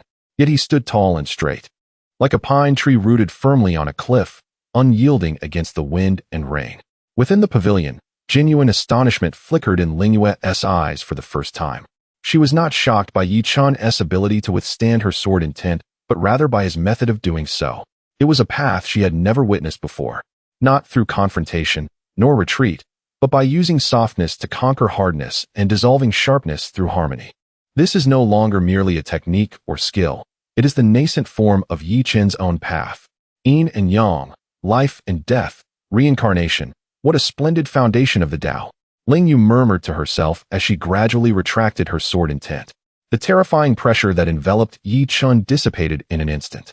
He exhaled deeply, opened his eyes, and with clarity in his gaze, bowed once more to Ling Yu, expressing his gratitude. Thank you, senior sister, for your guidance. It's not quite guidance, it is confirmation. Ling Yu approached the stone table and took a seat, gracefully gesturing for Yi Chen to join her. This simple action signified a fundamental shift in their relationship, from master and servant, from giver and receiver, to one of equality. Speak of your journey to Qingyang town, she said, her tone considerably softened. Yi Chen complied and sat down, recounting his experiences in Qingyang town succinctly, omitting the system details and framing it as a matter of life and death, a fortunate coincidence.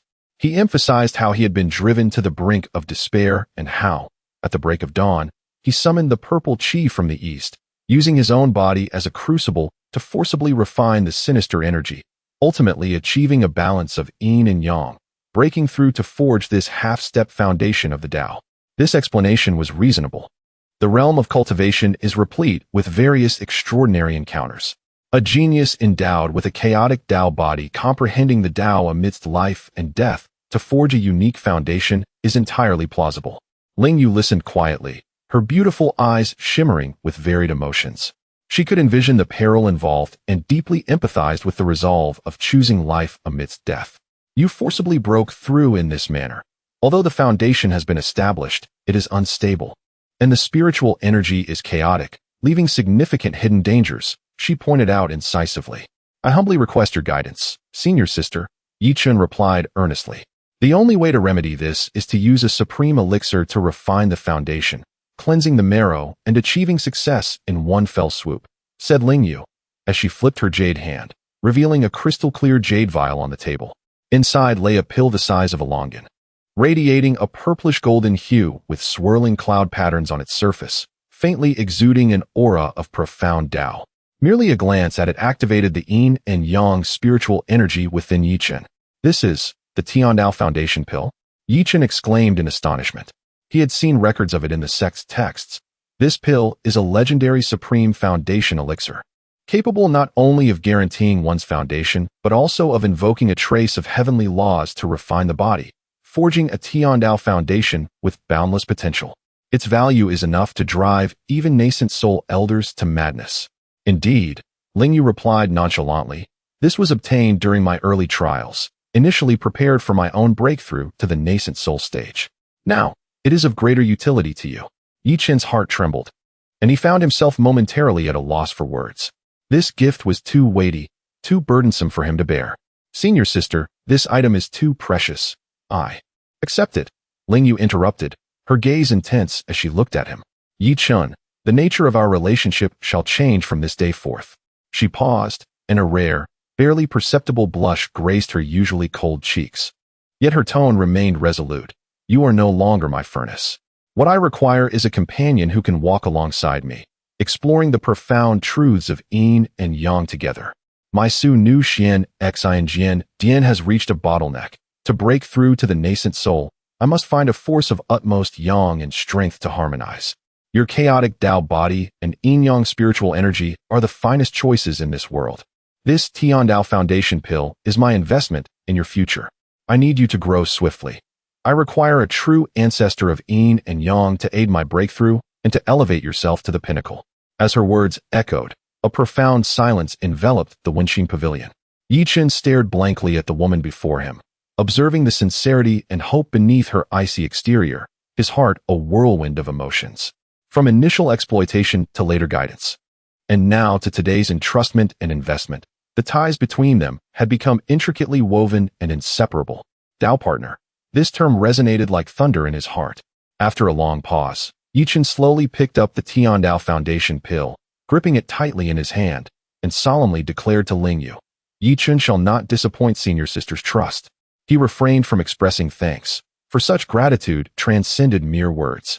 Only future accomplishments could repay this trust. Very well. A genuine smile blossomed on Ling Yu's face, reminiscent of an ice mountain snow lotus, blooming in an instant, rendering the entire world dim in comparison. The spiritual vein core of the peak, the Zifu Lingxue, has been opened for you. You shall immediately enter seclusion to confront your foundation. During this period, no one shall disturb you. Understood. Yi Chen rose, deeply bowing to Ling Yu before turning to walk towards the area with the densest spiritual energy at the peak. His silhouette, elongated by the setting sun's afterglow, appeared resolute and unwavering.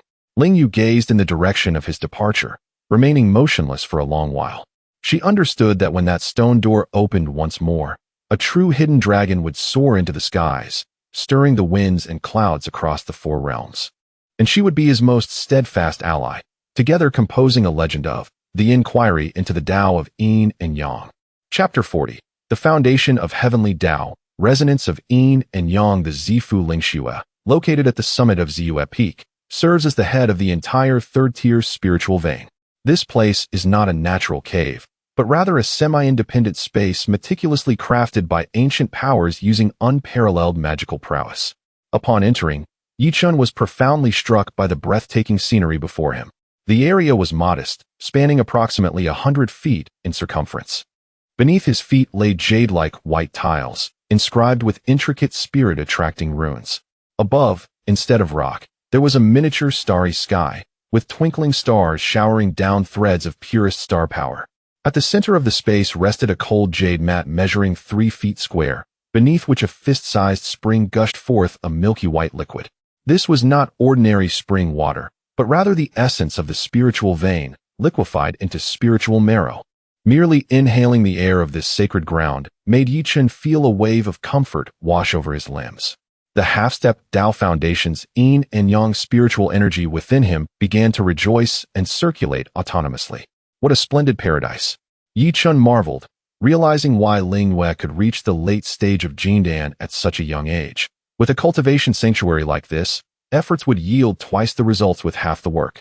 He wasted no time and sat cross-legged upon the cold jade mat, his mind instantly calming. He opened his palm to reveal the purple-golden Tian Dao Zujiden, which lay quietly in his hand. The cloud patterns on the surface of the pill seemed to come alive, resonating with the stars above, exuding an enigmatic aura that harmonized with the principles of heaven and earth. Success or failure hinged upon this moment. Yi Chen's gaze sharpened, and without hesitation, he swallowed the pill. Boom. The moment the pill entered, it dissolved, unleashing an indescribable torrent of medicinal power that erupted within him like a celestial river cascading from the heavens. This power, pure yet gentle, was boundless.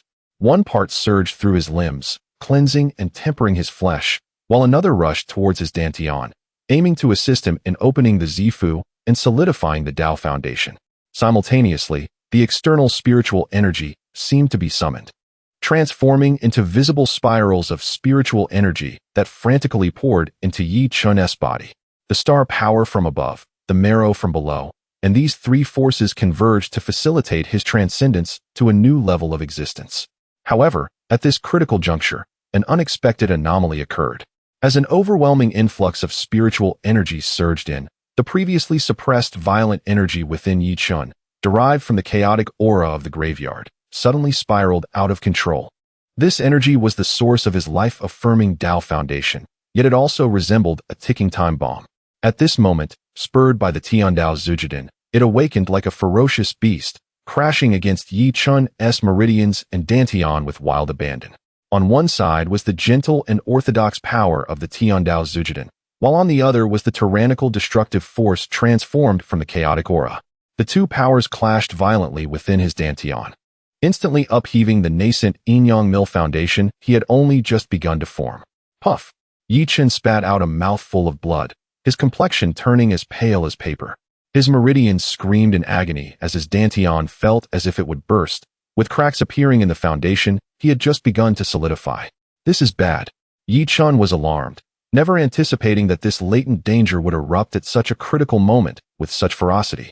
Though the power of the Tiandao Zujidin was formidable, it struggled to tame the chaotic and destructive energy that originated from within him. If this continued, far from solidifying his foundation, he would meet a tragic end as his foundation shattered and his body exploded. Warning: the host's internal energy balance is severely disrupted with a 98.7 risk of foundation collapse. The system's energy is insufficient to forcibly suppress it. The system's alarm echoed frantically in his mind, sending Yi Chen's heart plummeting. Just as despair threatened to engulf him, the stone door of the Lingxua opened silently, and a figure clad in white gracefully entered, enveloping the entire space in a chilling aura reminiscent of the cold moon. It was Linghua. She had remained outside to protect Yi Chen and immediately sensed something was amiss. At that moment, her delicate features were etched with frost, her beautiful eyes filled with gravity. Focus your mind. Maintain your composure. A commanding voice, like the ringing of morning bells, resonated in Yi Chen's consciousness, pulling him back from the brink of collapse. Linghua approached him from behind, without a moment's hesitation, placing her delicate hands against his back. A stream of pure, chilling spiritual energy, as gentle as a trickling brook, cautiously entered Yi Chen's body. Your foundation is imbalanced. The malevolent energy is too overwhelming. Linghua's voice echoed directly in his mind. Ordinary methods will no longer suffice. Yi Chen, we are Tao companions. Today, we shall enact the true dual cultivation of yin and yang. I will use the power of Su Nu Xian Xin to help you balance your energies and forge an unparalleled foundation. Yi Chen's heart trembled, and he quickly understood. This was his only chance. I am grateful for your guidance, Master Sister. From this moment on, call me Yue. Linghua's voice held an unyielding determination. Open your heart and accept my power. Yes, Yue. Yi Chen lowered his guard completely, allowing Linghua's pure and profound yin energy to flow into his Dantian. Linghua's spiritual power, pure and restrained, was like gentle moonlight, soothing the chaotic energies within him. Meanwhile, the supreme yang power from the true sun and the purple energy from the east seemed to have found its counterpart, willingly responding to Linghua's force. One yin, one yang, one soft, one firm. Under Linghua's precise control, the two forces ceased their chaotic clash and began to merge harmoniously. High-quality yin energy detected, meeting the conditions for yin-yang harmonization, maximizing the yin-yang harmonization module's output. The system's prompt resounded at the opportune moment. The Taiji diagram in Yi Chen's Dantian re-emerged, clearer and more solid than ever before. Linghua's yin energy transformed into a black yin fish, while Yi Chen's pure yang energy became a white yang fish, both initiating a perfect rotation within his Dantian. As the rotation continued, a massive vortex formed, drawing in the medicinal power of the Tiandao Zujidin, the external spiritual energy, and the tumultuous malevolent energy. The yin-yang mill was reactivated. This time, it was no longer Yi Chen alone struggling to maintain it. Instead, he and Linghua jointly wielded control. With Linghua's formidable cultivation at the late stage of Jin Dan and her exquisite manipulation, the mill's power increased exponentially. The defiant and malevolent force was gradually tempered under the relentless grinding of the yin-yang mill, stripping away its brutality and destructive intent, leaving only the purest essence of energy, which seamlessly integrated into the yin fish. Yi Chen's foundational fractures rapidly mended under the nourishing surge of life energy, becoming more resilient and complete. His corporeal form, after this profound transformation, gleamed with a translucent luster, radiating an inner brilliance, each inch of flesh pulsating with explosive power. His soul, nurtured by the nourishing effects of the soul-nurturing jade and the dual cultivation energy, continually expanded, surpassing a certain threshold, awakening an entirely new perceptive ability, spiritual consciousness. Time flowed gently amidst the dual cultivation. It was uncertain how long had passed, but as the last remnants of chaotic energy were refined, the yin-yang mill within Yi Chen's dantian suddenly trembled, followed by a resounding expansion. A colossal sound, seemingly emanating from the very source of the Tao, erupted within Yi Chen's purple palace consciousness. His dantian transformed from a mere cyclone into a vast, misty sea of energy. In the center of this energy sea, a Tao platform constructed from the dual energies of yin and yang rose majestically. Upon this platform, the yin-yang dual fish swam gracefully, ceaselessly, as if elucidating the primordial truths of the universe. Foundation established, achievement unlocked. Moreover, it was a flawless foundation of the heavenly Tao, a sense of power, exceeding 100-fold the strength of the Qi refinement stage, surged through Yi Chen's entire being. He slowly opened his eyes, a flash of divine light illuminating the entire spiritual cavity. He could distinctly perceive the particles of spiritual energy flowing through the air and hear the rhythmic pulsations of the spiritual veins deep beneath the earth. This was spiritual consciousness, the true mark of a cultivator embarking on the path to immortality. The system's prompt echoed triumphantly, announcing the complete success of this transformative rebirth. Yi Chen gradually withdrew his energy and turned to face Lingyu. At that moment, Lingyu appeared slightly pale, beads of fragrant sweat dotting her forehead, clearly having exerted considerable effort. Yet her eyes sparkled with astonishing brightness, filled with joy and astonishment. Could this truly be the path of yin and yang? She mused, feeling the pure yang energy flowing through her, feedback from Yi Chen, and murmured to herself. This single instance of dual cultivation had seemingly loosened the bottleneck she had faced for years. Their gazes met, and the atmosphere grew subtly charged. Although their garments remained relatively intact, the intimacy forged through the merging of souls and the shared spiritual power far surpassed anything the world could offer. Thank you, you error. Yi Chen's voice, though slightly hoarse, brimmed with sincerity. Lingyu's fair cheeks flushed, her jade hand retracting as she slowly rose. Regaining her icy demeanor, though the faint blush at her ears betrayed her inner turmoil. There is no need for thanks between us. She steadied her breath and spoke. Do you know what sets your heavenly Tao foundation apart? Yi Chen shook his head. A conventional foundation merely transforms spiritual power into liquid, opening the sea of energy. In contrast, the heavenly Tao foundation erects a platform for enlightenment within the sea of energy. This platform serves as the cornerstone for your future golden core, nascent soul, and beyond. It enables you to resonate with the heavenly Tao during cultivation, grasping the laws with a depth far surpassing that of ordinary practitioners. Your future holds boundless potential. Lingyu's tone conveyed genuine admiration. Yi Chen clenched his fist, feeling the surging, harmonious power within him, his heart swelling with ambition. From being a bullied waste to now a foundational cultivator. This arduous journey had been challenging yet profoundly rewarding. And this was merely the beginning. Chapter 41. The Dawn of Alchemy. Nurturing the Tao companion within the Zifu spiritual cave, the spiritual energy gradually settled, returning to its usual tranquility. Yi Chen and Lingyu stood facing each other, the air tinged with a faint awkwardness and an unprecedented intimacy. The unreserved fusion of their divine souls and spiritual power had already forged an invisible, profound bond between them. In the end, it was Lingyu who broke the silence first. She resumed her typically cool demeanor, yet within her autumn water-like eyes, there was now a touch more softness and warmth than before. Since we have established the name of Tao companions, there are matters I must clarify with you. She spoke slowly, her voice clear and crisp like the gentle tapping of jade. In the world of cultivation, Tao companions differ from mortal marriages. It is more of a covenant on the great path, a mutual support and validation on the journey of cultivation. Both of us are grounded in the Tao of yin and yang. Together we benefit, apart we suffer. From now on, your affairs are my affairs.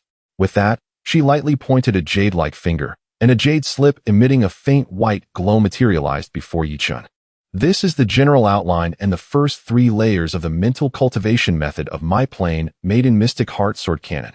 The core of this sword cannon lies in harnessing the softest sword intent through the mystic Yin physique, thereby manifesting the laws of the great Yin. The principles of Yin and Yang flow contained within may offer inspiration for your Tao foundation of the Yin-Yang millstone. You may contemplate it on your own, but remember, it must not be passed on to others. Yi Chen's heart trembled once more. This was one of the most supreme legacies of the Hahuan sect, the fundamental great method upon which Ling Yu's very existence depended, and she had entrusted it to him so readily. This trust weighed heavier than mountains. Yi Chen solemnly accepted the jade slip. 1,000 words and thoughts ultimately condensed into a single promise. I understand. Ling Yu gave a slight nod, seemingly quite satisfied with his response. She glanced at Yi Chen and added, You have just established your foundation. Your realm is not yet stable. Your divine sense and spiritual power both require time to familiarize. I will guard your cultivation. You should properly consolidate here. Once you emerge from seclusion, no small commotion will surely arise within the sect because of you. Having said this, she gracefully retreated to a corner of the spiritual cave, sat down cross-legged, closed her eyes to regulate her breathing, and spoke no more. Yet Yi Chen could sense a wisp of faint, almost imperceptible divine sense continuously enveloping the surroundings, vigilant against any possible disturbance. Yi Chen took a deep breath, suppressing all the emotion and distracting thoughts in his heart, and sat back down on the cold jade meditation cushion. His mind immediately sank into the system. Host, Yi Chen, Cultivation, Foundation Establishment Stage, First Layer, Heavenly Tao Foundation. Physique, Chaos Dao Body, Intermediate, Techniques, Optimized version of Greenwood Art, Complete Compendium of Basic 5 Elements Arts. System Modules, Yin-Yang Harmony, Level 2, Technique Deduction, Level 1. Alchemy, Formations, Talismans, Artifacts, fully unlocked. Blessed Lands and Caves, locked. Fortune Plunder, locked. Yin-Yang Points, 1157 points. Looking at the refreshed attribute panel, especially the balance of over 1,000 Yin-Yang points. A surge of heroic spirit rose in Yi Chen's heart.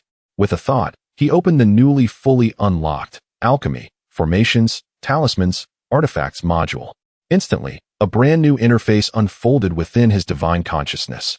The interface was divided into 4 clear sections: Alchemy Dao, Formation Dao, Talisman Dao, and Artifact Dao. At this moment, only the Alchemy Dao section shimmered with a brilliant light. The other 3 appeared grayed out, marked as to be activated. Yi Chen focused his consciousness on the Alchemy Dao section. Alchemy Dao, proficient level. You have acquired a vast amount of theoretical knowledge in alchemy and mastered all common pill formulas from the 1st to the 3rd tier. Function 1. Formula Analysis. Can consume Yin-Yang points to analyze unknown pill formulas or complete incomplete ones. Function 2. Virtual Alchemy. Can perform virtual alchemy within the system space, consuming a small amount of Yin-Yang points to simulate the real process, improving proficiency. Success rate feedback is 100 applicable to reality. Function 3. Alchemical Flame Exchange. Can consume Yin-Yang points to exchange for alchemical flames of various grades to assist in pill refining. So incredibly powerful. Yi Chen's spirit was exhilarated. This was practically a divine alchemy skill tailor-made for him, especially the virtual alchemy function, which would allow him to become a true alchemy master in the shortest time and at the lowest cost. He glanced at Ling Yu, who was regulating her breath in the corner. Though her aura had stabilized, her complexion still retained a trace of pallor from the depletion of her vital energy to assist him. An idea spontaneously arose in his heart. He had once been under her protection, received pills from her, and even relied on her willingness to expend her vital energy to help him forge his supreme Tao foundation. Now, he was no longer the inexperienced youth of the past. It was time for him to do something for her. System, search among all 2nd and 3rd tier pill formulas for the one most suitable for a golden core stage cultivator to recover vital energy and nourish the divine soul. Searching. A total of 37 pill formulas meet the criteria. Based on the host's current ability and available resources, the optimal choice is 3rd tier, superior grade pill dash, return to origin treasure dew pill. Pill formula. Return to origin treasure dew pill. Effect. Rapidly recovers depleted spiritual power and vital energy. Nourishes damaged divine souls. Consolidates the foundation and cultivates the origin. Particularly effective for golden core stage cultivators. Main ingredients. 1,000-year snow lotus seed, 1 stalk. Purple jade lingji, half a stalk. 300-year-old mind-concentrating flower, 3 blooms. Supplementary ingredients. Chen quickly scanned the formula and discovered that the required medicinal materials could be mostly gathered from the storage pouches he obtained from slaying evil cultivators and the rewards from the sect's minor competition. Only a few less rare supplementary ingredients were missing. This is it. Chen did not begin refining immediately. He first activated the virtual alchemy function within the system.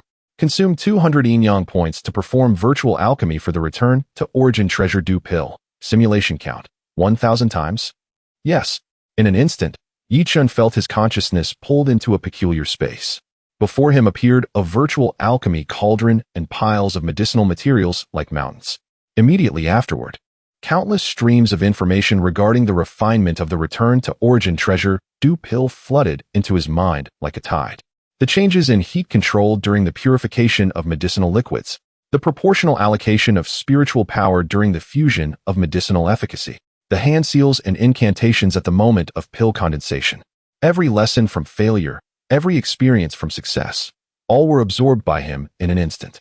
Though only a moment passed in the outside world, Chen felt as if he had arduously practiced before the alchemy cauldron for decades. When he opened his eyes again, they were filled with confidence and profound understanding. Without further hesitation, he retrieved the black iron alchemy cauldron obtained from the market district from his storage pouch and placed it steadily before him. Subsequently, a series of luminescent medicinal herbs were meticulously extracted and categorized by him. Fire. Chen called out softly, channeling his foundational yin-yang spiritual energy. A shroud of grayish flames surged forth from his palm. This was no ordinary fire, nor a typical spiritual flame. It was the nascent form of yin-yang Dao fire, conjured by his chaotic Dao body, far surpassing the refining and purifying effects of common alchemical flames. In the corner, Lingyu was stirred by the commotion, her eyes fluttering open. When she beheld Chen skillfully preheating the alchemical furnace, seamlessly incorporating the herbs, a look of astonishment graced her typically serene visage. He is actually an alchemist? What followed was even more astonishing. Each of Chen's movements exuded an ineffable sense of rhythm, as if he were not merely concocting elixirs, but partaking in a sacred rite. His mastery over the heat, comprehension of the medicinal properties, and manipulation of spiritual energy were executed with textbook precision, surpassing even the seasoned elders of the sect's alchemical hall. Purification, integration, segmentation, and solidification. The entire process unfolded smoothly, devoid of any hindrance. Approximately an hour later, a fragrant aroma wafted from the furnace. Chen altered his hand seals, exclaiming, "Open!" The lid of the furnace soared into the air, and 3 perfectly rounded, resplendent, purple gold elixirs adorned with intricate patterns emerged. Gently landing in a jade vial, he held steady. These were 3rd-tier superior-grade elixirs, the Huiyuan Balu Dan, 3 produced in a single attempt, all of exceptional quality. Lingyu was left utterly speechless. Her lips parted slightly, her beautiful eyes reflecting disbelief. A mere foundational stage cultivator could concoct 3rd-tier superior-grade elixirs? This was nothing short of fantastical. The path of alchemy is fraught with challenges, requiring vast knowledge, experience, and innate talent. How many secrets does Chen truly harbor? As her mind raced, Chen approached her, holding the jade vial. "You err, you have safeguarded me, depleting your vital energy." A gentle smile adorned his face as he offered the vial. "This is the Huiyuan Balu Dan I crafted. Please take one and rest for a moment." Lingyu gazed at the vial, then at Chen's sincere eyes, her heart a tumult of emotions. Once, she had bestowed elixirs upon him from a position of superiority. Yet today, it was he who was nourishing her. This shift in dynamic evoked a strange, yet warm sensation within her. Without pretense, she accepted the vial and extracted an elixir. The rich aroma and pure energy fluctuations captivated even her, a late-stage golden core cultivator. "Excellent elixir," she genuinely praised before consuming it. As the elixir entered her mouth, it transformed into a warm and powerful current, swiftly permeating her limbs and bones. The previously depleted vital energy restored at an unimaginable pace, even alleviating her mental fatigue. To her surprise, this medicinal force subtly nudged against her firmly established cultivation bottleneck. Moments later, Lingyu opened her eyes, her spirit radiant, her aura complete, even surpassing her prior state. She regarded Chen, her gaze a complex tapestry of shock, admiration, solace, and an inkling of reliance she had not previously recognized. Yi Chen, you have bestowed upon me countless surprises, she spoke softly. Having you as a companion in this journey may well be the greatest fortune of my life.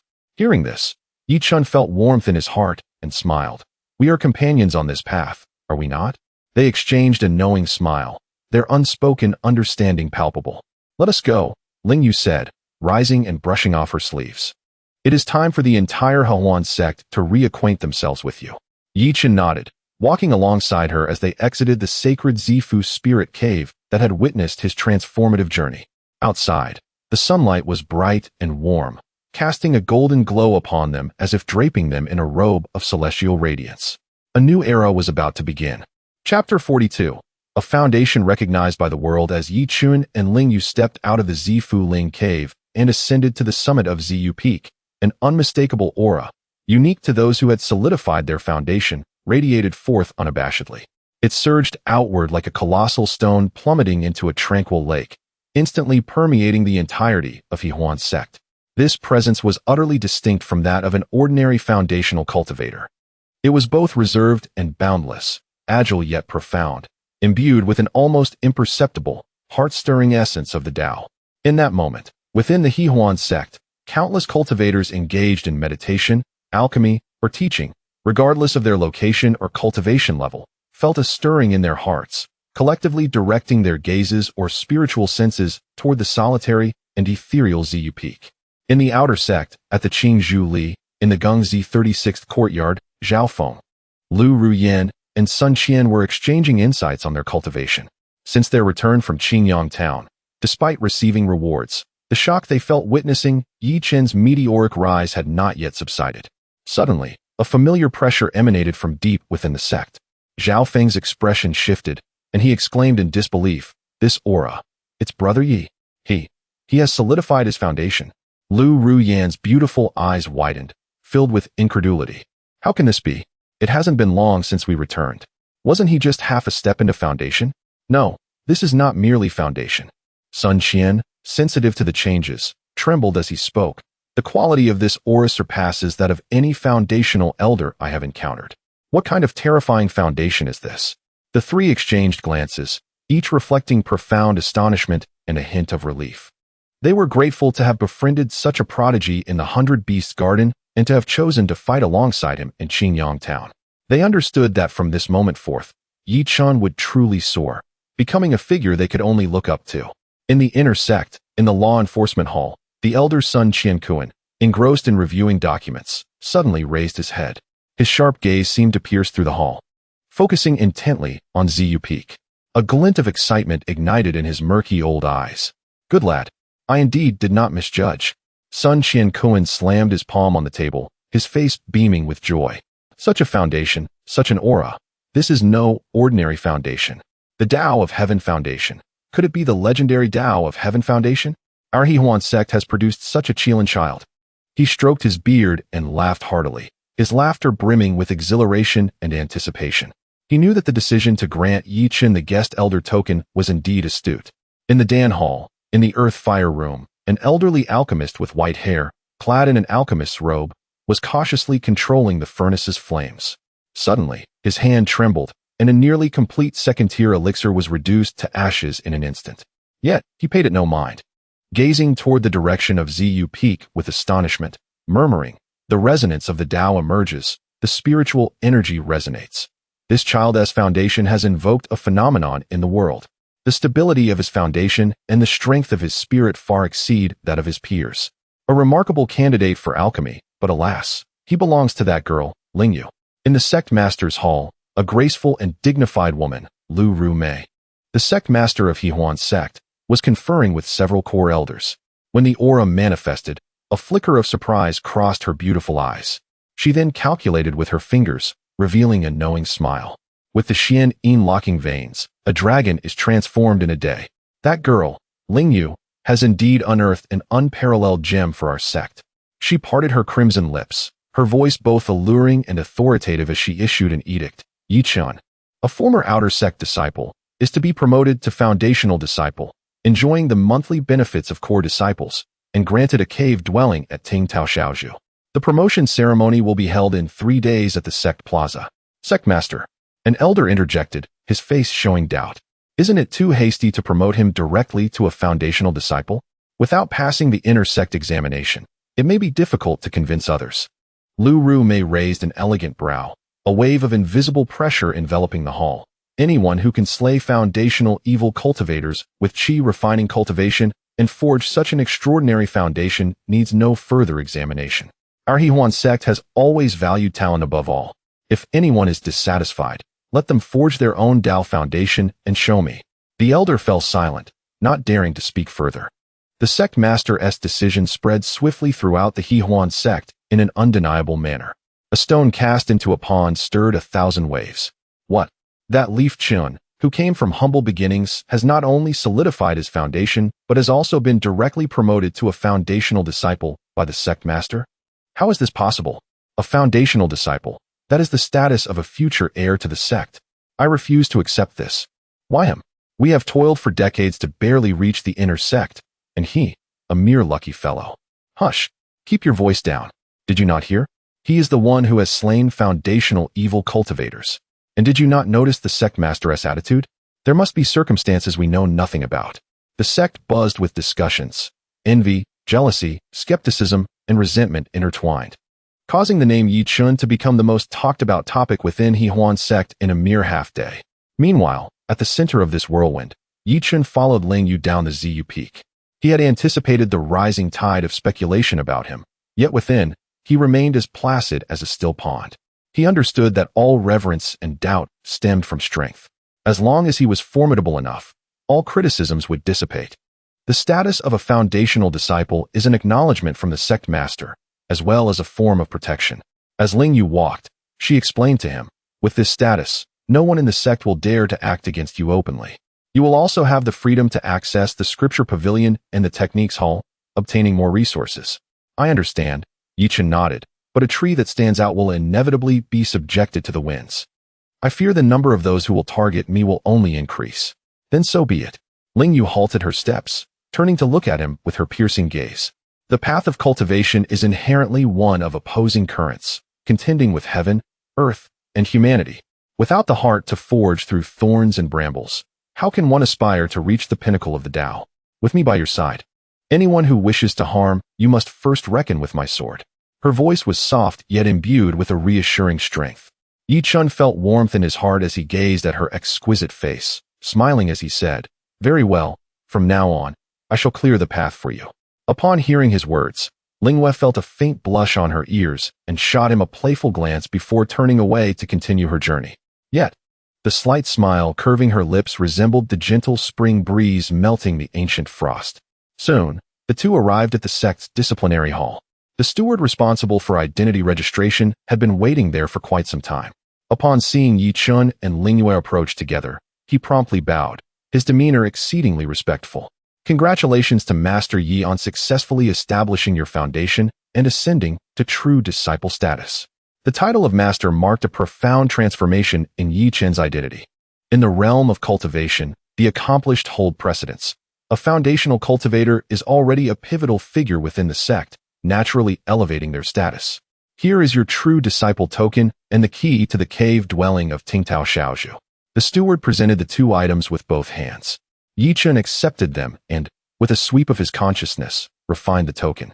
A surge of information flooded his mind, detailing the rights and responsibilities of a true disciple. His new cave dwelling, Tingtao Shaozhu, was situated at one of the most optimal nodes of the sect's spiritual veins, with a concentration of spiritual energy 100 times greater than that of the outer sect, even surpassing the bamboo abode on the back mountain of Lingyue's Ziyue Peak. Thank you, steward. Yi Chen nodded in acknowledgement. Once the formalities were completed and the two were about to depart, an untimely voice echoed from outside. Oh, isn't this our newly promoted true disciple of Hehuan sect, Master Yi? What an impressive demeanor indeed. A young man clad in extravagant attire, with a delicate appearance, entered accompanied by a throng of inner disciples, fanning himself with a folding fan. His cultivation was not to be underestimated, having reached the mid-foundation stage, yet the frivolity and jealousy gleaming in his eyes were unmistakable. Brother Chen, the surrounding disciples greeted him with bows. Yi Chen furrowed his brow. He He recognized this individual as Qian Kun, the cousin of Qian Hong, whose arm he had severed during the outer sect competition, a notable prodigy of the inner sect. It seemed trouble had indeed come knocking.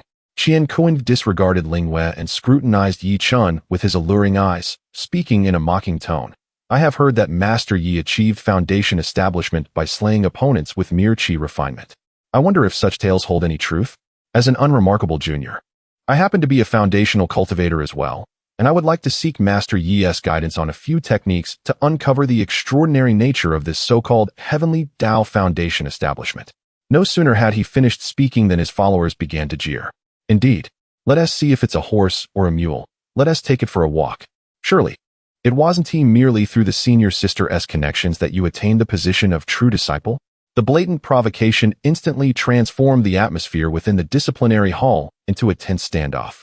Ling Yue's pretty face turned cold, ready to speak, but was halted by Yi Chun's outstretched hand. Stepping forward, Yi Chun calmly regarded Qian Kun and said softly, "You wish to seek guidance?" Indeed. Qian Kun closed his fan, a glimmer of pride flashing in his eyes. He sought to compel Yi Chun into a confrontation, eager to humiliate the newcomer who had trampled over his cousin in front of the gathered crowd. Very well. Yi Chun's response caught everyone by surprise, yet merely seeking guidance seemed rather dull. Why not add a wager to the mix? Qian Kun was taken aback before bursting into laughter. Ha, splendid. You possess courage. Speak, what do you wish to wager? Yi Chun extended a finger, a cold smirk playing at the corner of his mouth. Let us wager your inner disciple attire and your cave dwelling. If I lose, I shall relinquish my identity as a true disciple and the cave dwelling of Tingtao Shaozhu. Should you lose, you will be expelled from the inner sect and relegated to the role of a servant. Chapter 43. The Life and Death Gamble. The might of a single blow. Yi Chen's voice, though not loud, struck the hearts of everyone in the disciplinary hall like an invisible hammer. Get out of the inner door and go do menial work. These 8 words were a punishment more humiliating than death for any proud inner sect disciple. It was akin to falling from the clouds into a mire. From being a favored child of heaven to becoming a mere ant beneath others' feet. The entire disciplinary hall plunged into an eerie silence. All eyes were fixed on Qian Kun, whose expression shifted from one of arrogance and mockery to one of ashen fury, his face contorting grotesquely. He had come to humiliate Yi Chun, to restore the Qian family's honor, to trample over this newly recognized true disciple's corpse to elevate his own reputation. Yet, he never anticipated that this fortunate newcomer, whom he considered weak and unsteady, would dare to turn the tables on him with such ruthless resolve. What did you say? Qian Kun's voice, tinged with extreme anger, took on a sharp edge, as if he could hardly believe his ears. Yi Chun remained unfazed, not even lifting his eyelids, merely repeating, I said, if you lose, you will go do menial work. What, are you afraid to wager? Afraid? Qian Kun erupted into a derisive laugh, his fury manifesting as a sinister intent in his mirth. Ha ha, very well. Yi Chun, you arrogant fool. Let me see what gives you the audacity to be so brazen. Abruptly, he stifled his laughter, his gaze turning venomous as a snake. I accept your bet. Furthermore, I will wager all my wealth, my magical artifact, the golden mantis scissors, and every spirit stone and elixir in my cave dwelling. If you lose, I will take not only your status and dwelling, but your life as well. This was no mere wager. It had escalated into a life and death struggle. The surrounding inner disciples gasped in horror, their eyes regarding Yi Chun as though he were already a corpse. To challenge a seasoned mid-stage foundation establishment cultivator as a mere newcomer who had just begun to establish his foundation was tantamount to throwing an egg against a rock. Very well. Yi Chun's response remained tranquil, as though discussing an inconsequential matter. The more composed he appeared, the more Qian Kun's rage ignited. Today, I shall show you the insurmountable chasm that separates a true foundation establishment cultivator from someone like you, who merely stumbled into luck. With a sudden surge, Qian Kun unleashed his spiritual power, the oppressive force of a mid-stage foundation establishment cultivator crashing toward Yi Chun like a tidal wave. Ling Yu's delicate face hardened as she stepped forward, ready to shield Yi Chun from this pressure, but Yi Chun subtly shook his head, signaling her to refrain from intervening.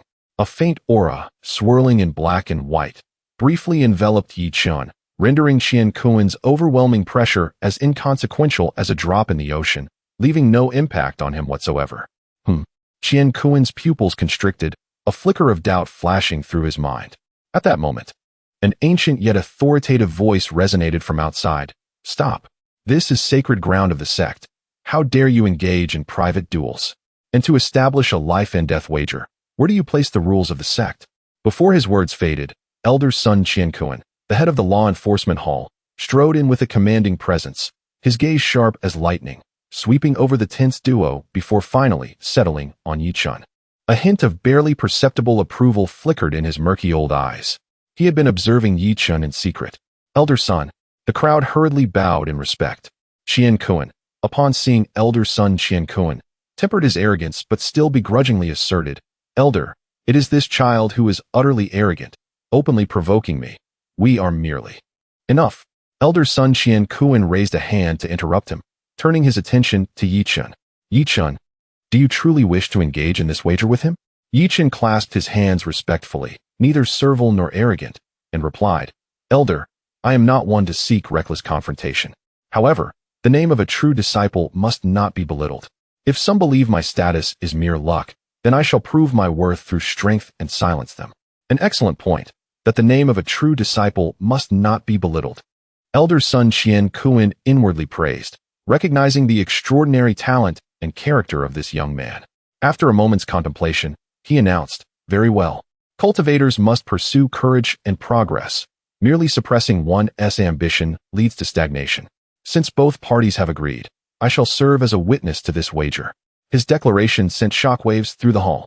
Elder son not only refrained from stopping the duel, but also chose to personally witness it, thus legitimizing the contest. Qian Kuan was overjoyed. Fearing that the elder might intervene, he now felt emboldened to eliminate Yi Chen without hesitation. Thank you, Elder, for your support. Qian Kuan bowed deeply, his eyes brimming with murderous intent. The venue was cramped, limiting his options. Elder son Qian Kuan waved his sleeve, directing them to the martial arts square. Let me witness the prowess of the newly recognized Heavenly Dao Foundation establishment disciple of our Hehuan sect. When the phrase Heavenly Dao Foundation establishment was uttered, it resonated like thunder, leaving the disciples who had previously underestimated Yi Chen pale with shock. They finally comprehended why the sect leader had favored him and why Elder Son had personally intervened. It turned out he was the legendary, one-in-a-million Supreme Foundation. Qian Kuan's complexion shifted through shades of green and white, quickly overshadowed by an even greater surge of greed and jealousy. What if he was a Heavenly Dao Foundation establishment? Ultimately, he was still in the early stages. Having cultivated in the mid-stage for years, with a solid foundation and spiritual power several times greater than Yi Chen's, he was determined to eliminate this future threat and seize his fortune. The news spread like wildfire. The newly recognized true disciple Yi Chen would face off against the inner sect prodigy Qian Kuan, wagering his status, wealth, and even life. The entire Hehuan sect was set abuzz. Countless disciples from both inner and outer sects, even some reclusive elders, flocked to the vast white jade martial arts square at the heart of the sect. The square was teeming with people, their discussions soaring to the heavens. Who do you think will win? Brother Qian Kuan is a mid-stage foundation establishment cultivator, masterful in the golden light suppression technique. It's hard to say. Uncle Yi Chen is a Heavenly Dao Foundation establishment, said to be capable of fighting above his level. But there are limits to fighting above one's level, right? Can someone just established in foundation challenge a mid-stage cultivator? I think it's unlikely. Under the watchful eyes of the multitude, Yi Chen and Qian Kuan stood facing each other, one to the east and the other to the west. Ling Yu stood at the edge of the platform, her delicate hand tightly gripping the hilt of her sword, her cold eyes filled with concern. Yi Chen turned back and offered her a reassuring glance. The confidence and composure in his eyes eased the tension in her heart. Upon the high platform, Sun Qian Kuan's presence was as solid as a mountain as he proclaimed in a resonant voice. The duelists are Yi Chen and Qian Kuan. The stakes are set, and their fates are left to the heavens. Begin. The moment the word begin fell, Qian Kuan sprang into action. Without the slightest hesitation, he unleashed a devastating strike. Yi Chen, prepare to meet your end. Golden light cracking, earth seal. Qian Kuan swiftly formed hand seals, and a torrent of vigorous spiritual energy surged from within him, coalescing into a massive golden seal several zhang in size before him. The seal shimmered with flowing runes. radiating a terrifying aura capable of suppressing mountains and tearing apart the earth. The unreserved release of mid-foundation stage spiritual energy produced a humming sound from the air, overwhelmed by the weight of the golden seal, while the hard white jade stone ground cracked under its pressure. The spectators below were all struck with shock. The might of this seal could easily flatten a small mountain. In the face of this world-shattering strike, Chen remained motionless, not even summoning a defensive artifact. He merely raised his right hand slowly, forming a fist. There was no earth-shattering aura, no dazzling spiritual light. His fist was surrounded by faint wisps of black and white energy, swirling gently, as if it were a miniature Taiji diagram, embodying an enigmatic Dao rhythm. This was the Yin-Yang Dao power transformed from his spiritual energy after establishing the Dao foundation. What a show! Chen Kun sneered at the sight, urging the golden seal to descend with even greater speed. Just as the golden seal was about to reach him, Chen moved. There were no flashy movements, no complex techniques. Simply, he stepped forward and threw a punch. This punch seemed unremarkable, slow and gentle. However, at the moment he struck, the entire martial arts plaza felt an indescribable sense of heart-pounding anticipation. It was as if this punch was not directed at Chen Kun, but rather struck at a pivotal point in the operation of the universe, impacting the very fabric of the Dao rules. As the fist moved, the space itself rippled with barely perceptible waves. In the next instant, that seemingly plain fist collided with the grand golden seal. There was no cataclysmic explosion as anticipated. A bizarre scene unfolded. The impenetrable golden seal, forged from pure spiritual energy, emitted a hissing sound upon contact with Chen's fist, dissipating like snow under a blazing sun, melting at a visibly rapid pace. The so-called power of suppression, the might of earth-shattering force, was as fragile as a joke in the face of the Dao power embodying the cycles of yin and yang, and the principles of life and death. No, it can't be. The grin on Chen Kun's face froze, replaced by endless terror and disbelief. His life seal, his strongest attack, had been so effortlessly neutralized. Yet, Chen's fist, having obliterated the golden seal, continued unabated, striking forward at a speed that appeared slow but was, in reality, incredibly swift, aiming for Chen Kun's pale face. Chen Kun attempted to evade, to defend himself, but to his horror, he found his body seemingly locked by an invisible Dao power, rendering even the slightest movement a distant dream. He could only watch helplessly as that fist magnified infinitely in his vision. Bang! The sound resonated like the shattering of a watermelon. Under the gaze of thousands, Chen Kun's protective spiritual light shattered as easily as paper. Chen's fist landed solidly on his chest. Crack! Crack! A series of sharp bone-cracking sounds echoed as Chen Kun's body was sent flying backward, like a ragged sack struck by a speeding beast, blood gushing from his mouth, mixed with fragments of his internal organs. He flew several zhang away, crashing heavily at the edge of the plaza, convulsing twice before falling unconscious, a clear fist imprint deeply indented in his chest, his ribcage shattered, life rapidly escaping him. One punch. Merely one punch. Chen Kun, a mid-foundation stage intersect prodigy, was defeated. The arena fell into a deathly silence. The sound of a pin dropping could be heard. Everyone gaped, their gazes vacant as they looked at the figure in the center of the plaza, slowly retracting his fist, as if witnessing a miracle. On the high platform, Sun Chen Kun's teacup had unknowingly turned to powder. His eyes widened, lips trembling as he muttered, This is the Dao foundation, the Yin-Yang Dao power. One punch, so terrifying. Among the crowd, Ling Yu's anxious heart finally settled. She gazed at that tall figure, her cold eyes shimmering with a newfound brilliance, as if for the first time truly recognizing the man she had pulled from the mire. Chen stood in the arena, his expression serene, as if he had merely accomplished a trivial task. He surveyed the surroundings, and wherever his gaze fell, everyone lowered their heads, unwilling to meet his eyes.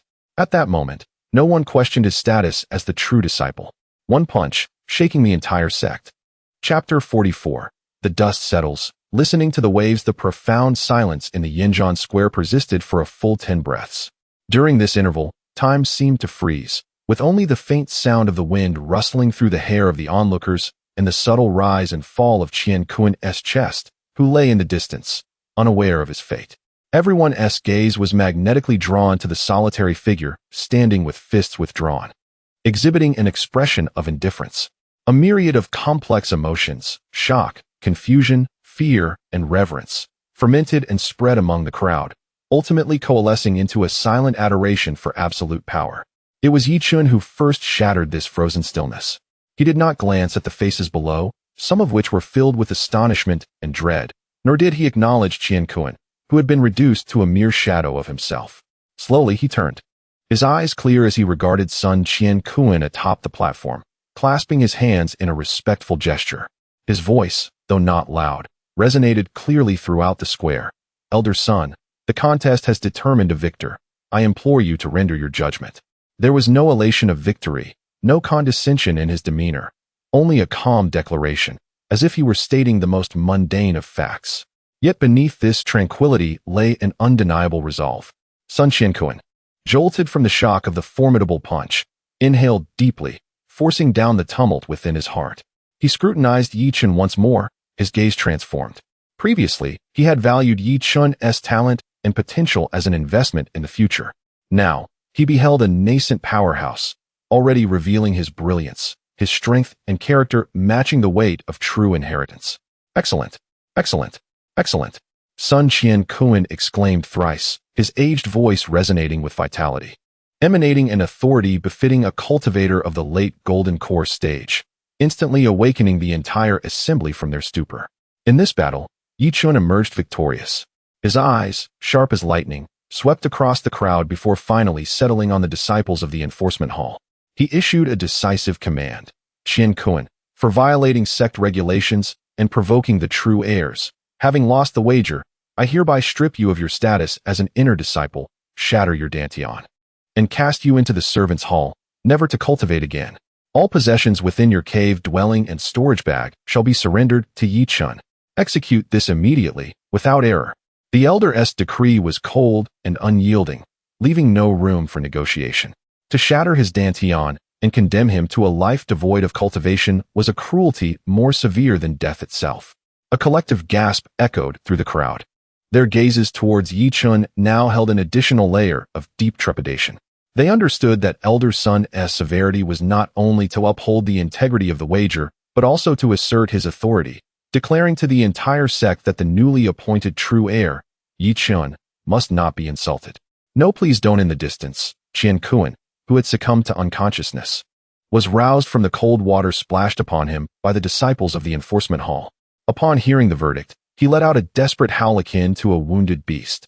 He struggled to rise, but the crushing injuries to his chest forced him to spit out another mouthful of blood, collapsing helplessly to the ground. Unmoved, the disciples of the enforcement hall approached, one holding down his limbs while the other unleashed a surge of spiritual energy, imbued with a special technique, which accurately struck his dantian. In an instant, Chen Kun's dantian reservoir was shattered by this overwhelming force. The spiritual energy he had painstakingly cultivated for decades surged forth like a breached dam, vanishing without a trace in moments. His essence plummeted from the mid-foundation stage to a state even weaker than that of an ordinary human. After executing this grim task, the disciples dragged the ashen-faced Chen Kun away from the square as if he were a lifeless animal. Shortly thereafter, a disciple approached, reverently holding a storage bag and a jade slip containing the restrictions of the cave dwelling, presenting them to Yi Chun. "Master Yi, these are all of Chen Kun's possessions. Please examine them." Yi Chun accepted them, his consciousness sweeping through the contents. The storage bag was quite spacious, filled with thousands of low-grade spirit stones. Over 100 medium-grade spirit stones, dozens of various pill vials, and several fine-quality magical artifacts. Among them, the most striking was a pair of scissors resembling twin dragons, known as the Jin Jiao scissors, Chen Kun's famed low-grade magical artifact. This fortune would be considered a staggering windfall for any newly established cultivator. Maintaining his composure, Yi Chun tucked the storage bag away and bowed once more to Sun Chen Kun. "Thank you, Elder, for your just adjudication. This is rightfully yours." Sun Chen Kun stroked his beard, a hint of satisfaction spreading across his face as he regarded Yi Chun with increasing approval. "Go now, visit your Ting Tao Xiaozhu. Remember, today you have shown your brilliance. In the future, you must diligently cultivate further, for it is your own strength that will serve as your foundation." "I shall bear this in mind, Master." Yi Chun nodded, not lingering any longer. Under the watchful gaze of thousands filled with awe and complex emotions, he descended the martial platform, approaching Ling Yu's side. "Let us go, senior sister." Ling Yu looked at him, her icy gaze now softened, the earlier concern having transformed into gentle ripples. She nodded lightly, walking alongside him as they departed from the cacophony of the arena. Once they left, the discussions within the martial square erupted like a boiling pot. With Yi Chun's name indelibly etched into the hearts of every disciple of the Hehuan sect, becoming an untouchable symbol of legend. Deep within the sect leader's hall, before a water mirror, Lu Rumei observed everything that had transpired in the square. She languidly leaned against the phoenix throne, a meaningful smile gracing her lips. To incapacitate one at the mid-foundation stage with a single punch, indeed. The power of the Tao of Yin and Yang in cultivating the foundation is truly formidable. Her delicate fingers tapped rhythmically on the armrest as she mused. The faction of the Grand Elder has suffered a significant loss this time, their face thoroughly tarnished. This knife has been sharpened. It is time for him to taste blood. Ting Tao Xiao Zhu, situated atop a mountain rich in spiritual energy on the eastern side of the sect, dominated the entire peak. As Yi Chen approached, he was greeted by the rhythmic sound of pines swaying like ocean waves, soothing to the soul. Mist swirled through the mountains, celestial cranes soared gracefully, and a stone-paved path wound its way to a quaint courtyard atop the mountain. Though modest in size, the courtyard was complete in its offerings. The main building served as a retreat for cultivation, while the side structures housed alchemical and forging rooms. The courtyard also boasted a cultivated spirit field, alongside a spirit spring that perpetually emitted a chill, transforming the surrounding atmosphere. The entire small abode is enveloped by a second-tier superior formation known as Yunhai Tingtao, which not only gathers spiritual energy, but also shields against prying eyes, boasting formidable defensive capabilities. What a splendid place, Yi Chen sincerely marvels. The density of spiritual energy here surpasses that of the outer sect by at least 100-fold. Naturally, the cave of a true disciple is the finest location within the sect. Ling Yu introduces to him that this ice spirit spring will greatly benefit the stabilization of his foundation and the refinement of his consciousness. Yi Chen steps into the courtyard and retrieves his true disciple token, gently waving it in the air. A soft hum resonates as the grand formation enveloping the mountain emits a gentle chime, and a luminous barrier unfolds before him, acknowledging his status as its master. From this moment onward, this shall be his true home within the Hehuan sect. As Yi Chen enters the tranquil chamber and sits cross-legged, he reflects on his journey from the shabby room in the servants' quarters to the verdant bamboo grove of the outer sect, and now to the serene Tingtao small abode. Though merely a few months have passed, it feels as if he has traversed through time. He remains grounded, not allowing victory to cloud his judgment. He is acutely aware that today's battle, though seemingly glorious, has thrust him into the eye of the storm. The faction behind Qian Kuan, led by the Grand Elder, will not rest easily. It is imperative to enhance his strength swiftly. With his eyes closed, Yi Chen immerses his mind into his dantian.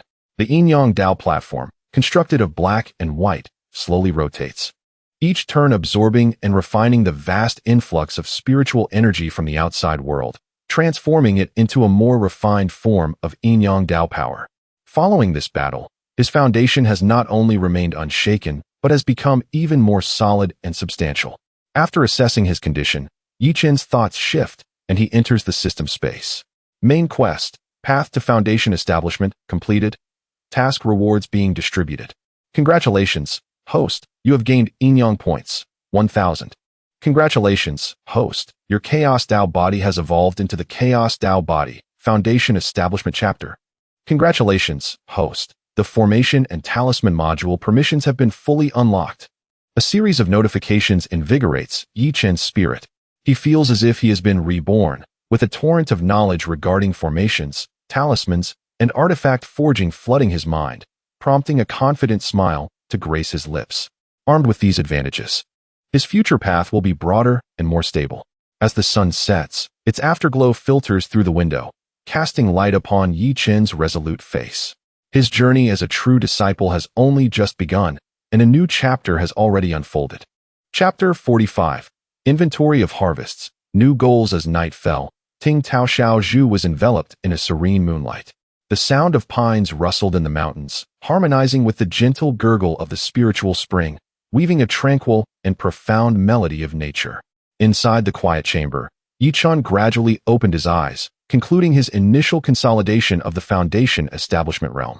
With a thought, he emptied the storage bag acquired from Chen, along with the monthly allowance granted to true disciples by the sect, onto the floor before him. Instantly, a dazzling array of treasures illuminated the entire chamber as brightly as day. Spiritual stones piled high, bottles and jars of elixirs were neatly arranged, magical artifacts gleamed with spiritual light, and several jade slips recorded various techniques and spells.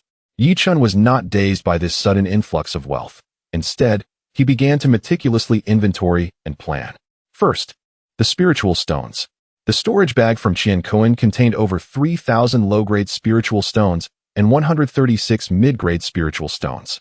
With the additional 100 mid-grade stones distributed by the sect this month, he now possessed 236 mid-grade spiritual stones. For a cultivator at the initial stage of foundation establishment, this constituted an extravagant resource for cultivation. This is sufficient to support my advancement to the mid-stage of foundation establishment, Chen estimated. Next, he turned to the elixirs.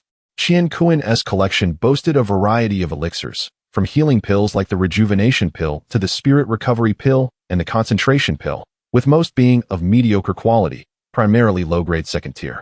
These elixirs were of little use to him, but could serve as gifts for Zhao Feng and others, or be exchanged in the market for the spiritual herbs he needed.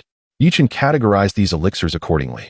Now equipped with complete access to the alchemical path module of the system, ordinary elixirs no longer caught his interest. He preferred to concoct higher quality ones himself. Then came the magical artifacts. Aside from the low-grade spiritual weapon, the golden dragon scissors, he possessed a second-tier upper-grade defensive robe, the golden silk armor, and a mid-tier second-grade shield artifact, the Xiangui shield. The golden dragon scissors were formidable yet ostentatious, a signature of Chen, and thus not suitable for regular use. Gripping the scissors, Chen probed with his consciousness and easily erased Qian's mark. This artifact possessed considerable power, serving as a hidden trump card. The golden silk armor and the Xiangui shield perfectly complemented his defensive capabilities. Lastly, he examined the jade slips containing techniques. Upon inspection, he discovered they recorded Qian's primary cultivation method, the Jingguang Jin Yugong, alongside several associated gold element spells. The techniques were rudimentary and rife with flaws. A mere glance was enough to diminish his interest. With the system at his disposal, he could optimize any technique. Thus, Qian's commonplace skills were beneath his notice. He casually discarded these slips aside, planning to exchange them for sect contribution points at the technique hall in the future. After completing his inventory, Chen gained a clear understanding of his assets. He could now be considered one of the wealthiest among the foundation establishment disciples of Hahuan's sect. However, he was not content with this alone. No matter how abundant the resources, they must be transformed into strength. He turned his attention to the system panel within his mind. Host: Chen, cultivation, initial stage of foundation establishment, physique, Chaos Dao Body, foundation establishment edition, techniques, Qing Mu Ju optimized version. Comprehensive basic 5 elements techniques optimized version, modules, yin-yang harmony, technique simulation, alchemical arrays and talismans, fully unlocked, cave abode, locked, luck plunder, locked, yin-yang points, 1057 points. Note, Qin-yang Jin task reward 300, foundation establishment task reward 1000, knowledge exchange consumption 50, simulation consumption 50, yin-yang reversal consumption 100, previous scattered gains and losses settled, gazing at the over 1,000 yin-yang points. A surge of ambition filled Chen's heart. This was the greatest fortune he had ever possessed. System, what are the requirements to unlock the Cave Abode module? He inquired directly. Ding. To unlock the Cave Abode module, one of the following conditions must be met. 1.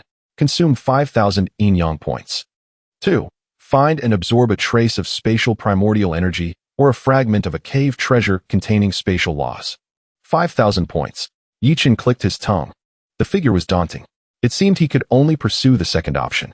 Spatial primordial energy or cave treasures. He firmly etched these 2 keywords into his memory, knowing that such things are rare and must be sought after in the future. Temporarily abandoning the thought of unlocking a new module, Chen refocused on enhancing his own strength. His primary offensive method remained that single punch infused with yin-yang Dao power. Although immensely powerful, it was equally taxing and unsuitable for long-range combat.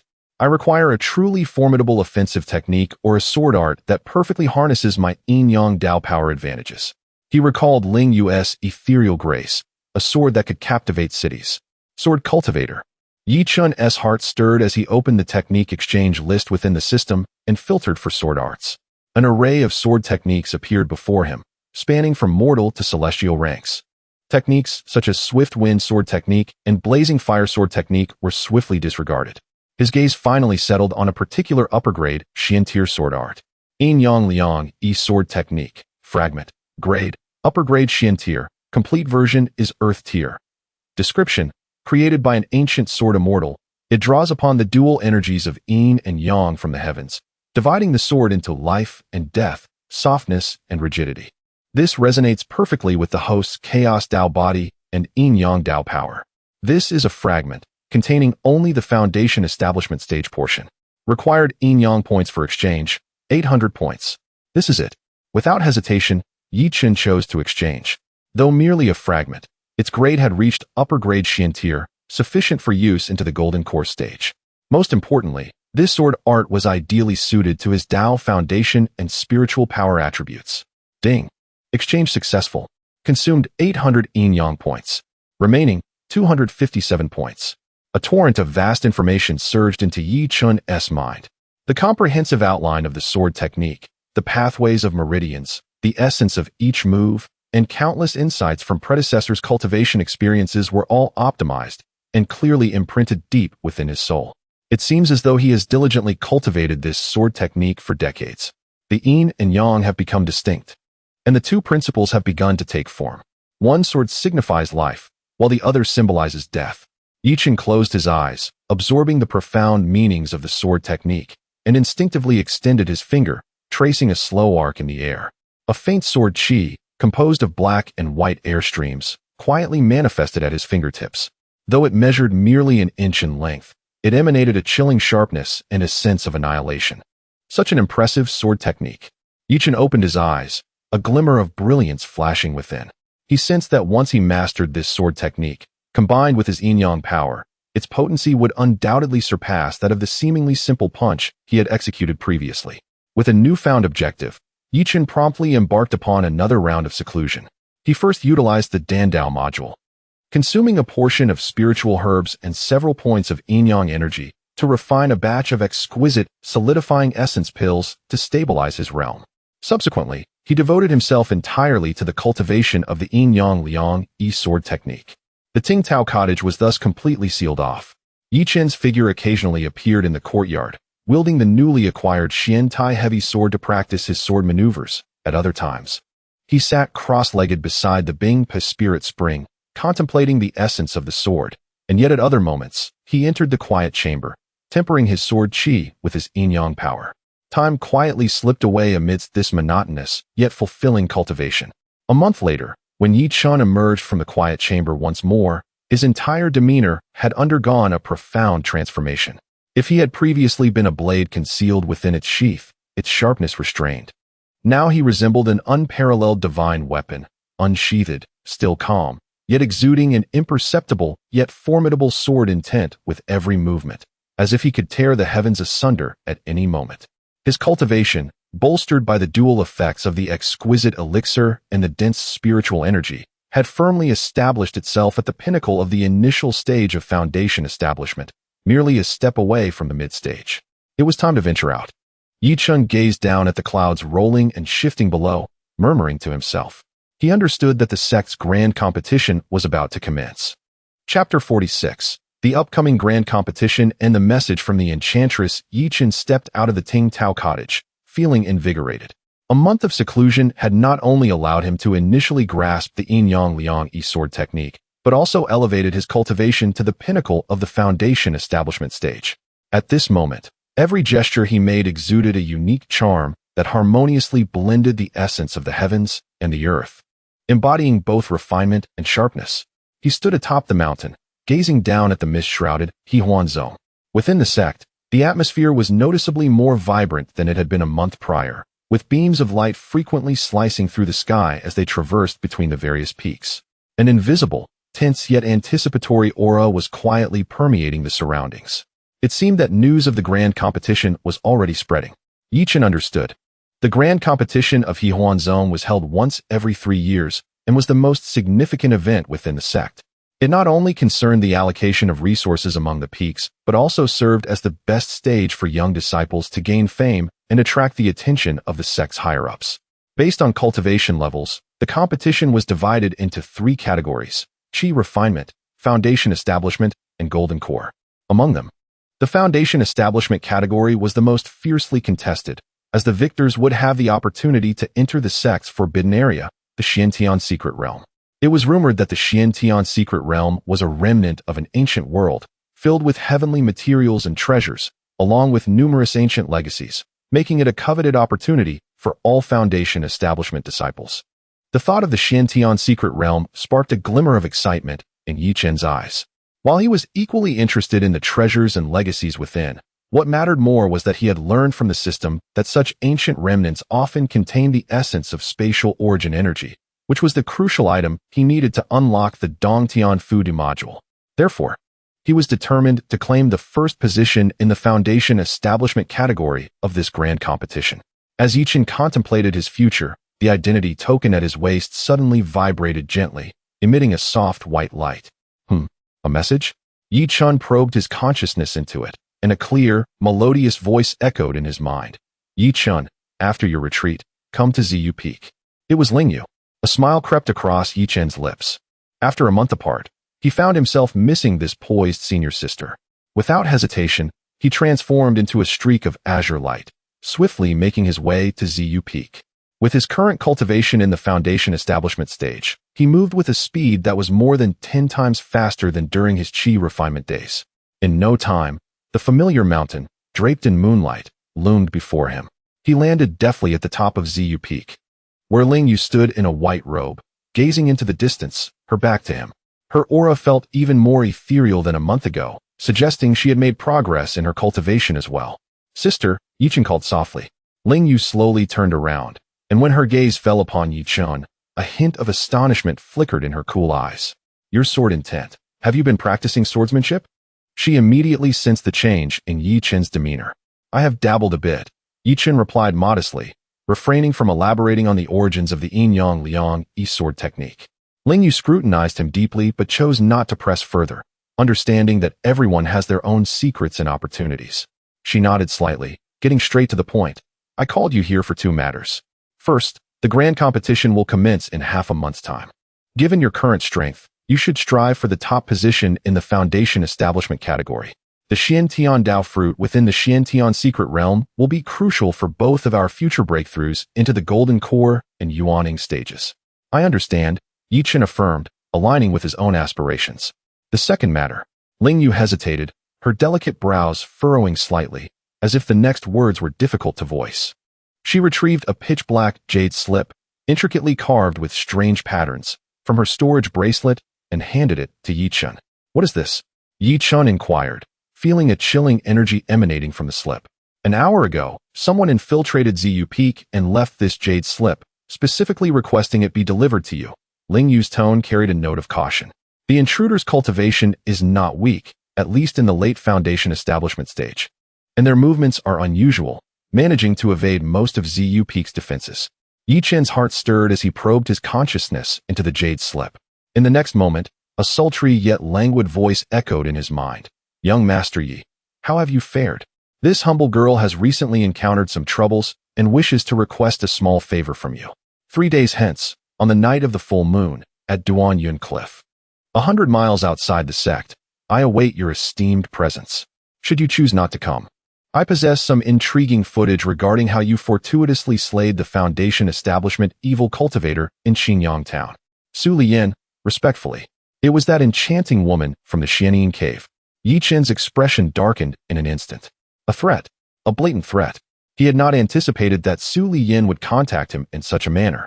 What alarmed him further was that she possessed footage of his battle in Xinyang Town. Although he had taken measures to conceal his identity, the nature of the yin-yang grinding disc, if seen by the wrong person, could lead to monumental trouble. He understood better than anyone the principle that a person without guilt can still attract calamity through their possessions. Who is it? Ling Yu inquired, noticing the change in his expression with concern. Yi Chun retracted his consciousness and summarized the contents of the jade slip for Ling Yu, omitting the specific details about the footage and stating only that the individual had some secrets about him. The enchantress from the Xianing cave? Ling Yu's eyes narrowed, a frigid sword intent erupting from her. What audacity! To dare infiltrate our Hehuan zone and threaten someone close to me. I shall slay her. Sister, please remain calm. Yi Chun quickly restrained her. This woman acts in a peculiar manner and possesses considerable strength. Since she dares to extend an invitation, she must have some backing. This is likely a trap. And if it is a trap? Ling Yu replied coldly. In the face of absolute strength, any schemes are merely trivial. Observing Ling Yu's protective demeanor warmed Yi Chun's heart. He shook his head and said, Sister, this matter originated with me, and thus I shall handle it personally. If you intervene, it may escalate the situation and draw the attention of the sect's higher-ups, which would be more detrimental to me. But Ling Yu remained uneasy. Rest assured, I will handle it with discretion, Yi Chun assured her with a confident smile. Since she is seeking my assistance, she will not truly harm me. I am equally curious to discover what elixir this enchanting woman possesses. Observing Yi Chun's determination, Ling Yu pondered for a moment before ultimately conceding. She removed a bracelet from her wrist, its entire form glistening and emanating a faint lunar glow, and handed it to Yi Chun. This is the Yuing bracelet, a superior spiritual artifact that embodies both offense and defense. In a moment of peril, it can unleash 3 sealed moon god sword energies, each potent enough to severely wound a cultivator at the early stage of the golden core. Wear it, and should danger arise, promptly send word to me. Feeling the gentle warmth that belonged to Ling Yu emanating from the bracelet, Yi Chun accepted it without hesitation, solemnly adorning it upon his wrist. Very well. The 3-day period approaches swiftly. During these 3 days, Yi Chun refrained from further cultivation, instead focusing on adjusting his state, elevating his essence, energy, and spirit to their zenith. On the night of the full moon, he silently departed from Ting Tao Shaozhu, cloaked by the cover of darkness. Akin to a specter, evading the patrolling disciples of the sect as he made his way beyond the mountain gate. Subsequently, he transformed into a streak of flowing light, racing towards Duanyun Cliff, situated 100 miles away. Chapter 47. The Agreement at Duanyun Cliff. The first signs of the demon the night was as cool as water, with a silver full moon hanging high in the sky, casting its chilling brilliance upon the earth. Duanyun Cliff, named for its jagged edges resembling the cleaving of a giant axe, loomed over a bottomless abyss shrouded in black miasma throughout the year, making it a notorious peril within the territory of Hehuan's sect. Yi Chun's figure descended silently like a drifting leaf, landing on a massive stone at the cliff's edge. His gaze was sharp, and his spiritual consciousness had already unfurled like a tide, enveloping every inch of land within a 10-mile radius. However, apart from the howling winds and the swirling miasma below, he detected no sign of anyone's presence. Such trickery, Yi Chun scoffed inwardly, yet he remained vigilant.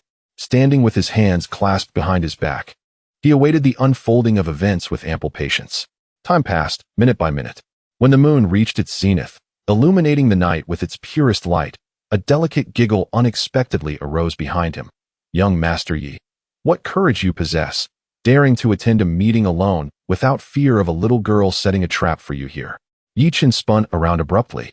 There stood Su Lian, having appeared at some point less than 3 yards away. Clad in form-fitting black attire that accentuated her graceful curves, her face was veiled with a thin black mesh, revealing only her captivating peach blossom eyes. She seemed to blend seamlessly with the night, and Yi Chun's formidable spiritual awareness had failed to perceive her approach at all. What an eerie technique, Yi Chun thought, his heart tightening as his pupils constricted. He was certain that Su Lian's cultivation remained at the late stage of foundation establishment. Yet her strength could not be measured by common standards. Miss Su, you jest, Yi Chun said impassively. If you have summoned me for assistance, why resort to theatrics? Let us get straight to the point. What is it that you seek from me? Her laughter rang like silver bells as she gracefully approached, a faint, elusive fragrance wafting into Yi Chun's nostrils. Young Master Yi, you are still so direct. You possess no sense of intrigue. She halted a yard away from him, her beautiful eyes appraising him, exclaiming in surprise, in just a month, You have reached the pinnacle of early foundation establishment. Such a pace of cultivation truly invokes envy. If Miss Su merely wishes to chat, then I must take my leave. Yi Chen's tone turned cold as he feigned an intent to depart. Oh, do not be hasty, Su Lian quickly interjected, her tone losing its playful lilt and becoming serious. Very well, since you dislike beating around the bush, I shall speak plainly. She paused, her expression grave as she continued. I need you to accompany me into the Blood Demon Cave to retrieve something. The Blood Demon Cave? Yi Chen's brow furrowed. He had heard of this place, the lair of a golden core demon cultivator known as the Blood River Old Demon, who had perished hundreds of years ago. It was said that the old demon was cruel and practiced forbidden arts, ultimately fleeing after being severely injured during a siege by Hahuan's sect and several righteous sects, disappearing without a trace. His cave was concealed in a secret location beneath Duanyan Cliff. Over the years, many cultivators had sought it out, but due to the intensely toxic miasma and the numerous prohibitions within the cave, they returned empty-handed, with many even losing their lives. Indeed, Su Lian nodded. Our Xianyin cave has received reliable news that the Blood River Old Demon did not truly perish. Instead, a fragment of his residual soul is embedded within his life's treasured artifact, the Blood Soul Pearl, hidden at the core of the cave. That is what I require. A golden core demon's life treasure, possibly containing its residual soul? Yi Chen's eyes sharpened at the revelation. Why does Miss Su not share this opportunity with your sect, instead seeking out an outsider like me? He was skeptical of the notion that there could be a free lunch in the world. Su Lian seemed to anticipate his question, offering a wry smile as she explained, to be candid, I cannot disclose this matter to my sect. The Blood River Old Demon was once a traitorous elder of our Xianyin cave, and the Blood River Demon technique he practiced is part of our forbidden arts. If I were to report this, not only would I fail to obtain the treasure, but I could also face severe punishment for revealing sect secrets. So you intend to hoard it for yourself? Yi Chen cut to the chase. You could say that. Su Lian did not deny it, meeting Yi Chen's gaze with poise. Though the Blood River Demon technique is sinister, the methods of soul refinement it contains are crucial for my cultivation. If I acquire the Blood Soul Pearl, I am confident I can break through to the Golden Core stage within 6 months. And what concern is that of mine? Yi Chen asked coldly. Why should I risk my life to help you retrieve something of utmost importance to you, but of no benefit to me? Certainly, there are advantages for you. Su Lian appeared confident, extending 2 delicate fingers. First, upon success, all treasures within the Blood Demon Cave, aside from the Blood Soul Pearl, shall belong to you. To my knowledge, the Blood River Old Demon amassed quite a collection of valuable items.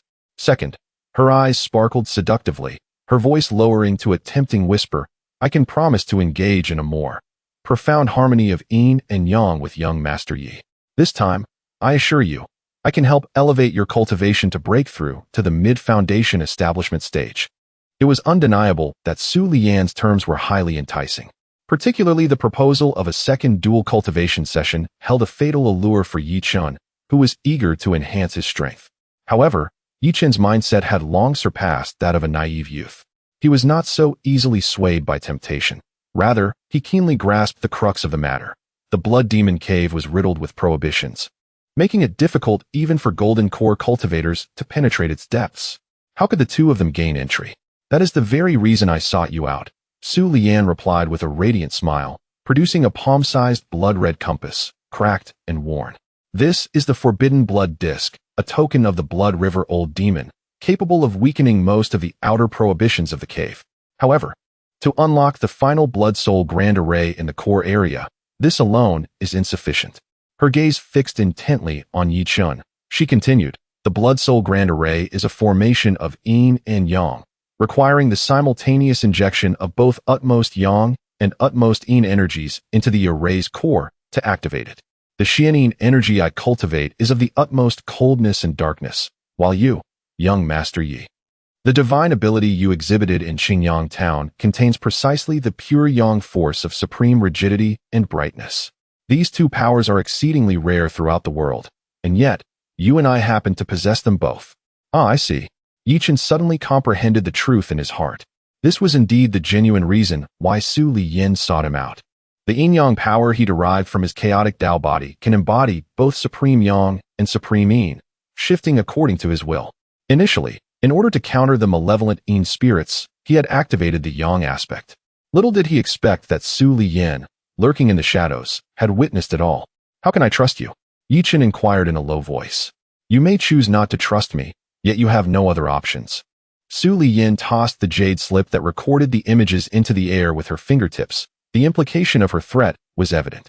Of course, we could also swear a heart demon oath to share information and not harm one another once we enter the cave. How does that sound? Yi Chen fell silent, weighing the pros and cons. The risks included the unknown dangers of the blood demon cave and the possibility of Su Liyan, this enchanting woman, turning against him at any moment. The rewards, however, were the treasures of the Blood River Old Demon and an opportunity for dual cultivation that could enable him to break through to the mid-foundation stage. More importantly, he needed to retrieve the jade slip to eliminate this significant threat. After a moment, a glint of resolve flashed in Yi Chen's eyes. He had made his decision. Very well, I agree. However, I have a condition. Please. Go ahead, she replied. Before entering the cave, you must first hand over that jade slip to me.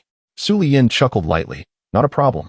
However, it will not be now, but rather when we stand before the Blood Soul Grand Formation. At that time, we will both need each other as strength, and neither can afford to part ways.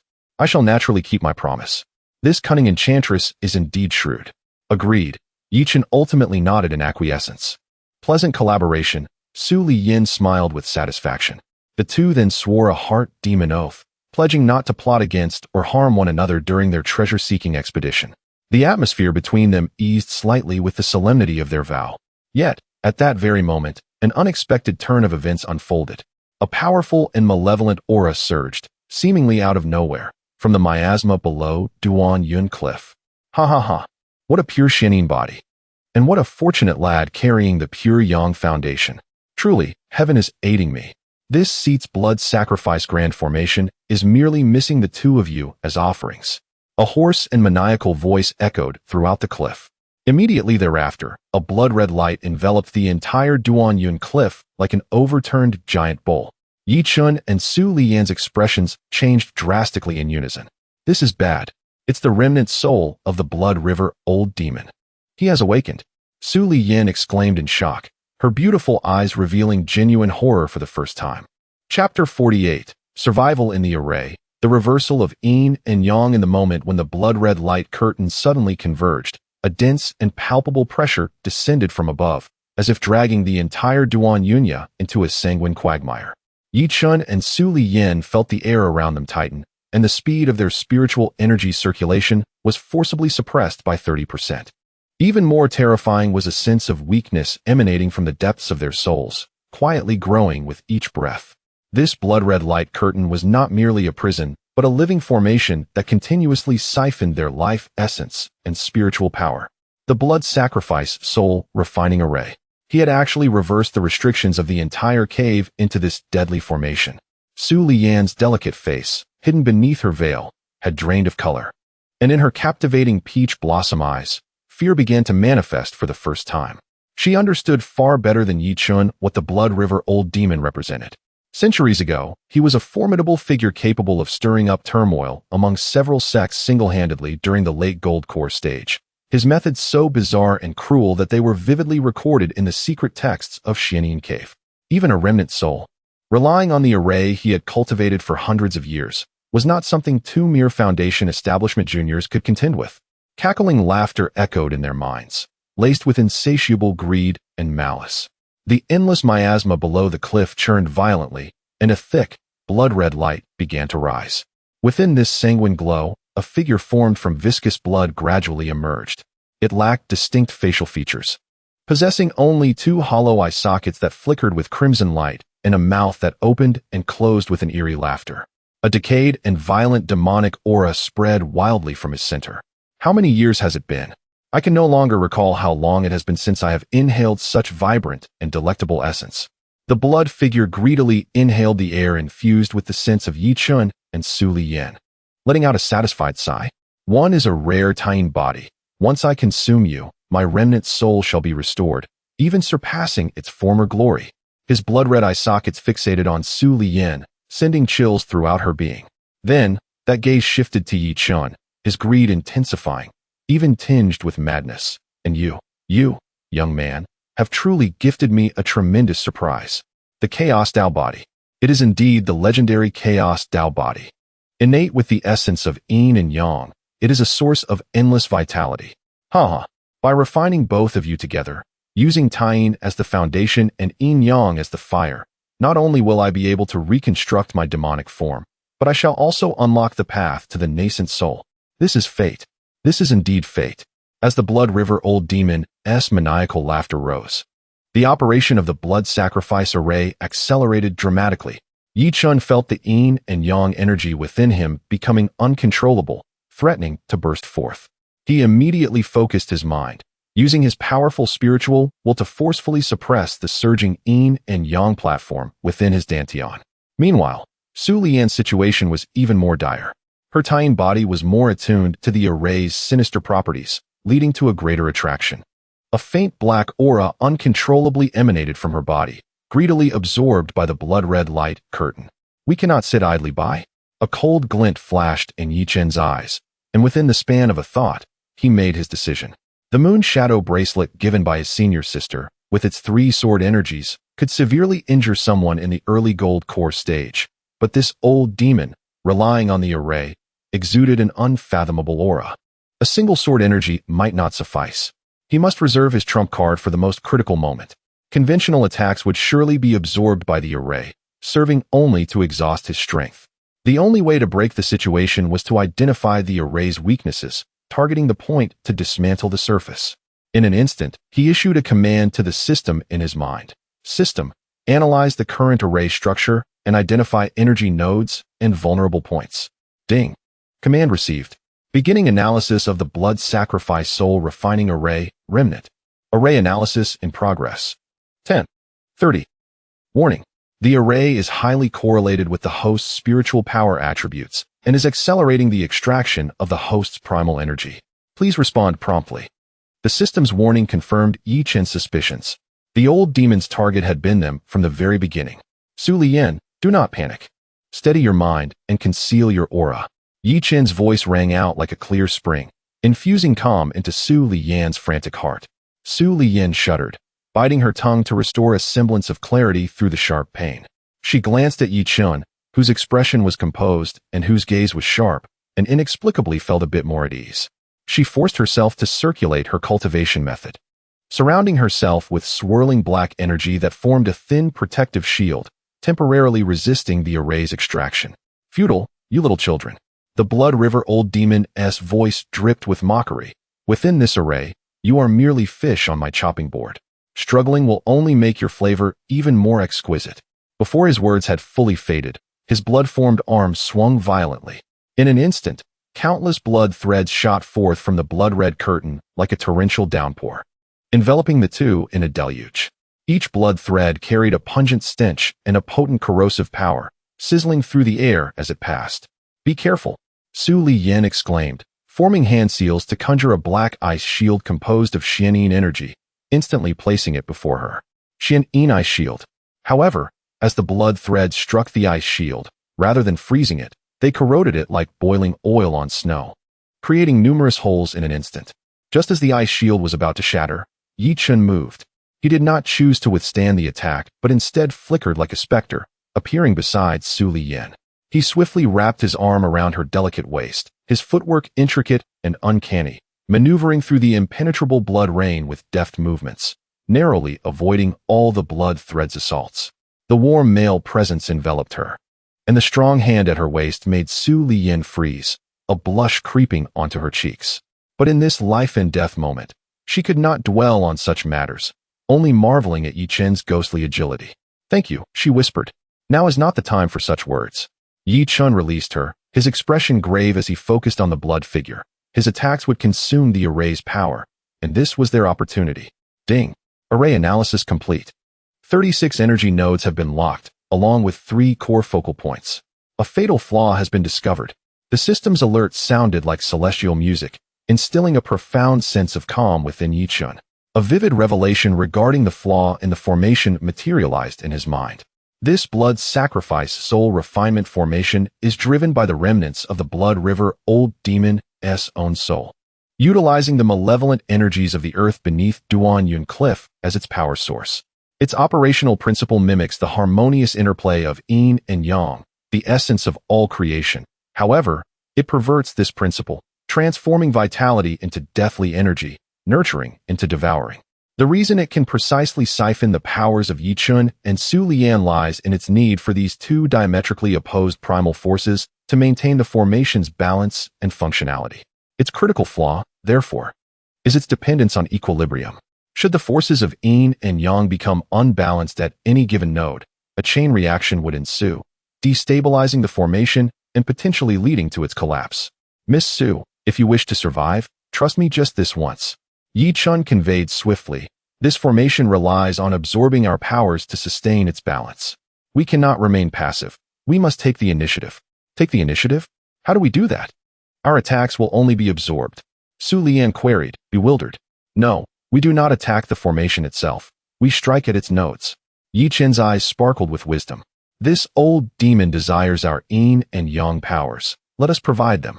However, not in the manner he expects. Follow my lead. I will command the yang while you govern the yin. I will indicate a position, and we shall channel all our strength into that point in an instant. Su Lian stood momentarily stunned.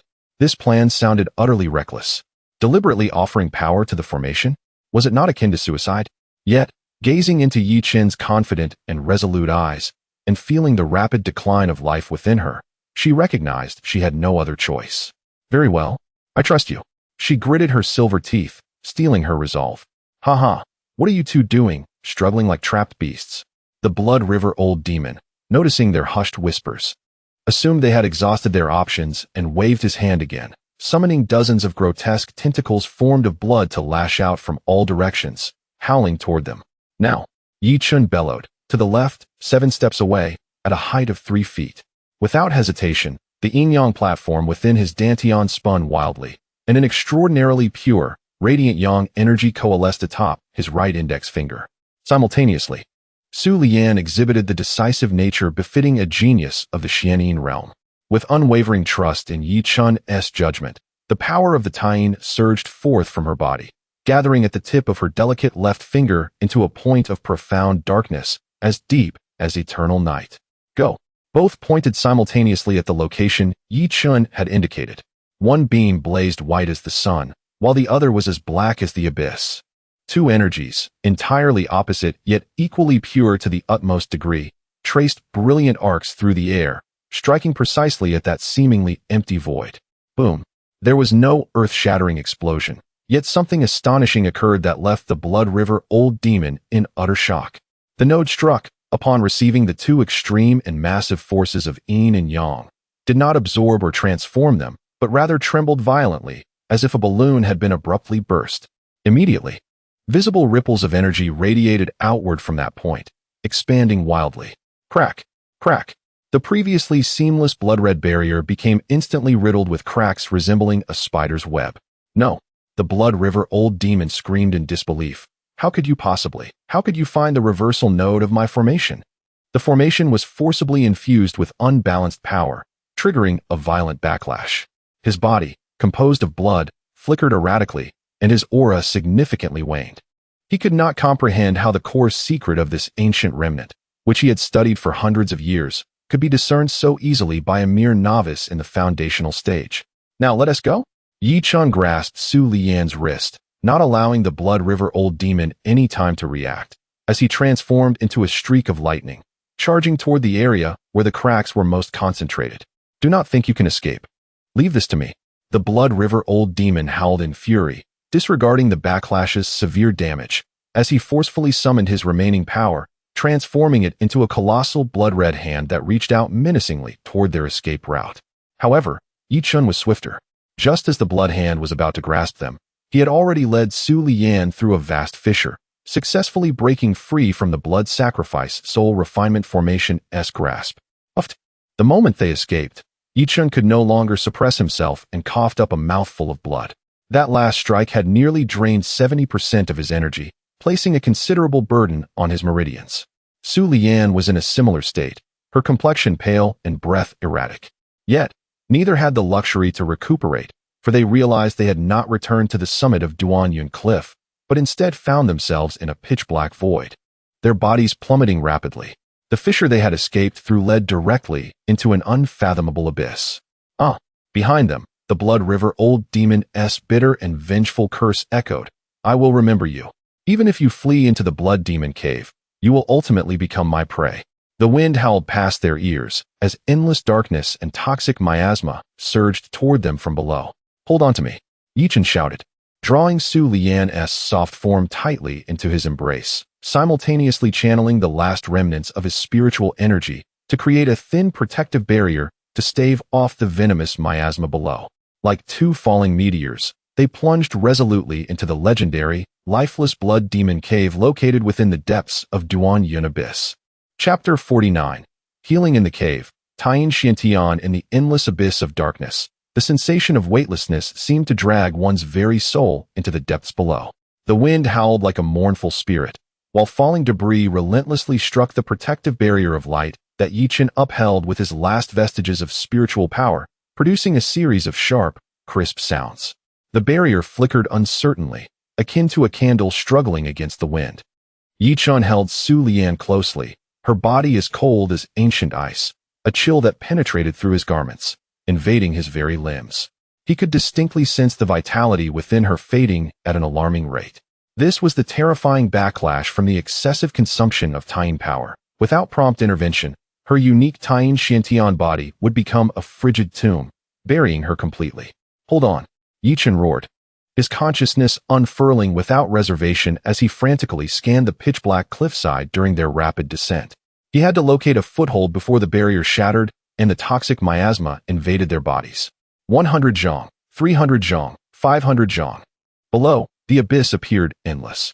Just as Chen felt his consciousness teetering on the brink of freezing in the malevolent aura below, he finally spotted a cave entrance. Obscured by vines and debris, emanating a faint scent of blood on the left side of the cliff, 1,000 zhong deep. It's there. Blood Demon Cave. Without a moment to spare, Chen forcefully redirected the last remnants of his Yin-Yang Dao power, altering their downward trajectory as if he were an arrow released from a bow, crashing violently into the cave entrance. Boom. A tremendous sound echoed as the protective barrier shattered. The two of them tumbled through the vines and rubble like rolling gourds, landing clumsily inside the dark cave. The poisonous miasma outside was effectively repelled by an invisible barrier, unable to encroach upon them. Yet, they had reached their limit. Chen felt a sweet taste in his throat as he spat out another mouthful of blood. His meridians threatened to rupture from the strain of his earlier exertion. In his arms, Su Lian emitted a pained groan before losing consciousness entirely. A visible layer of black frost was rapidly spreading across her delicate body. Damn it! Chen disregarded his own injuries and quickly propped Su Lian against the stone wall, positioning her to sit cross-legged. He extended his fingers to her wrist, sending a strand of consciousness into her body. The situation was even worse than he had imagined. Su Lian's meridians were nearly entirely frozen by the raging Tying cold, the core of her spiritual power in her dantian dim and flickering, her life force so weak it seemed on the verge of extinguishing. Her formidable soul was also trapped within an icebound sea of consciousness, immobile. System, analyze her condition and provide the optimal treatment plan. Chen urgently called out within his mind. Ding. Analyzing the condition of target, Su Lian. Analysis results. Tying Xiantian origin backlash, excessive Yin energy, depleted Yang energy. Life signs will completely vanish within half an hour. Plan 1. Use Juyang Holy Pill, Heaven Grade Elixir, to dispel the cold. Success rate 99. Host currently does not possess this item. Plan 2. Seek a cultivator above the Golden Core stage who practices pure Yang techniques, sacrificing 100 years of cultivation to bestow life. Success rate 80. Conditions not met. Plan 3. Utilize the host's Chaos Dao Body as a conduit for Yin-Yang dual cultivation.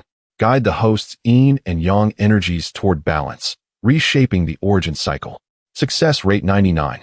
9. With a high probability of enhancing both parties' cultivation. Gazing at the options presented by the system, Chen's breath caught slightly. Indeed, there was only one path left to tread. He looked at Su Lian's exquisite face, pale as paper. Her brows furrowed, even in unconsciousness, and a complex emotion flickered in his heart. They were allies and also rivals, each calculating against the other. Yet, at the summit of Duanyun Cliff, facing the Blood River Old Demon, She had ultimately chosen to trust him unconditionally. For that reason alone, Chen could not bear to watch her perish. He would save her, that was certain. However, the manner of doing so. Chen was not a pedantic moralist, but neither was he a villain who took advantage of others' misfortunes. Taking a deep breath, he infused a gentle thread of Dao power into Su Lian's sea of consciousness, softly calling, "Miss Su, awaken." At his call, Su Lian's tightly closed eyelashes fluttered, and she struggled to open a narrow slit. Her gaze was unfocused as she looked at Chen, as if veiled by a thick mist. "Am I going to die?" Her voice was faint, like a candle flickering in the wind. "Not yet," Chen replied solemnly, "but if you do not find a way to save yourself, in half an hour, even the gods cannot help." He did not conceal the truth, succinctly informing her of her condition and the only method of salvation. Dual cultivation? Su Lian's eyes, once dulled, regained a glimmer of life at his words. She gazed at Chen, her lips struggling to form a smile, tinged with self-mockery and a hint of her unique allure. "Young Master Yi, is this considered taking advantage of a fire? You may choose to refuse." Chen responded calmly, meeting her gaze with unwavering resolve. "I am not a gentleman, yet I would never impose upon you. Life and death lie within your own thoughts." Su Lian fell silent. She could feel the coldness within her penetrating to her very marrow and soul, her consciousness gradually blurring. She did not wish to die. She had ambitions yet to fulfill, dreams of standing atop this world to behold its vistas. And this man before her was her only glimmer of hope.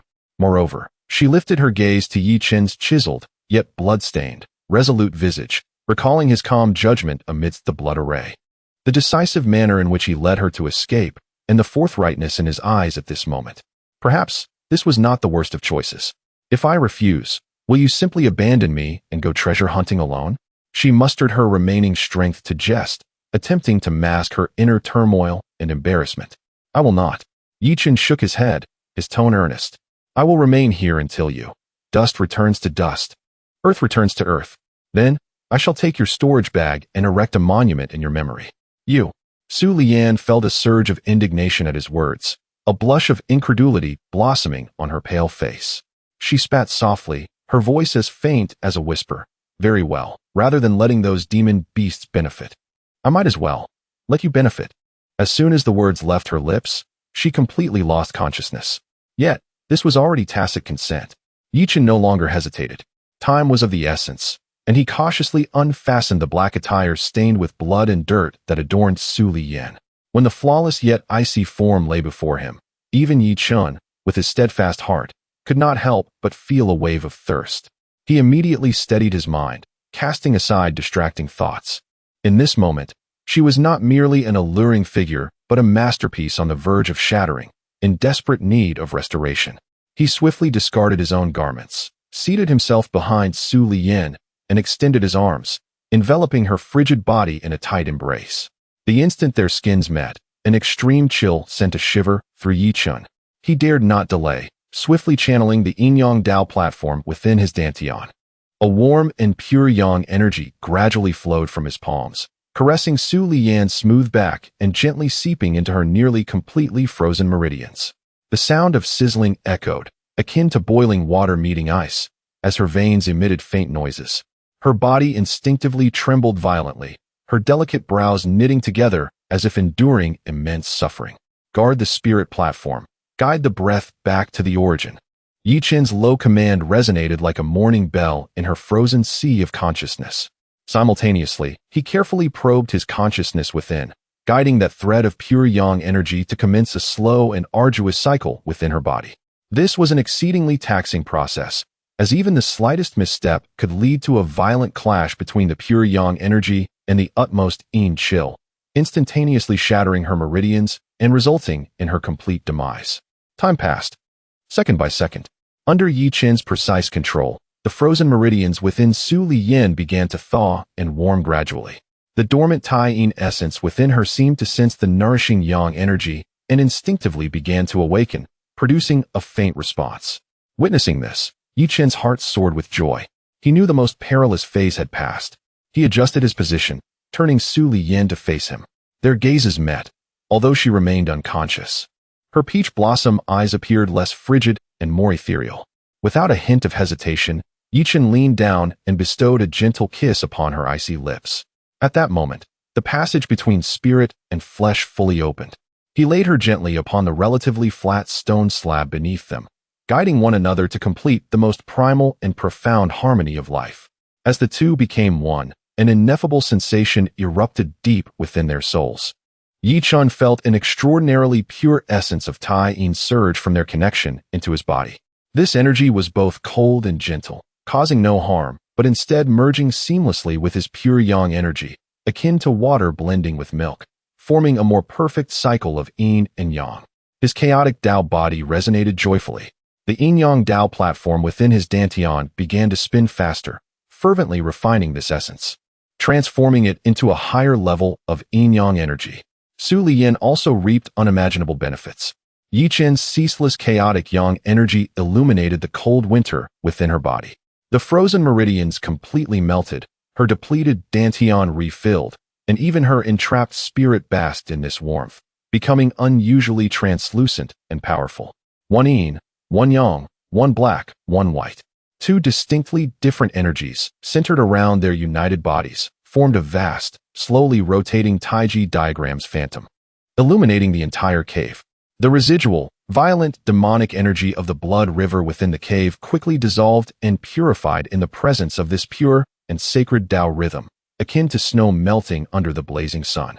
In that moment, their souls transcended the confines of flesh and intertwined. Chen beheld a proud young girl, enduring hardships amidst a cave teeming with venomous creatures, striving to grow stronger. He witnessed her navigating the treacherous demonic realm. Donning a beguiling mask and treading cautiously, Su Liyan saw an indomitable youth, unyielding beneath the oppression of the menial quarters, his eyes ablaze with an unquenchable fire. She observed his extraordinary composure and determination in life and death battles. At that moment, they cast aside all pretense and schemes, revealing their truest selves to one another. Time became indeterminate, and when the tide of energy reached its zenith, Chen felt an invisible barrier within him shatter with a resounding crash. A presence far more potent than before surged skyward from his being. Mid-stage of foundation establishment. He had succeeded. Su Liyan's aura also ascended. Though she did not break through, she firmly stabilized at the pinnacle of late-stage foundation establishment, her foundation becoming uncommonly solid, just a step away from the golden core path. The whirlpool of energy gradually calmed. Silence returned to the cave. Su Liyan's long eyelashes fluttered, and she slowly opened her eyes. The first thing she beheld was Chen's handsome face, glistening with a hint of sweat, mere inches away. Feeling the unbroken connection between their bodies and the unprecedented fullness and strength within her, her cheeks flushed crimson, akin to the evening glow at dusk. The beguiling demonic woman of Xianyin Cave, who toyed with hearts effortlessly, revealed a shy and flustered demeanor reminiscent of a young girl for the first time. You have broken through? She turned her head, unable to meet Chen's gaze, her voice barely above a whisper. Yes, Chen replied, his voice gravelly with satisfaction. You too. Not only have you healed, but your foundation has also strengthened considerably. The atmosphere became subtly delicate and enchanting. Ultimately, it was Su Liyan who broke the silence first. She turned back, summoning her courage, and gazed directly into Chen's eyes, her peach blossom eyes shimmering with complex, elusive emotions. Chen. For the first time, she called him by his full name. From now on, how shall we define our relationship? Chapter 50. New Relationships. The Blood Demon's Legacy. Chen gazed into the mesmerizing, shimmering peach blossom eyes beneath him, filled with a hint of confusion and curiosity, stirring something within his heart. How should this be defined? This question was far more intricate than confronting the Blood River old demon. Companions? Clearly not, as there was no bond akin to that of Lingyu, characterized by shared trials and mutual support. Lovers? That seemed equally inaccurate, as their union stemmed more from a transaction of life and death, a mutual rescue. Enemies? After their profound intertwining of spirit and flesh, sharing the most secret of pasts and vulnerabilities, to label one another as enemies would be overly self-deceptive. Chen's silence dimmed the spark in Su Liyan's eyes. A wave of inexplicable bitterness and self-mockery surged within her. Indeed, what was she expecting? For someone who had just threatened him with imagery to compel his compliance, his restraint in not turning hostile afterwards was already a significant act of mercy. As she was about to muster the strength to rise and pretend nothing had transpired, she heard Chen's deep, magnetic voice softly resonate in her ear. Su Lian, for the first time, he solemnly addressed her by her full name. Henceforth, you shall no longer be the enemy that threatens me. Su Lian froze. Chen paused, his profound gaze seemingly penetrating her very soul, continuing, however, we cannot yet become life and death companions. My heart already harbors someone of concern. He candidly mentioned Lingyu, without the slightest veil of concealment. Upon hearing this, Su Lian felt as though something had gently pricked her heart, only to be swiftly replaced by a peculiar sensation. At least he was not deceiving himself. Then what are we? She could not help but inquire, her voice tinged with a nervousness she herself had not recognized. Chen pondered momentarily, seemingly in search of the most fitting term. Ultimately, he leaned down and gently pressed a kiss upon her smooth forehead. This kiss bore no carnal desire, only a gentle and solemn significance. We are allies. The closest allies who can entrust our backs to each other in this perilous blood demon cave. The definition of the closest allies both delineated boundaries and preserved the unique bond forged through their mutual cultivation. Su Lian stared at him, feeling the lingering warmth on her forehead. The sense of loss and confusion within her was miraculously soothed. She suddenly realized that this answer might be the best one for the moment. A faint smile graced her lips, revealing a genuine, unmasked allure, her eyes sparkling with charm. Ah, what a splendid notion of being the closest allies. Now, Ye Alliance leader, shall we rise and attend to more pressing matters? Surely, you do not intend to keep your ally pinned down indefinitely? The title of Ye Alliance leader carried a touch of jest, mingled with approval. The previously delicate and awkward atmosphere between the two dissipated significantly with this playful remark. Indeed, it ought to be so. Chen smiled lightly, rolling off her and naturally beginning to don his garments. His physique, refined through the tempering of the Chaos Dao Body, was both streamlined and exuded strength, causing Su Lian's cheeks to flush once more as she quickly turned away, hastily dressing in her own attire. When they stood once again, properly attired, their relationship had subtly transformed. Su Lian tidied her somewhat disheveled hair, and without hesitation tossed the jade slip containing the imagery to Chen. Here, this is yours, as a token of our alliance. Chen received the jade slip and glanced at it. Then, to Su Lian's astonishment, he ignited a flicker of black and white yin-yang Dao fire at his fingertips, instantly reducing the jade slip to ashes. Su Lian had not anticipated his decisiveness. I trust my ally will no longer use such things against me, Chen remarked nonchalantly. Trust carries more weight than any oath. Warmth enveloped Su Lian's heart, dispelling the last remnants of her wariness. She smiled radiantly, full of charm. Let us proceed, Ye Alliance leader. Let us discover what treasures the Blood River Old Demon has left for us, the unwelcome guests. They exchanged knowing smiles, the previous schemes and misunderstandings seemingly evaporated. They began to meticulously survey the cavern. The cavern was vast, not a natural formation, but rather carved out by sheer force. The surrounding stone walls were etched with countless grotesque and sinister blood-red runes, which, although dulled somewhat by the recent cleansing of the yin-yang Dao rhythm, still exuded a disquieting and malevolent aura. Deep within the cave stood a massive stone door, tightly sealed, adorned with a lifelike depiction of a three-headed, six-armed blood-red demon, emanating a faint pressure indicative of the golden core stage. This should be the core area of the cave. Su Lian indicated towards the stone door. The blood-restraining disc should be able to unlock it. She produced the cracked blood-red compass and affixed it to the recess at the center of the stone door. Buzz. The compass radiated a blood light, resonating with the demon's image on the door. With a crack, the seals on the stone door unraveled. However, the door did not budge. What is happening? Su Lian was taken aback. Chen approached, examining the stone door closely. His consciousness, having advanced to the mid-stage of foundation establishment, was now formidable. He quickly discerned two exceedingly concealed holes in the demon's eyes that required the infusion of spiritual energy. It appears this old demon has left a trick. Chen spoke solemnly. This door requires the simultaneous infusion of two distinctly opposing attributes of spiritual energy to open. It is likely designed to prevent him from being unable to access the door should his future physical body possess a singular attribute. This design mirrors the activation method of the previous blood soul array. Yet another manifestation of yin-yang power? Su Lian's beautiful eyes brightened as she looked at Chen, a shared understanding flashing between them. It seems that these closest allies are indeed a match made in heaven. Without further ado, Yi Chun pressed his finger imbued with pure Yang Dao power against the left eye of the demon statue. Su Liyin infused her refined Yin power into the right eye. Boom. As the two powers were injected, the enormous stone door emitted a deep rumble, slowly opening to the sides. A dense and almost palpable aura, intertwined with the fragrant essence of elixirs and the radiant brilliance of spiritual materials, surged forth from behind the door. Behind the door lay a spacious stone chamber. At the heart of the chamber rested a once vibrant blood pool, now long desiccated, with a skeletal figure seated cross-legged at its edge.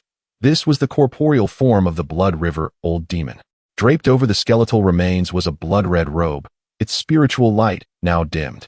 Surrounding the stone chamber were several imposing wooden racks. One rack displayed an orderly arrangement of over 100 jade vials, from which the fragrance of elixirs wafted abundantly. Another rack was heaped with a variety of rare refining materials, including the long-extinct blood-patterned gold and the ominous dark iron. On yet another rack lay dozens of jade slips alongside several treasures that shimmered with spiritual light. This was the entirety of the accumulation amassed by a late-stage golden core demon cultivator over the course of centuries. Even the extraordinary individuals, Yi Chun and Su Liyin, found their breaths quickening at the sight of such a treasure-laden chamber. "We've struck gold," Su Liyin murmured, her eyes sparkling with excitement. According to their agreement, Yi Chun declared, "Apart from the item you require, the rest shall belong to me." Of course, Su Liyin readily agreed, her gaze having been irresistibly drawn to a blood-red orb, the size of a dragon's eye, pulsating as if it possessed life, tightly clutched in the skeletal hand at the center of the blood pool. That orb was, in fact, her ultimate objective, the Blood Soul Pearl. Chapter 51. The Reemergence of the Demonic Soul and the Peril of Possession. Su Liyin's gaze was irresistibly drawn to the Blood Soul Pearl held by the desiccated skeleton, akin to iron shavings attracted by a magnet. This orb pulsed with a lifelike rhythm, emanating a deadly allure that stirred the Taiyin energy within her. She sensed that acquiring it would irrevocably open the door to her path of Jindan. Taking a deep breath, she forcefully suppressed her greed and excitement, turning to Yi Chun with a grave expression. "Yi Chun, be cautious. The Blood River Old Demon is inherently cunning. Even in decay, he will not easily relinquish his life treasure. There must be contingencies in this blood pool's vicinity." "I understand." Yi Chun nodded, his expression even more serious than Su Liyin's. Since entering this stone chamber, his mind had been bombarded with faint warnings from the system, indicating high danger. The threat did not stem from the obvious treasures or pills, but rather from a deeply concealed, almost imperceptible malevolent will within this space. The remnants of that old demon's soul had likely not been entirely trapped within the great formation atop the cliff. Yi Chun conveyed telepathically, a portion of his soul may still be tethered to this skeleton or the Blood Soul Pearl. Upon hearing this, Su Liyin's complexion paled, instinctively taking a half-step back. If that were true, their current actions would be akin to pulling teeth from a tiger's mouth. "Do not be afraid." Yi Chun's voice was steady and powerful, providing a semblance of reassurance. "He has been trapped for centuries and has just suffered a heavy blow within the formation. He is undoubtedly at his weakest now. As long as we proceed with caution, there may still be a chance." His gaze swept across the entire stone chamber, finally resting upon the meditative skeleton. "I will retrieve the pearl. You will stand by to support me." Su Liyin bit her silver teeth, resolute in her decision. The Blood Soul Pearl was of paramount importance to her, and she needed to obtain it herself. "No," Yi Chun shook his head, rejecting her proposal. "Your Taiyin Xianti is precisely what he covets most. If you approach, it will be akin to a moth to a flame, provoking him to act. I will go." "You?" Su Liyin was taken aback. The Blood Soul Pearl was an object of utmost Yin and evil. Your pure Yang Dao power would likely clash with it. "It matters not." Yi Chun's lips curled into a confident smile. "My Dao power is far beyond mere purity of Yang."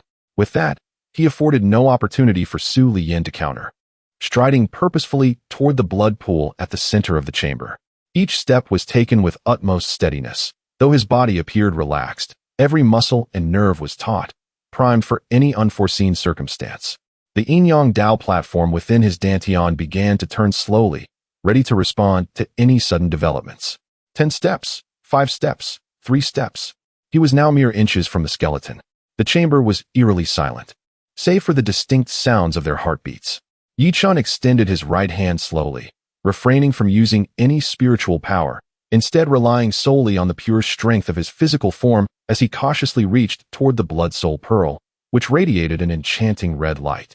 Just as his fingertips were about to graze the blood soul pearl, an unexpected turn of events occurred. Jia Jia Jia. I have awaited you for quite some time. A voice, laced with resentment and frailty, erupted from the skull of the skeleton without warning. In an instant, a purer, more condensed black, demonic energy surged forth from the skeleton's 7 orifices like a volcanic eruption. This dark energy coalesced mid-air into a gigantic, twisted demonic visage, opening a gaping maw that bypassed the nearly touching Yi Chen and, with astonishing speed, lunged directly towards Su Liyan, who was not far behind. From the very beginning, its target had been Su Liyan's perfect Taiyin Xian Ti for possession. Not good.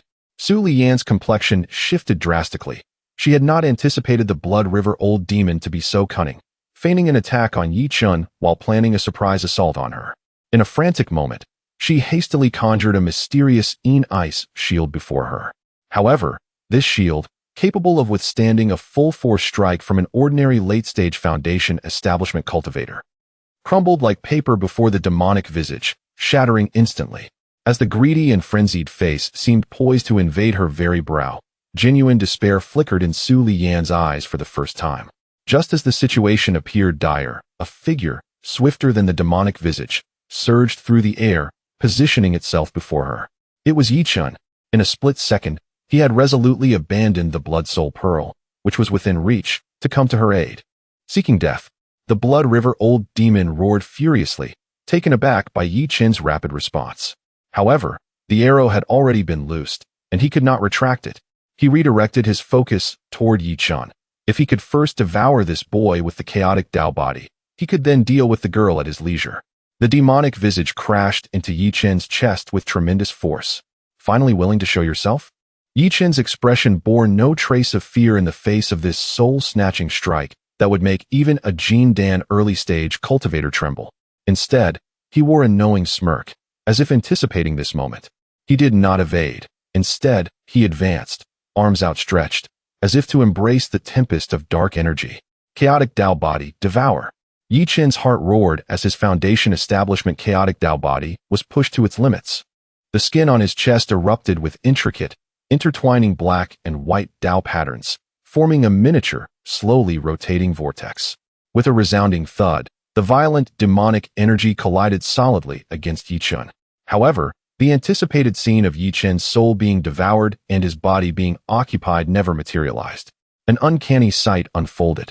The purifying demonic energy, upon contact with Yi Chen's body, was drawn in as if a river flowed into the sea, violently pulled in, consumed, and disintegrated by the black and white vortex. No. What is this? My original demonic soul. The Blood River Old Demon's terrified shrieks echoed within Yi Chen's being. You can actually devour my demonic soul. Impossible. This cannot be. He felt as if he had plunged into an unfathomable abyss, unable to escape that terrifying, devouring force, no matter how he struggled. He had diligently nurtured the primordial demonic soul for centuries, which was now being disassembled, refined, and ultimately transformed into the purest form of soul energy, merging seamlessly into Yi Chen's limbs and bones. There is nothing impossible. Yi Chen's voice resonated calmly within his consciousness, proclaiming that before the chaotic Dao body, all forms of energy could be refined. Your demonic soul, to me, is merely a source of great nourishment. The Blood River Old Demon let out a final cry of despair and unwillingness. In mere moments, his formidable residual soul, once at the golden core stage, was completely devoured and refined by Yi Chen's chaotic Dao body, leaving not even a trace behind. With a deep exhale, Yi Chen released a breath of turbid air, feeling his spiritual power surge dramatically under the nourishing influence of this immense soul energy, nearly reaching the level of late-stage foundation establishment. Meanwhile, Su Liyan, standing behind him, was utterly astonished. Her petite mouth agape. Her beautiful eyes widened in disbelief as she stared at Yi Chen's upright silhouette, her mind a blank slate. That was a demonic soul at the late golden core stage. Though merely a remnant, its ferocity and strength were far beyond what a foundation establishment cultivator could contend with. Yet Yi Chen had consumed it so effortlessly. Was he still human? Only when Yi Chen slowly turned around, offering her a reassuring smile, did Su Lian snap back to reality. She patted her still heaving chest and gazed at Yi Chen with transformed eyes, filled not only with the familiar intimacy and trust, but also with a profound sense of reverence and a hint of infatuation that she herself had not yet recognized. Are you all right? She stammered, her words jumbled. I'm fine, just a bit full. Yi Chen jested, then approached the edge of the blood pool. Now unimpeded, he effortlessly retrieved the pulsating blood soul orb from the lifeless bones, which had lost all spiritual essence.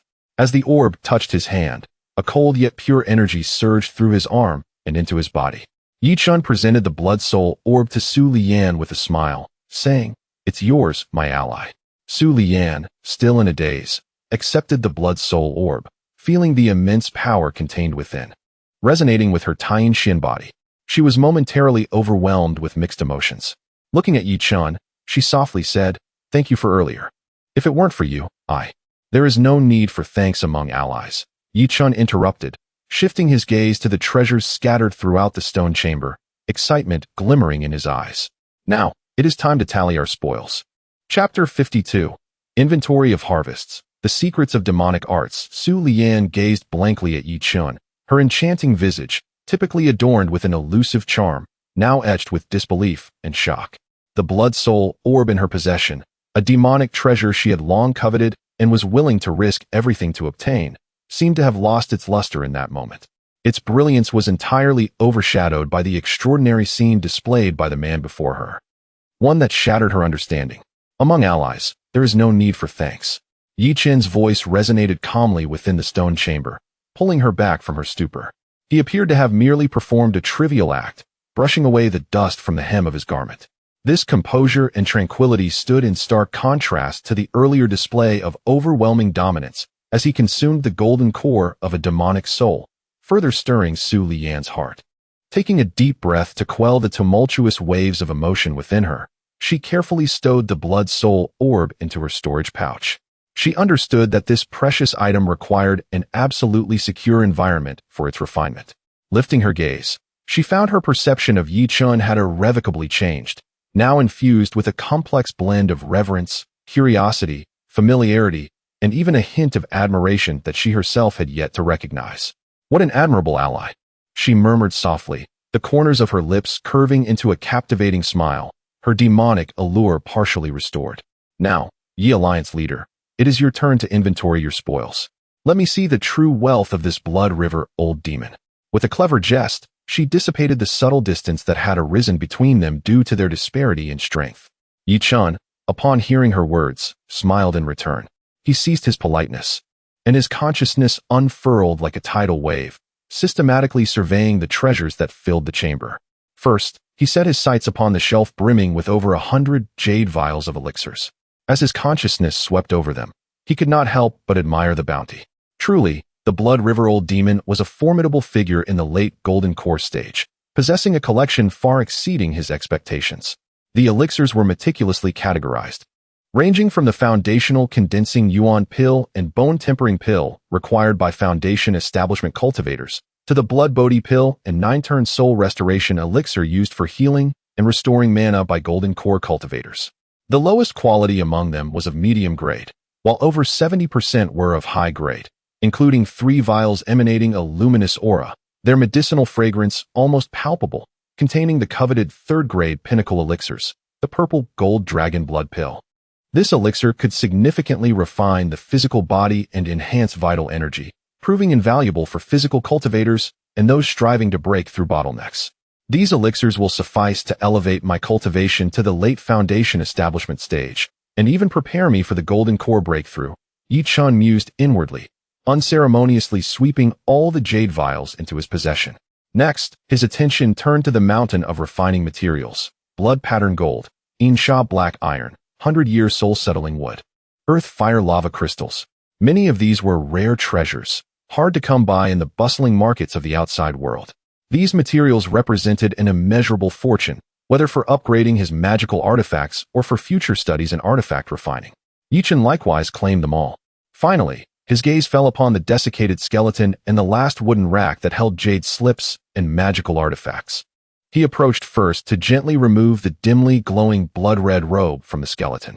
As he grasped the robe, its texture was cool and smooth, intricately embroidered with complex runes using an unknown blood-red thread. The Blood River robe, a medium-grade spiritual artifact, Su Lian softly elucidated from the side. Woven from thousand-year-old blood silk, it was soaked in the Blood River for 49 years, rendering it impervious to water and fire, with astonishing defensive capabilities. Capable of withstanding a full-force strike from a mid-golden core cultivator. Moreover, it automatically absorbs surrounding blood energy, gradually healing the wearer's injuries and replenishing their mana. However, this item is heavily infused with demonic energy, which may adversely affect the disposition of righteous cultivators. Chen nodded, having sensed the lingering aura of blood and resentment emanating from the robe.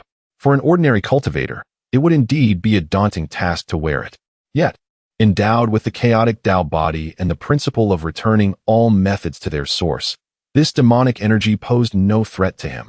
On the contrary, it could be refined into the purest form of energy. This robe was practically tailored for him.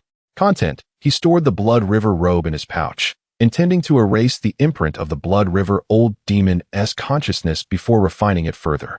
Subsequently, he retrieved 2 more artifacts from the rack. One was a low-grade spiritual artifact, a blood-red flying sword, hardly worth mentioning.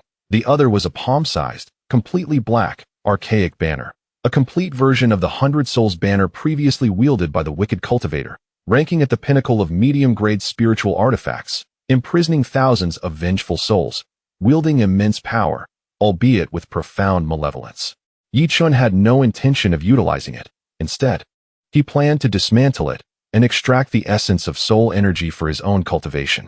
Having completed these tasks, Chen finally turned his attention to his most valued acquisition, the dozens of jade slips chronicling the life's teachings of the Blood River Old Demon. For a cultivator, knowledge and inheritance are far more precious than elixirs and artifacts. He picked up the first jade slip and probed within. A torrent of vast and chaotic information surged into his mind in an instant. This slip contained the autobiographical account of the Blood River Old Demon, along with his observations and understandings of the Southern Ridge and the entire 4 domains cultivation world. It even included a fragmentary map, vaguely pointing to a location known as the Xiantian Secret Realm, marked with the ominous words Yuan Ing Opportunity, 9 Deaths. Xiantian Secret Realm. Chen's heart stirred. He seemed to have heard this name from Lingua. Wasn't the ultimate reward of the sect competition the qualification to enter this place? It appeared this location was even more significant than he had imagined. He set down this jade slip and picked up another. The next jade slip documented various demonic secret techniques, such as blood escape technique, soul searching technique, and corpse puppet refining technique. Although these were peculiar and formidable, most were insidious and malevolent. Chen merely skimmed through them, noting their principles for precautionary measures. At long last, he reached for the most critical jade slip, the blood-red one placed centrally on the wooden rack. As soon as his consciousness brushed against it, an overwhelming wave of blood and the aura of slaughter surged forth, as if attempting to drag his very soul into an endless sea of blood. Chen stifled a groan, channeling his mental energy with all his might, just barely managing to withstand this mental onslaught. He fixed his gaze upon the jade slip, where 4 magnificent characters, Shui He Jinjia, were inscribed in a flamboyant script. This was it. Su Lian's breath grew somewhat rapid, her beautiful eyes shimmering with a blend of trepidation and curiosity. According to legend, this was the fundamental technique upon which the infamous Shui He Lao Mo built his reputation, a high-tier, demonic art of the Xian rank. It was said that once this technique reached its pinnacle, one could transform into the Blood River, achieving immortality and devouring all living beings. Chen, you must be cautious. Such demonic arts may contain the malevolent will of their creator, easily leading one astray. Her words were imbued with genuine concern. Chen cast her a reassuring glance before immersing his consciousness unreservedly into the jade slip. Boom. An endless sea of blood, frenzied slaughter, and the exhilaration of devouring life surged forth, accompanied by a torrent of negative emotions and incantations that violently assaulted his mind. For any foundational cultivator, even the most resolute of hearts would likely succumb to this overwhelming demonic will, resulting in a damaged Dao heart, or worse, falling into madness. However, within Chen's consciousness, a gentle and pure light emanated from the soul-nurturing jade, steadfastly guarding his spiritual clarity.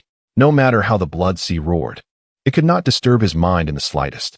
Calmly and objectively, like an observer, he absorbed the profound essence of the shui he jinjia. So it was. After a moment, Yi Chen slowly withdrew his consciousness and exhaled deeply, his eyes gleaming with newfound understanding. The shui he jinjia was indeed an extraordinary demonic art. Its core was not merely about slaughter, but revolved around the concept of refining. It regarded all things in the universe, be they cultivators, beasts, or even flora and fauna, as repositories of life's essence, to be refined into the most pure blood source through a secret method known as the blood river furnace, thereby facilitating rapid cultivation growth. This technique was domineering and efficient, yet it harbored fatal flaws. The first was its violation of natural order, entangling one in karmic retribution, inevitably attracting divine punishment. The second was the impurity of the life essences absorbed, which, while causing a rapid surge in cultivation in the short term, rendered the foundation unstable and susceptible to backlash from inner demons during critical breakthroughs, leading to irreversible ruin. The failure of Shui He Lao Mo to attain the Yuaning stage and his subsequent demise were likely tied to this very issue. What is it? Su Liyin inquired with concern as he opened his eyes. Yi Chen refrained from providing a direct answer, instead allowing a mysterious smile to grace his lips as he issued a command to the system in his mind. System, scan and deduce the Shui He Zhenjia, eliminating all its flaws while preserving the core principles of refining life essence, and integrate it with my Chaos Dao Body to create a new technique tailored solely for me, aimed at refining my blood essence. Ding. Command received. Detecting high-tier demonic art Shui He Zhenjia, containing numerous negative principles and karmic burdens, commencing harmless deduction, eliminating predatory principles, removing impurity of foreign essences, preserving the core of life essence refinement matching with host Chaos Dao Body, foundation establishment phase. Merging yin-yang transformation properties, integrating myriad laws returning to origin characteristics, deduction complete. Congratulations, host, you have acquired a new low-tier earth rank technique, Shui Yuan Sheng Mieju. A surge of entirely new and profound information flooded into Yi Chen's mind. The Shui Yuan Sheng Mieju, crafted by the system, was now fundamentally distinct from the Shui He Jinjia. It discarded all malevolent methods of external plunder, turning inward instead. It regarded the cultivator's own body as a universe brimming with boundless potential, utilizing one's essence, qi, and spirit as fuel, continuously refining and purifying each drop of blood through cycles of life and death, unearthing the deepest potentials of life's essence. Cultivating this method would not only stabilize one's foundation, but would also render the cultivator's blood essence extraordinarily refined and pure, resulting in a robust physique, prolonged vitality, and a remarkable recovery ability far surpassing others of the same rank. Upon achieving mastery of this technique, one could even attain the terrifying ability of rebirth through blood. This was no longer a demonic art, but an unparalleled profound technique directly aiming at the essence of the Tao of life. When Yi Chen opened his eyes once more, they seemed to shimmer with the birth and death of stars, the flow of blood energy coursing through him, exuding a weightier, more vibrant aura than before. Su Liyin, captivated by his current demeanor, instinctively took a half-step back, stammering, What have you done? You feel different." Yi Chen smiled gently, regarding his stunning companion, whose face displayed shock and confusion. He sensed that certain secrets were now ripe for sharing. He extended his hand, a flicker of black and white yin-yang flame rising from his fingertips. "I did not learn that demonic art. I merely distilled its essence and discarded its dross, transforming it into a technique more suited to me." Distilled its essence and discarded its dross. Su Liyin murmured, her beautiful eyes brimming with bewilderment. A high-tier demonic art. With its principles and reasoning having already formed a complete system, how could it simply be altered at will? This statement fundamentally upended her understanding of cultivation. For you and me, it may be challenging. Yet, amidst the myriad paths of the Tao, there are always exceptions. Yi Chen offered no further explanation, casually tossing her the jade slip containing the Shui He Jinjia. "This jade slip is of no use to me now. If you are interested, you may ponder it. It may aid you in comprehending the essence of demonic arts. But remember, do not attempt to cultivate it." Su Liyin instinctively caught the jade slip, her heart awash with mixed emotions. She gazed into Yi Chen's deep, abyss-like eyes, feeling for the first time that the distance between them was not diminishing, but rather expanding infinitely. The path he trod seemed to be one she could neither comprehend nor imagine. A celestial road to the heavens. The stone chamber once more fell into silence. The harvest had been thoroughly accounted for, and the threat of Shui He Lao Mo had been utterly dispelled. Yi Chen glanced at the still somewhat dazed Su Liyan and said, "Though this place is concealed, it is not meant for prolonged stay. We must quickly enhance our strength and find a way to leave this Duan Yun abyss. I plan to enter seclusion here for a few days to stabilize my recent breakthrough and contemplate the newly acquired technique." All right. Su Liyan quickly regained her composure, as she too had the same intention. She needed time to refine the Blood Soul Pearl. "I shall guard you." At almost the same moment, the two spoke in unison. As their voices faded, they were momentarily taken aback, only to exchange a knowing smile. With all unspoken words lingering between them, Yi Chen ceased to elaborate further and settled into a corner of the stone chamber, assuming a meditative posture. Su Liyan, too, positioned herself on the opposite side, retrieving the blood soul orb that emanated an eerie crimson glow. This stone chamber, replete with treasures from ancient demonic cultivators, had temporarily transformed into their safest refuge, shielding them from the clamor and perils of the outside world. One sought to solidify their foundational cultivation and comprehend the supreme arcane arts, while the other aimed to refine the magical treasure, striving to break through the golden elixir bottleneck. Bathed in the shimmering light of the treasures, the two youthful figures gradually closed their eyes. A gateway to the realm of the powerful was gently opening in tandem with their tranquil breaths, and on this path, they would no longer traverse it in solitude. Chapter 53. The Heart of Tao Cultivating Demons. The reunification of Yin and Yang within the stone chamber. Radiant treasures glimmered, illuminating two serene figures seated in stillness, resembling ageless statues. Yi Chen's spirit had completely immersed itself in the profound Shui Yuan Sheng Mieju derived from the system's deductions. This technique was immensely esoteric.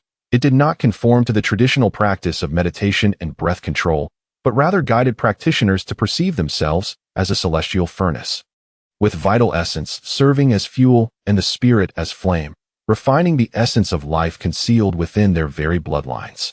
As the technique operated, the blood coursing through Yi Chen's veins surged with an extraordinary rhythm, resonating with a roar akin to a raging river. Each drop of blood, propelled by this force, underwent a cycle of life and death.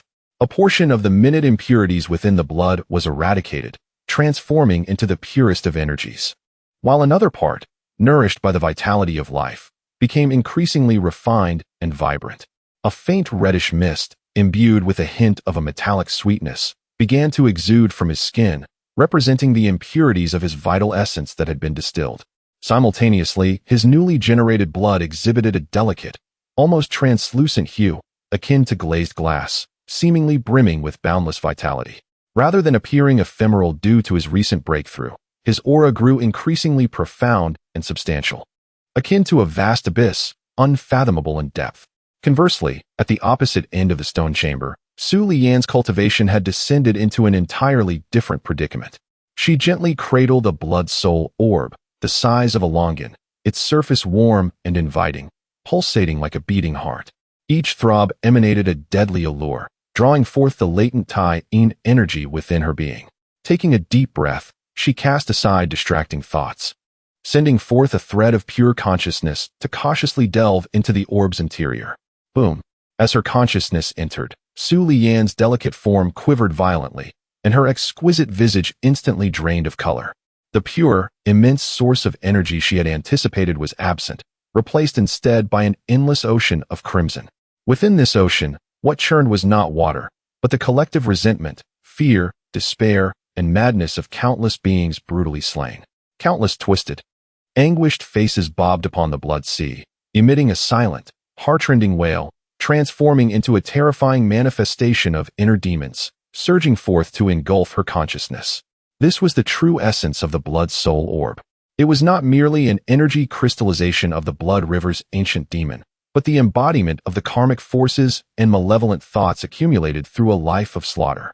The remnants of the blood river demon's soul served only as the guardian of this ocean of malevolence, concealing the true poison within.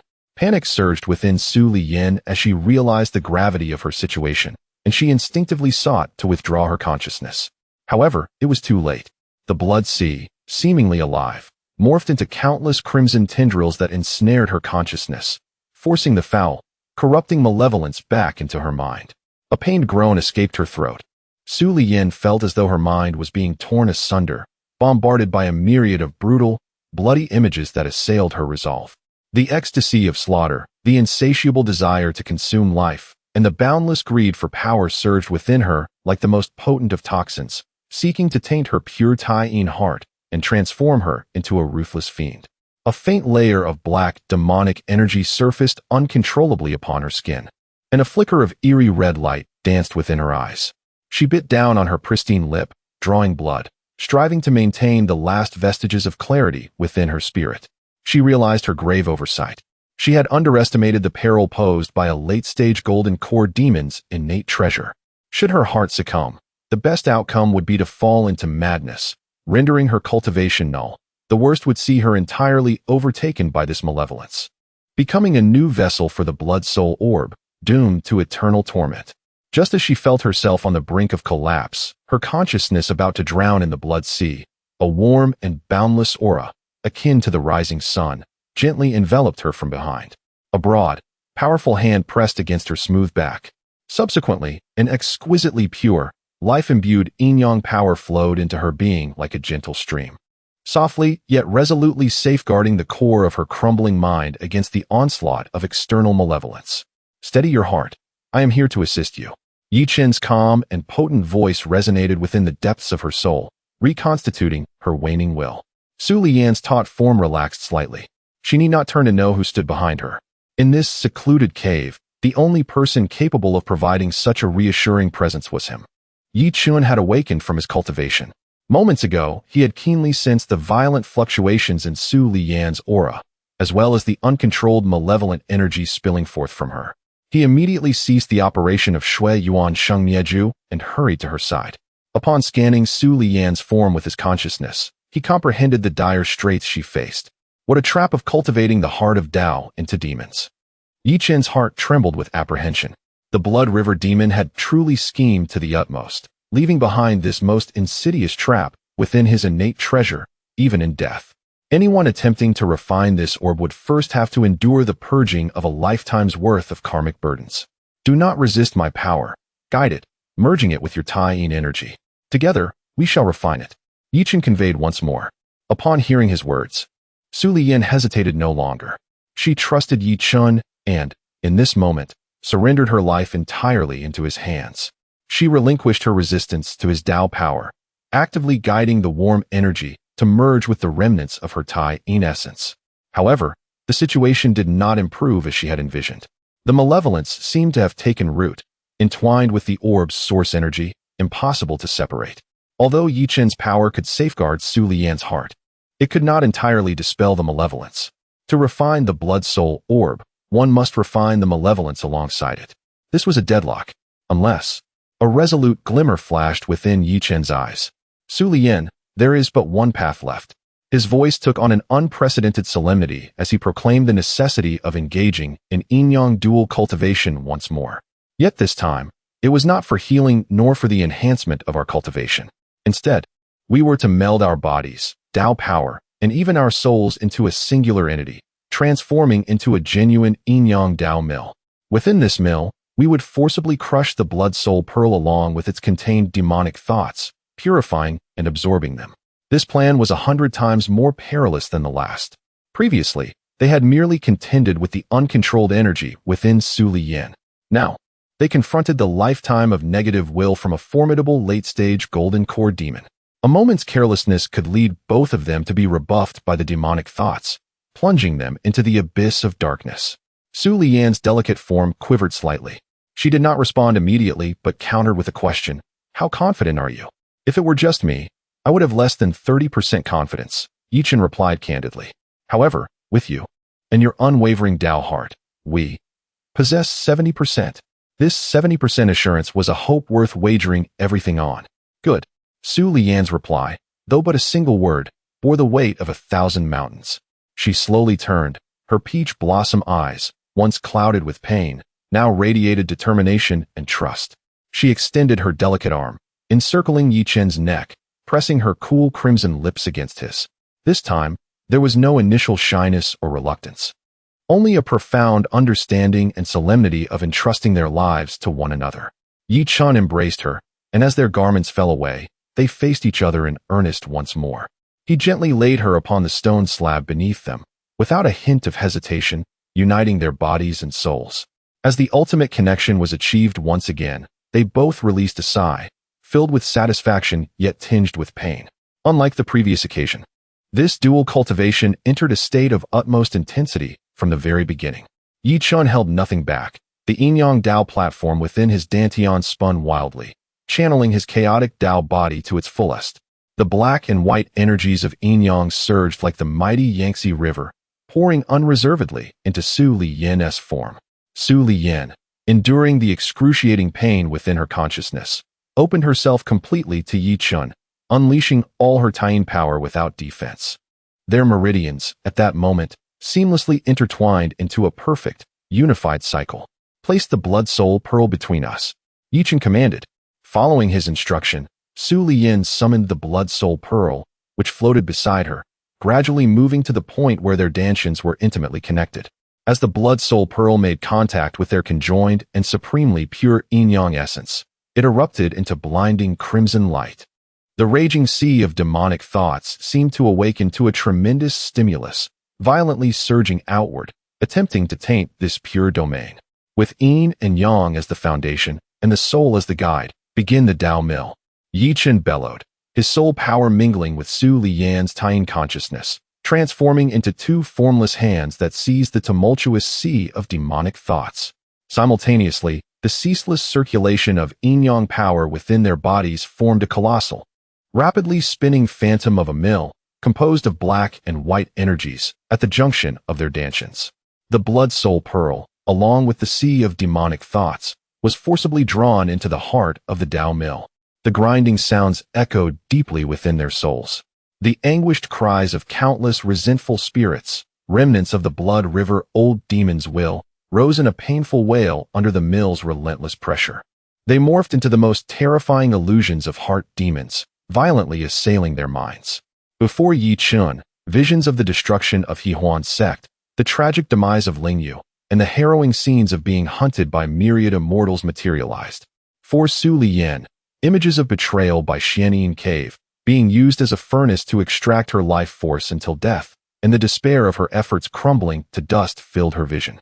These illusions were so vivid that they could shatter the resolve of any weak-hearted individual in an instant. False. All of it is false. Maintain your true heart. Within Yi Chen's consciousness, the nourishing soul jade emanated a gentle light, allowing him to retain a thread of clarity. He roared, his voice piercing through the illusions, reaching the depths of Su Liyan's soul. Su Liyan's delicate body trembled violently, guided by Yi Chen's shouts. She recalled her perseverance within the venomous insect cave, the trust she had when facing the blood river old demon, and the warmth and hope this man behind her had bestowed upon her. My fate is my own, not dictated by heaven. Mere demonic thoughts dare to disturb my Dao heart. She issued a cold rebuke, and in that moment, her Taiyin Dao heart became unprecedentedly resolute and transparent. Their wills fused into one at that instant. Crush it! As they shouted in unison, the yin-yang Dao Mill accelerated tenfold. A thunderous roar erupted in their spiritual realm. The once invulnerable sea of demonic thoughts began to shatter under the overwhelming power of the Dao Mill, collapsing into fragments.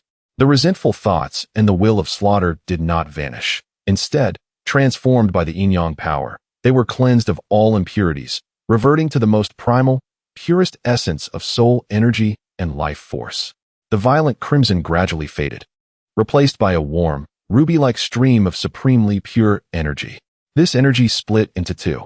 One surged into Su Liyan's body, her already peak foundational cultivation advancing under this immense and pure energy, loosening her bottleneck and solidifying her foundation, making her Taiyin body even more translucent and flawless.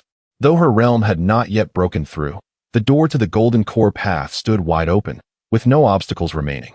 The other, even greater energy flowed entirely into Yi Chen's body. Boom! Yi Chen felt as if his physical form were a parched land, ravenously devouring this life essence. The newly initiated blood source life and death technique, under this energy's catalysis, instantly reached a small success. His blood transformed into a vibrant, glass-like hue. His mid-foundational cultivation was thoroughly consolidated at that moment and was steadily progressing towards the later stages. Uncertain how much time had passed, as the last vestiges of ruby-like energy were wholly absorbed by the two individuals, tranquility once again enveloped the stone chamber. The blood-soul pearl had vanished without a trace.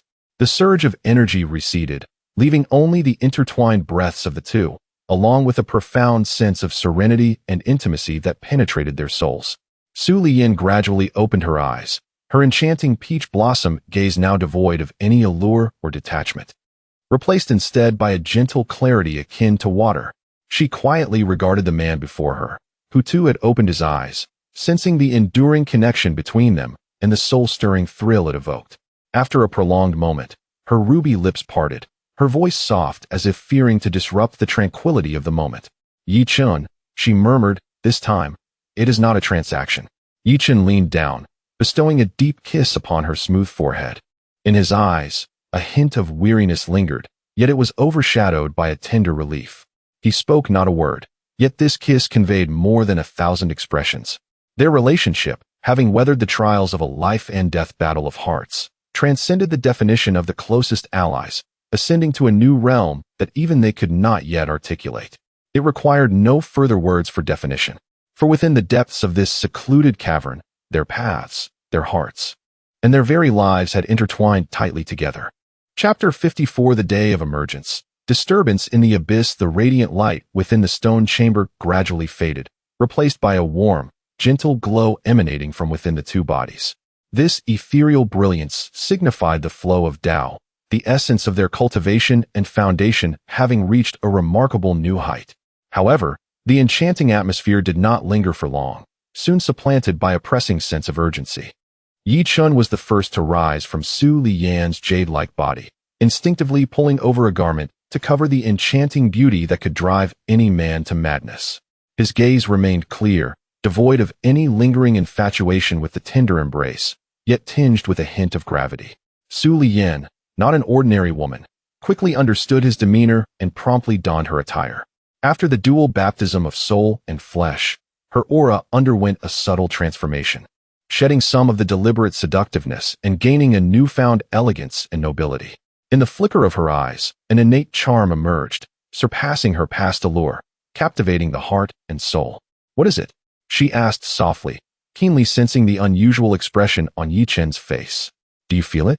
Yi Chen did not answer directly, but countered with a question, his gaze penetrating the thick stone wall, seemingly gazing into the endless abyss beyond the cave. Upon hearing this, Su Liyin closed her eyes, carefully extending her consciousness, which had significantly expanded after refining the blood-soul orb. Initially, she detected no anomalies. The abyss remained eerily silent, save for the eternal flow of malevolent energy. Gradually, however, she sensed something amiss. The swirling malevolent energy appeared to be growing increasingly restless, as if beneath the calm surface of a lake, a violent undercurrent was silently gathering strength, poised to unleash a colossal wave. What sent a chill down her spine was the faint traces of ominous energy within this agitated malevolence, radiating a sense of brutality and destruction. This aura of demonic energy was of a caliber far exceeding any demon beast she had encountered in the Zoman's Baisho Garden. It was even purer and more tyrannical than the malevolent energy of the Blood River Old Demon. It is a demon beast. Moreover, its rank is at least 3 levels above. Su Liyin's eyes flew open, her complexion, which had just regained its color, now turned grave once more. How could such a formidable creature lurk beneath the Duanyun Abyss?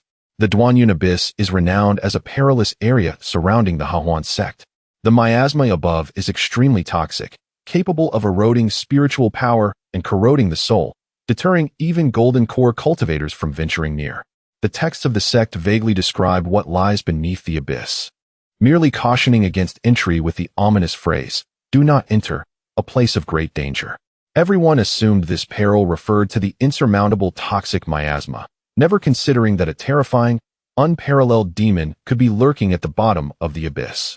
It is likely that this demon is the true master of the Duanyun Abyss.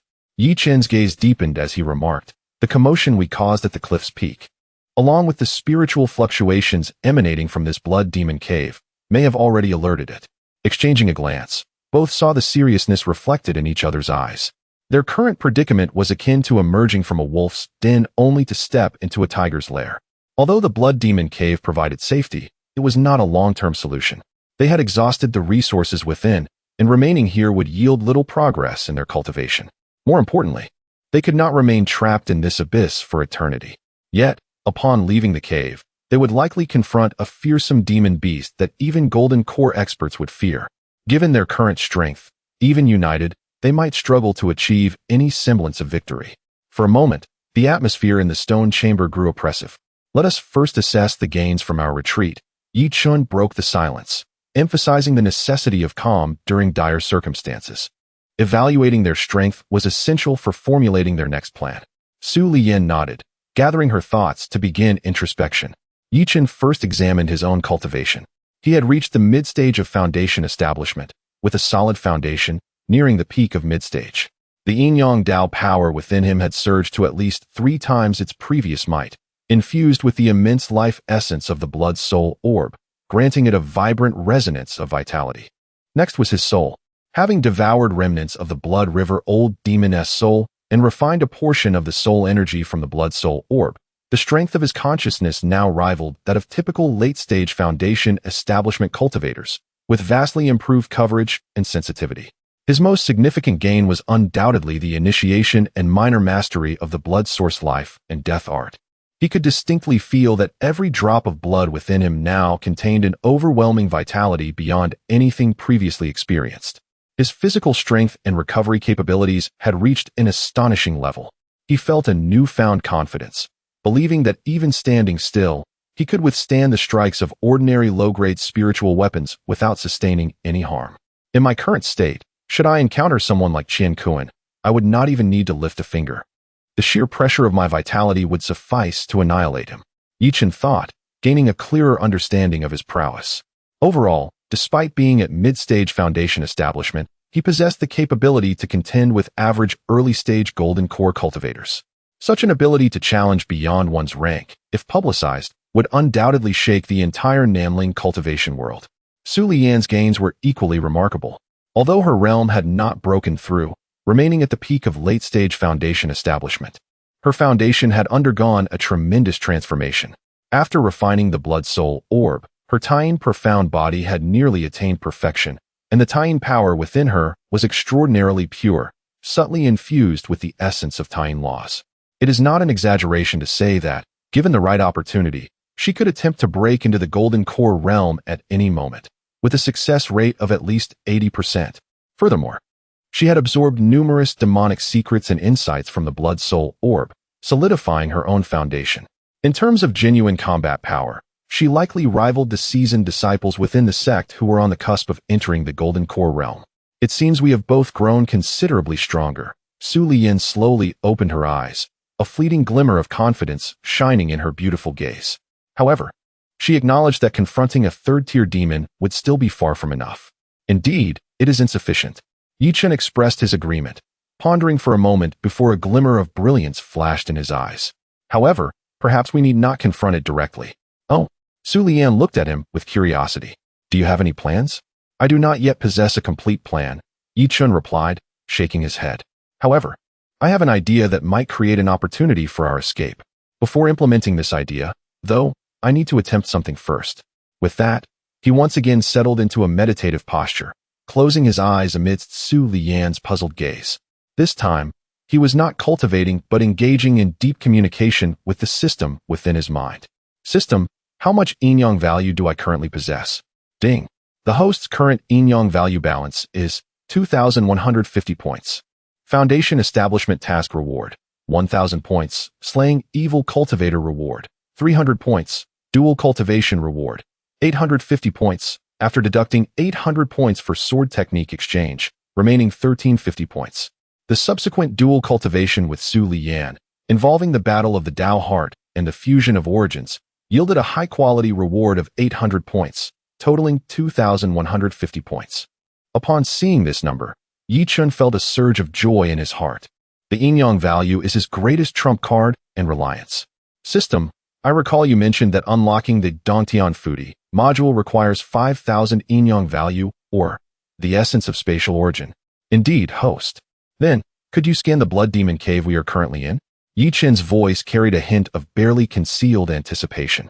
This cave can isolate the toxic miasma from the outside world, forming its own space, and can withstand the residual energy from battles among Jindan stage cultivators. Might it itself contain some form of spatial attribute? This was Yi Chen's bold idea. Since entering this blood demon cave, he had sensed its extraordinary nature. Considering that the Blood River Old Demon could safely meditate here for hundreds of years and even set up a blood sacrifice formation, the spatial stability of this cave must be exceptional. This likely indicates that the materials used to create this cave inherently possess spatial power. Ding. Command received. Initiating a deep scan of the current environment. Scan target. Blood Demon Cave spatial structure. Scanning. 10. 50. 90. Scan complete. Weak but highly concentrated remnants of spatial power detected. The source of power points to the inner depths of the rock wall directly north of the stone chamber. Analysis indicates that within this rock wall lies a fist-sized natural Kongming stone. It is this object that stabilizes the entire spatial structure of the cave. Kongming stone. Upon hearing these words, Yi Chen's heart raced. The Kongming stone is a legendary material for crafting storage treasures and even establishing personal caves with top-tier spatial attributes. In the outside world, even a piece the size of a fingernail can provoke a Yuanying elder to seize it. And here, there is a fist-sized piece. Just as I suspected, Yi Chen suppressed the ecstatic joy within him and continued to inquire. System. Is the spatial essence contained within this Kongming stone sufficient to unlock the Dantian Foodie module? Calculating. The spatial essence within this Kongming stone has an energy rating of excellent, fully meeting the unlocking conditions. Host. Would you like to absorb it and unlock immediately? Yes. Unlock it at once. Yi Chen commanded without hesitation. He slowly opened his eyes and said to the curious Su Lian beside him, Su Yan, step back a bit and help me guard. There may be some significant disturbances ahead. He addressed her by her name, omitting the character Li, which made it sound more intimate. Hearing this, Su Lian's cheeks flushed slightly. Yet she obediently nodded and retreated to the other end of the stone chamber, vigilantly observing her surroundings. Yi Chen took a deep breath and approached the rock wall indicated by the system. He extended his right hand, and a miniature black and white vortex composed of yin-yang power slowly emerged in his palm. System. Begin absorption. Ding. Spatial essence absorption program initiated. Estimated time, 15 minutes. During this period, spatial fluctuations will occur. Please ensure host protection. No sooner had he spoken than the black and white vortex in his palm erupted with tremendous suction. The rock wall ahead began to tremble violently. Thin strands of energy, barely visible to the naked eye, akin to silver threads, were forcibly stripped from the depths of the rock wall, continuously being drawn into the vortex in Yi Chen's palm. As the spatial power diminished, the entire blood demon cave began to groan under the strain. Crack, crack. Fine fissures appeared on the once solid rock wall. Debris rained down from the ceiling. The previously stable space began to ripple like the surface of water, even revealing small black cracks leading to unknown voids. Yi Chen, Su Lian exclaimed, quickly conjuring a tiny protective shield to envelop them both. Do not panic. It will be over soon. Yi Chen shouted, beads of sweat already forming on his forehead. Absorbing the spatial essence was a tremendous trial for both his soul and body. Just then, roar. A beastly roar filled with boundless rage and ferocity suddenly erupted from the depths of the abyss. This roar seemed capable of penetrating the soul, carrying an overwhelming pressure from ancient times that made the entire collapsing blood demon cave tremble violently. The long-hidden third-grade great demon had finally been thoroughly provoked by the violent spatial fluctuations. A vast and despair-inducing demonic aura surged at an incredible speed from the abyss, racing towards the location of the blood demon cave. Their time was running out. Chapter 55. The initial formation of the cave heaven. The golden horned dragon crocodile. The roar that resonated through the soul struck the hearts of the two like an invisible hammer. Su Lian felt a sharp pain in her consciousness, her vital energy surging wildly, and her delicate body involuntarily trembled, nearly losing the protective Tying light shield. With a horrified gaze, she looked up through the expanding crack at the top of the cave. as if she could see a pair of enormous eyes, filled with rage and a desire for destruction, resembling blood-red lanterns, locking onto them from the depths of endless darkness. The aftermath of just one roar possessed such terrifying power. What could be the true form of that monstrous creature? A golden core? No, certainly much more than that.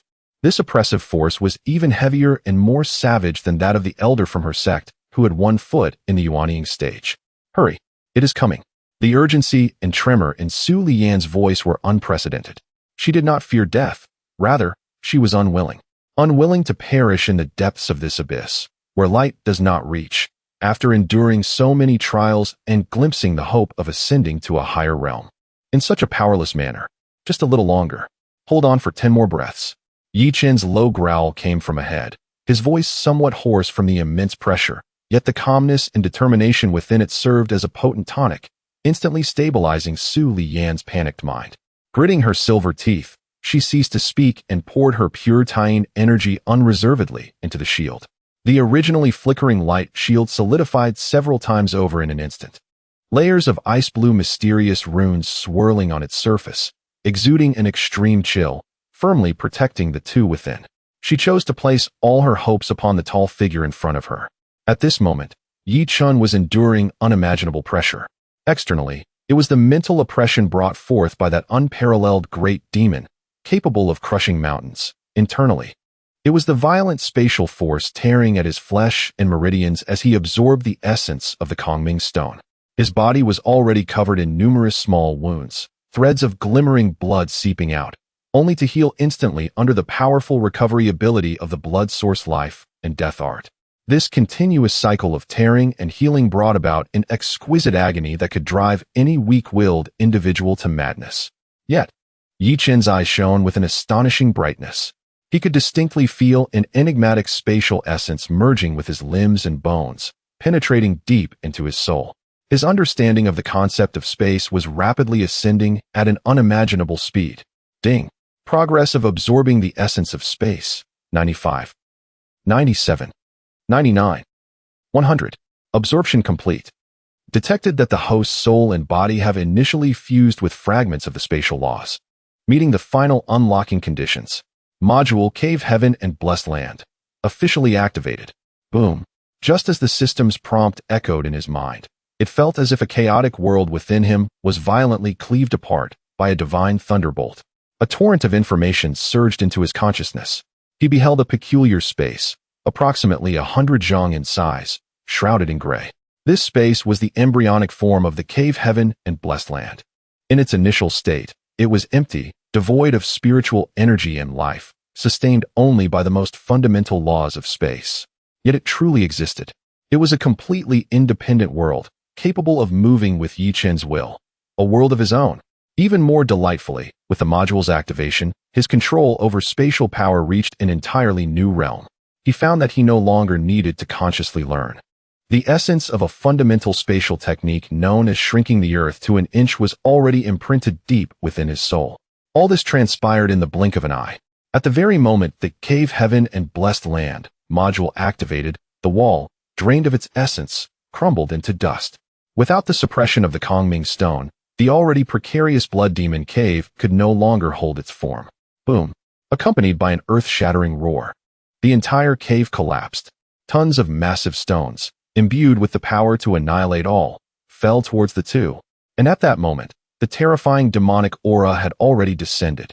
A colossal claw, covered in menacing golden scales and as large as a mountain, tore through the swirling smoke and debris, bearing down upon them with unparalleled force capable of shattering golden cores and rending Yuanying apart.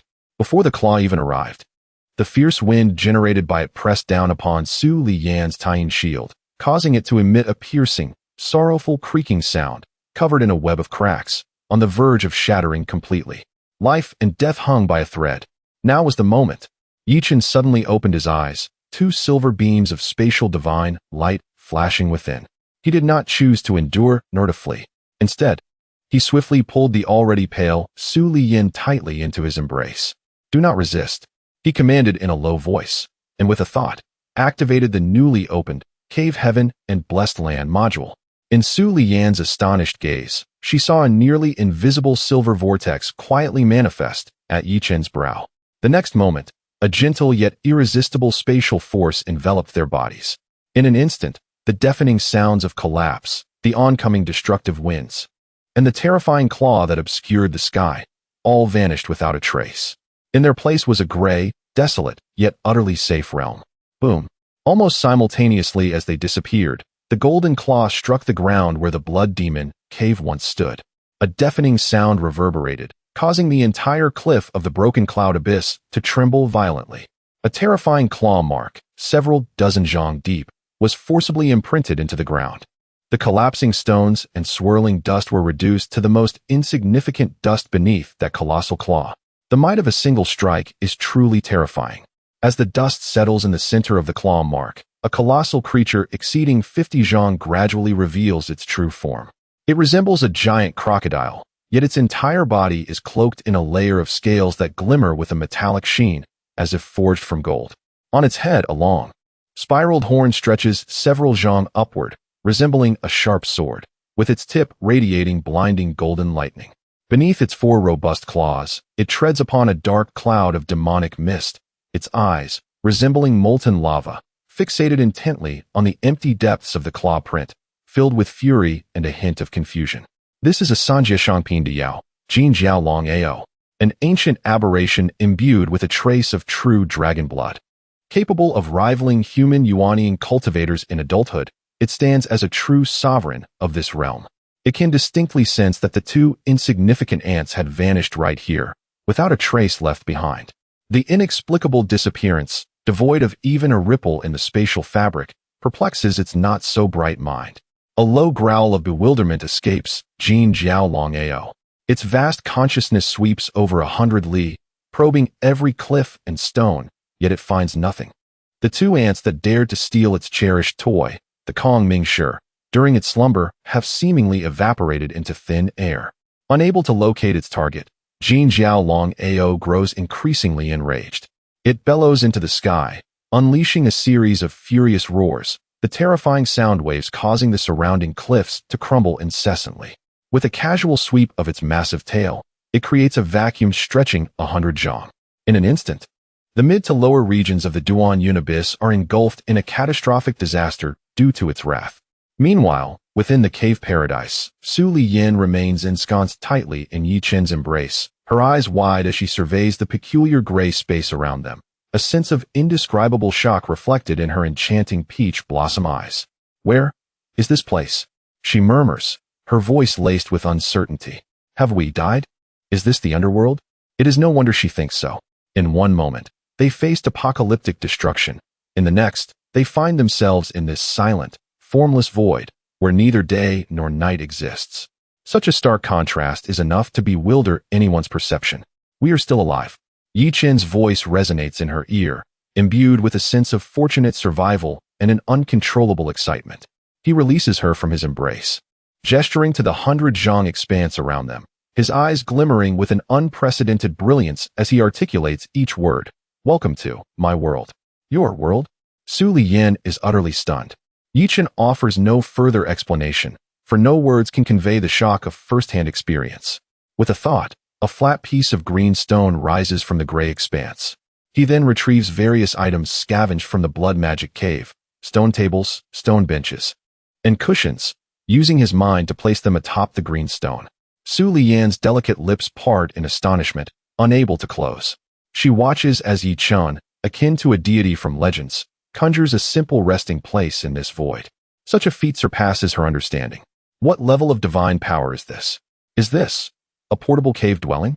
Su Liyin finally grasps the closest yet most inconceivable possibility, her voice trembling slightly. A portable cave dwelling, a concept said to exist only in ancient texts. It is rumored that even transcendent beings at the Huashan or Fanshu realms may not possess one. Yet here is Yi Chen, a mid-stage Zhuji cultivator, who, her gaze toward Yi Chen transforms from awe and closeness into one of reverence. She suddenly realizes that her previous understanding of him may merely be the tip of the iceberg. The secrets this man harbors are far deeper than she could have ever imagined. This can be understood. Yi Chen nods, not denying it. He approaches the stone table that has materialized and invites the still astonished Su Liyin to sit with a smile. Come, let us rest here for a while.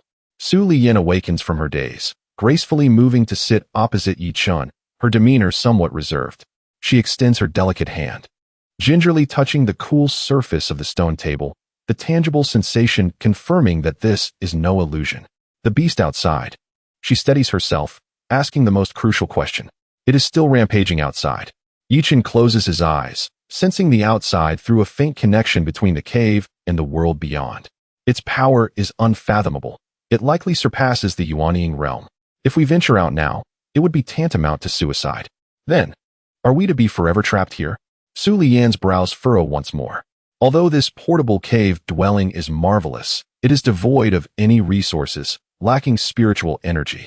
A brief stay may suffice, but prolonged residence will hinder their cultivation, leading to a slow regression due to the inability to replenish their energy. This is nothing short of a more secure prison. No. Yet Yi Chen's lips curve into a confident smile. He opens his eyes, looking at Su Liyin, and speaks slowly. While this place may be desolate now, it does not mean it will always remain so. He opens his palm, revealing a storage ring that rests quietly within. This was the last trophy he acquired from the remains of the Blood River Old Demon. This cave paradise can be developed. We can bring in the spiritual veins, soil, spiritual plants, even living beings from the outside world. Yi Chen explains. And what we lack most right now is the initial capital. With that, he channels his thoughts, pouring out the contents of the storage ring onto the ground before them. In an instant, a dazzling array of treasures and abundant spiritual energy fills the air. Piled high are the medium-quality spiritual stones, superior-grade spiritual stones, an array of rare mineral materials, and amidst them lies a block measuring a full yard in length, width, and height, entirely emerald green. Exuding a vibrant vitality, this is the spiritual soil of the Ling Tian. This, indeed, is the true treasure of the Blood River Old Demon. A third-tier inferior grade would attribute spiritual vein that he has forcefully extracted and sealed away. Chapter 56. The Spirit Vein as Foundation, opening the cave heaven when the towering pile of spirit stones and the massive emerald-like spirit vein soil, enveloped by an imperceptible barrier, suddenly manifested in this gray and chaotic space. Even Su Liyin, whose temperament had long been as resilient as iron, could not help but draw in a sharp breath. Her captivating peach blossom eyes reflected an overwhelming disbelief and shock. This is a fully extracted and unsealed third-tier spirit vein. Her voice quivered slightly, betraying her profound astonishment. As an esteemed disciple of the Xianyin cave, her experiences were vast. She had witnessed the fourth-tier main vein, the cornerstone of their sect, and understood the monumental effort required to establish a spirit stone mine. However, to see a living third-tier spirit vein, along with its sustaining spirit soil, completely extracted and sealed within a confined space through unmatched divine prowess. This method was simply unheard of, bordering on the miraculous. What kind of terrifying entity had the Blood River Old Demon been in life? Yet, what left her even more perturbed was the man before her, who, in the face of such an extraordinary treasure, exhibited neither greed nor ecstasy. Instead, he wore an air of calm assurance, as if this miraculous object were merely a brick suitable for laying a foundation. This demeanor, which treated the world's treasures with indifference, struck her as far more profound than the treasure itself. Indeed, a third-tier inferior would attribute spirit vein contained an immense vitality. Yi Chen's voice roused her from her daze as he gently brushed his fingertips over the emerald soil sealing the spirit vein, attuned to the rhythmic pulse of life emanating from within, akin to a beating heart, and nodded in satisfaction. With this, we shall no longer be trapped in despair. Su Liyin, this cave heaven shall be reborn through it. Reborn? A flicker of confusion passed through Su Liyin's enchanting eyes. Do you mean, to implant this spirit vein into this space? The notion was too insane. An independent space has its own set of laws. Although rudimentary, it remains stable. Erratically implanting a spirit vein imbued with violent energy could easily lead to chaotic disruptions of spatial laws, causing the entire cave heaven to collapse. And both of them would be swept into the tumult of spatial turbulence, facing utter annihilation. Precisely that. Yi Chen seemed to perceive her concerns and smiled faintly, his confidence exuding an irresistible aura. However, it is not a haphazard implantation. Rather, we shall use it as the heart, with these spirit stones as the lifeblood, to construct a complete spiritual energy circulation system for this realm. He spoke of novel concepts that Su Liyan had never encountered. Yet she curiously grasped their essence. Yi Chen no longer elaborated, for actions speak louder than words. He turned, his mind delving into his consciousness, issuing commands to the system. System, initiate the Cave Heaven Blessed Land. Construction mode. Using this third tier would attribute spirit vein as the core to establish a first-tier spirit domain. Calculate the necessary resources. Ding. Command received. Cave Heaven Blessed Land. Construction mode has been activated. Core material detected. Third tier inferior would attribute spirit vein, quality, excellent, meeting first-tier spirit domain construction standards. Construction plan. Utilize the spirit vein as the energy source. Lay down a micro-earth vein network. Activate the fundamental laws of space, and form an internal circulation of spiritual energy. Estimated consumption. 100,000 medium-grade spirit stones, required to activate the spirit vein and stabilize the initial spatial structure. Construction time, 1 hour.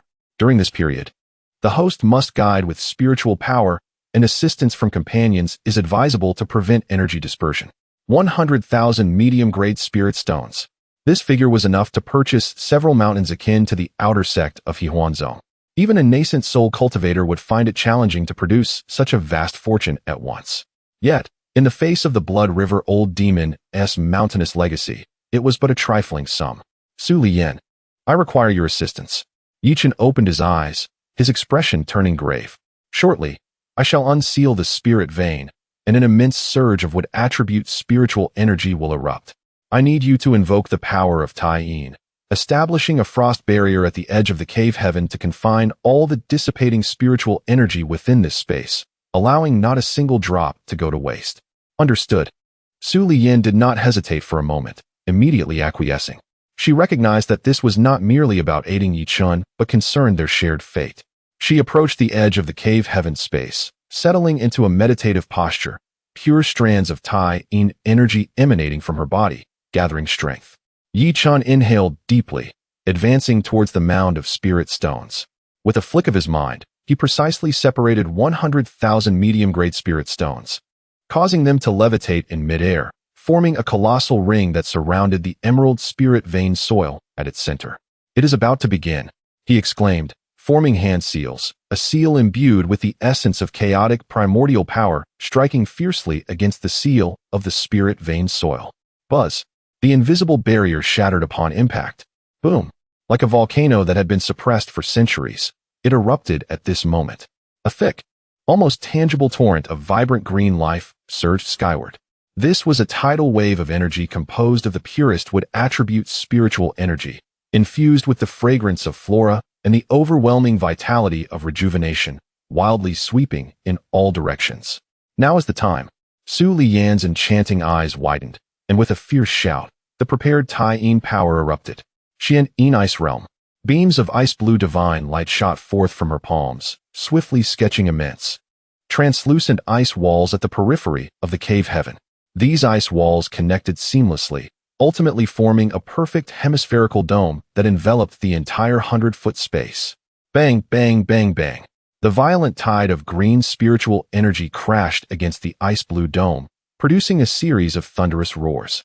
Ice shards flew, cold air surged, yet the Xian Yin Ice Realm, constructed by Su Liyan with all her might, stood firm like a bulwark, steadfastly intercepting the energy capable of shattering mountains. Well done. Yi Chen marveled, not daring to slacken for an instant. His spiritual power, guided by the system, transformed into an invisible net, enveloping the 100,000 medium-grade spirit stones suspended in the air. Formation, refine.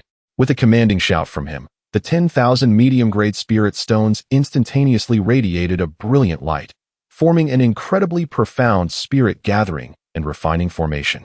As the formation activated, a terrifying suction force erupted, forcibly drawing back the scattered wood element's spiritual energy, merging it with the energy inherent in the spirit stones, refining it, and ultimately transforming it into gentler, purer streams of azure spiritual energy. Like rivers flowing back to the sea, they were all infused back into the central spiritual vein soil. The spiritual vein soil began to tremble violently, resembling a well-fed giant beast digesting immense energy. Its volume expanded at a visible rate, stretching and swelling.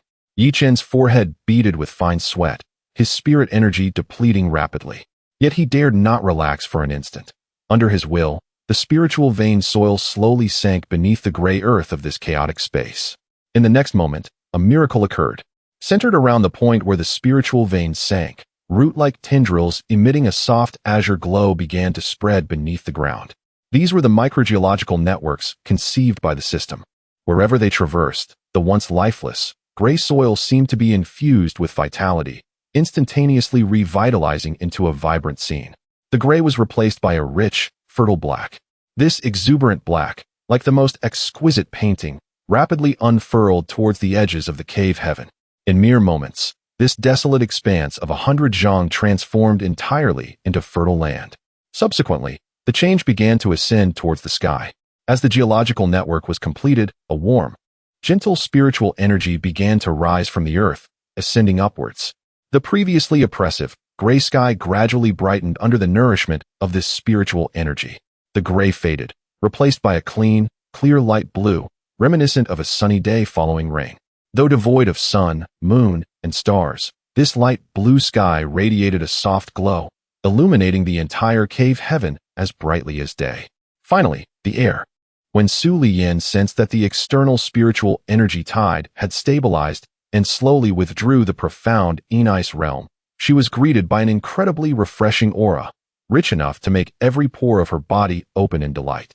She greedily inhaled deeply. The sensation was akin to swallowing the finest elixir of life.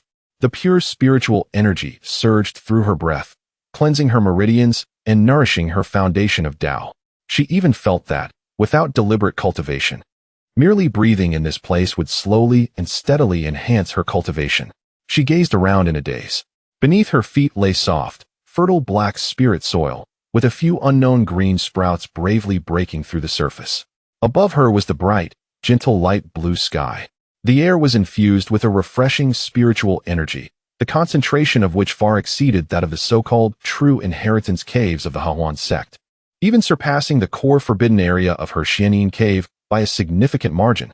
This place was no longer the previously desolate and barren chaotic prison, but rather a paradise, a prime sanctuary for cultivation. All of this astounding transformation occurred in less than an hour.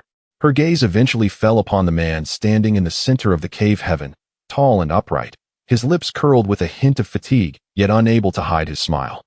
At that moment, Su Liyan felt no more shock, only an indescribable sense of belonging. She suddenly realized that perhaps being able to remain in this world he had personally forged was an unparalleled happiness. Ding! The construction of the first-level spirit land is complete. Current level of the cave heaven, LV, 100 zhang space. Environmental attributes, spiritual energy concentration rated low 3rd tier. Spatial stability rated moderate. Can support the growth of 3rd tier below spiritual plants. Next level upgrade requirements. 1 medium grade 3rd tier spiritual vein, or 5 low grade 3rd tier spiritual veins fused, 1 million medium grade spirit stones, and a drop of life water. The system's prompt echoed in Yi Chen's mind, announcing the triumphant success of this grand endeavor. He let out a long breath, though his spirit energy was greatly depleted.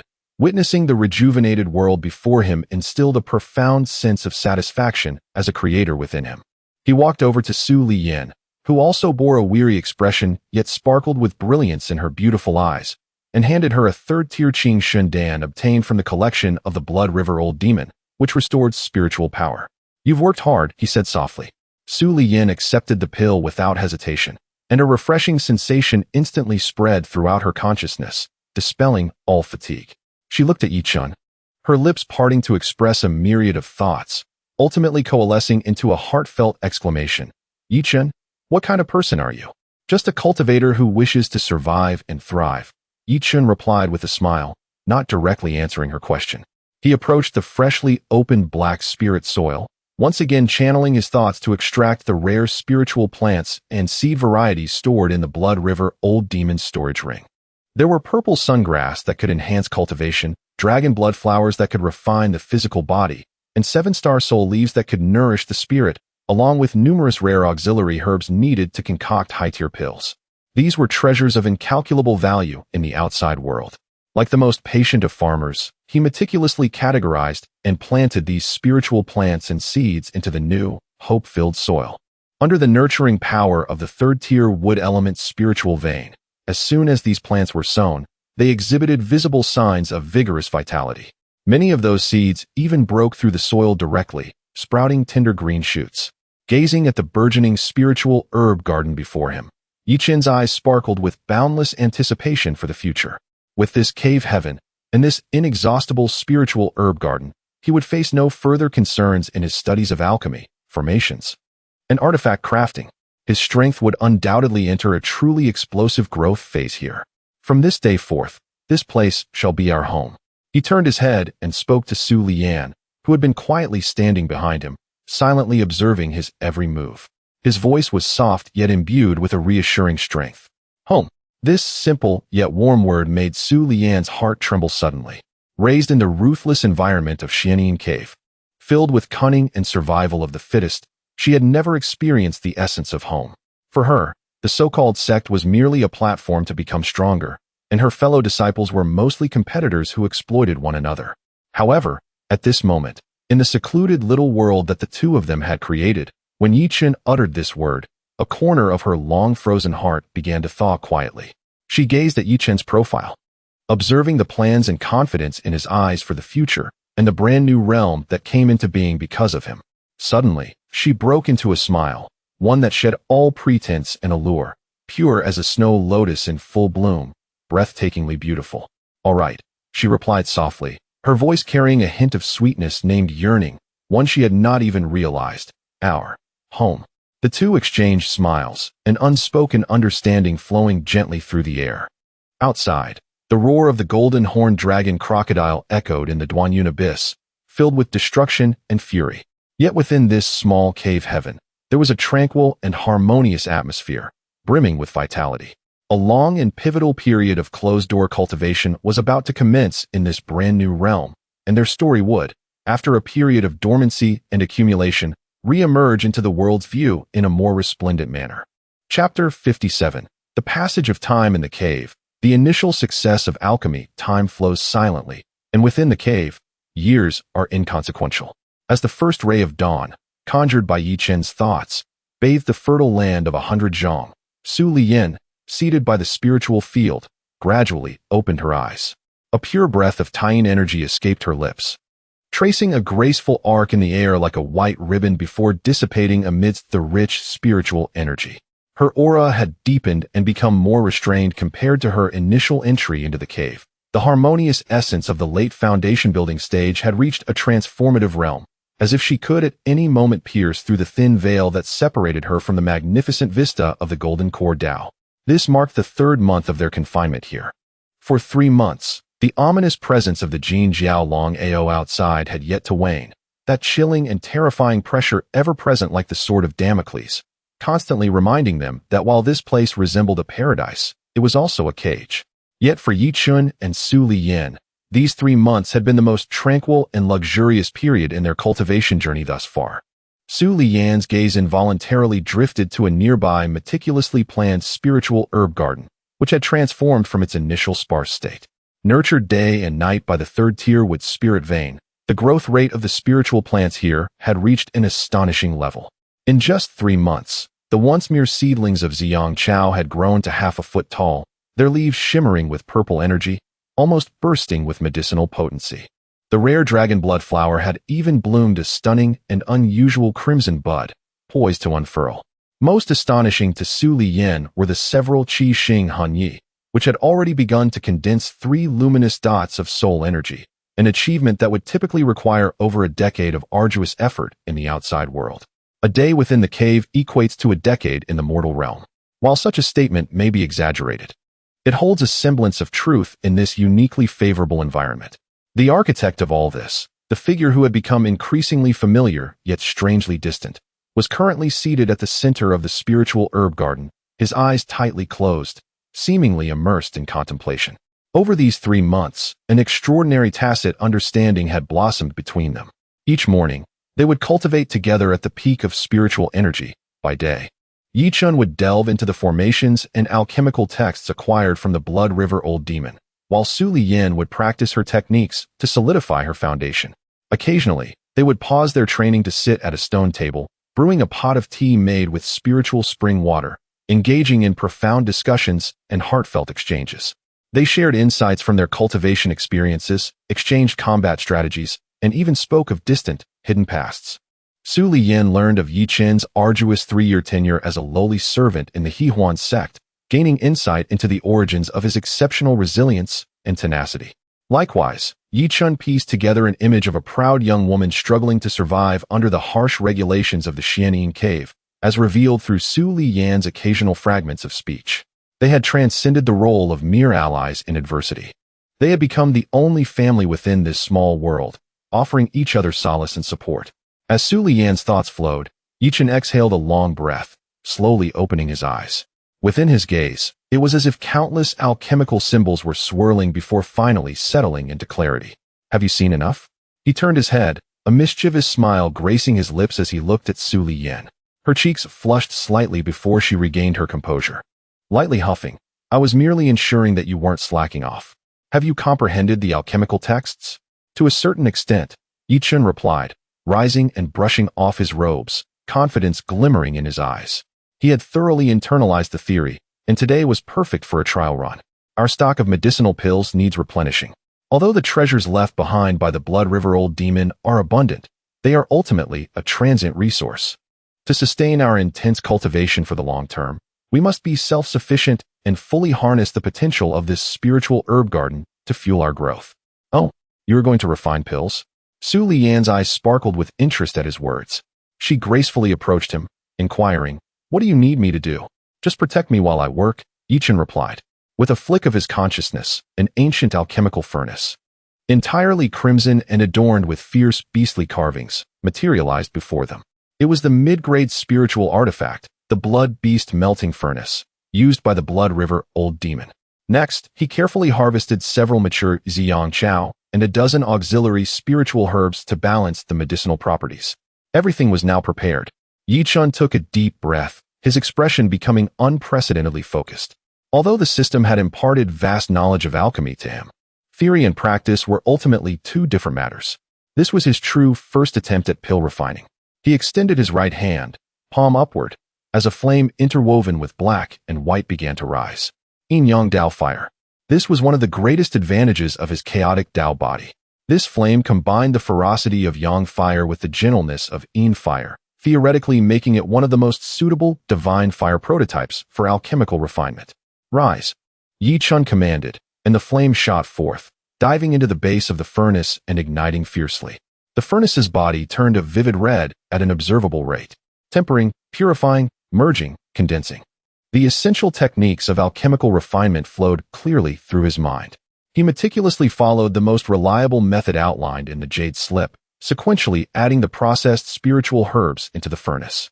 With his spiritual awareness sharply focused, he carefully controlled every subtle change in the liquid within the furnace, regulating the heat of the Yin-Yang Dao fire.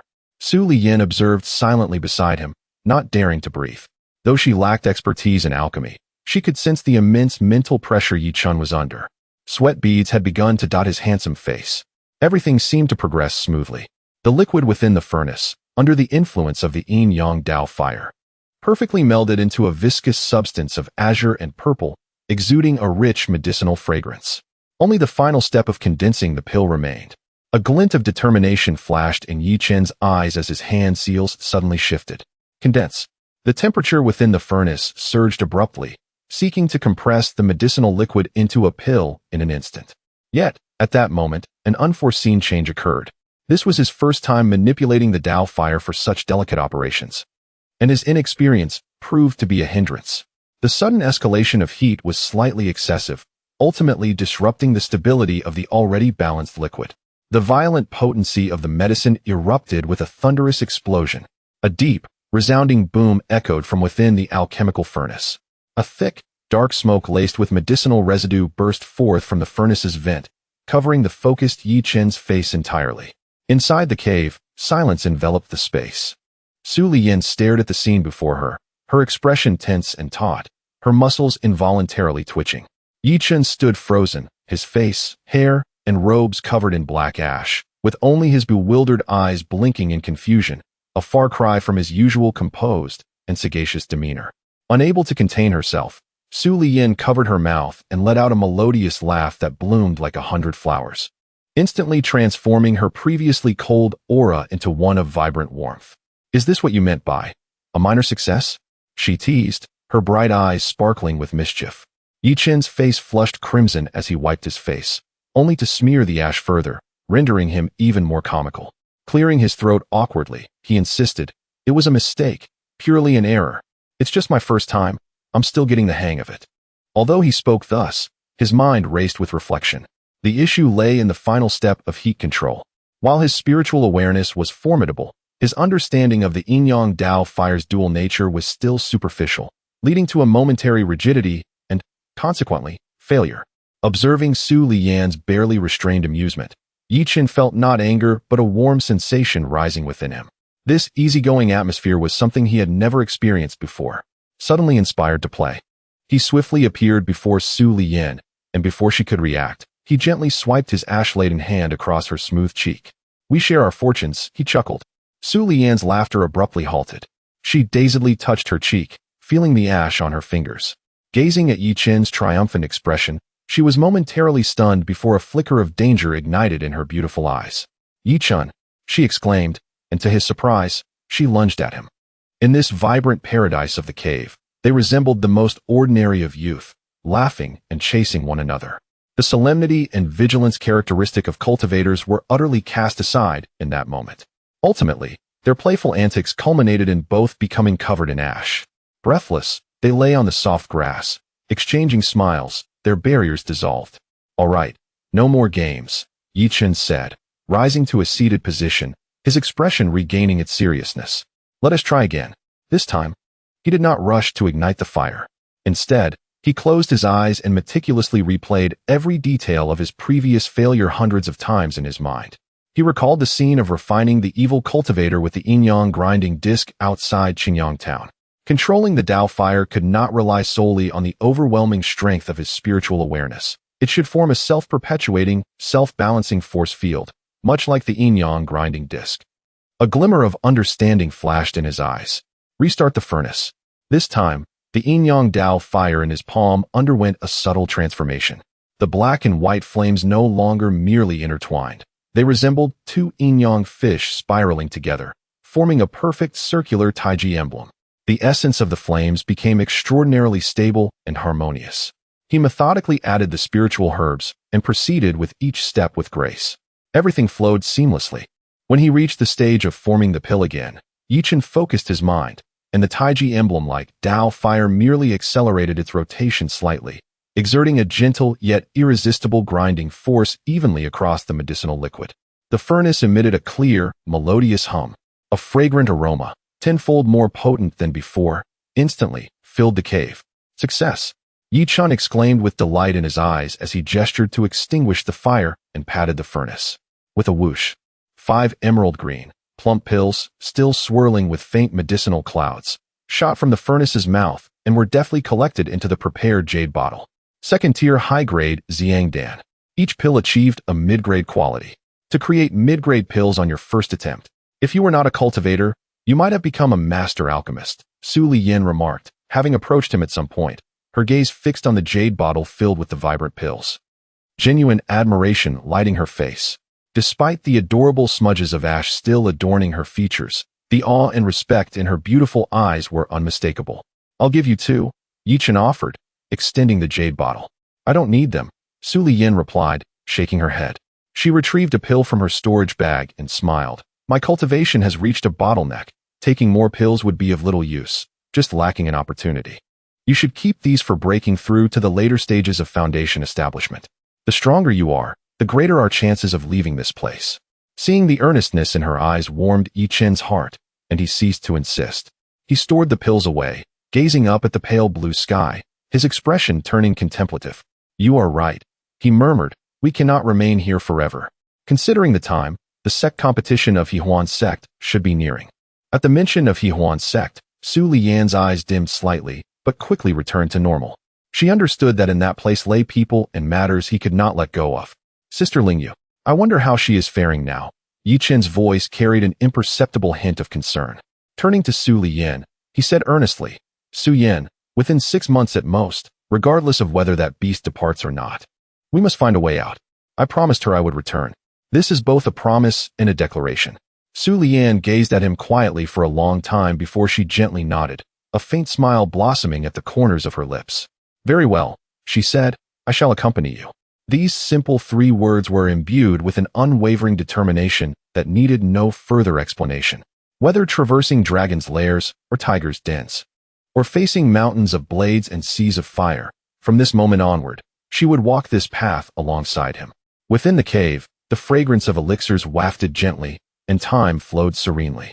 A more arduous yet purposefully directed period of secluded cultivation commenced, marked by the tacit understanding shared in their exchanged smiles.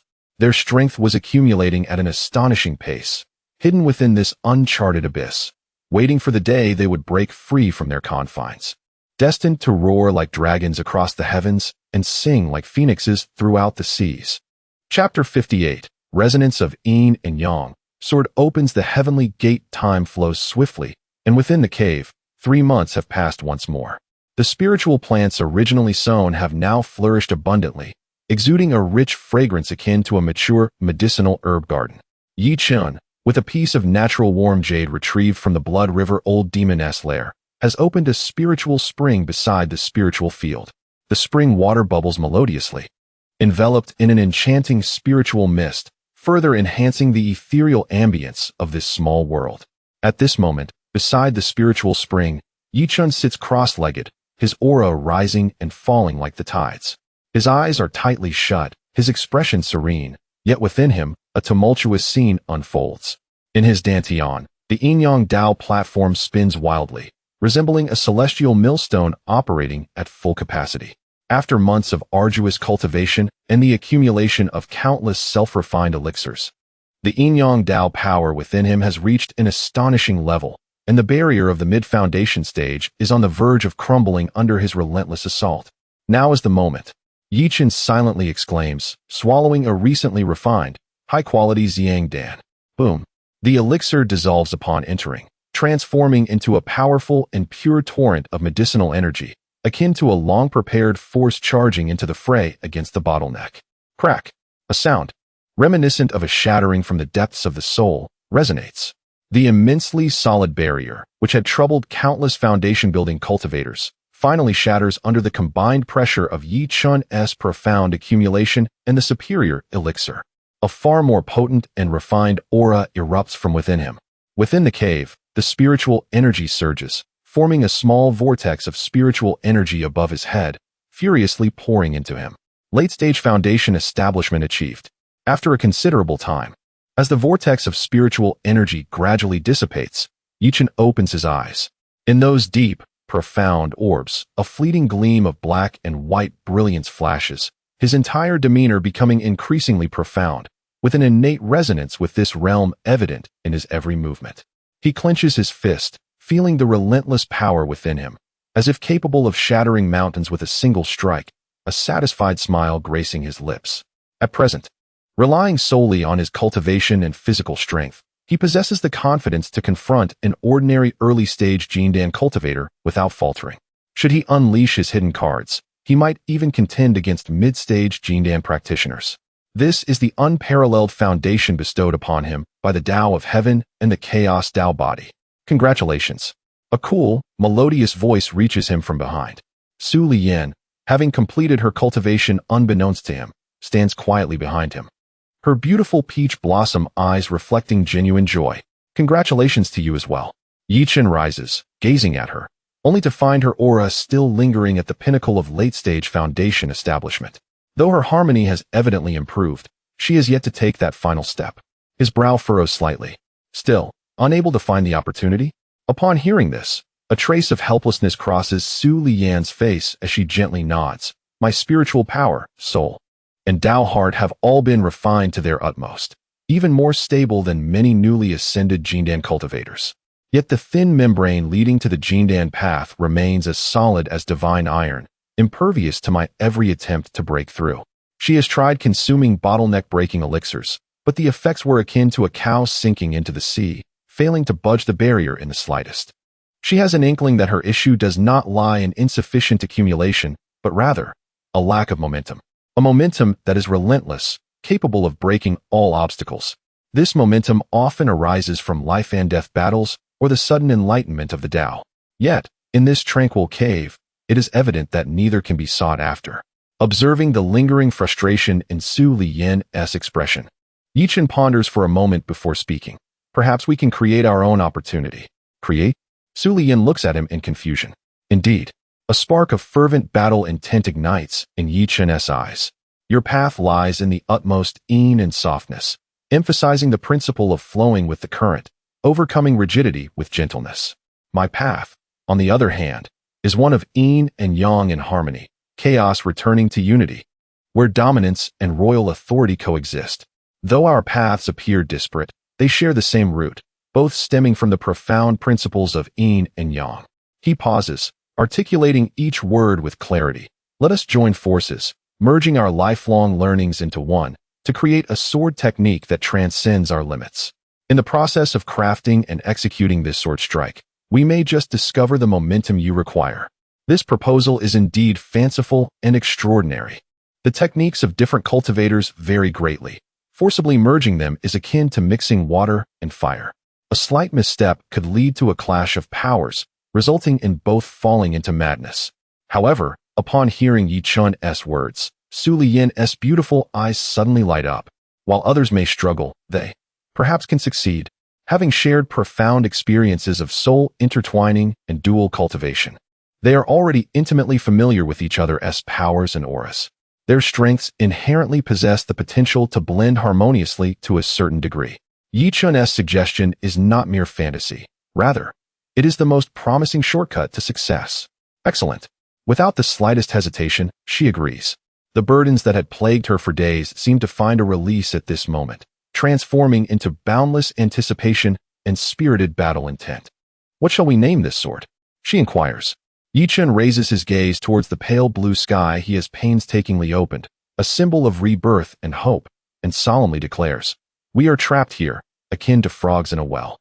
This sword must embody the intent to break free from all constraints and see the light of day once more. Let us call it, Sword Opens the Heavenly Gate, shall we? Sword Opens the Heavenly Gate." Su Liyan murmurs this powerful name softly, feeling a surge of heroic spirit rising from within, nodding in agreement. A splendid name indeed. With resolve, both are individuals of great initiative. They proceed to the most expansive clearing at the center of the cave, standing opposite each other. Without drawing their swords immediately, they first engage in a philosophical discussion. Yi Chen unreservedly elucidates the core essence of the yin-yang duality sword technique to Su Liyan. This technique emphasizes the transformation of yin and yang, the interplay of motion and stillness, with every move echoing the ultimate truths of the cosmos. In this moment, Su Liyan generously shared the essence of her cultivated Xian Yin Cave secret sword technique, the Yu Ying Wu Xiang Jian. This sword technique is enigmatic and unpredictable, akin to shadows beneath the moonlight, formless and intangible, specifically targeting the vulnerabilities of an opponent's spirit and energy, both cunning and fierce. The exchange of their thoughts in the air collided, igniting countless sparks of wisdom. Initially, their interaction was merely a simple discourse. Gradually, they began to attempt integrating each other's sword principles into their own techniques. Yi Chen's figure shifted. In his hand, there was no sword, only his fingers resembling one, slowly tracing a harmonious arc. The initial move was derived from the yin-yang liang yi jianju with its tai chi commencement. Yet at the end of the sword's momentum, it bore a hint of the peculiar steps from the Yu Ying Wu Xiang Jian, rendering the originally upright swordplay somewhat elusive and unpredictable. No, that's incorrect. Su Liyan immediately shook her head. Your masculine sword intent conflicts with my feminine sword momentum here. Observe. With her elegant fingers lightly tapping, her form glided like a specter, in a move called Cold Moon Burial Soul. Just as the sword tip was about to strike, it suddenly dipped, imbued with a weighty essence reminiscent of the yin-yang liang yi jianju, causing the originally light and agile swordplay to surge in power, yet losing its ghostly charm. That's not right either. Chen discerned the issue. Fusion was not merely a simple layering. It required grasping the essence while forgetting the form, ultimately creating a brand new principle. This was undoubtedly as challenging as ascending to the heavens. Over the next month, the two of them immersed themselves in the creation of this swordplay, forsaking sleep and food. They progressed from discussing principles to dissecting moves, and finally to practicing their combined strikes. They faced countless failures, and on several occasions, due to uncontrolled fusion of their energies, they were both shaken, blood spurting from their mouths. Yet none of them faltered. Each failure deepened their understanding of each other's path. Their coordination became increasingly harmonious, often one glance sufficing to comprehend the other's sword intent. Throughout this process, Chen's mastery of the sword path advanced by leaps and bounds, while Su Lian gleaned from Chen's domineering yin-yang sword principles the essence of destruction she had long been missing. Finally, during another rehearsal, as their sword points were about to separate once more due to conflict, a flash of inspiration struck Chen. "Lian, do not withdraw. Let me lead you as support. Infuse all your Tai-yin power into my yin-yang energy. This is not fusion, but enhancement," he exclaimed. He had finally grasped the key. Their paths did not require forced fusion. Instead, utilizing his more inclusive Chaos Dao Body and yin-yang energy as a furnace, he could treat Su Lian's pure and sharp Tai-yin power as an indestructible sword core, placing it within the furnace to be refined by the yin-yang flames. Upon hearing this, Su Lian's delicate form trembled, her eyes suddenly sparkling with brilliance. She held absolute trust in Chen. Without a trace of hesitation, she acted immediately. She relinquished control over her swordplay, pivoting closer to Chen, her slender jade hand gently pressing against his lower back. A pure and refined Tai-yin power, imbued with a hint of law's resonance, surged unreservedly into Chen's body. For any other cultivator, being inundated with such vast foreign energy would result in certain explosion and demise. However, Chen's Chaos Dao Body resembled an unfathomable black hole, welcoming all. The yin-yang platform within his dantian spun wildly, instantly harmonizing this incoming Tai-yin power with his own energy. In that fleeting moment, Chen felt his strength surge exponentially. The yin-yang energy within him, originally distinct in black and white, became profoundly dark as night, dense as iron, its quality enhanced manifold. At this moment, the yin and yang experienced a brief imbalance. Yet it was precisely this extreme imbalance that birthed an unparalleled destructive force. "Let the sword come." Chen howled to the heavens, reaching out. The low-grade spirit sword he had obtained from the Blood River Old Demon, nurtured by him all along, emitted a joyous hum, instantly falling into his grasp. He could feel the soft warmth behind him, her entire strength and unwavering trust being unreservedly entrusted to him.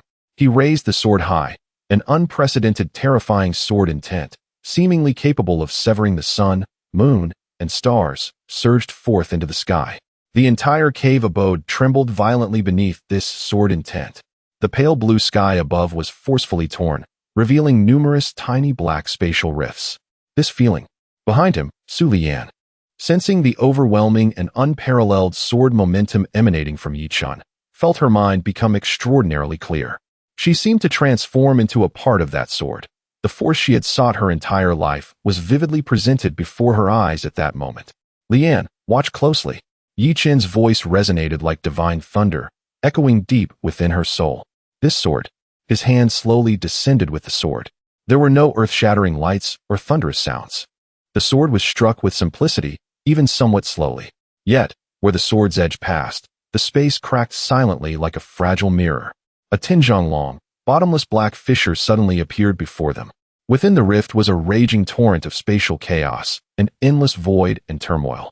This sword, relying solely on pure power and sword intent, had forcibly cleaved through the barrier of this stable space.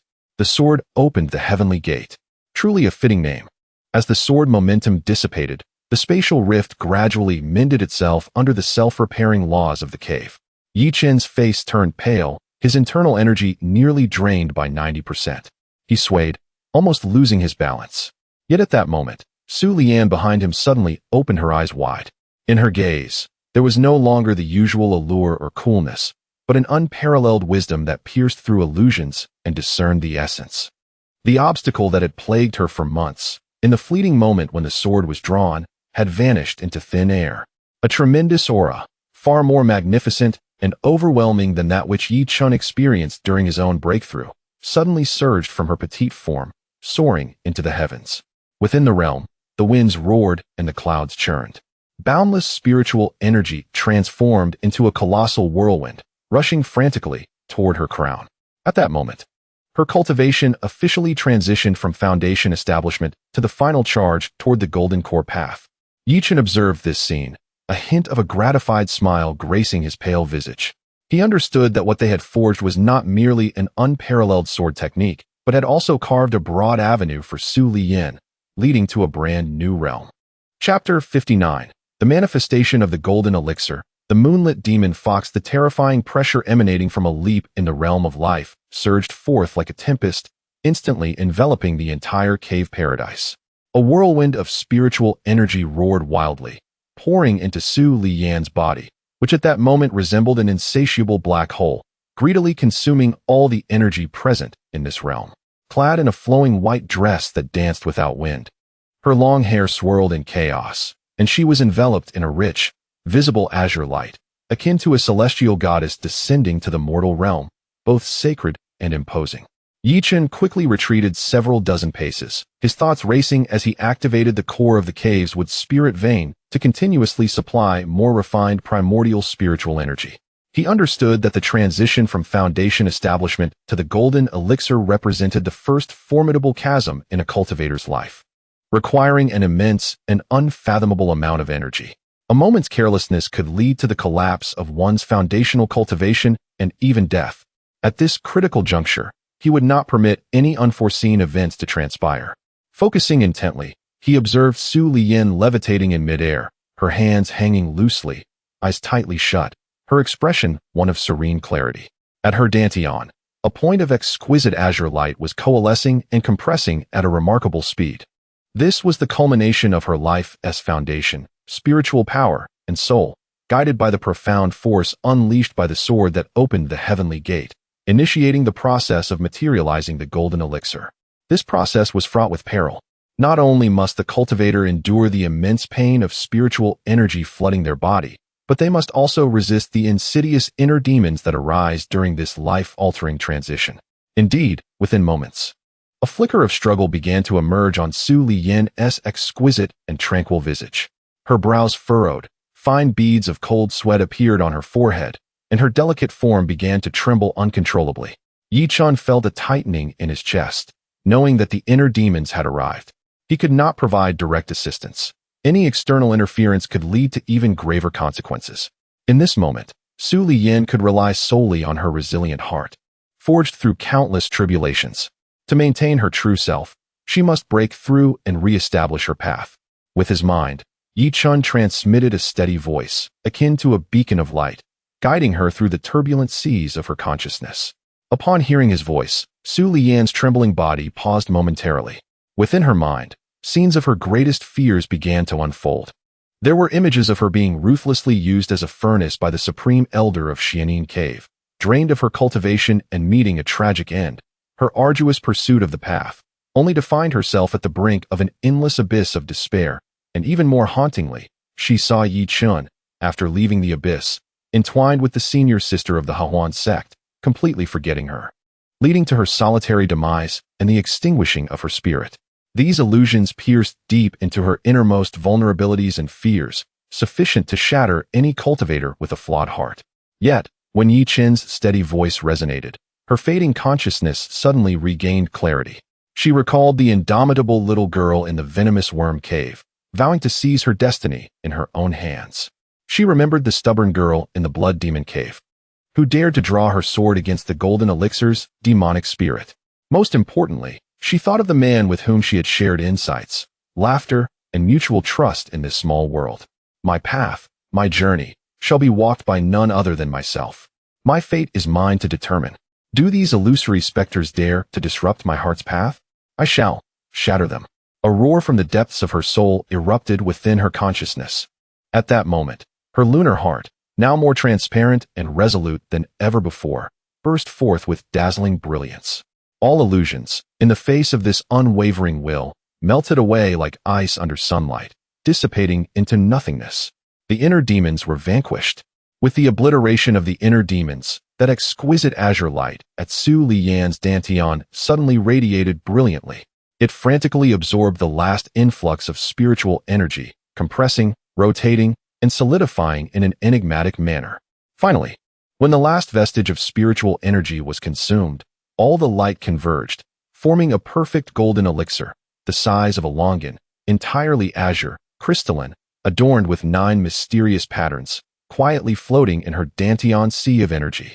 With the formation of the golden elixir, a resonance echoed through heaven and earth. A magnificent surge of power, far surpassing that of the Foundation establishment stage, erupted from Su Lian's body. Above the cave paradise, a pale blue sky unexpectedly revealed a luminous silver full moon, radiating a chilling glow. Subsequently, beneath that moon, the power of endless moonlight coalesced, slowly sketching the silhouette of an elegant, agile form, trailing 9 ethereal tails, a silver celestial fox. The celestial fox howled towards the heavens, its silent cry piercing through the soul. Its eyes sparkled with cunning and boundless wisdom, as if capable of discerning all worldly illusions. The manifestation of the golden elixir.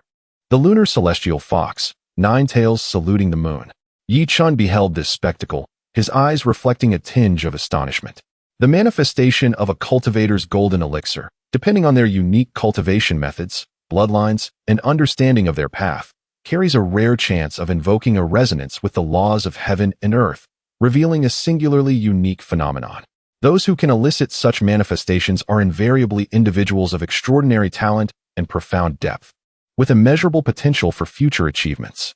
Moreover, the 9 tails saluting the moon phenomenon, as legend has it, is among the top manifestations that only those bearing the ancient celestial fox bloodline and possessing a deep comprehension of the lunar path can evoke. This signifies that her golden elixir's quality has reached a staggering height, its potential surpassing that of most so-called prodigies of Nanling. It seems her lunar essence conceals such a noble lineage. Yi Chen mused, his curiosity and speculation about Su Lian's origins deepening. The celestial phenomenon in the sky lingered for the duration of an incense stick before gradually dissipating. In midair, Su Lian slowly opened her eyes. In that fleeting moment, Yi Chen felt as though the world before him suddenly illuminated. Her enchanting peach blossom eyes deepened and clarified, shimmering like the stars and the moon in their celestial dance.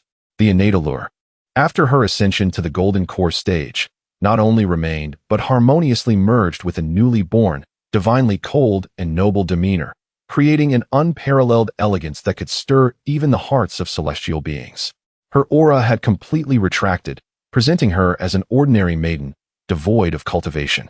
Yet, Yi Chun could distinctly sense the terrifying power concealed within her seemingly delicate form, a force capable of upheaving mountains and seas. "How do you feel?" Yi Chun approached, inquiring with a smile. Su Lian gracefully descended from the air, her bare feet gently touching the soft grass without a sound. She gazed at Yi Chun, her exquisite visage blooming with an exceptionally radiant smile, imbued with an unprecedented joy. "I feel that with a mere flick of my finger, I could shatter a mountain." This was not an exaggeration. It was the most direct perception of a golden core cultivator's strength. She extended her delicate hand, and from her palm, a wisp of icy blue flame, embodying terrifyingly low temperatures, began to rise. Taingenhua. This is the true fire born from the essence of a golden core cultivator's own power, its might far surpassing that of ordinary Dao flames at the Foundation establishment stage. Moreover, I must thank you. Su Lian retracted the true fire, her beautiful eyes fixed on Yi Chun, filled with gratitude and tenderness. Without you, without that sword that opened the heavenly gate, I might have never glimpsed such a magnificent vista in my lifetime. There is no need for thanks between us, Yi Chun replied, shaking his head. Habitually, he reached out to ruffle her hair, only to realize that after her ascension to the golden core stage, her posture had become noticeably more upright. This action felt somewhat awkward, so he merely patted her shoulder instead.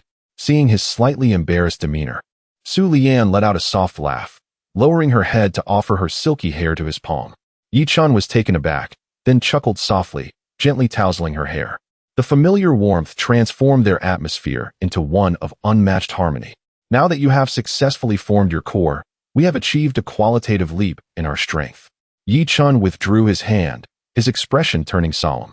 It is time to make our final preparations to leave this place. Indeed. Su Lian also restrained her smile, nodding solemnly. After being trapped for half a year, they had a clear understanding of the terrifying golden-horned dragon crocodile outside. Even though she was now a golden core master, facing a creature that was at least a top-tier 3rd stage, possibly on the verge of the 4th stage, left them with no chance of victory. A direct confrontation would be akin to striking a rock with an egg. We have but one opportunity. Yi Chen's eyes sparkled with wisdom and strategy. We must escape the confines of Duanyun Abyss with the utmost speed before that beast can react. He turned to Su Lian and slowly articulated his plan. I will refine all our array materials into a one-time use teleportation array disk, possessing exceptional speed and concealment capabilities. You will need to utilize your newly acquired golden core power and the potential divine abilities from your Taiyin Tianhu bloodline to create a fleeting opportunity that eludes its perception. This was a plan with clearly defined roles, yet demanded a high level of skill from both of them. Yi Chen needed to integrate the array knowledge he had learned from the Blood River Old Demon and forge a life-saving trump card to ensure their escape. Meanwhile, Su Lian needed to swiftly familiarize herself with her golden core strength and attempt to awaken the latent talents hidden deep within her bloodline. I understand. After hearing this, a glimmer of determination flashed in Su Lian's eyes. Leave it to me. In the days that followed, the cave realm fell into an atmosphere of tension and busyness once more. Yi Chen took out all the array jade slips and materials collected by the Blood River Old Demon. He carved out a dedicated area within the cave, tirelessly researching, deducing, and inscribing day and night. Failure, start over. Another failure, and start again. His hands bore the marks of burns from array energy, and his spiritual power was perpetually caught in a cycle of consumption and recovery at its limits. Meanwhile, Su Lian was at the other end of the cave, meditating on her golden core and bloodline. She discovered that after her ascension, her spirit resonated in a wondrous harmony with the Taiyin power of the heavens. She found she no longer needed to consciously cast spells. With merely a thought, she could summon the power of moonlight, creating a distorted light around her that formed the moon shadow barrier, isolating her consciousness from detection. This was the first divine ability bestowed upon her by the Tianhu bloodline, Yuan. Although the barrier's range was still quite small and its duration brief, it was undoubtedly a fortuitous match for Yi Chen's plan. Time slipped by in a flurry of urgent preparations. Another half-month passed. One day, the area where Yi Chen was located suddenly erupted with a dazzling silver light. A complex array disk, approximately a yard in diameter and composed of countless profound runes, slowly levitated from his refining platform. The power of space swirled around the disk, resonating faintly with the void. Yi Chen gazed at this masterpiece, which had consumed all his efforts and materials, and a faint smile of success finally appeared on his pale and fatigued face. Lian, I am ready. His voice echoed throughout the cave. Not far away, Su Lian, who had been meditating, suddenly opened her eyes. Her figure vanished for a brief moment, only to reappear again. Her mastery of the moon shadow divine ability had become increasingly proficient. I am ready as well. Her voice brimmed with unprecedented confidence and determination. The two exchanged glances, each seeing an unwavering resolve reflected in the other's eyes. After half a year of seclusion and arduous training, the time had finally come for the dragon to emerge from the shallow waters and the phoenix to sing in the skies. Then, Yi Chen took a deep breath and, with deliberate clarity, proclaimed, "We shall go out." Chapter 60. This night's stars. This night's tenderness as Yi Chen's words "let's go out" resonated in the tranquil cave. The tension that had reached its zenith in the air strangely dissipated. In its stead arose an unusual stillness, reminiscent of the calm before a storm. Su Lian did not respond immediately. She merely gazed at Yi Chen, observing his somewhat pale and weary visage, a reflection of his relentless pursuit of array studies for the past fortnight without rest. Within the depths of his eyes burned irresolute determination intertwined with an undeniable fatigue. Their half-year of companionship had forged a bond that transcended mere words, allowing her to keenly sense the tautness of Yi Chen's heartstrings and the weight of the burdens he bore alone. With measured grace, she stepped forward, her bare feet brushing against the soft spiritual grass, approaching him silently. Without uttering a word, she extended her delicate hand, as warm and smooth as jade, and gently caressed his slightly gaunt cheek with a touch imbued with a hint of tenderness. Her fingertips, cool yet seemingly infused with an extraordinary magic, alleviated the dull ache in Yi Chen's consciousness that had been wearied by excessive spiritual exertion. He stiffened momentarily before relaxing into her soothing presence. He grasped her playful hand, enveloping it within his own, savoring the warmth and softness, and softly inquired, "What is it?" "Nothing," Su Lian replied, shaking her head. Her enchanting peach blossom eyes, which could penetrate the hearts of men, now resembled a profound ancient well, reflecting his figure. Her voice, gentle as if afraid to disrupt the tranquility of the moment, conveyed a simple yet weighty message. "Regardless of what transpires next, I will be here." Those unadorned words struck Yi Chen's heart with profound resonance. He beheld the woman before him, who had shed her initial guise of allure and restrained the overwhelming aura of a gold core master. At this moment, she was simply Su Lian, a being who offered the most subtle yet poignant comfort during his times of exhaustion. Suddenly, he smiled, a smile that dispelled all weariness and gravity, leaving only a sense of relief. "I know," he murmured, drawing her into his embrace, holding her tightly, his chin resting gently atop her fragrant hair. Inhaling the familiar scent reminiscent of the crisp plum blossoms after snow. "I have always known." Su Lian nestled obediently against him, listening to the steady rhythm of his heartbeat. Her heart, which had been suspended in anxiety due to the impending battle, gradually found its calm. They remained in quiet embrace, words unspoken, as time seemed to stretch infinitely in that moment. After a lengthy silence, Yi Chen finally spoke, his voice tinged with a barely perceptible rasp. "Su Yan, after tomorrow, we may have to part ways." Su Lian's delicate form quivered slightly in his arms, though imperceptibly. She replied softly, her voice slightly muffled. "The teleportation array is the limit of my capabilities. Its range is random, but should encompass the entirety of Nanling. The likelihood of us arriving at the same location is slim." Yi Chen continued to explain, as if stating an established fact while attempting to soothe her, and perhaps himself. "I understand." Su Lian's tone remained tranquil. "Once outside, I will return to Hehuanzong as swiftly as possible. The sect's grand competition, the Xiantian secret realm. There are many matters awaiting my attention." Yi Chen's voice faltered for a moment, tinged with remorse. "I may not be able to find you immediately. That is fine." Su Lian lifted her gaze, stepping away from his warm embrace, her beautiful eyes earnestly and clearly meeting his. "You attend to your affairs. I have my own to handle." She paused momentarily, a confident yet mischievous smile curving her lips, the vivacious spirit of the Xian Yin Cave's enchantress returning. "Moreover, I wish to witness the prowess of the talented individuals in Nanling. By the time you see me again, I may have become a renowned nine-tailed celestial." She endeavored to lighten the atmosphere, but the fleeting shadow of sorrow in her gaze did not escape Yi Chen's notice. A pang of pain struck his heart. He understood that she was feigning strength. A woman, standing alone against the potential hostility of a formidable sect, striving to establish herself in a perilous world of cultivation, faced unimaginable hardships. He refrained from offering any comforting words, for in the face of reality, all utterances felt woefully inadequate. Instead, he reached out once more, enveloping her in his arms, this time with even greater intensity. "Wait for me." He spoke those two words, not as a plea, but as a solemn promise. A man's vow to the woman who had entrusted all her faith to him. Su Lian's eyes glistened with unshed tears. She buried her face deeply into his chest, nodding vigorously. As the night deepened, the silver moon, born from Yi Chen's thoughts, hung high in the firmament, casting a gentle, luminous glow. By the spiritual spring, the two sat facing one another. "Before we depart, let us do one more thing," Yi Chen suddenly suggested, his gaze turning profound and fervent. Su Lian sensed something impending, a blush rising upon her delicate cheeks, yet she remained silent, merely nodding in acquiescence. This time, it was not for healing, nor for cultivation, nor for crafting sword techniques. Yi Chen's voice softened immeasurably. "But to remember each other." He extended his hand, and Su Lian placed her delicate palm into his.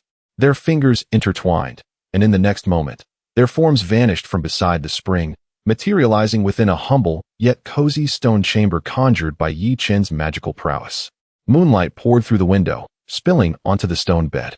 Garments fell away like butterflies taking flight. When their flawless bodies faced each other once more, the air was suffused with a captivating aura of intimacy. Gone were the initial tensions and the fraught exchanges of life and death. Absent were the playful banter of everyday life. This time, their dual cultivation commenced with an exquisite tenderness and profound connection. Yi Chen's kiss transformed from a domineering invasion to a gentle caress, akin to the spring rain nurturing all it touches. It delicately graced her brow, eyelids, and the tip of her nose, ultimately imprinting itself upon her cool, soft red lips. Su Liyan responded clumsily yet passionately. Like a vine yearning for sunlight, she reached out her arms to embrace his sturdy back, unveiling her entire self to him without reservation. As their profound connection was rekindled, both released a sigh of contentment. This time, there was no tumultuous clash of energies or heart-stirring battle of wills. Yi Chen's yin-yang Dao power flowed into her like the gentlest stream, carefully weaving through her newly stabilized golden core, nourishing every sinew of her being. Meanwhile, Su Liyan's tying magic enveloped Yi Chen's weary spirit, soothing the exhaustion nestled deep within his consciousness bit by bit. Their bodies sought the most exquisite harmony through primal rhythms. Their souls drew closer than ever in this shared cultivation experience. Yi Chen glimpsed within her consciousness the lonely, stubborn little girl curled up in a corner. He embraced her with the warmth of his soul's strength. Su Liyan, in turn, saw the boy in his memories, enduring mistreatment in the servant quarters yet refusing to bow his head. She tenderly kissed away the traces of tears from his eyes with profound compassion. In that moment, there were no secrets between them. Their pasts, their present, and even their future were tightly intertwined through this communion of souls. Time slipped away unnoticed until tranquility reclaimed the space. They lay entwined, breaths mingling, heartbeats in sync. Su Liyan curled up in Yi Chen's embrace, resembling a kitten that had found its haven, sleeping peacefully, a satisfied smile lingering on her face. Yet Yi Chen remained awake, quietly admiring the flawless visage of slumber before him, filled with an unprecedented calm and a burgeoning sense of responsibility. He understood that from this day forth, her joys and sorrows would be inextricably linked to his own. He gently pressed a kiss onto her smooth forehead, a token of utmost value. Then, with careful precision, he placed a storage ring upon her delicate, frail finger. Within the ring lay various pills he had meticulously crafted over the past 6 months, healing elixirs, mana restoration potions, and those for enhancing cultivation, a substantial portion of his wealth acquired from the Blood River Old Demon. More than sufficient for her to advance to the later stages of golden core cultivation, and also a heart-shaped jade slip imprinted with a fragment of his soul's essence. No matter the distance, as long as she shattered this jade slip, he would instantly sense her general location and well-being. This was his final and most comprehensive preparation for her. Having completed these tasks, he gradually closed his eyes. He knew that the following day would herald a true gamble of life and death. Yet, in that moment, fear had abandoned his heart. He was no longer alone. Behind him stood those he vowed to protect, and ahead lay the promises he was destined to fulfill. The stars of that night shone as the most beautiful in this small world, and the tenderness enveloping them was the warmest he had ever known in 2 lifetimes. As the first light of dawn illuminated the cave once more, a flight that would determine their fates was poised to commence. Chapter 61. The Wrath of the Golden Horned Dragon Crocodile. Divergent paths at the edge of the world as the first ray of dawn, conjured by Yi Chen's thoughts, gently illuminated the serene and breathtaking visage of Su Liyan. Her long eyelashes fluttered like the wings of a butterfly, slowly revealing her eyes. Upon gazing, she beheld Yi Chen's gentle eyes, which, despite a night devoid of sleep, sparkled as brightly as the stars.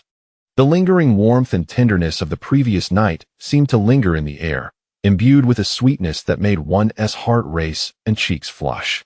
Su Liyan's delicate face instinctively blushed a lovely hue, and she subconsciously tugged the blanket upward to shield her snowy bosom.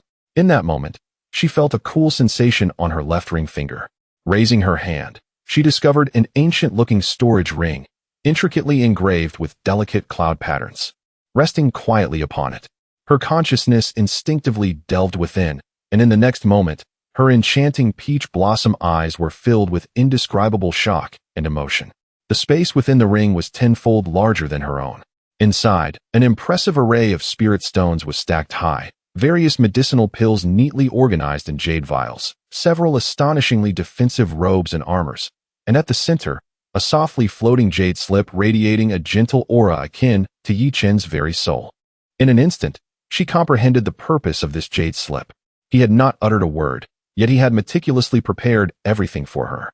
He had provided her with ample resources to propel her to greater heights, equipped her with life-saving items to face various crises, and left behind a connection that would assure her of his care, no matter how far apart they were.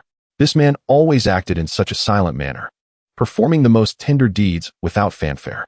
Words were lodged in her throat, ultimately transforming into a glistening moisture in her eyes. She lifted her gaze, deeply gazing into Yi Chen's eyes, neither uttering thanks nor rejecting his gifts. For they understood that any polite words would be a desecration of their bond. Instead, she simply extended her arms, embracing his neck, and offered him a kiss as fragrant as the morning dew. After a long moment, their lips parted. "I am ready," she softly declared, her voice devoid of any confusion or reluctance, filled only with the resoluteness and confidence befitting a golden core realization. Yi Chen gazed at the light in her eyes, a smile of contentment gracing his lips. He reached out to smooth a stray lock of her hair, his touch gentle as if he were handling a rare treasure. "I am also ready." They exchanged smiles, an unspoken understanding passing between them. There were no more tender moments, no lingering farewells. They swiftly rose, donned their attire, and all their affection and lingering emotions were repressed deep within, replaced by an indomitable fighting spirit in the face of impending peril. "Let us go," Yi Chen commanded in a low voice, his thoughts stirring. The cave they had inhabited for half a year, filled with vitality and warmth, began to fade before their eyes like a painting dissolving. In its place emerged the familiar, suffocating darkness and silence. As their feet once more met the cold, hard rock of the Duan Yun abyss, an overwhelming pressure, akin to a force capable of grinding steel into powder, surged toward them from all directions. Roar! A roar filled with endless ferocity and rage thundered in their ears. Before them, over 100 feet away, lay the colossal golden-horned dragon crocodile, sprawled amidst the ruins it had wrought. Its lava-like vertical pupils locked onto them the moment they appeared, seething with fury. For 6 months, an entire half-year, it had lingered here, licking the cliffs of this region countless times, yet it had never encountered the two minuscule creatures that had dared to steal its cherished toy. And today, they had the audacity to present themselves before it. Endless wrath instantly transformed into palpable murderous intent. The immense body of the golden-horned dragon crocodile began to rise from the ground, and this simple motion sent tremors through the entire cliff face. Its golden-horned head, crackling with electric energy, began to gather a devastating force that made the surrounding space warp and twist. In the face of this apocalyptic might, Yi Chen's expression grew unprecedentedly grave. One hand gripped a silver teleportation array disc tightly, while the other firmly held Su Lian's hand. Her hand was cold, yet steady, without a trace of trembling. "Leave it to me." Su Lian's voice rang clear and resolute. She stepped out from behind Yi Chen, boldly confronting the terrifying pressure that could shatter the souls of even golden core realizations.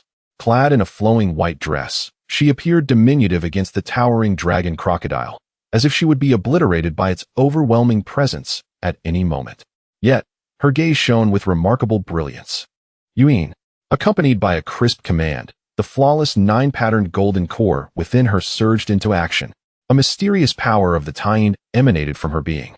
Instantly, a Tianzhong radius around her warped in an inexplicable manner, the light bending and twisting in defiance of logic. A radiant silver moon phantom quietly emerged behind her. The gentle power of moonlight enveloped her, and Yi Chen like the softest veil. Their forms did not vanish. Yet within the enraged perception of the golden-horned dragon crocodile, the essences of the two ants seemed to be veiled in a thick fog, appearing erratic and indistinct, sometimes to the left, sometimes to the right. Even the sense of distance between them became hazy. This was the innate divine ability, Yuan. It was not merely a simple concealment, but a deception of space and perception. Roar? The golden-horned dragon crocodile, poised to unleash a devastating strike, hesitated. Its not-so-bright mind encountered a situation it could not comprehend for the first time. Though it could still see the two indistinct shadows with the naked eye, its divine sense probing felt as if it had plunged into a void, utterly unable to pinpoint their exact location. "Now, quickly!" Su Lian's voice urgently resonated in Yi Chen's mind. Her charming face had already turned pale. With her recently achieved Dan formation, exerting such bloodline divine abilities to deceive a creature comparable to the late stage of the Yuan Ying was an immense strain on her mana and spirit with each passing moment. Yi Chen dared not to slacken his efforts in the slightest. He immediately channeled the surging yin-yang Dao power within him into the array plate in his hands with frenzied intensity. The array plate hummed as countless silver runes, like awakened spirits, flickered to life, producing a series of melodious resonances. A powerful spatial fluctuation began to emanate from the array plate, expanding outward in all directions. However, a sudden twist of fate occurred. The terrifying demonic power of the golden horned dragon crocodile formed a natural and exceedingly stable force field, severely disrupting the spatial laws within this region. Although the array plate in Yi Chen's hand radiated brilliant light, the spatial force seemed ensnared in a quagmire, unable to tear open a stable spatial passageway. The runes that had just illuminated began to flicker erratically, indicating instability in energy. Damn it! Yi Chen felt a heavy weight in his heart. He had ultimately underestimated this ancient creature's dominion over the surrounding environment. Yi Chen, Su Lian's voice echoed with a hint of tremor. Her moon concealment divine ability had begun to show signs of faltering under the onslaught of the dragon crocodile's wild demonic power. The moonlight veil enveloping them grew increasingly thin, and their forms began to materialize. There was at most 3 breaths left. After 3 breaths, their divine ability would be exposed, and they would be utterly vulnerable to the dragon crocodile's lethal strike. Desperate, a glint of frenzied determination flashed in Yi Chen's eyes. He ceased his attempts to stabilize the chaotic spatial energy and instead chose to act contrary to the norm. Chaos as the foundation, yin-yang reversed. Explode for me, he roared, pouring every ounce of his chaotic Dao body as primal power, along with the last vestige of his spirit, into the array plate in a self-destructive manner. He aimed to unleash the most violent force to forcibly carve a path to the unknown in this confined space. Boom! The silver array plate, upon receiving this power that far exceeded its capacity, erupted with a brilliance surpassing that of the sun. The runes inscribed upon it illuminated in an instant, and then shattered into pieces. This was a one-time use teleportation array plate, and Yi Chen chose to fulfill its final mission in the most spectacular manner. Almost simultaneously, the golden horned dragon crocodile finally broke free from its momentary confusion. Relying on its primal battle instincts, it abandoned precise targeting and opted for a widespread, indiscriminate destructive attack. It opened its maw, capable of devouring mountains, and unleashed a golden lightning sphere, over 3 zhang in diameter, coalescing its primal demonic power, exuding a terrifying aura of purifying all things. Where the lightning sphere passed, space was obliterated, leaving behind a dark, unhealable vacuum trail. This strike was sufficient to instantly vaporize a golden Dan cultivator along with their spirit. Its target was the area radiating the most dazzling silver light. Not good. As the devastating lightning sphere descended, the spatial passage was still a breath away from stabilizing. In this life and death moment, Su Lian made a decision that made Yi Chen's heart ache with anguish. She abruptly broke free from Yi Chen's grasp. Her petite figure, like a moth to a flame, advanced towards the golden lightning sphere. Taiyin, Xian Bingjing, she shouted, unleashing all the Taiyin power contained within her golden Dan in that instant. A massive ice mirror, several zhang thick, crystalline and transparent, adorned with ethereal fox apparitions and intricate ice patterns, materialized before her. This was the strongest defensive divine ability she could conjure after ascending to Golden Dan. No, Yi Chen let out a roar, his heart nearly shattering. Yet, everything transpired too swiftly. Boom! The golden lightning sphere collided violently with the ice-blue Xian Bing mirror. Time seemed to slow down infinitely in that moment. The indestructible Xian Bing mirror, upon contact with the lightning sphere, held for less than a tenth of a breath before emitting a mournful cry under immense pressure, shattering explosively. The terrifying destructive energy instantly engulfed that white, resolute figure.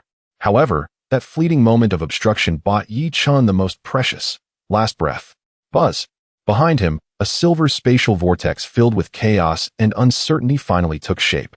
An irresistible force surged, pulling him backward. Just as he was about to be drawn into the vortex, he caught sight of a blood-drenched figure, utterly depleted, being violently flung back by the explosion's aftermath, falling right into the vortex's pull. It was Su Lian. She was still alive. Without a second thought, Yi Chen summoned the last vestige of his strength and, in that final moment before being consumed by darkness, grasped her icy yet soft wrist tightly. Time slipped away. And when Yi Chun gradually regained consciousness from the excruciating pain that felt like his soul was being torn apart, he found himself in a bizarre passage of vivid colors.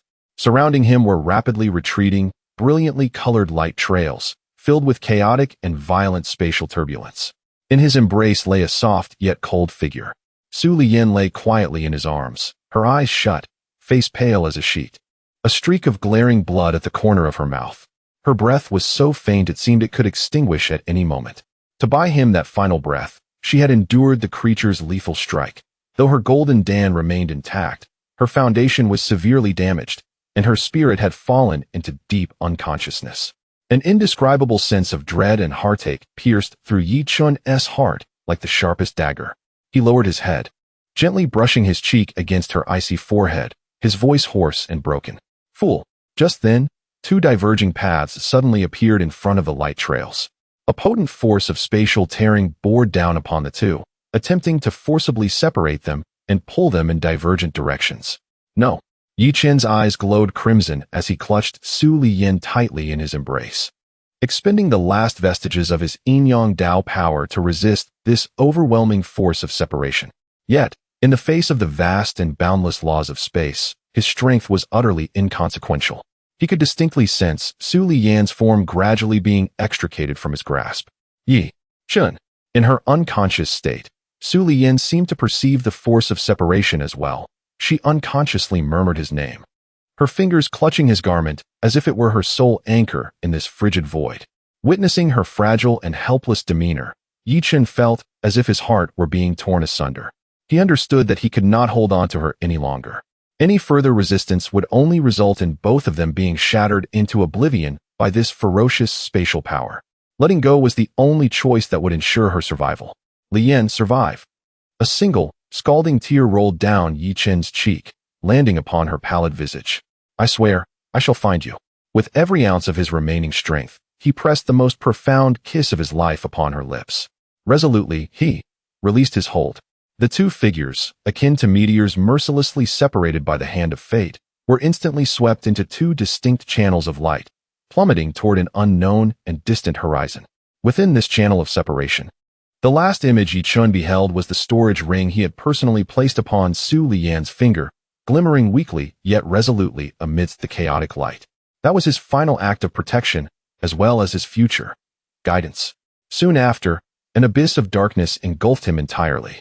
With a thunderous crash, a bloodied figure plummeted from the heavens like a meteor, crashing violently into a dense primordial forest, shattering dozens of towering ancient trees and carving a terrifying chasm 100 feet long into the earth, ultimately sinking into the soil, lost to life and death.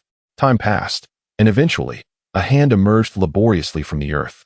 Yi Chun struggled to climb out of the pit, his body battered, with countless bones fractured, meridians severed, and the yin-yang Dao platform within his dantian riddled with fissures, teetering on the brink of collapse. Yet, he paid no heed to these injuries. The first thing he did was tremulously retrieve the other half of the heart-shaped jade slip he had inscribed with his own hands. The slip remained intact, emanating a gentle yet stable glow, directing him toward the distant and unknown north.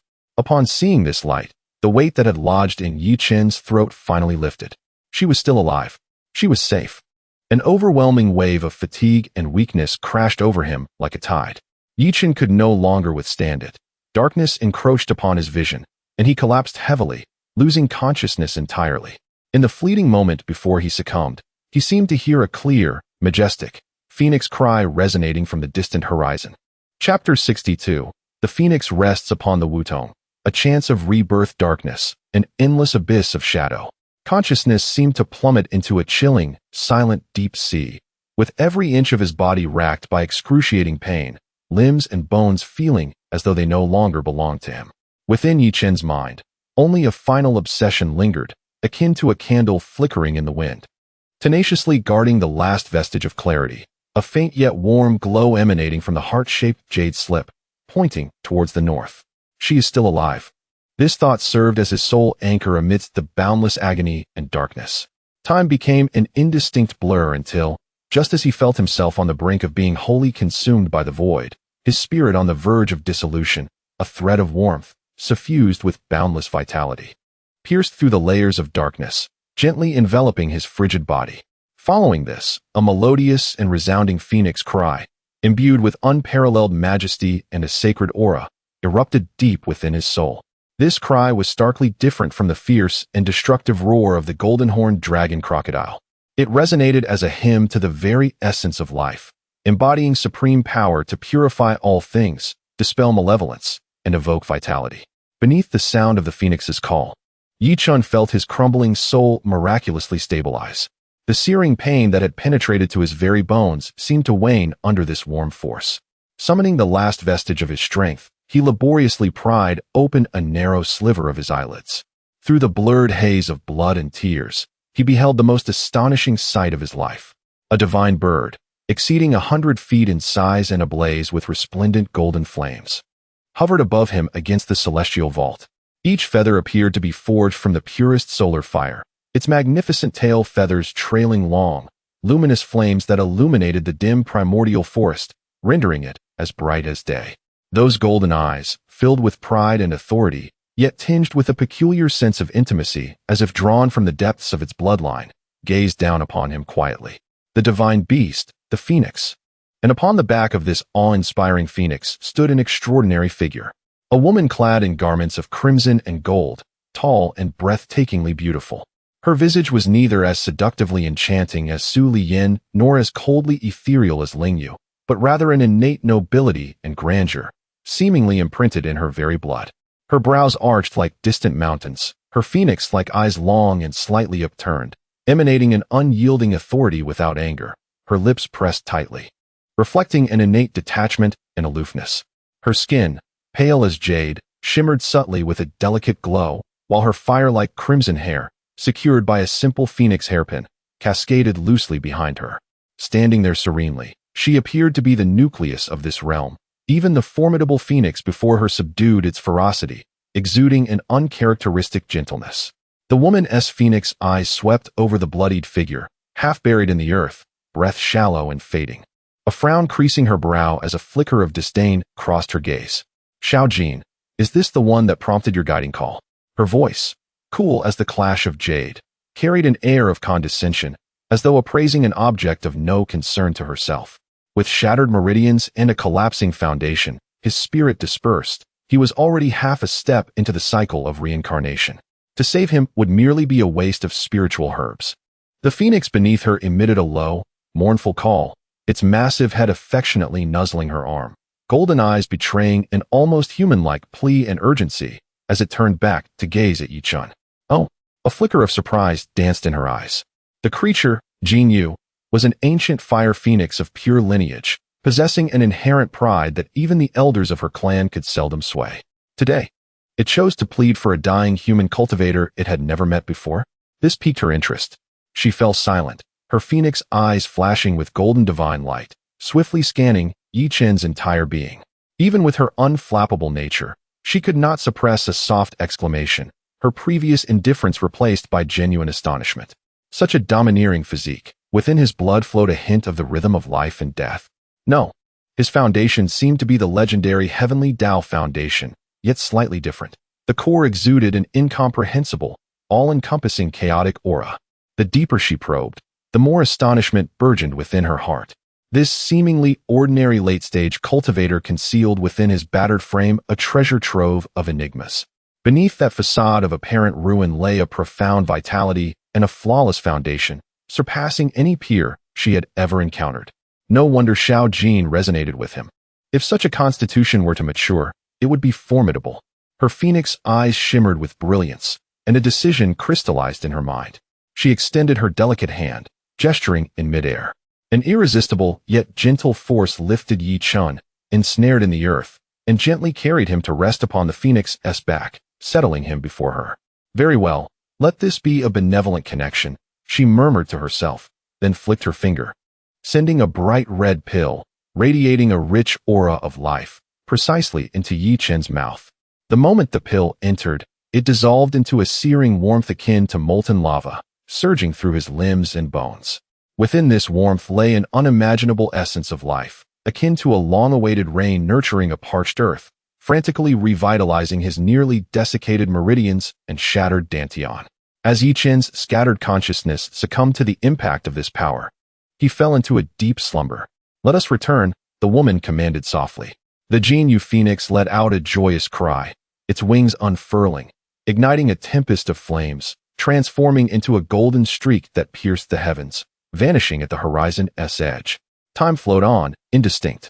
When Yi Chen regained his consciousness, the first sensation that greeted him was an overwhelmingly fresh, vibrant scent of wood.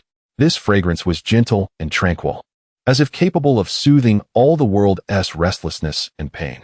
Merely inhaling the intoxicating fragrance, he felt the almost forgotten sensations of his body gradually returning. With great effort, he opened his eyes. Instead of the anticipated cave or stone chamber, he was greeted by an astonishingly vast platform formed naturally from an enormous branch. He lay upon a bed crafted from countless soft leaves, glowing faintly. Above him was a colossal canopy resembling layers of jade, with sunlight filtering through the leaves, casting dappled spots of light. Surrounding him was a swirling mist, ethereal and enchanting, occasionally revealing resplendent feathered spirit birds curiously peering from nearby branches, producing melodious calls. He attempted to move his fingers. A sensation of numbness and weakness coursed through him, yet the excruciating pain that had once overwhelmed him had vanished. He immediately turned his attention inward. The sight that met his gaze caused him to draw in a sharp breath. Even with his temperament, his once shattered meridians were now reconnected by a peculiar, life-infused flame, nourishing him to a resilience surpassing that which he had before his injuries. The cracked yin-yang platform was enveloped in a layer of mysterious crimson-golden energy, steadily and resolutely undergoing self-repair. Though still feeble, his most grievous injuries had healed. Who had rescued him? The fleeting image before his unconsciousness surged back to mind. The majestic phoenix and the noble, regal woman clad in red upon its back. A chill ran through his heart as he realized he had likely been saved by an unimaginably powerful being and brought into her domain. With this thought, he disregarded pondering her intentions and immediately focused his mind on his storage ring. When he spotted the intact He-Exine jade slip nestled in the corner, its beam of light directed northward still shining steadily, he finally felt his heart settle. So long as she was safe, all was well. Struggling, he attempted to rise from the bed of leaves. "Do not move," a cold, indifferent voice suddenly resonated from the edge of the platform. Startled, he turned to the sound. There stood the red-clad woman, having appeared on a branch without him noticing, looking down upon him from her elevated position. Behind her lay a vast sea of clouds, and before her, the endless sky, as if she were one with this world. The innate nobility emanating from her dissuaded, direct gazes, evoking an instinctive sense of inadequacy. "Thank you, esteemed elder, for saving my life. I, Yi Chen, am eternally grateful." He struggled to bow in respect. "My rescue was not my intention. It was Xiao Jin who pleaded," the woman replied, her tone revealing no emotion. "Your Dao foundation has collapsed, and your spirit is wounded. Although I have reconstructed your meridians with Phoenix true blood and sustained your life with the Nirvana holy pill, complete recovery will require at least 3 months of rest. Should you dare to recklessly use your spiritual power during this time, even deities will find it impossible to save you." Phoenix true blood, Nirvana holy pill. A tumultuous storm surged within Yi Chen. Each of these items was a legendary treasure capable of driving even the most powerful beings mad. Especially the Phoenix true blood, a miraculous substance containing the essence of divine beasts, capable of transforming one's very being. And this woman had so casually utilized them on a stranger like him? Who was she? What was this place? Esteemed elder, Yi Chen was filled with questions and could not help but speak. "You may call me Feng Chi Wu." The woman seemed to read his thoughts, interrupting him before he could finish. "This place is the sacred ground of my Zhu Ke clan, the immortal Wutong tree, deep within the Nanling 10,000 great mountains. As for your inquiries, I will address them once you have healed. For now, you need only remember one thing." Her phoenix eyes narrowed slightly, a sharp divine light locking onto Yi Chen, the overwhelming pressure momentarily halting his breath. "Your life was saved by me. From this day forth, until you repay this debt." Her words lingered ominously. "Your life belongs to me." Having said this, she offered no further words, stepping forward and merging into the sea of clouds, leaving behind a chilling and domineering proclamation that echoed across the vast platform. Yi Chen lay on the leaf bed, managing a bitter smile. He understood that he had merely escaped a dragon's den, only to enter a phoenix's lair.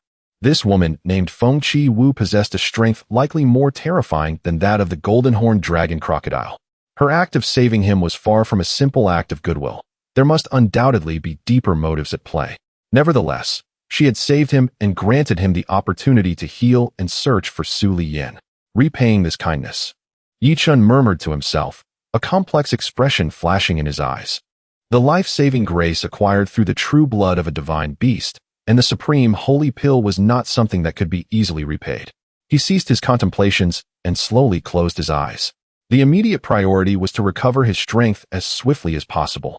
Regardless of what awaited him in the future, the power he could wield was his only true reliance.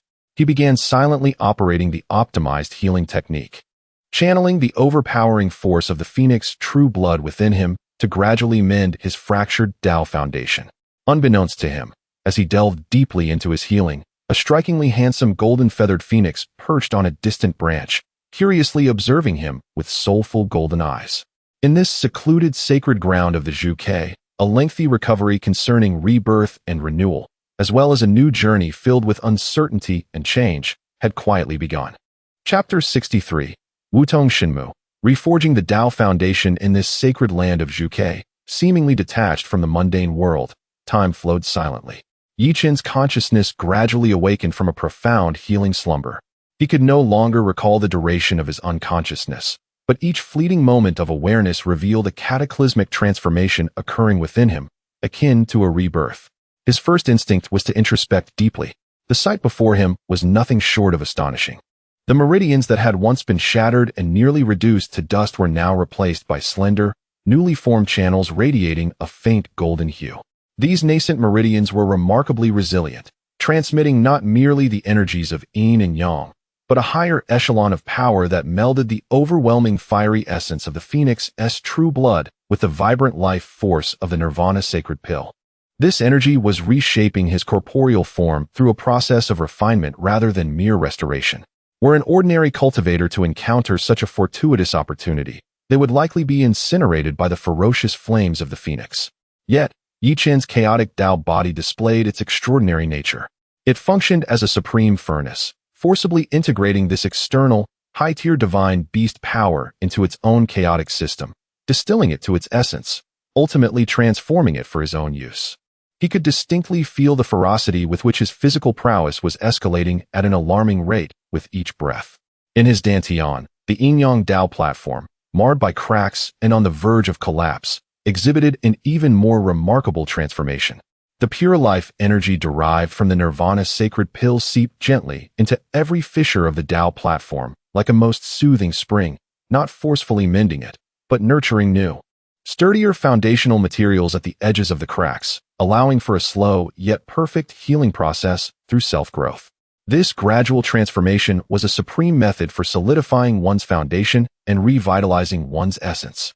What an extraordinary gift from the phoenix's true blood. What a miraculous nirvana sacred pill. Yi Chen marveled inwardly.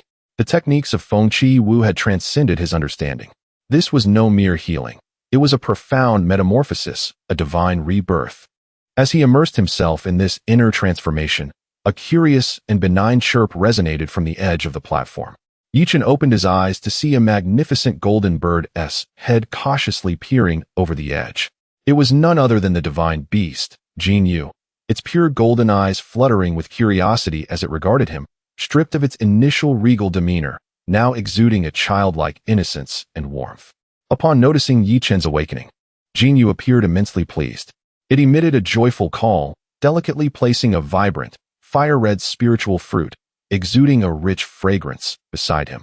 The fruit shimmered with spiritual energy, with faint flame runes swirling around it, clearly a high-tier, celestial treasure.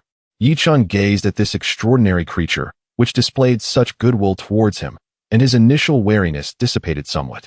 He sensed the kinship emanating from Jin Yu was genuine, rooted deep within its bloodline. Struggling, he managed to smile weakly at Jin Yu, conveying his gratitude through his thoughts. "Thank you."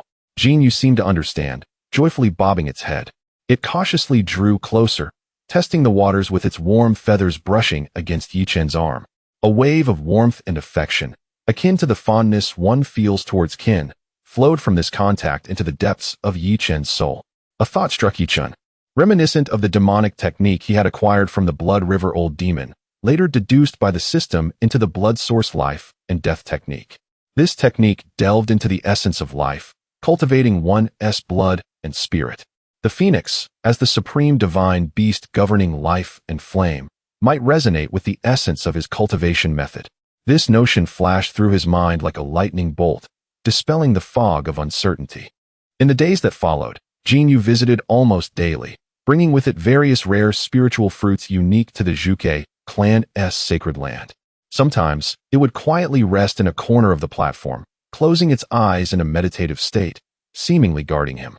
Though they could not communicate verbally, an extraordinary bond transcending their species blossomed between the human and the phoenix. Time flew by, and a month had passed. Under the dual influence of the phoenix's true blood and the nirvana sacred pill, Chen's physical injuries had healed significantly. He could now sit cross-legged with difficulty and even take slow steps on the platform. His body, remade by the phoenix's true blood, gleamed like jade, becoming indestructible, exuding a subtle pressure derived from the divine beast with every movement. However, the Yin-Yang Dao platform within his dantian remained riddled with cracks, rendering him unable to channel any spiritual energy, appearing still like a vigorous mortal. One day, while Yi Chen was gazing at the sea of clouds from the edge of the platform in the company of Jinyu, a voice filled with arrogance and disdain shattered the tranquility. Humph, I wondered who it was. Turns out it is the human ant picked up by the holy maiden. Yi Chen turned to see a young man clad in fiery red robes. Handsome, yet exuding an air of arrogance, standing with his arms crossed on a higher branch nearby, surveying him with a contemptuous gaze.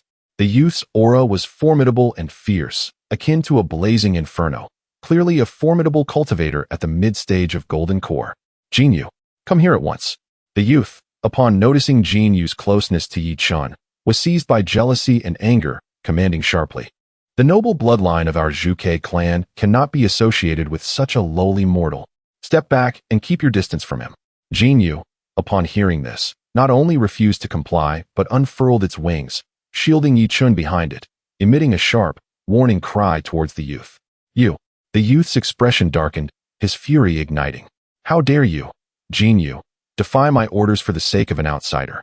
Do not forget, were it not for the holy maiden, you would still be merely a stubborn stone egg.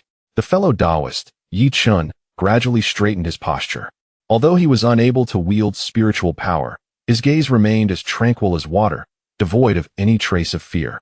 Jinyu's closeness to me is entirely its own volition.